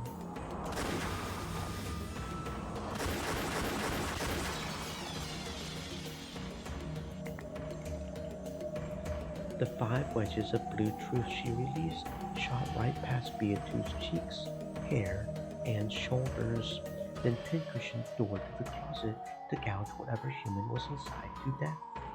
The 5 wedges slammed into the door in a vertical line. In other words, on the 4th twilight, gouge the head and kill. On the 5th twilight, gouge the chest and kill. On the 6th twilight, on the 7th twilight, on the 8th twilight, gouge and kill and kill and kill. After being gouged by so many thick and sharp wedges, the human inside couldn't stand a chance. Here's the truth I've exposed. That is all. When she proclaimed that she had finished, the 5 blue wedges piercing the closet disappeared. However, the many large, splintered holes left behind showed that it had indeed been pierced.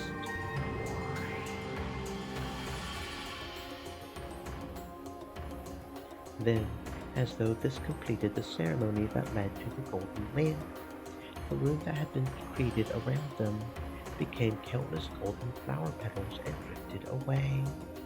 By now, the duelist and the crowd of attendants were surrounded by the golden rose garden of the golden land.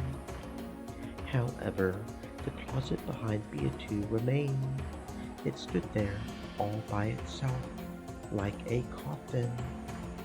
Then, as though teased open by a dreary wind, the hole covered closet door slowly opened. Inside was a human figure. That figure was covered up to the head by what appeared to be a grayish robe. Of course, that also had large holes showing that it had been stabbed into. Eventually, it became clear that this was not a robe, but a raincoat. If he had rushed here from the guest house, then there would be nothing strange about him wearing this into the guest room. Then, with a rustle, the raincoat lost its human shape, crumpled, became a cloud of gold butterflies, and disappeared. Well, what the? Inside the coffin of the closet, nothing remained except an empty darkness. Canon does not exist in the guest room. Of course, this includes all parts of the closet, the bedroom, and the bathroom. Canon let Battler escape and hid in the closet. Then he used magic to disappear. This is the witch's truth. That is all. This fight is over. Say.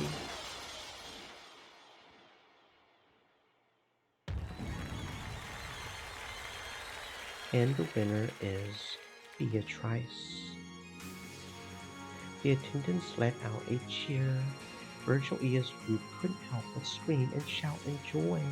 The 7 sisters jumped about in celebration. Then, at the same moment, the 2 humans proclaimed Beatrice's victory.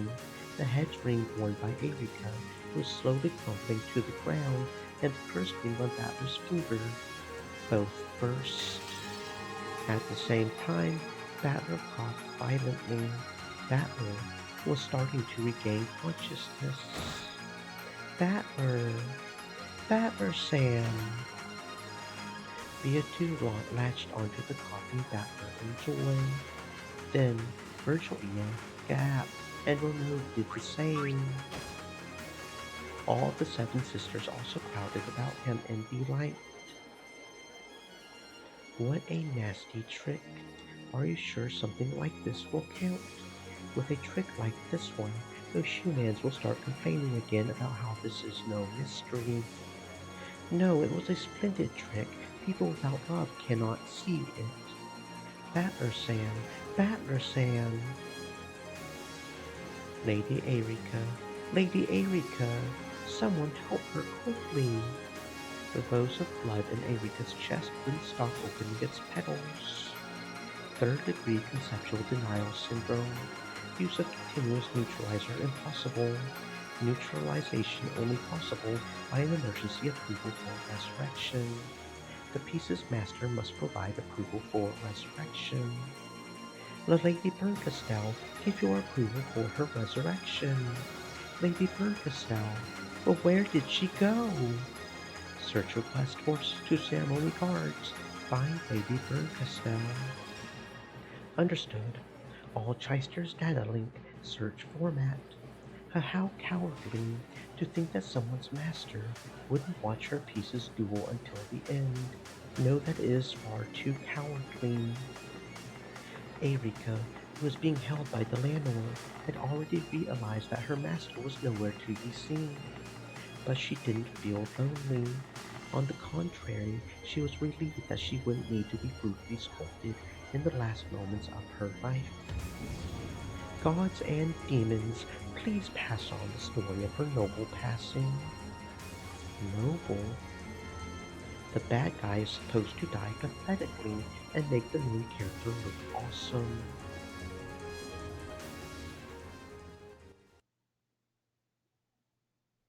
I'm not anyone's piece anymore. I can finally control my own role.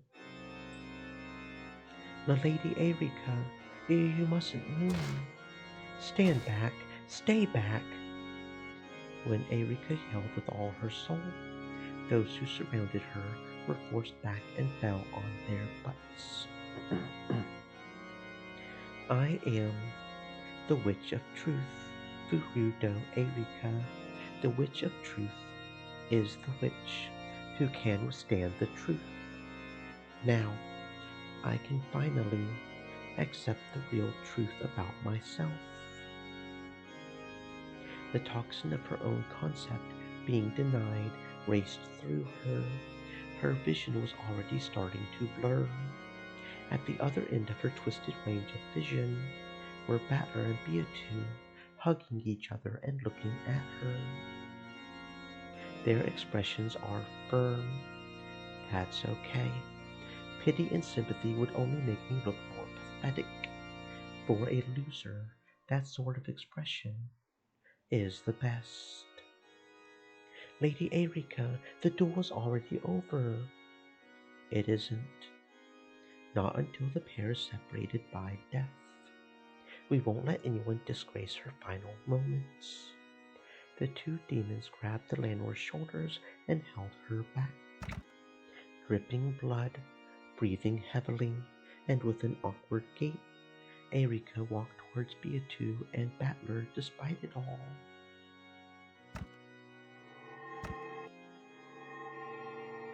As the blood dripped from her, it became golden flower petals, which drifted away. So, as she walked, she looked both divine and beautiful. The duel wouldn't end until one of them died. So, even though it had been settled, it hadn't ended. Beatu and Battler told the people bunched around them to step back, and they both walked forward to face the noble loser. Erika, congratulations on your resurrection. Looks like you have bad luck with women. You'll never get a decent one to like you. True, and I would never fall in love with a decent woman. Beatu, no, I ask this of both of you. You wish for one final clash. Erika, very well. We are not so boorish as to refuse your noble request. Thank you. As her consciousness began to waver, Erika raised her gun again. She pointed it at the two of them. Beatu also raised her gun to point at Erika. Then, Battler placed his hand on hers. If it's already resolved, what more could there be to argue about?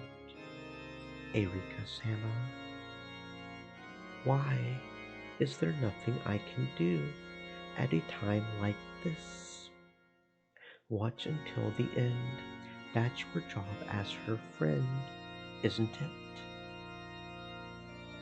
Both sides silently loaded their bullets of truth without saying a word. The cutler packed into each barrel was red, so, though neither side spoke, did they both know what trump card the other would use?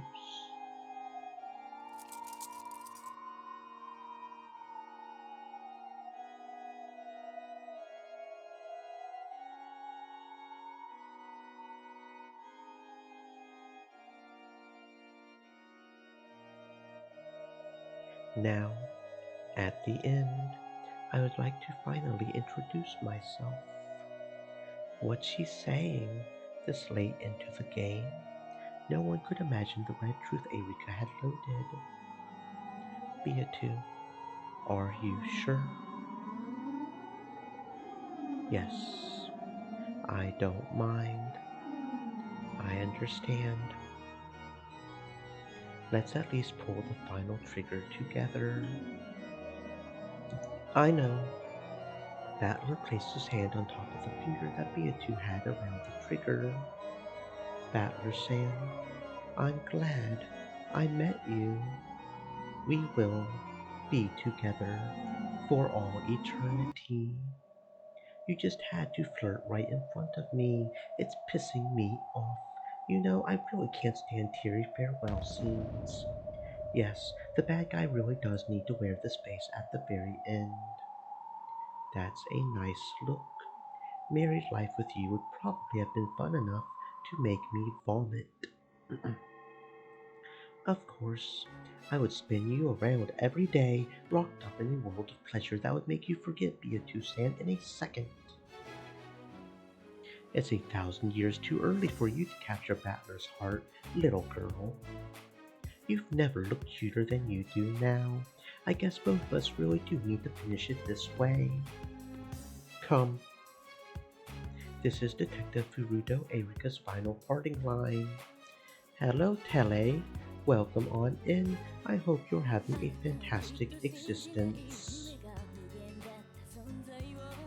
And yeah, the music is pretty good, isn't it? It really does make me want to dance. Like, just throughout the entire game, really. And self-introduction. Erika spun in a magnificent and graceful rondo, scattering blood and golden flower petals around her as she raised her gun. Hi, pleased to meet you. I'm Furudo Erika the detective. I may be an uninvited guest, but please welcome me. I'm the visitor, the 18th human on Wakanjima. Sorry, but even if you do join us, that makes 17 humans.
I Am the Detective, Episode 6 completed.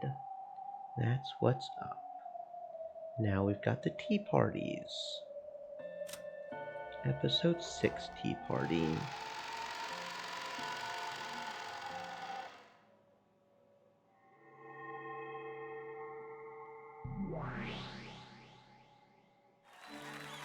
Then let the pair exchange their rings. Beatrice took Battler's hand and put a ring with the seal of the one-winged eagle on his finger. Are you sure? You already are the territory lord, so this ring belongs to you, Battler-san. You're really sure? At this rate, the world you created, and the tale. Yes, I created this tale because I wish to be with you. That means the purpose of this world has been fulfilled. So, from now on, I want you to write it. The continuing tale of you and me. Or is doing it like that too awkward for you? I'm just pushing the tiresome task of territory lord onto you anyway.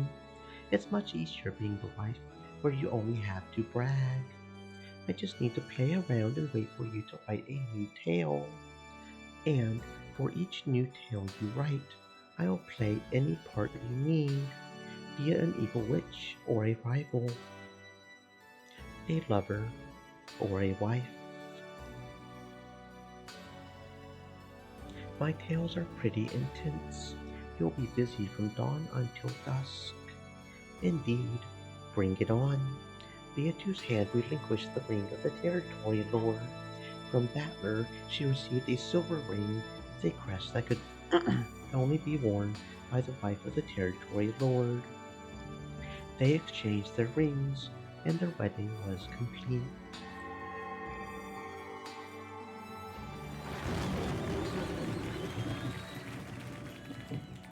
Then the pair turned around, faced the packed crowd of guests, and raised their rings high. A thunderous applause rang out for them.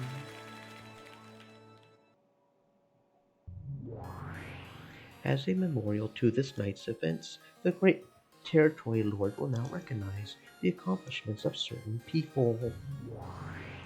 Let those called come forward. As battlers nod, Beatu read the name of the first guest to be recognized. Cannon, come forward. Kakanin-kun. A girl goat pushed her way through the crowd, took off her mask, and yelled. A cloud of gold butterflies gathered before Battler and Beatu, and took the form of Cannon kneeling in front of these two nobles. Cannon had already died and vanished. However, all the dead revive in the Golden Land. Cannon, right here. When my husband was locked up and in danger, you rescued him and displayed your capability for self-sacrifice by choosing to remain in that eternal prison in his place. Such devotion is deserving of an award. Therefore, we will allow for your resurrection as well as your continued service. Yes, ma'am. I am honored and delighted. Cannon-kun, Yoshia-kun, Yoshia-kun. Jessica raced forward and landed sobbing in Cannon's chest. Cannon patted her head gently and held her. You won't be serving as furniture. You'll be serving as a human. Do you understand what that means? Yes. After glancing at Jessica sobbing, he looked at Battler again and nodded forcefully. Now for the next pair. Ushiromiya George and Shannon, come forward. Yes, George and Shannon were the next to be called. Perhaps they had already readied themselves. They walked forward boldly and kneeled. Ushiromiya George, right here. Shannon, right here. You two withstood Separ and Furfur's trials until the very end. Your great achievements and affection, determination and nobility were exemplary and deserving of an award. Therefore, your marriage certificate has been issued with the territory lord's signature. We are honored and delighted. No one will be allowed to object to this certificate. Let the families of those recognized bless their union with all their hearts. And so, now that there's nothing stopping these two, let's all throw rice at them and celebrate. Hey, congrats you two. When the territory lord clapped his hands in celebration, it spread throughout the entire cathedral. Then, a group of goats in the front line of the crowd took their masks off one by one. Now listen up, okay? I'll never forgive you if you make too much salty miso soup. And George is getting a little overweight, so go easy on the sugar. George, when a man gets married, he's got to treasure his wife even more than his parents. No matter what your mother says, you make sure you protect Shannon Chan. Yes, of course. George San. Anyway, George needs to be asleep by 7. I'll never forgive you if you let him stay up late. And don't forget that washing his back and cleaning his ears are also a wife's responsibilities. Is that true? Or what have I done? A wife's job can vary depending on the family. Rudolph-san, have you been treasuring your wife? Of course. Why would you doubt that? Find happiness. You too. Marriage isn't a goal. It's just the starting line. Okay? Congratulations, congratulations. Congratulations. We mustn't lose either. Yes, no way we're losing, damn it. All of the Ushiromiya family, all of the servants, and all the spirits and demons in attendance celebrated the honorees with an even greater applause. And so, the curtain closes on the tale woven by the Golden Witch. Perhaps we should finish this tale with the epitaph. The following is a passage of the Golden Land from the epitaph of the Golden Witch.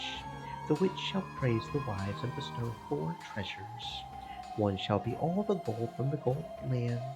One shall be the resurrection of all the dead souls. One shall be the resurrection of the love that was lost. One shall be to put the witch to sleep for all time. Sleep peacefully, my beloved witch, Beatrice.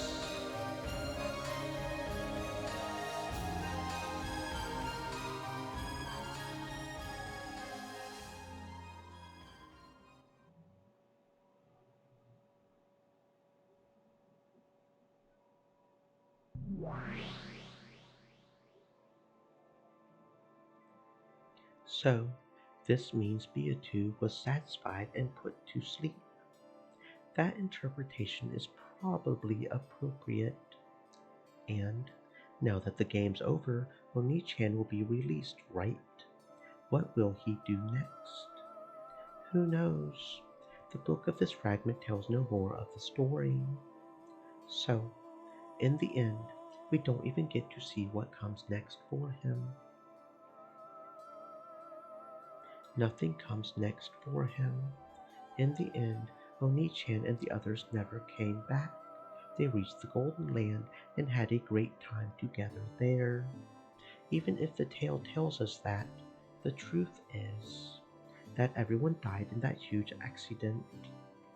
Still, we've learned a lot of very interesting things. It seems that island really was a crazy island of illusions. Indeed, and your reading was truly wonderful. I feel worn out, like watching a 6-hour movie all at once. I'm tired. Ushiromiya and Jean, you truly have worked hard. Your reading has soothed my boredom.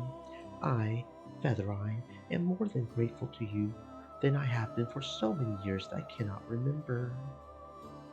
If you're grateful, why can't I have some kind of award too? What would be good? Give me some time, I will think. Featherline sat down on her rocking chair and rocked it, apparently trying to think of something. Ushiromiya Angie, you really have worked hard. You have done well to keep reading for me until the end. With this, your responsibilities as my Miko are lifted.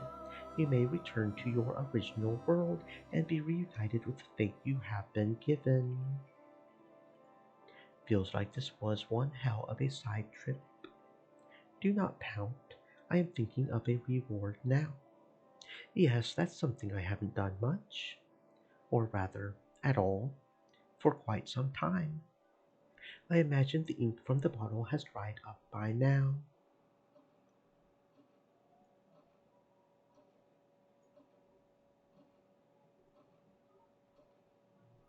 Even after the tale ended, Angie and Hachijo's debate over it continued for quite some time.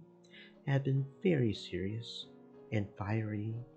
Angie had acknowledged that this tale was no crazy literary work, but a new message bottle which had drifted here once more from the Rockinjima of 12 years previous, to tell her of one truth, and it seemed as though she had found her own interpretation of the truth she thought the tale was trying to tell. Of course, that was only one truth, and it did not mean an end to her journey. However, maybe it can be viewed this way. It wasn't sufficient to fill the 12-year gap in her heart. However, at that moment, just enjoying the feeling along with the bitter coffee Hachijo made was enough. Thank you for reading until the end, and thank you for your thoughts and opinions. I'm sure the very first Endless Witch is happy. So you can bring yourself to say stuff like that. If you would just talk like that from the beginning, you would have tons more fans. I am merely praising the wonderful reader that you most certainly are. I just wanted to say that spending the time I have left in my life writing for you alone was much more productive than writing for those pigs who do not talk and cannot think would have been. That's just the kind of thing you would be better off not saying. Well, I'll take it as a compliment. Okay. I get the feeling that I've spent a really, really long time here. It feels as though I've spent a major fraction of my life here. Though it should feel uncomfortable sitting here on a sofa in someone else's house. For some strange reason, it feels as familiar as my own home. However, the clock says it's only been about 2 or 3 hours since I met her. My sense of time feels very strange. Your friend seems to be taking his time. It must be a long phone call. It's creepy for a guy to talk that long on the phone. He said he was going to make a scheduled report to Okanui-san, didn't he? Even though he was told that he could use a phone here, he declined and went to look for a public phone somewhere. Something about how he didn't want to risk being bugged. He's a moron, so I'll let him do what he wants. Is the nearest public phone far?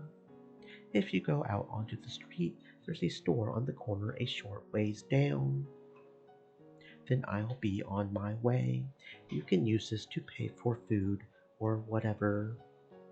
If I let you keep that money, will you come again, read my next manuscript, and tell me your opinions? You're willing to pay rolls of money to get an uncute girl like me to read your manuscript.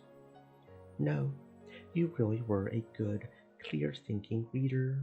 We create these tales and throw them out into the world in search of people like you. You praise me too much. I just take books a little too seriously. As thanks for the considerable time you have given to me, I will someday write your tale. Am I going to appear in one of your forgeries again? I hope you kill me in a slightly better way this time. Do you like miracles? You mean like Deus Ex Machina plot development?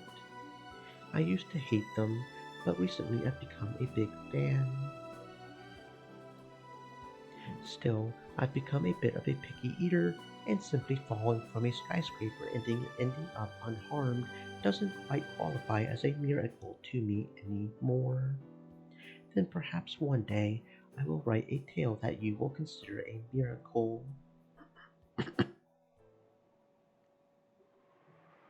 I'm really sorry for barging in all of a sudden and saying all kinds of mean things.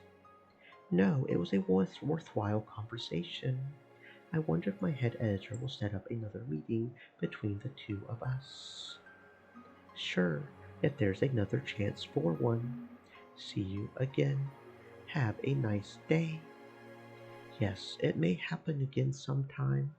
I pray that you find your truth. Thank you. If you ever do reach a truth of your own, please try making that a tale as well someday. You want me to become one of you witches? I wonder. I'm bad at writing. A good reader isn't necessarily a good writer, you know? Quite true. I myself can never read anything written by anyone else. Then I'm off. After this, I will probably never see you again, but I pray I will be fortunate enough to meet another you someday, somewhere. Can I ask one last question? Go ahead. That Featherine witch who appeared within the tale, that's you, right?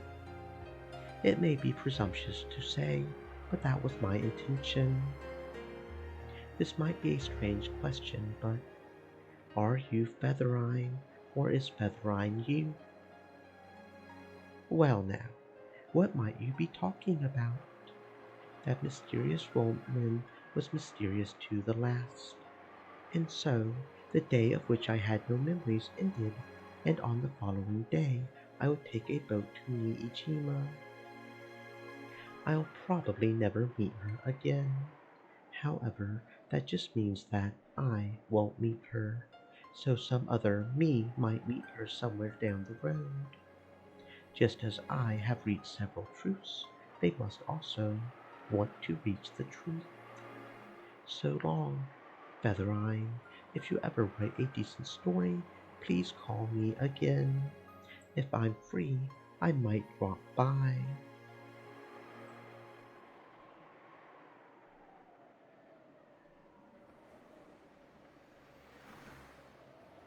No problem. It's the most luxurious escort job I've had yet. I would almost like to invite you along, sir. I'll take a pass on that. You know how old I am. I'm done running around all over the place. The person on the other end of the line was Okonogi. Okonogi was also a man who tended to move from place to place, so it hadn't been easy to catch him even on the phone. Our trip's been pretty cool, and right now there's no need to run around. Sumadera Kasumi is searching for you like mad. According to our informants, she's already gotten a ride to Wakanjima. You'll bump into her there. So, just as planned, it'll likely be just 5 or 6 people at most, and they'll probably be armed with nothing more than handguns. They're no match for you. Feel free to run wild, but make sure you kill them. Were you able to acquire one of your favorite toys? Of course. I'm surprised you managed to arrange for it in this country. Behind Amakusa was the rental car they had borrowed under a false name, inside of which was now a black golf bag. The Sumadera head family has already given the okay, but make sure you get out of Japan as soon as you're done. Don't forget to buy your cup ramen by the box and Narita before your flight out. I'll take care this time. It's an easy job. Also, you do understand about that, right? That. Well, I'm not sure what you mean. Playing dumb, are we? Well, that's okay. Despite how you talk, you've never betrayed my expectations in the past. If you're clever about it, you won't even have to get your hands dirty. There should be plenty of ways to handle it. I'm not sure what you're talking about. I realize that Angie Chan is a child to be pitied. If only she could have stayed true to that and acted the part of a secluded young lady. When we decided to join forces after Eva Sand's death, we reached an agreement. This little portable shrine of ours is important, but she's also a liability. This is for the sake of world peace as well, okay? So, watch and see how it goes. I hope those Sumadewa black suits know how to shoot a gun right. What is it, sir? Don't tell me that, after a few days on the run, you and Angie Chan have already hooked up. Me and that bratty little girl? Please. Well, it's not like I care. It just means you finally managed to break free enough that you can take passes at girls, right? Half of the world is made up of women. You'll never last if it's just one or two of them make you freeze up. Oh, speak of the devil, she's here. Guess that's all for today. I'll contact you after I reach our lodgings on Niijima. Later. Angie was walking down the street. Why did she have to do that when I told her to wait for me to come back? If only she wasn't like this, she might have lived a long life. That was a pretty long call. I was so tired of waiting that I left. Sorry about that. How was it for you, lady? Did you learn anything interesting? It was interesting. I've harvested all I need. Sounds cool. After Amakusa opened the passenger side door, Angie got in the car. Amakusa quickly went around to the driver's seat. Then let's head to the harbor. According to the old man, the Sumadewa family has set up a net. If we do get caught, then that's the measure of my luck. If we don't, then Rockinjima is waiting for me. Let's leave it all to luck. Luck, is it? When you can't decide what to do, or when it doesn't matter either way, it's not so bad to entrust your fate to a coin toss. Then I guess I'll try leaving it to luck too. I've gotta admit, I'm a fan of that kind of thing. Great, my bodyguard just said he's going to leave everything to luck. Wonderful. I had to leave for that phone call, so I totally missed the clincher. What happened after I left? Let's hear it. No, I'm not telling. That's a shame. The car dashed through the hilly town. That car wouldn't return to Hachijo's house for all eternity.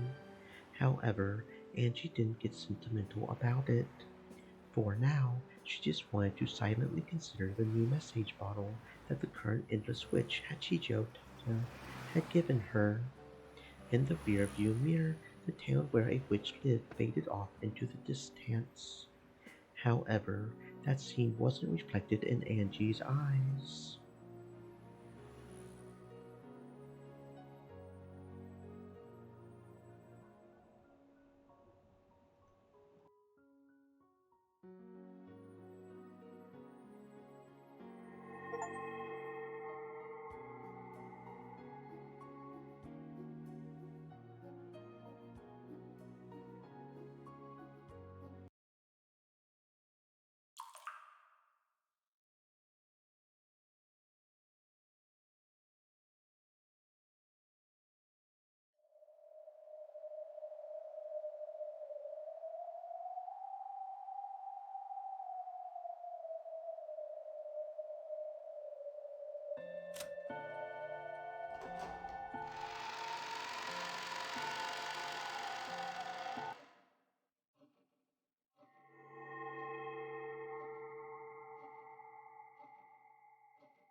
Lambda, where are you?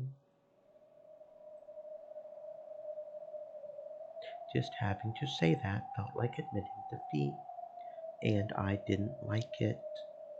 Why is it that she's always so obnoxious and clingy when I don't need her, and then won't answer when I call her name? Where am I? Annoyed by the completely predictable ending, I had left the cathedral. I had planned on finding some terrace with a cool night's breeze to kill time on until the end of that farcical reception. It's true that I tried to find somewhere desolate so that I wouldn't have to look at people, but this is a bit ridiculous. I, the great Berncastel, am lost. A miracle like that certainly wouldn't happen. Yes, miracles don't exist in this world. To create a miracle, you need an amount of time that can never be reached, a period that's no different from infinity. So when something that appears to be a miracle happens in a shorter span of time than that, it is not a miracle, but the product of someone's design. In other words, the reason I'm walking down this corridor is because someone's design has forced me here. Who? Who would have pulled such a complicated prank on me?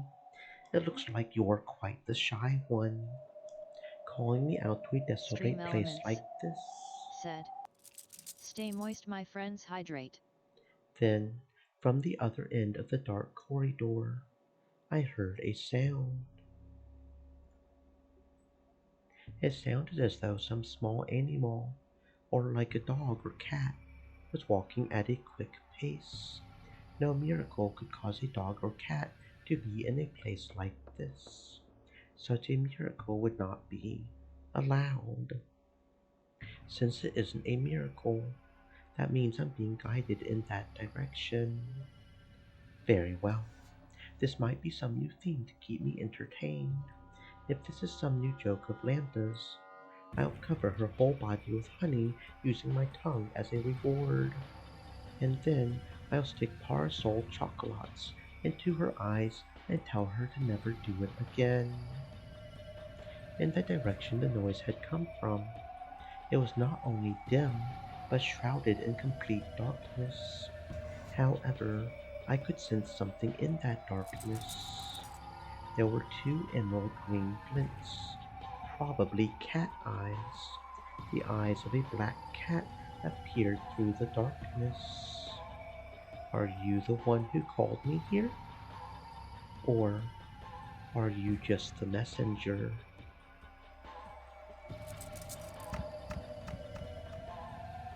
When I looked at my feet, I saw red cat footprints leading towards those cat eyes. The marks were unsettling, as though the cat had run through a pool of blood. When my eyes adjusted to the darkness, then even with the lack of light, I was vaguely able to make out these red footprints.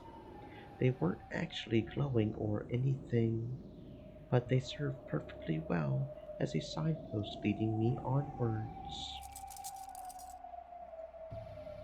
as though it was telling me to follow. The cat turned around and dashed off into the darkness. What is it? Something feels very strange. It's a feeling I haven't felt since I began calling myself the cruelest witch in the world. I can't quite remember what this feeling is. Still, for one as tired of boredom as me, it's surely more fun this way. I followed the bloody footprints of the cat, which would sometimes stop and look back at me, and walked on and on through the dark corridor. Forward, turn, head down what appeared to be stairs from time to time, and then, though I couldn't really tell because of the darkness, it went in through the crack of a door. Here, I pushed the door open slowly, but it was dark on the inside, just like the corridor. However, the air and the slight change in the echoes made by the footsteps told me that this was a room, not a corridor. The sounds of the cat's footsteps were gone. However, the bloody footprints remained on the other side of some sort of wooden screen, under what looked like a small spotlight. There was that same black cat gobbling down some blood-stained pet food. I see. So, this is its reward for bringing me here. Cat, sorry to bother you during your meal, but I would like you to summon your master. That is, unless you're actually the one who summoned me. Talking to it didn't cause it to turn around. Well, I guess it is an animal eating its food. If I kick it away, it'll probably run off to its owner.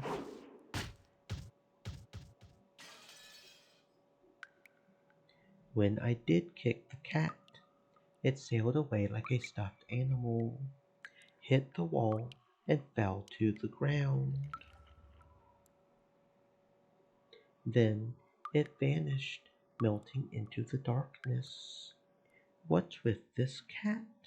Is it just an illusion? When I looked at its food plate, it was piled up with what appeared to be blood-drenched raw meat.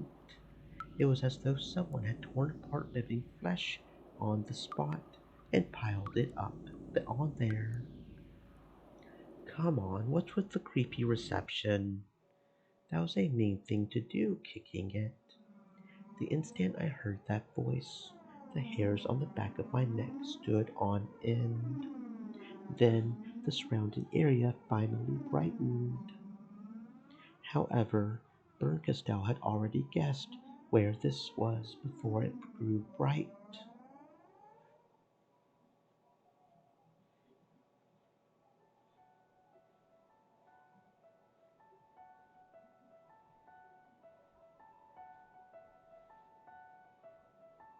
That was you, was it not? That cat. A cat who has learned how to eat meat, and that it can sometimes choose its own path. It has been a long time. It's a path I might never have had to know about if you hadn't told me. You're the monster who taught me the taste of flesh. So, you've come back to life, Featherine, uh, Aurora, Augustus Aurora. You never learn, no matter how often I tell you that. Very well. Even that brings back fond memories. I have heard the rumors. It seems you have taken the name Berncastel, Witch of Miracles, and have been playing a far from praiseworthy fragment game. I'm just imitating you, though I could hardly match up to your level. If the rumors you've heard about me are bad, that applies 100-fold to you. Berncastel sat unreservedly in an antique chair, as though she was already familiar with the place. What are you afraid of? I'm merely celebrating my reunion with my longest-serving Miko so far. Did you really find my messenger cat so displeasing? Berncastel's manner seemed completely relaxed. However, Featherline admonished her, telling her not to be afraid.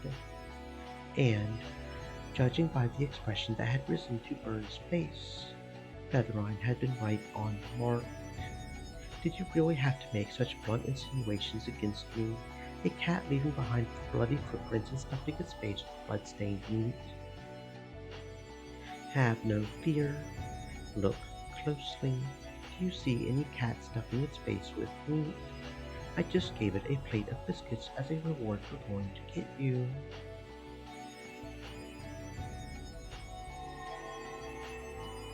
It was as though soot covering the plate at her feet was blown away, even though there was no wind. There lay an adorable and perfectly normal cat dish with a pile of small biscuits on top of it.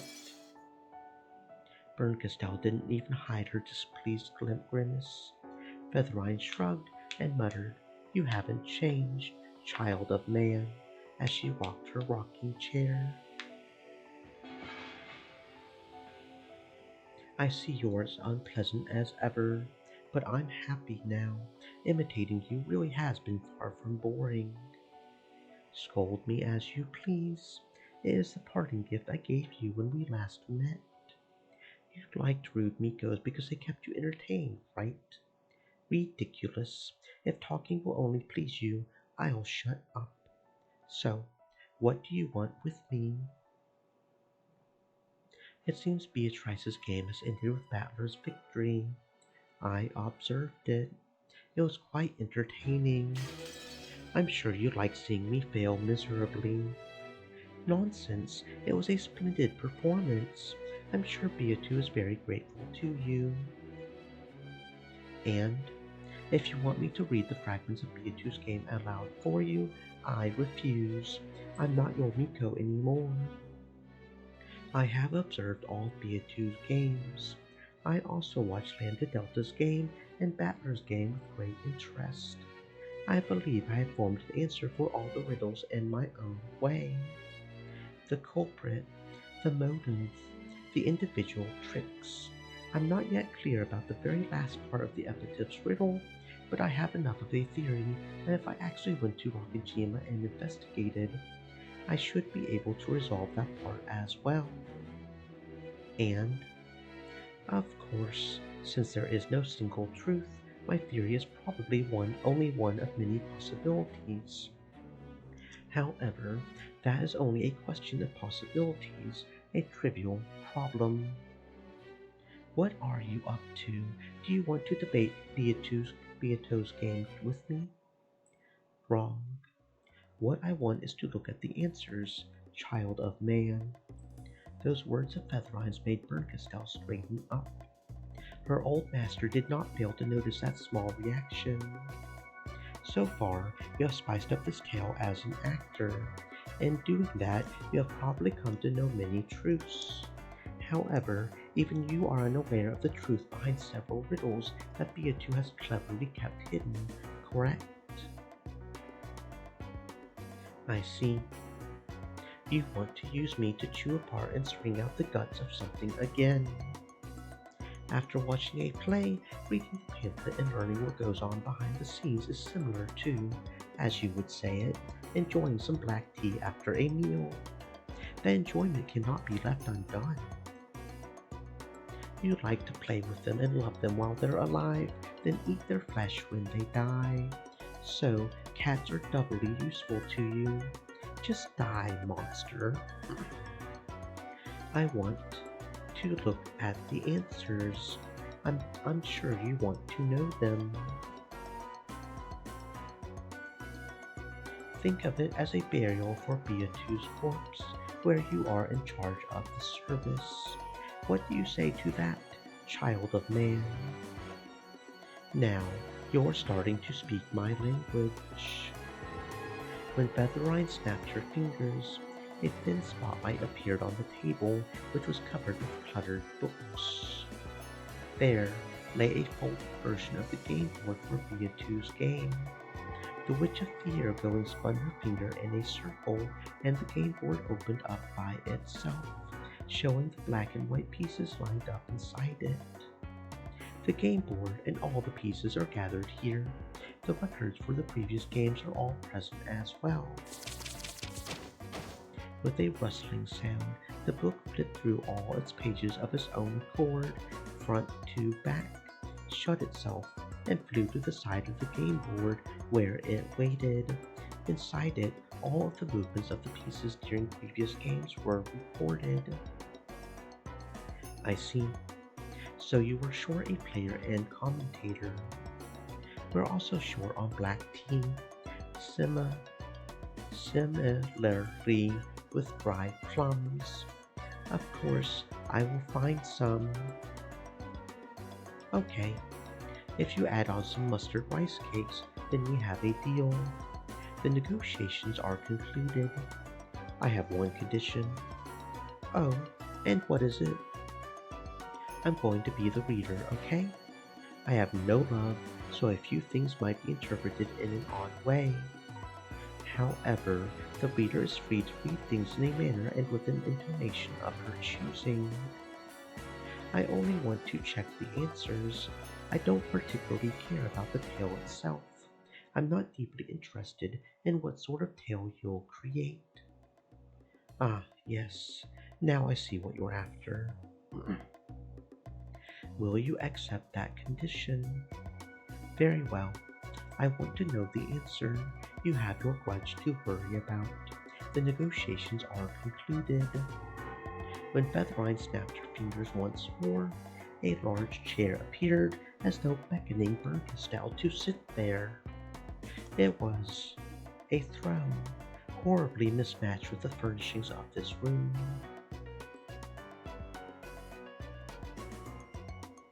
Wait, I've seen this before. This is... I acknowledge it. You may sit. You are the game master. Are you sure? Are you really sure? You can create whatever sort of tale you like to satisfy your grudge. I am not interested.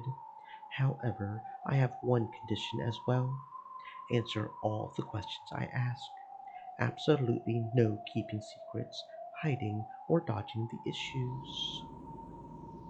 Leave it to me. Tearing up guts and dragging them out is my specialty. After all, you trained me. Let us make some black tea. We'll use our own hands, not magic. Let the master treat her Miko to some tea. The old Beatu told me that witches are the best ones to have black tea with. It seems that rule doesn't apply to us.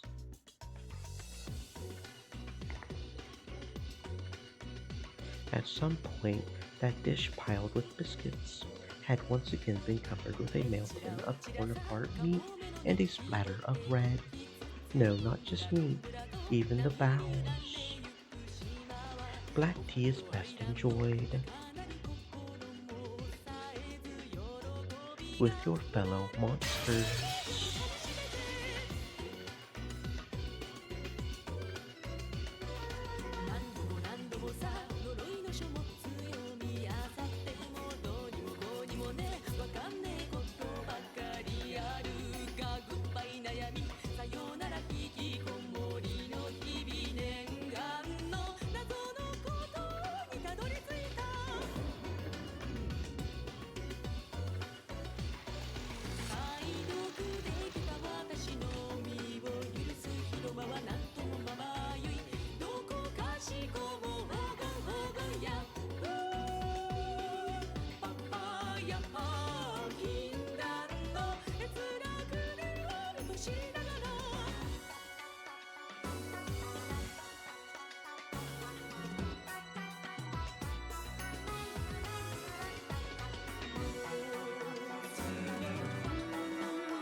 In that case, let's get the pieces ready. If we keep up the count, this will be game 7, right?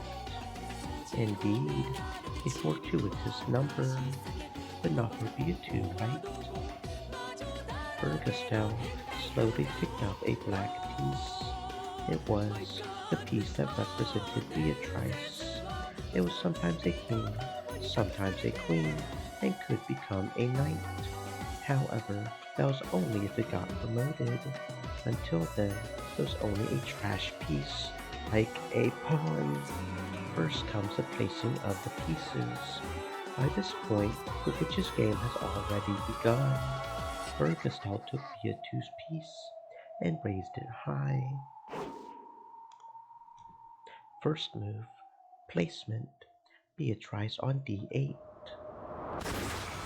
When the sequels cried, there were no survivors.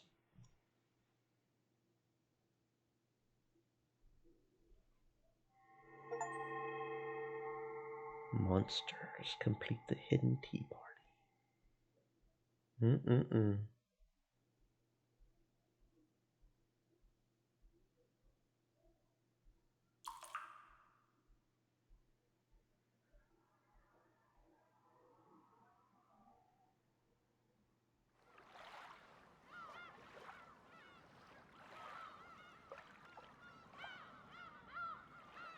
I don't think there's a whole lot in tips to really read, at least as far as this is concerned.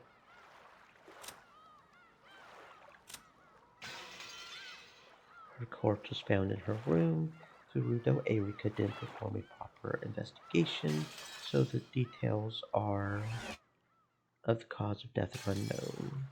Her corpse was found in her room. Her neck was completely severed by a blade, the most perfect kind of corpse, both impossible to mistakenly identify as dead and completely recognizable. Yeah, because they kind of died twice.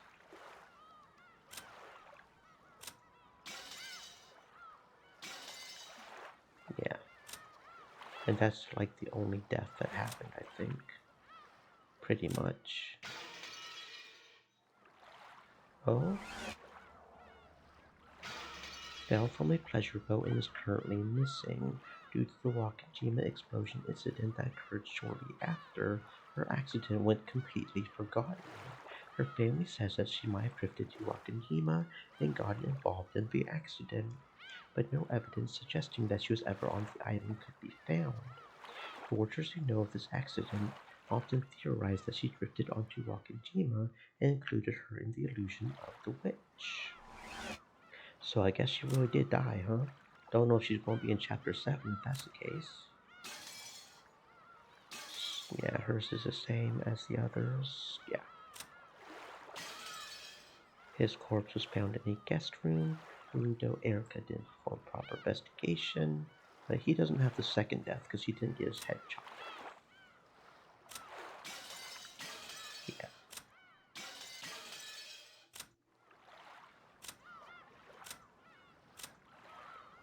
Now, I do feel like there were some more Shyster sisters that were mentioned. Maybe.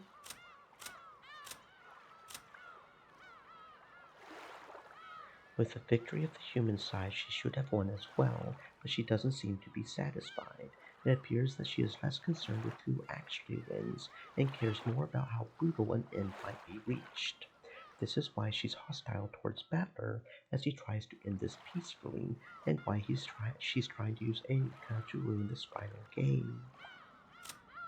Because the end of the game has been ensured by the victory of the human side, she no longer stands in opposition to anyone.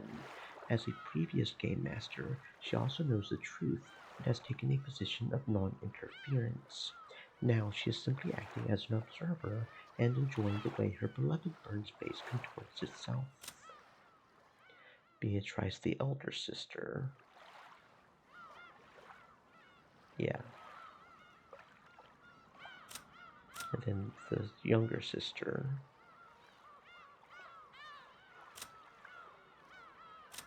And then Battler, the sorcerer. That's interesting. She just disappears on the execution. Okay. Cool. And then Nox, Virgilia, Ronov, Gap. Yeah. Gertrude and Cornelia. And the Seven Sisters, of course. All the goats. I feel like there were some more Shyster sisters mentioned.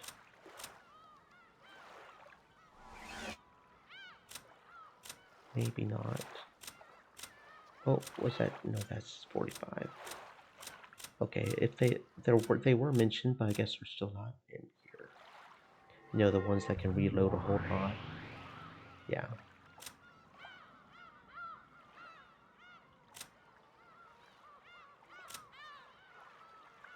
Okay. Tips. Oh, only 2 tips, huh? Spirit Mirror. Kept in the shrine built on a rock in the waters near Rakajima to suppress the evil spirits of Akujikishima. It is believed to possess a great power which holds those evil spirits at bay. This mirror is revered by the fishermen around Niijima area, and several times each year a small ceremony is conducted jointly by the Ushiromiya family and the Niijima Fishery Cooperative. In the past, Kinzo ordered that it be cleaned when the seasons changed. However, it is unknown whether or not he did this out of respect for the occult of the Eastern world. Dual Pistol Set. A set of demon dual pistols prepared by Zapar and Furfur. The number of shots loaded depends on the format of the duel. In most cases, it holds just a single round. The emotions of the duelers are loaded into them, and if one of their bullets grazes any part of the body, the concept of the target will be denied without exception. In the past, the duels were performed in the classic style with swords, but this took a great deal of time before an outcome was reached, which displeased certain impatient theater-going witches. For this reason, a dual weapon that would always kill with a simple shot was asked for and created. Of course, this weapon is not particularly popular among theater-going witches who are fans of good old drawn-out dramatic duels.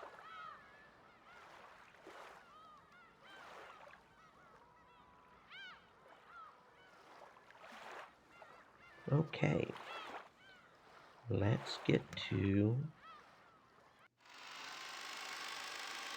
episode 7, the next to last episode. Requiem of the Golden Witch. Good morning. Scheduled for today is the funeral of the Golden Witch and her game. The days of the game are already over, and nothing remains but fond memories. Here, the cold, hard truth will be revealed, and death will come to the game. There is a bit of difficulty to this one. Requiem of the Golden Witch, huh? Okay. Let's see what we've got for ourselves in store.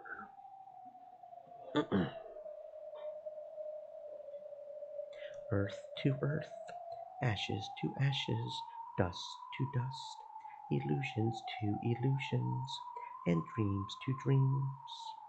A dream is something drawn in the sand between the coming and receding waves, something so fragile that it's wiped blank every time a wave comes in. So, the heartless might sneer, saying that drawing such things is useless and meaningless. However, no wave will ever come again to wipe away the dream she drew.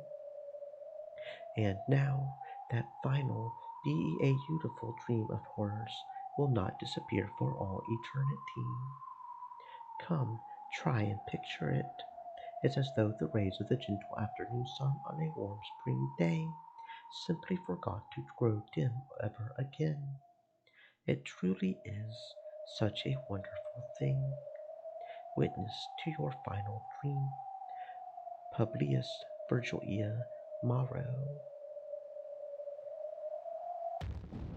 The suspects were gathered in a room, and several inquisitors of heresy were reporting on the results of their investigation. Their uniforms closely resembled those of Iser and Jungfrau, but they were slightly different.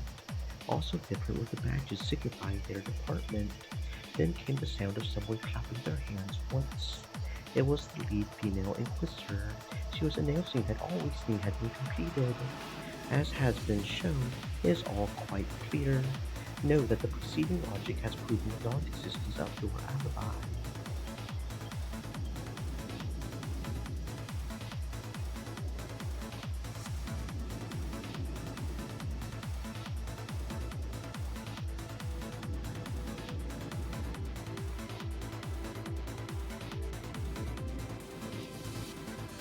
At the other end of her pointing finger was a quivering maid with frightened eyes. Her name was... No, that's not important. What matters now is that she could have entered the closed room study where the victim was found whenever she pleased. And furthermore, that her claimed alibi for the time of the crime has been proven to contradict the facts. Shaking, the maid tried to continue in her illogical pleading, but all her statements had already been seen through. With this, we conclude the proof of the whodunit and the howdunit. Know that your position as the culprit is now an unshakable fact. You must be joking, or why would I kill the master I loved and respected so? I have no motive, no reason. Who did it and how? Know that establishing these is more than sufficient. Please allow me to speak. Know that motives are unnecessary in mysteries. The Inquisitor spoke coldly.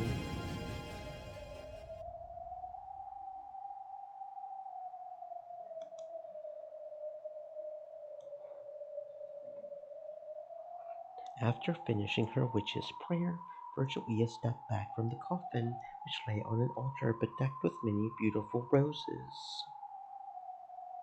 In her place, Battler moved to the front of the coffin, wearing his territory lord's cape.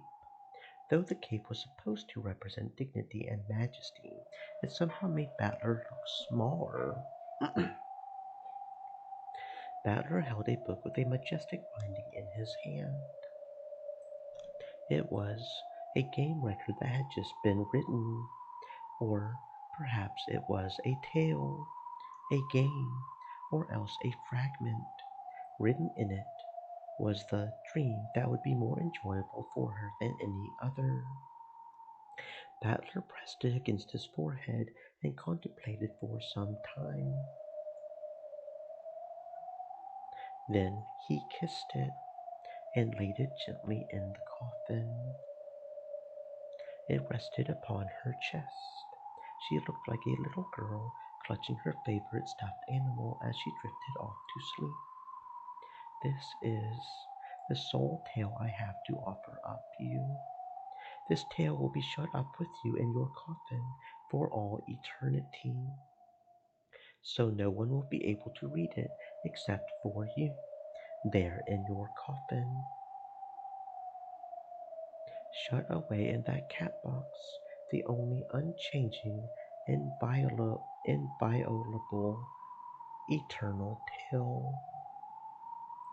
This way, no one will be able to defile it, no one can deny it, and no one can argue against it. This is just between me and her.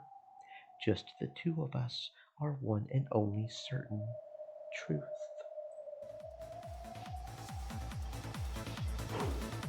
Those bastards! A van dashed through a town wrapped in twilight. The daytime hustle and bustle of this beautiful village, which combined the tradition of the oldie and the classic style of the last century, now seemed like a mere dream. The orange setting sun was already hidden behind the clock tower, and the narrow alleyway was rapidly descending into darkness. As the gas lights began to turn on, they only made the darkness of the twilight stand out all the more. The van sprinted. There was no time. He had to hurry. He had several experiments to do and things he had to check, and it had all taken longer than he had expected. Yes, there's no mistake there. The whodunit and howdunit are more than enough of the mystery genre. In the mystery genre, the motive or the why done it is given the lowest priority. To have a murder, you need to have a culprit, and he needs to commit a crime. Motive isn't required for that, so it's usually the most ignored element. In fact, these days, there are even some who call it unnecessary. If you find the culprit with nothing but the why done it, that's no mystery. That's propaganda. However, just because of that fact, it doesn't mean you can neglect the motive, the heart.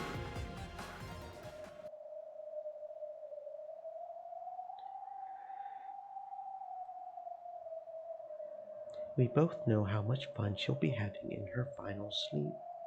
so I doubt anyone could disturb it. After all, who could possibly disturb a sleeping child smiling at a happy dream? Come, it is time for us to leave. If we are too noisy, we'll wake her from her dream. You're right. What else should you do with a sleeping kid except to put a blanket on them, turn off the lights, and walk away quietly? After looking at the coffin one last time, Virgilia turned around quietly. Battler did the same, but then he stopped and turned to face the rose-covered altar.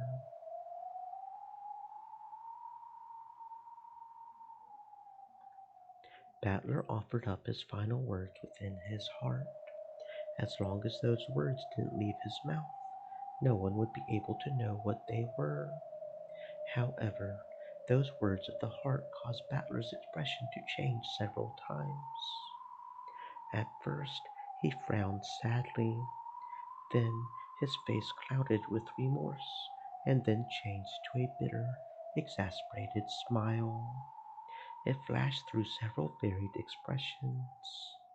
Then the final expression that crossed his face was, surprisingly, a gentle smile. Something rose to Battler's lips. However, he bit it back down. There could certainly be no words to describe the many feelings he kept in his chest. So, saying anything aloud would probably be crude. Battler understood this and stopped himself from speaking once more with a wry smile. Thank you. Oh, I have done nothing to deserve your gratitude. I'll leave the rest to you. After seeing Virgilia nod back at him, Battler turned away from the altar one more time and left the chapel. Virgilia also disappeared, and with that, all disturbances that might have interrupted her blissful sleep had vanished. The Inquisitors of Heresy listened with calm, no scornful gazes.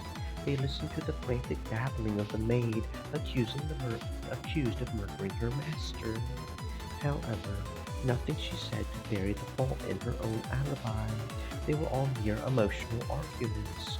I loved and respected the master so much, I had no motive for killing him. No matter how much she spoke, it only made him look more and more like the friendly, true culprit, struggling pathetically. The requirements for the who done it and how done it had been satisfied. As for the why done it, the motive, the heart, no matter how much she spoke of gratitude for her master, had previously given her a job which had been left by the wayside after various misfortunes. It didn't help her facing the slightest in the mystery genre. Therefore, her motive didn't matter. All of that could just be squeezed out of the culprit afterwards.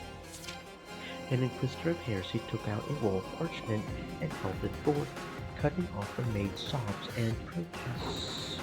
This is how you committed the crime. Know that this indictment has been received by the Great Court and that your arrest has been approved. Here is the warrant for your arrest. Motive is unnecessary. Know that such a thing is completely extraneous to the matter of pinpointing the culprit. Please allow me to speak. Know that we of the SSVD possess the methods of forcing independent criminals to reveal the truth.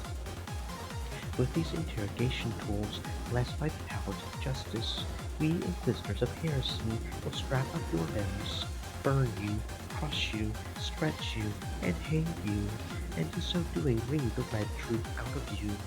It isn't even necessary for you to confess. Aides, arrest that maid. It wasn't me. I didn't kill the master. No, no. Hold it right there. You've got the wrong culprit. A man kicked open the door, and the Inquisitors were all shocked at the sight of him. Well, why are you here? Know that this case is no longer your responsibility. Quiet. You find one person without an alibi and just assume that she's the culprit. Do you really think there's no need for a motive, for a heart in crime? Crimes are committed by people. There are no crimes without a heart. I will never accept a theory that neglects the heart. To know that your obsession over the why done it is simply embarrassing. The why done it is unnecessary. Such a thing can be extracted easily through interrogation. Even the great court has already acknowledged that this woman is the culprit. True, the great court does assume that everyone besides the maid has an alibi, but that's just because they heard you say so, and they've mistaken your overconfidence and conceit for wisdom. If any one of the other suspects loses their alibi, your evidence so far proves nothing. Just look at how pathetic some of these other alibis are. Did the clock in the reception hall chime midnight at the right time? Did the dog by the back door bark at everyone? So, you managed to prove the maid's alibi false. Congratulations, but does it end there? It may have been possible for her to do it, but does she have any motive at all? Are the alibis for the others absolutely perfect? This maid wasn't the only one with a false alibi. You...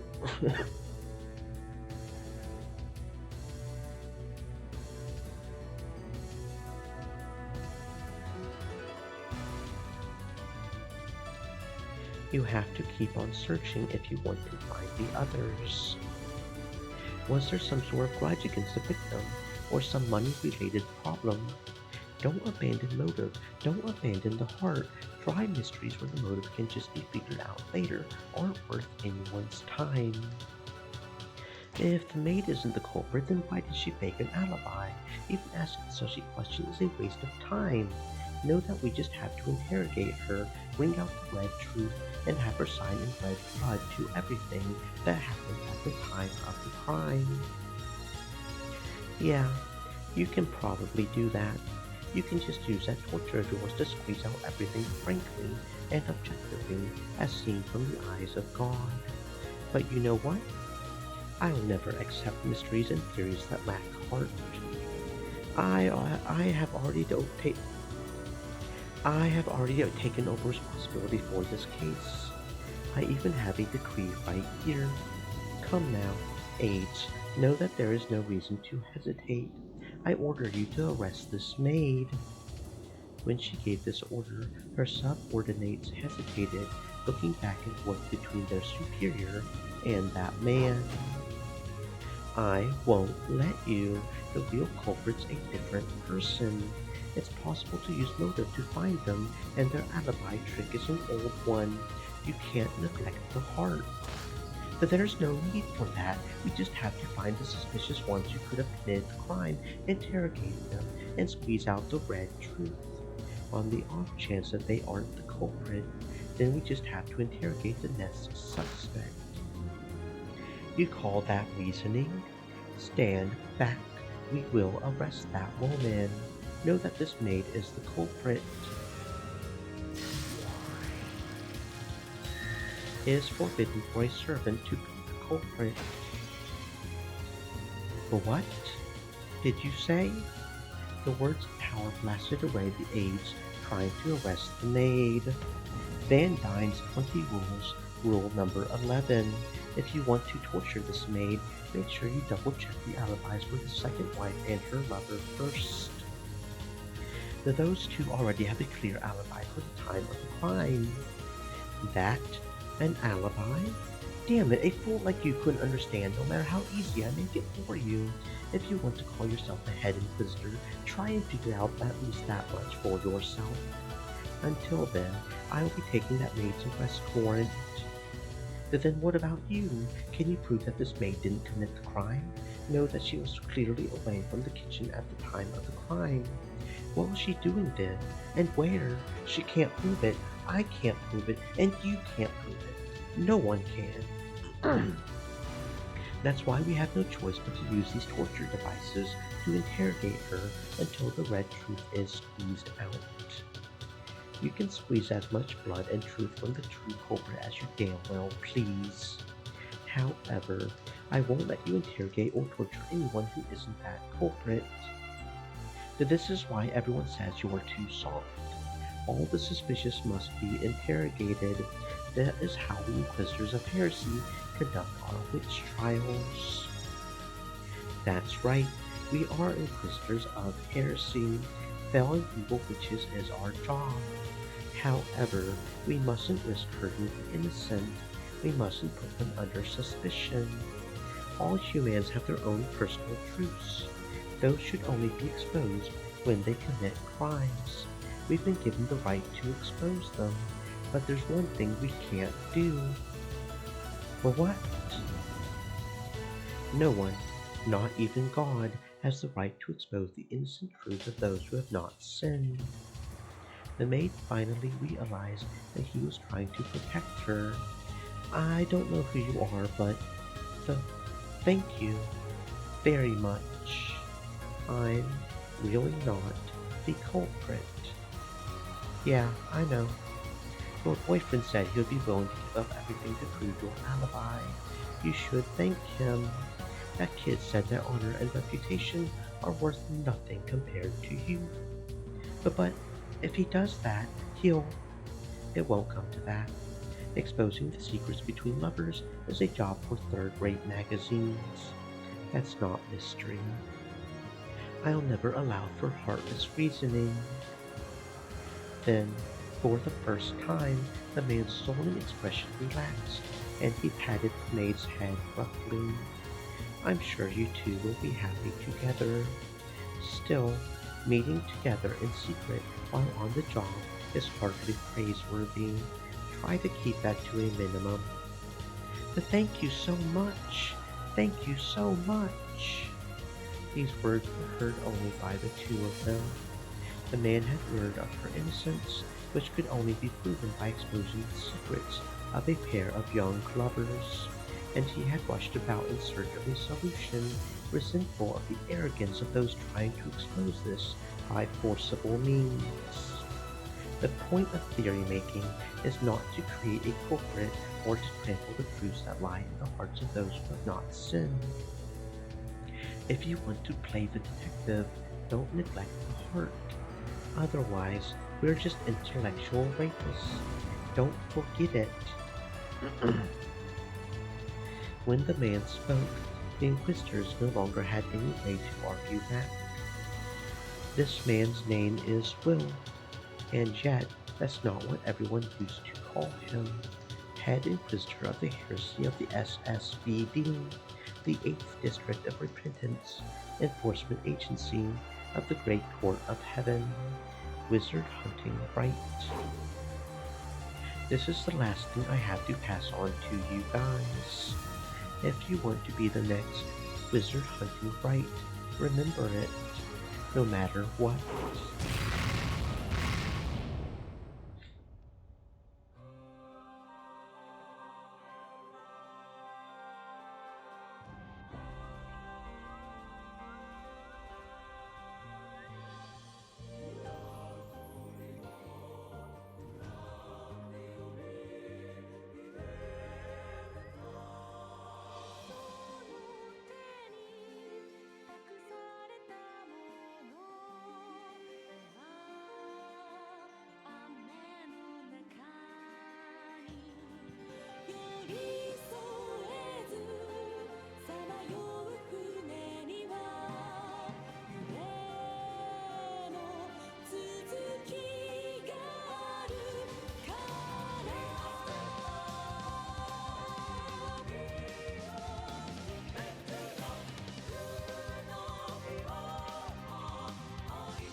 Willard H. Wright, a member of the SSVD, the 8th District Repentance Enforcement Agency of the Great Court of Heaven, an inquisitor of heresy and a first-class archbishop. He is commonly known as Wright of the 20 Wedges, or Wizard Hunting Wright. He was an ace inquisitor of heresy in his youth, feared for being both ruthless and merciless in his work. However, at some point there was a change in his work attitude, and his previous flashy escapades became a thing of the past. His current style is often fickle, alternating between laziness and obsessive bursts of energy regarding mere trifles. By now, everyone has given up trying to understand him. He has already filed his resignation and had it accepted. Only a few days remain before he'll lose the name of Wright.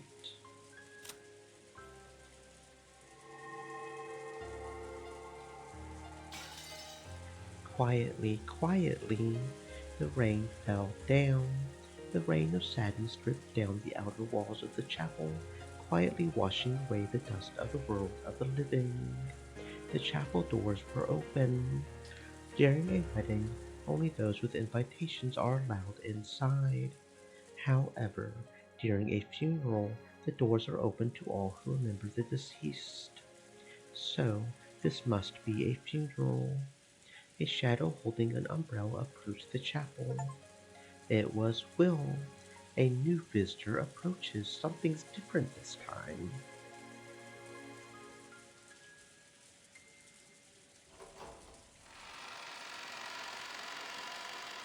A reception desk had been set up at the chapel's entrance.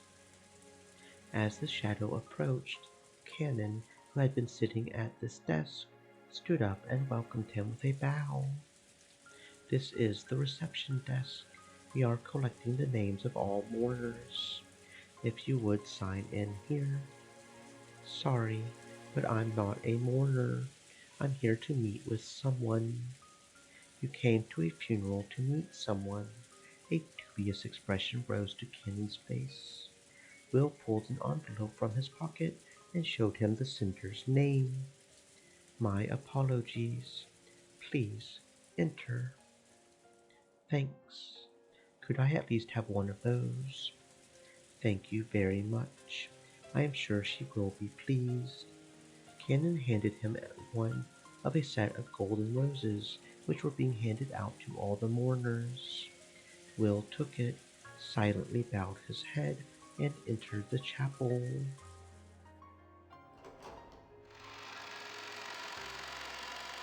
Inside the chapel, several people who appeared to be the family of the deceased were gathered, and they all seemed to be recalling memories of the departed. Beatrice. Why? Why? Father, please, take care. Why don't you rest in the waiting room for a bit? I killed her. I did it. Absurd. How could that be, Rosa Sama?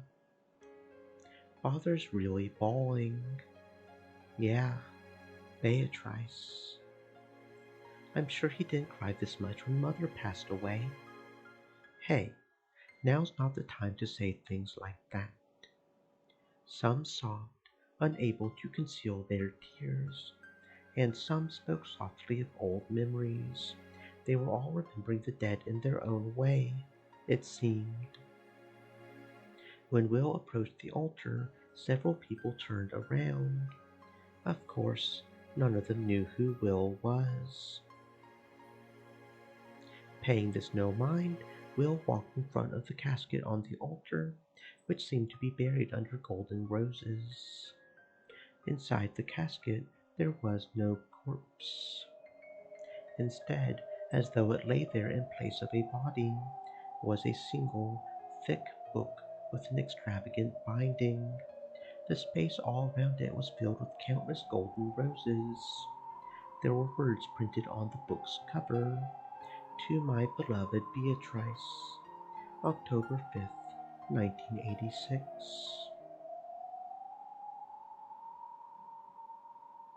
Miss Beatrice, If it was Mrs., then forgive me. I've never met you. However, allow me to express my condolences. He took the rose she had received from the reception area and placed it in the casket. He had absolutely no connection to the woman called Beatrice. However, since he had come to visit a funeral, he had to show this minimum amount of respect for the dead. As part of this, Will prayed for the passage of the dead into the next world.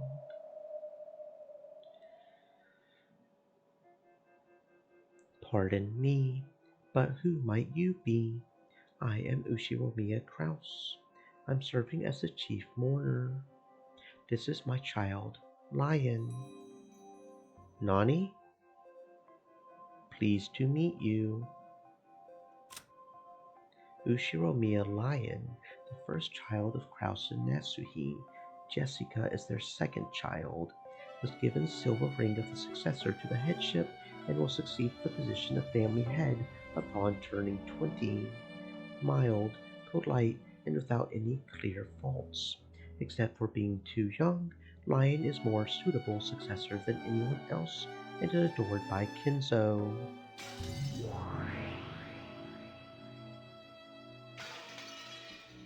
Pleased to meet you. I'm Ushiromiya Lion. Lion? Who the heck are you? It's written as, but pronounced Leon. I guess it is a bit of a strange Japanese name. Will stared at Leon's face, wearing a confused expression. He hadn't seemed particularly interested in Kraus, but Leon had apparently drawn some sort of reaction from him. Rather than interest, it was more as though he felt like something was out of place. Kraus, Sama. Madame says it is about time. Ah, I see.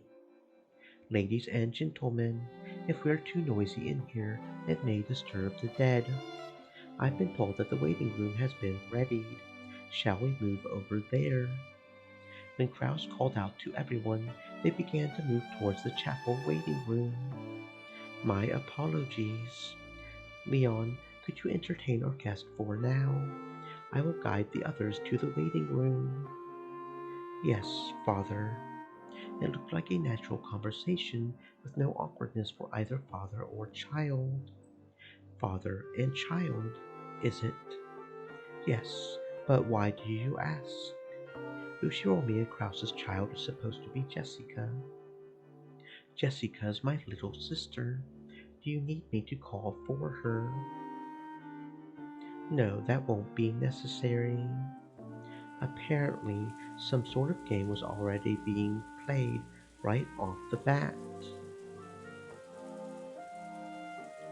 Scratching at his head with an irritated look on his face, Will glanced around. Pardon me, but what sort of relation did you have with the deceased? None at all. It's a real pain. Then why did you come to this funeral? Since Leon was a fairly mild person, Will's behavior was met with nothing more than a blank expression. A normal person would probably have put on a dubious look long before this. Will scratched his head again and yelled angrily at someone other than Leon. I'm here. Isn't it about time you showed your face? The members of the Ushiromiya family had already followed Kraus's instructions and moved to the waiting room. By now, no one could be seen in this cold, vast chapel decorated with gold roses except for Will and Leon. So, you've come, wizard hunting right, inquisitor of heresy. The girl's voice came suddenly from behind the pair.